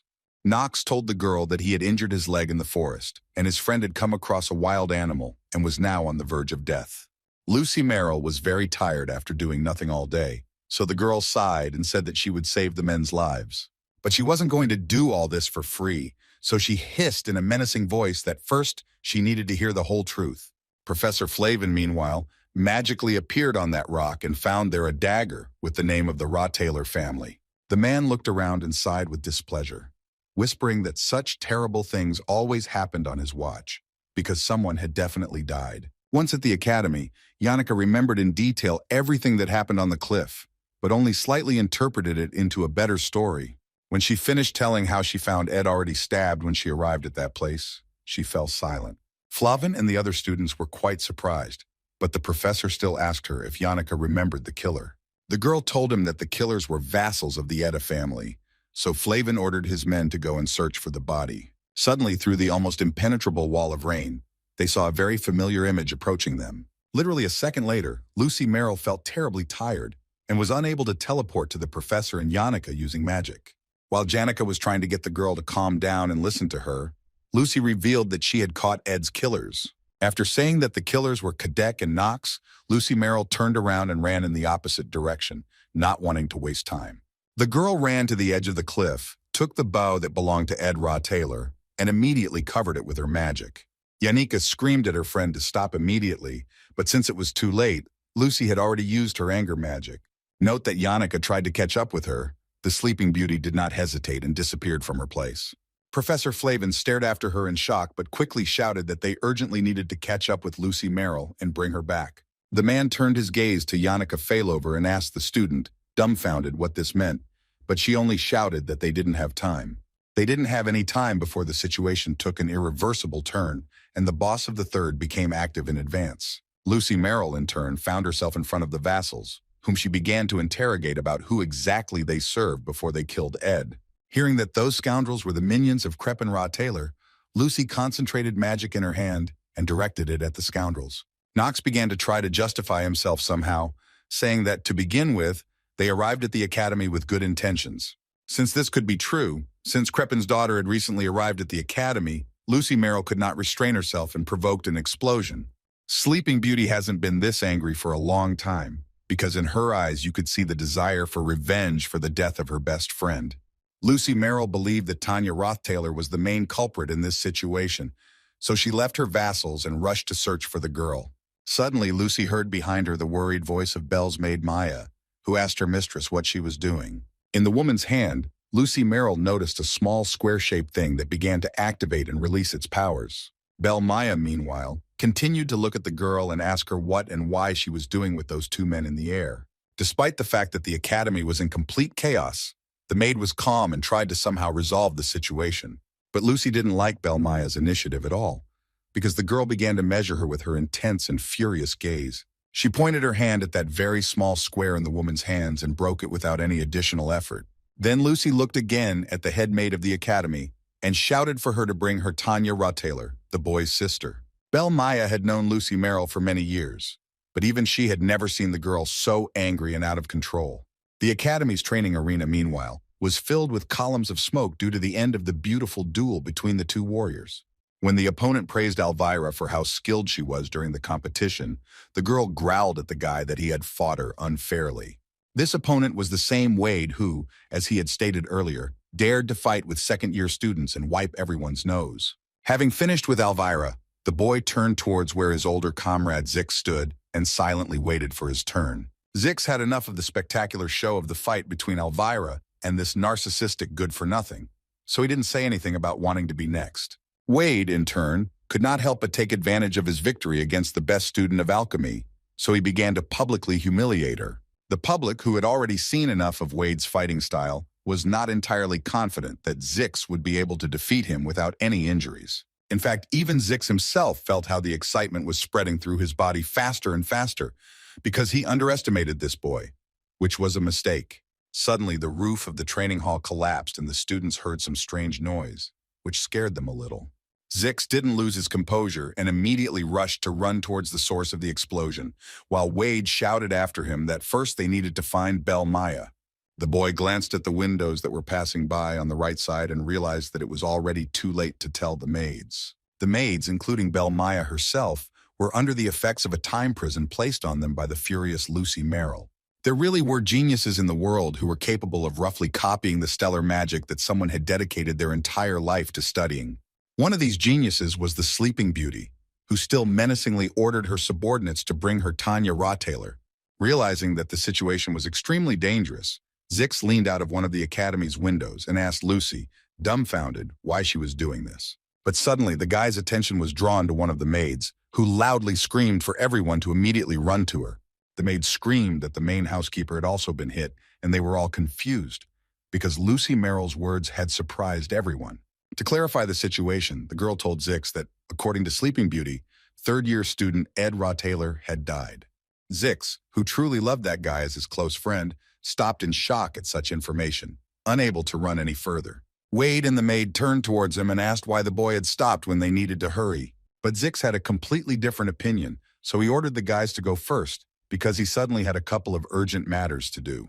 Not understanding what was going on, Wade furiously yelled at the sophomore not to even think about taking revenge on Ed Retellings' killers. Zix couldn't stand the guy, so he yelled back at him to keep the brat out of his business and help the others leave the academy. The boy immediately guessed who Lucy would be looking for first, so he rushed into Tanya Retellings' room, where everything was in disarray. His fears were confirmed because after the first 5 minutes after the first loud explosion that thundered late in the evening, no one saw Tanya. The young man did not lose hope and began to run from closet to closet, trying to find the girl in one of them, because she could simply be scared. In the end, he managed to find a shocked Tanya, who actually hid in one of the closets, being in a river of tears from fear. All the evidence actually pointed to Tanya, but despite this, Zix could not have borrowed the money as it happened. Thanks to her senior comrade Ed, Tanya's reputation in the academy had grown significantly, so Zix did not believe that she could kill him. But since he could not rely on thoughts alone, he sternly ordered Tanya Retellings to answer only the truth to whatever he asked her. Zix's expression suddenly changed and he hissed, asking if the girl had ordered the murder of Ed's senior comrade. Tanya immediately screamed and burst into a new wave of tears, repeating that it was impossible and that it was in no way her doing. The boy could not confirm her words, but he knew for sure that at this rate Tanya would certainly die and he needed to do something. At the first thought that his older comrade Ed was dead, Zix also felt sad in his heart, but there were too many things he didn't understand. One of those things was that there were too many inconsistencies between Lucy Merrill and Tanya's attitude towards it, so Zix wanted to clear them up. While it might have been best for the guy to stay out of this matter, he couldn't leave things as they were. Zix looked at Tanya with a serious look and ordered the girl to stay in the academy building while he went and tried to save everyone. The young man used the powers of his magic because he knew that his older friend would never want his little sister to die at the hands of Lucy Merrill. Suddenly, Wade appeared in Tanya's room, ordering Zix to follow Lucy's orders if they wanted to survive and continue their training. Wade said that if Sleeping Beauty found out that Zix hid Tanya, it could turn out very badly for him, possibly even death. Although it sounded very scary, Zix was a fearless warrior who was going to fight to the last, clearing Ed's name. While the boys were arguing among themselves, Tanya Retellings, in turn, continued to remain in the closet and cry, hoping for salvation. Suddenly, Wade touched the ball of his older teammate Zix and hissed in a menacing voice that he had made an unfounded judgment. The first year's eyes lit up red and he shouted that he had to do his will, use force, and take Tanya with him. Lucy Merrill, at that time, never became calmer for a single second, so she continued to destroy everything around her and was angry with the sadness in her soul. One of all the people she managed to freeze was Princess Fiona, who never managed to escape from the evil Lucy Merrill. Seeing even the best man in the faculty defeated, Clivius lost any hope that he would survive this battle. In fact, it was quite justified, because Lucy Merrill was not going to give up until she found Tanya. Suddenly, Lucy noticed some movement and turned towards the poor, sullen Clivius, intending to block him. Luckily, the boy noticed this first, so he took off and started running as fast as he could, trying to save his soul from petrification. Clivius fled and blamed his fate, complaining to the world why such troubles had fallen on his head if he had never sinned. Having practically reached the rose garden, Clivius forgot to look at the feats and tripped over some stone, fell and flew along the ground for several meters. He was so exhausted after worrying about Lucy that he didn't even want to get up from the puddle he had fallen face down into. Suddenly he heard a familiar voice on his head, which reproached the guy for deciding to lie down and rest even at such a moment. Looking up, the coward saw Elvira standing above him, who asked with contempt in her voice why the young man had not yet been to the duel. In the current situation, no one except the best students of the academy and professors will be able to stop the monster that was raging so much. Elvira understood this better than anyone, so they needed to hold out for at least 30 minutes until the professors who had left to look for Ed arrived. Turning around, the Redhead ordered her friend to run away to the professorial buildings if he was so scared and bad. Finally, Elvira ordered him that if Clevius ran into any of the teachers, he would need to ask them for support. "Call yourself a worthless person and the last coward." Clevius lowered his head again, shoving it straight into a dirty puddle from the swamp. The boy understood that in truth he was a good-for-nothing scoundrel who constantly complained, whined, and lazed around. Finally, after some time, Janika came running to Ed again, telling him that a great disaster had happened at the academy. Janika told the boy that Lucy had found out about everything before she explained the situation to her, so the girl didn't know what could have happened. While Ed was bandaging his wounds and preparing for the competition, the beauty told him that Lucy was now in Ophelia and wanted to find Tanya. When Ed Taylor heard that his little sister was in danger, he immediately jumped up from his seat because he could no longer sit idly by. A look of determination appeared on his face, and the young man whispered that he himself would have to return to the academy and resolve everything. Back when everything was still wonderful in Lucy Merrill's life, she loved rainy days, which she spent at home with the wizard Glocked.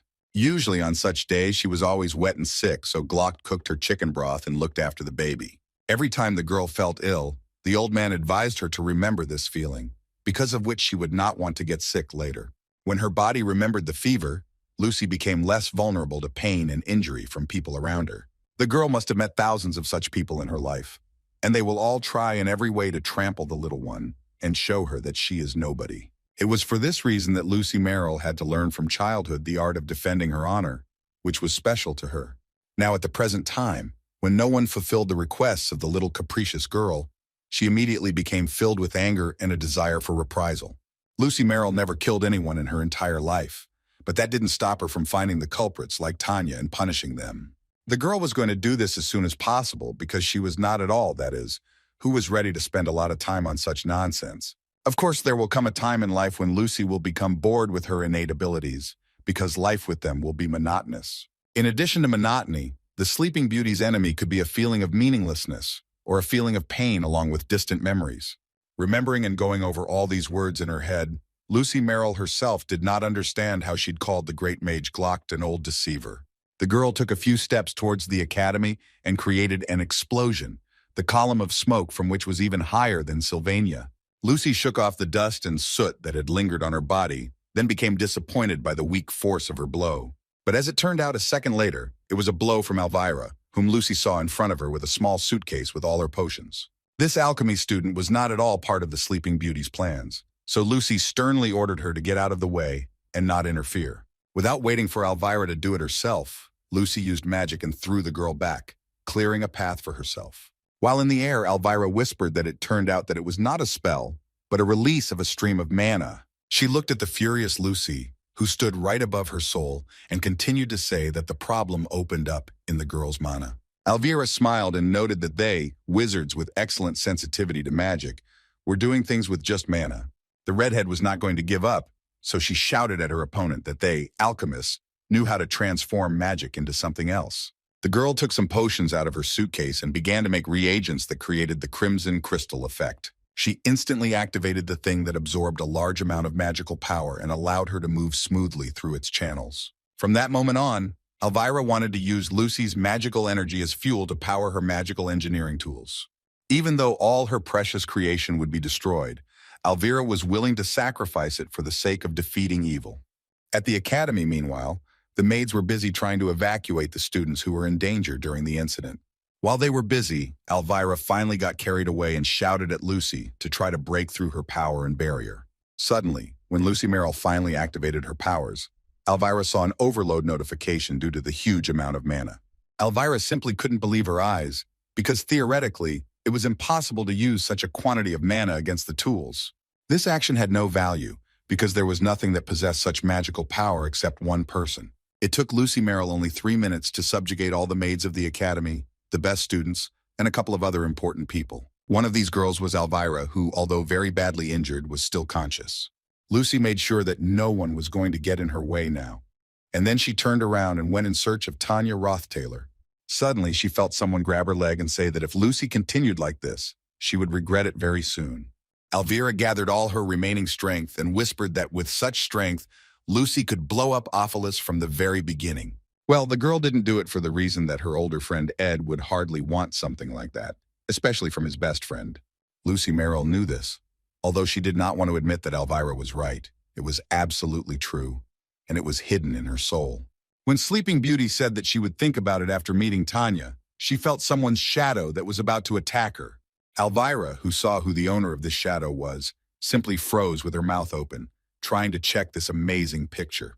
Clevius, who finally decided to prove that he was not such a coward, did not succeed, because Lucy had a protective layer of magic.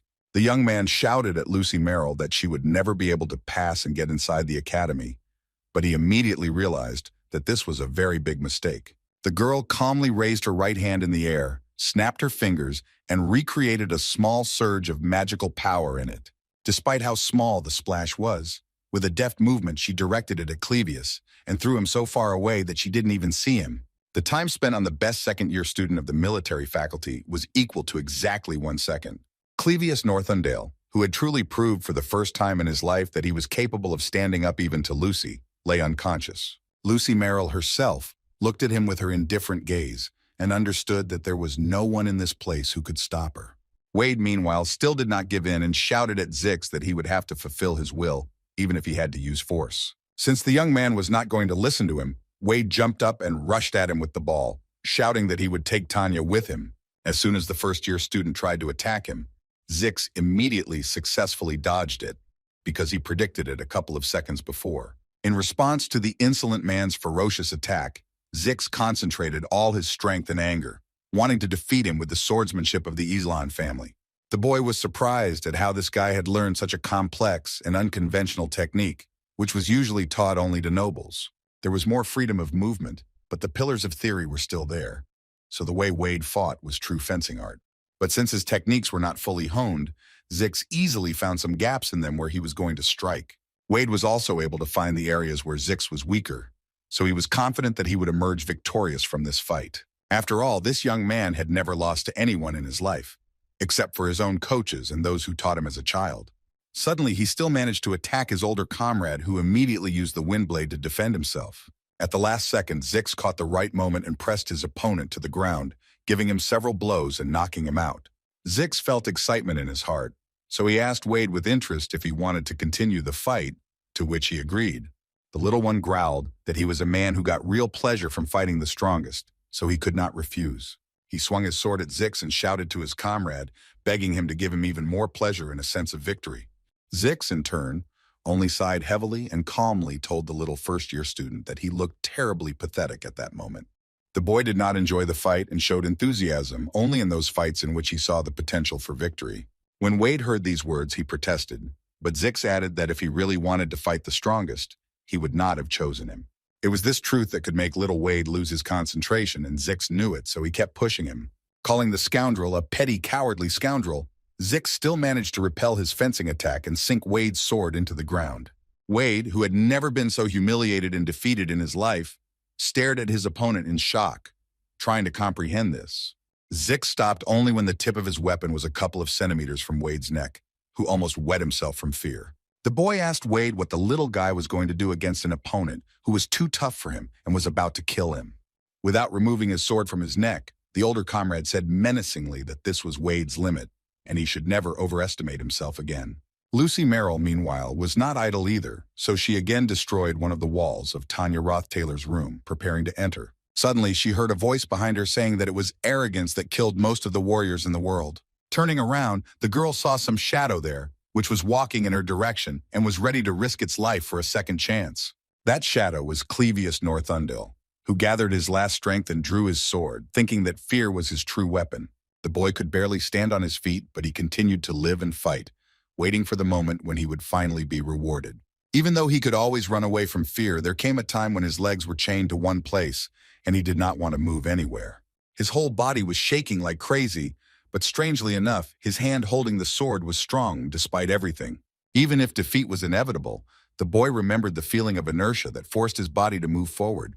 These were the words of the one who taught Clevius everything the boy knew how to do in his life, even though in the end, being young, he killed that man.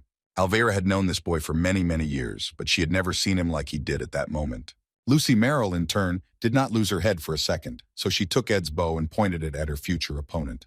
She used mid-level fire magic and created a pillar of flame, which she shot from her bow as an arrow.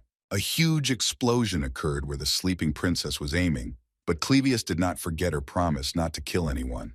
The reason he could do this was because he was absolutely certain that he would not be able to kill a monster like Lucy. No matter how hard he tried, Clevius Northundale would never have been able to defeat someone like Lucy Merrill. The girl, in turn, saw the power with which the new Clevius appeared, and realized that this boy had become several times faster. She wasn't wrong for a second, because just now, a moment later, Clevius took advantage of the wind's protection and was about to attack Lucy with its gust. His body was covered with wounds, from which more and more blood poured out, but in the heart of the sullen Clevius there was only the desire to fight.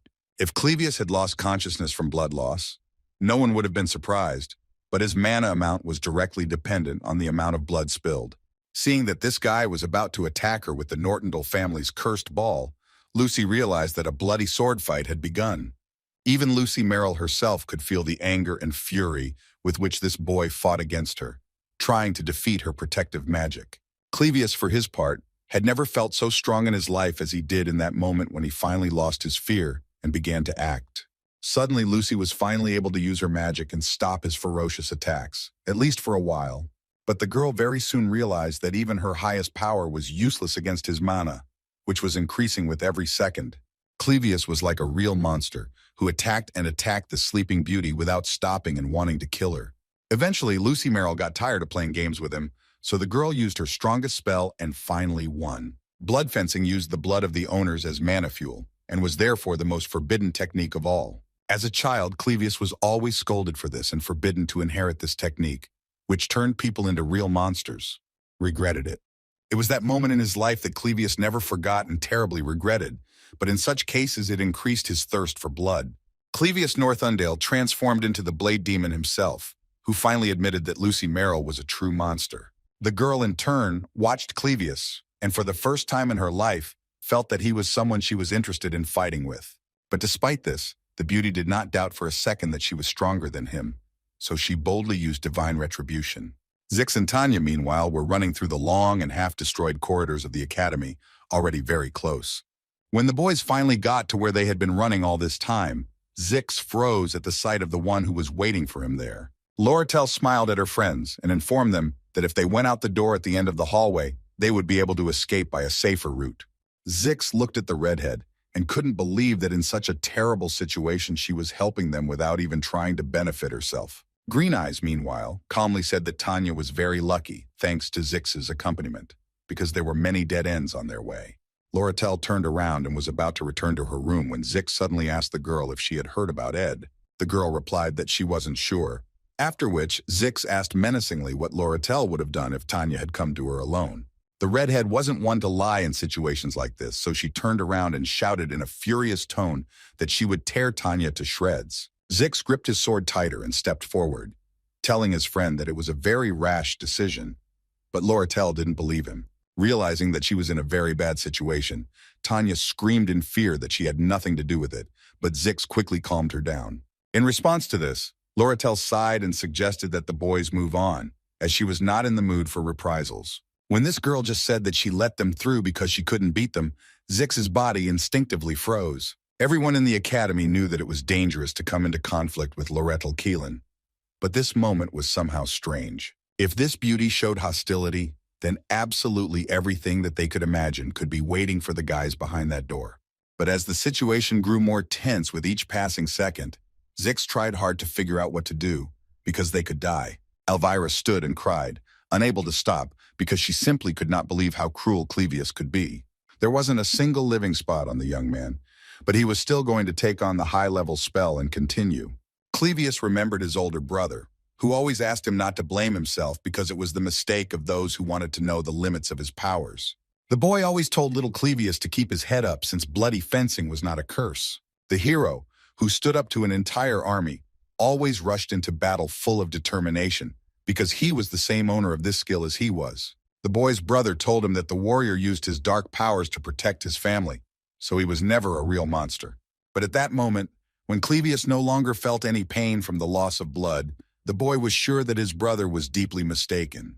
There was a blade demon in his family, and even if he acted like a human, once he lost control, everything around him would turn into a sea of blood. The same situation happened on the very day when Clevius saw his elder for the last time in his life, without even realizing it at first. Such an outdated concept as morality was not applicable to a monster who drenched the battlefield with his own blood for the sake of victory. In Lucy Merrill's case, Clevius felt just as terrible as he had on that very day in his childhood, only now he was losing. Lucy Merrill, for her part, remained as confident in her abilities as ever, but only up to one particular moment. Clevius's mind again recalled the very moment when he saw his brother's eyes open for the last time. Then he even managed to think that this power would allow Clevius Northundale to become a real hero. But he was wrong. The last words his older brother spoke were forgiveness, because the young man was sincerely glad that Clevius killed him and not someone else. He smiled, looked his little brother straight in the eyes, and ordered him to never blame himself for what happened. That day, a true hero fell at the hands of a monster that did not even immediately realize what it had done. These memories finally made Clevius calm down and come to his senses, because he felt that he could no longer continue to live like this. Without having accomplished what he had been fighting for throughout this entire battle, Clevius's eyes slowly closed, and he felt himself begin to fall to the ground. From the enormous loss of blood, the poor fellow fell to the ground at the feet of Lucy Merrill, who continued to stand motionless and look at him. Despite the price of that victory, part of Clevius's plan was still fulfilled. In blood swordsmanship, the amount of mana was directly proportional to the amount of wounds and blood lost, making the user stronger the closer to death. But even this great power paled in the presence of Lucy. Yet because of the complacency of the strong or the determination of the weak, the impossible happened. There was a small cut on the girl's neck, which indicated that she had indeed almost died at the very last moment. Lucy, who had lived her entire life in the status of the strongest, was not accustomed to the feeling that there were people stronger than her. The fear of death, experienced by her for the first time, made her decide to finish off the weakling who had no chance to fight. The sleeping princess had never felt this before in her life. So at that moment she simply could not control herself and her emotions. But suddenly, when at the last moment her magic failed to work and was repelled by some kind of protective shield, Lucy exclaimed in amazement. Turning around, the girl saw a stranger in a black cloak standing not far from her, holding a bow in his hand with which he had done this. Seeing the face of Ed Rottaylor, who was alive, under the dark hood, Lucy experienced a range of emotions that she had never felt before. At the academy, meanwhile, Zix still wouldn't let Tanya go beyond his handline, trying to protect her from Lorettel. He looked at the one who had the power to do anything and thought about how he needed to act now to save the life of his older comrade's sister. Zix understood that they didn't have time and needed to decide quickly, but he was very afraid of the responsibility for his own choice. Suddenly, the boys heard a woman scream outside the window, which addressed Lorettel, who continued to stand calmly. A moment later, Yannicka Failover, whom they certainly didn't expect to see there, flew into the corridor through the broken window. Lorettel fell to the ground and hit her head at this sudden appearance, so Yannicka immediately ran up to her and tried to help. The redhead was in complete shock from what happened, so Yannicka didn't ask her any questions and silently examined her friend. Having made sure that everything was fine, the beauty turned to Zix and exclaimed, seeing Tanya, whom she had been looking for, next to him. But since the situation was extremely strange, and none of them knew what to do, all four remained standing silently in their places. Lorettel looked at the girl next to her and noticed that she was not at all upset about Ed's death, so it could not be true. Feeling a very familiar energy, Yannicka turned to the window and asked what exactly in this life she still did not understand. Marilda appeared on the other side of the window and calmly said that the girl was completely wrong in this regard. Considering that Ed and Yannicka arrived in time, Marilda was finally able to breathe a sigh of relief, because the world was saved. Seeing someone who looked awfully like both a corpse and Kay Levius, Ed Rottaylor was amazed and asked the guy if it was really him. The boy looked up at him and said that although he was a little battered, he realized that he was not even fit to hold a candle to Lucy Merrill. He fell face down in the puddle again, and said at the end that all he had to do was run away, and none of this would have happened. Clevius burst into tears as he felt like such a naive fool, especially considering the state the boy was in. Everyone around was too weak to stop Lucy, but despite this, they still tried to stop her somehow. When everything finally calmed down, Elvira came to her senses and jumped up from her seat, running to her close friend who was dying. It would have been much easier if he had given up like the others, but instead, Clevius believed even after being destroyed. At such moments, the young man always remembered the face of his older brother and the words that one could become a hero at any second. Clevius thanked Elvira for her help and asked the girl why the guy didn't just let him escape back then. The boy felt like a terrible loser because he had lost again in something that didn't even make any sense and made him even more painful. But suddenly, Ed Taylor approached the guys and said that if it weren't for them, the academy would no longer exist, so their efforts would not be in vain. Those were the exact words Clevius needed to hear at that moment, because they made him feel important. Ed didn't have much time, so after that he simply stood up, turned around and walked away, leaving his friends staring after him in shock. Clevius laid his head back in the puddle and whispered that he knew how stupid and pathetic a loser he seemed to everyone else. Elvira immediately gave her friend a blow on the back and shouted at him to finally pull himself together and stop talking nonsense. What Ed had told him a few minutes ago was indeed not just empty words, as the young man was surprised. He knew all the main heroes of the academy very well, but the guy would never have thought that any of them were capable of something like this. It took the boy at least 10 minutes to reach the academy, ending up in front of the final boss of Act 3, Lucy Merrill. Ed Taylor looked at her friend carefully and realized that a simple apology might not be enough for him at the moment. But despite this, the young man still lowered his head guiltily and apologized to the beauty, saying that it would have been better if he had really died. The boy explained that he couldn't prepare for everything in advance, and therefore didn't tell her why what happened. Instead of attacking him with screams and curses, Lucy threw off her hat and threw herself into Ed's arms, bursting into tears. The girl cried, clutched his cloak tighter, and repeated in a quiet voice that she had thought he was dead all this time. Ed hugged the little sleeping beauty tighter and said that now he was with her, and everything was fine with him, so she should calm down. They stood and hugged in front of half the academy, including all the maids, but the guys didn't care at all. Zix thought that after being brought into civilization, nothing could ever again instill in him the fear that he had constantly felt as a child. But when he saw the huge spirit wolf Marilda and Yannicka in front of him, the boy decided that the feeling of fear was very ambiguous. They were both out of their minds and the news of Ed's death, so in that case, Zix would have to sweat a lot to survive. Suddenly, instead of attacking the young man and cutting him to pieces, Yannicka said with a smile that she wanted to tell him something about Ed. The very second the girl said this, a huge explosion occurred in the corridor because Yannicka could not restrain herself. Coughing up the dust, Zix sternly ordered Tanya Taylor to listen to him very carefully. After leaving, he said that if the girl ran along this path, she would come across a fork where she would need to turn west. She was the heir of the Taylors, so the girl needed to find the imperial troops or a noble family she trusted. When she asked what the older comrade would do during this time, Zix said that he would try to buy the little one sometime. Not understanding why he went so far, Tanya asked Zix about it, but he did all this only because the girl was his friend's sister. Not wanting to let this guy suffer because of her inaction, Tanya jumped up and ran where he told her to.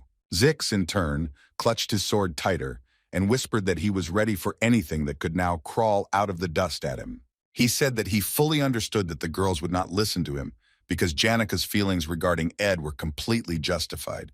Loretel and Yannicka, who heard this nonsense, looked at each other in surprise, trying to understand what he was talking about. The young man, meanwhile, recalled his fight with Wade and told Yannicka that all people once died, even the lovers of others. Wanting to somehow save the situation, Zix continued to preach about it and shout that Yannicka loved him and therefore could not take revenge. Yannicka Failover looked at the boy in bewilderment and did not understand what he was getting at and why he was even talking about her love for Ed. Zix, meanwhile, did not retreat because he believed that in this way, he would be able to gain as much time as possible and not die himself. This continued until the very moment when a fiery charge finally flew into him, the force of which threw Zix out the window. The boy fell to the ground, and only at that moment did he hear Yannicka's furious cry that Ed was not dead and was alive. Noticing that Zix was slowly losing consciousness from the blow, the girl began to poke him with her staff and shout that no one had died. The spring rain began, and the petals on the streets along with the flowers in the gardens would be washed away by its streams, taking with them all the blood and transforming the weather. The emotions were very similar to those Lucy Merrill always experienced when she was ill and enjoyed Glock's care for her. Once a person let go and regained his composure, even stable relationships could enter a new phase. Lucy believed that the feelings she had for the great mage Glock were the same as those she had for Ed Taylor. These intersecting feelings were similar, But after that night, the girl realized how different they were from each other. Since the sleeping princess had never felt this before, she could not understand what the difference was. Suddenly, she took a sharp step back and pushed Ed, whom she had been hugging tightly for the last 5 minutes, away from you. Lucy began to feel her heartbeat quicken, causing the girl to feel ill and turn red little by little. Even though he was just saying her name in a casual manner, Lucy's heart was set ablaze with a fire that had never been there before. Lucy Merrill understood what ordinary people called love, because she felt it the second she learned of her lover's death.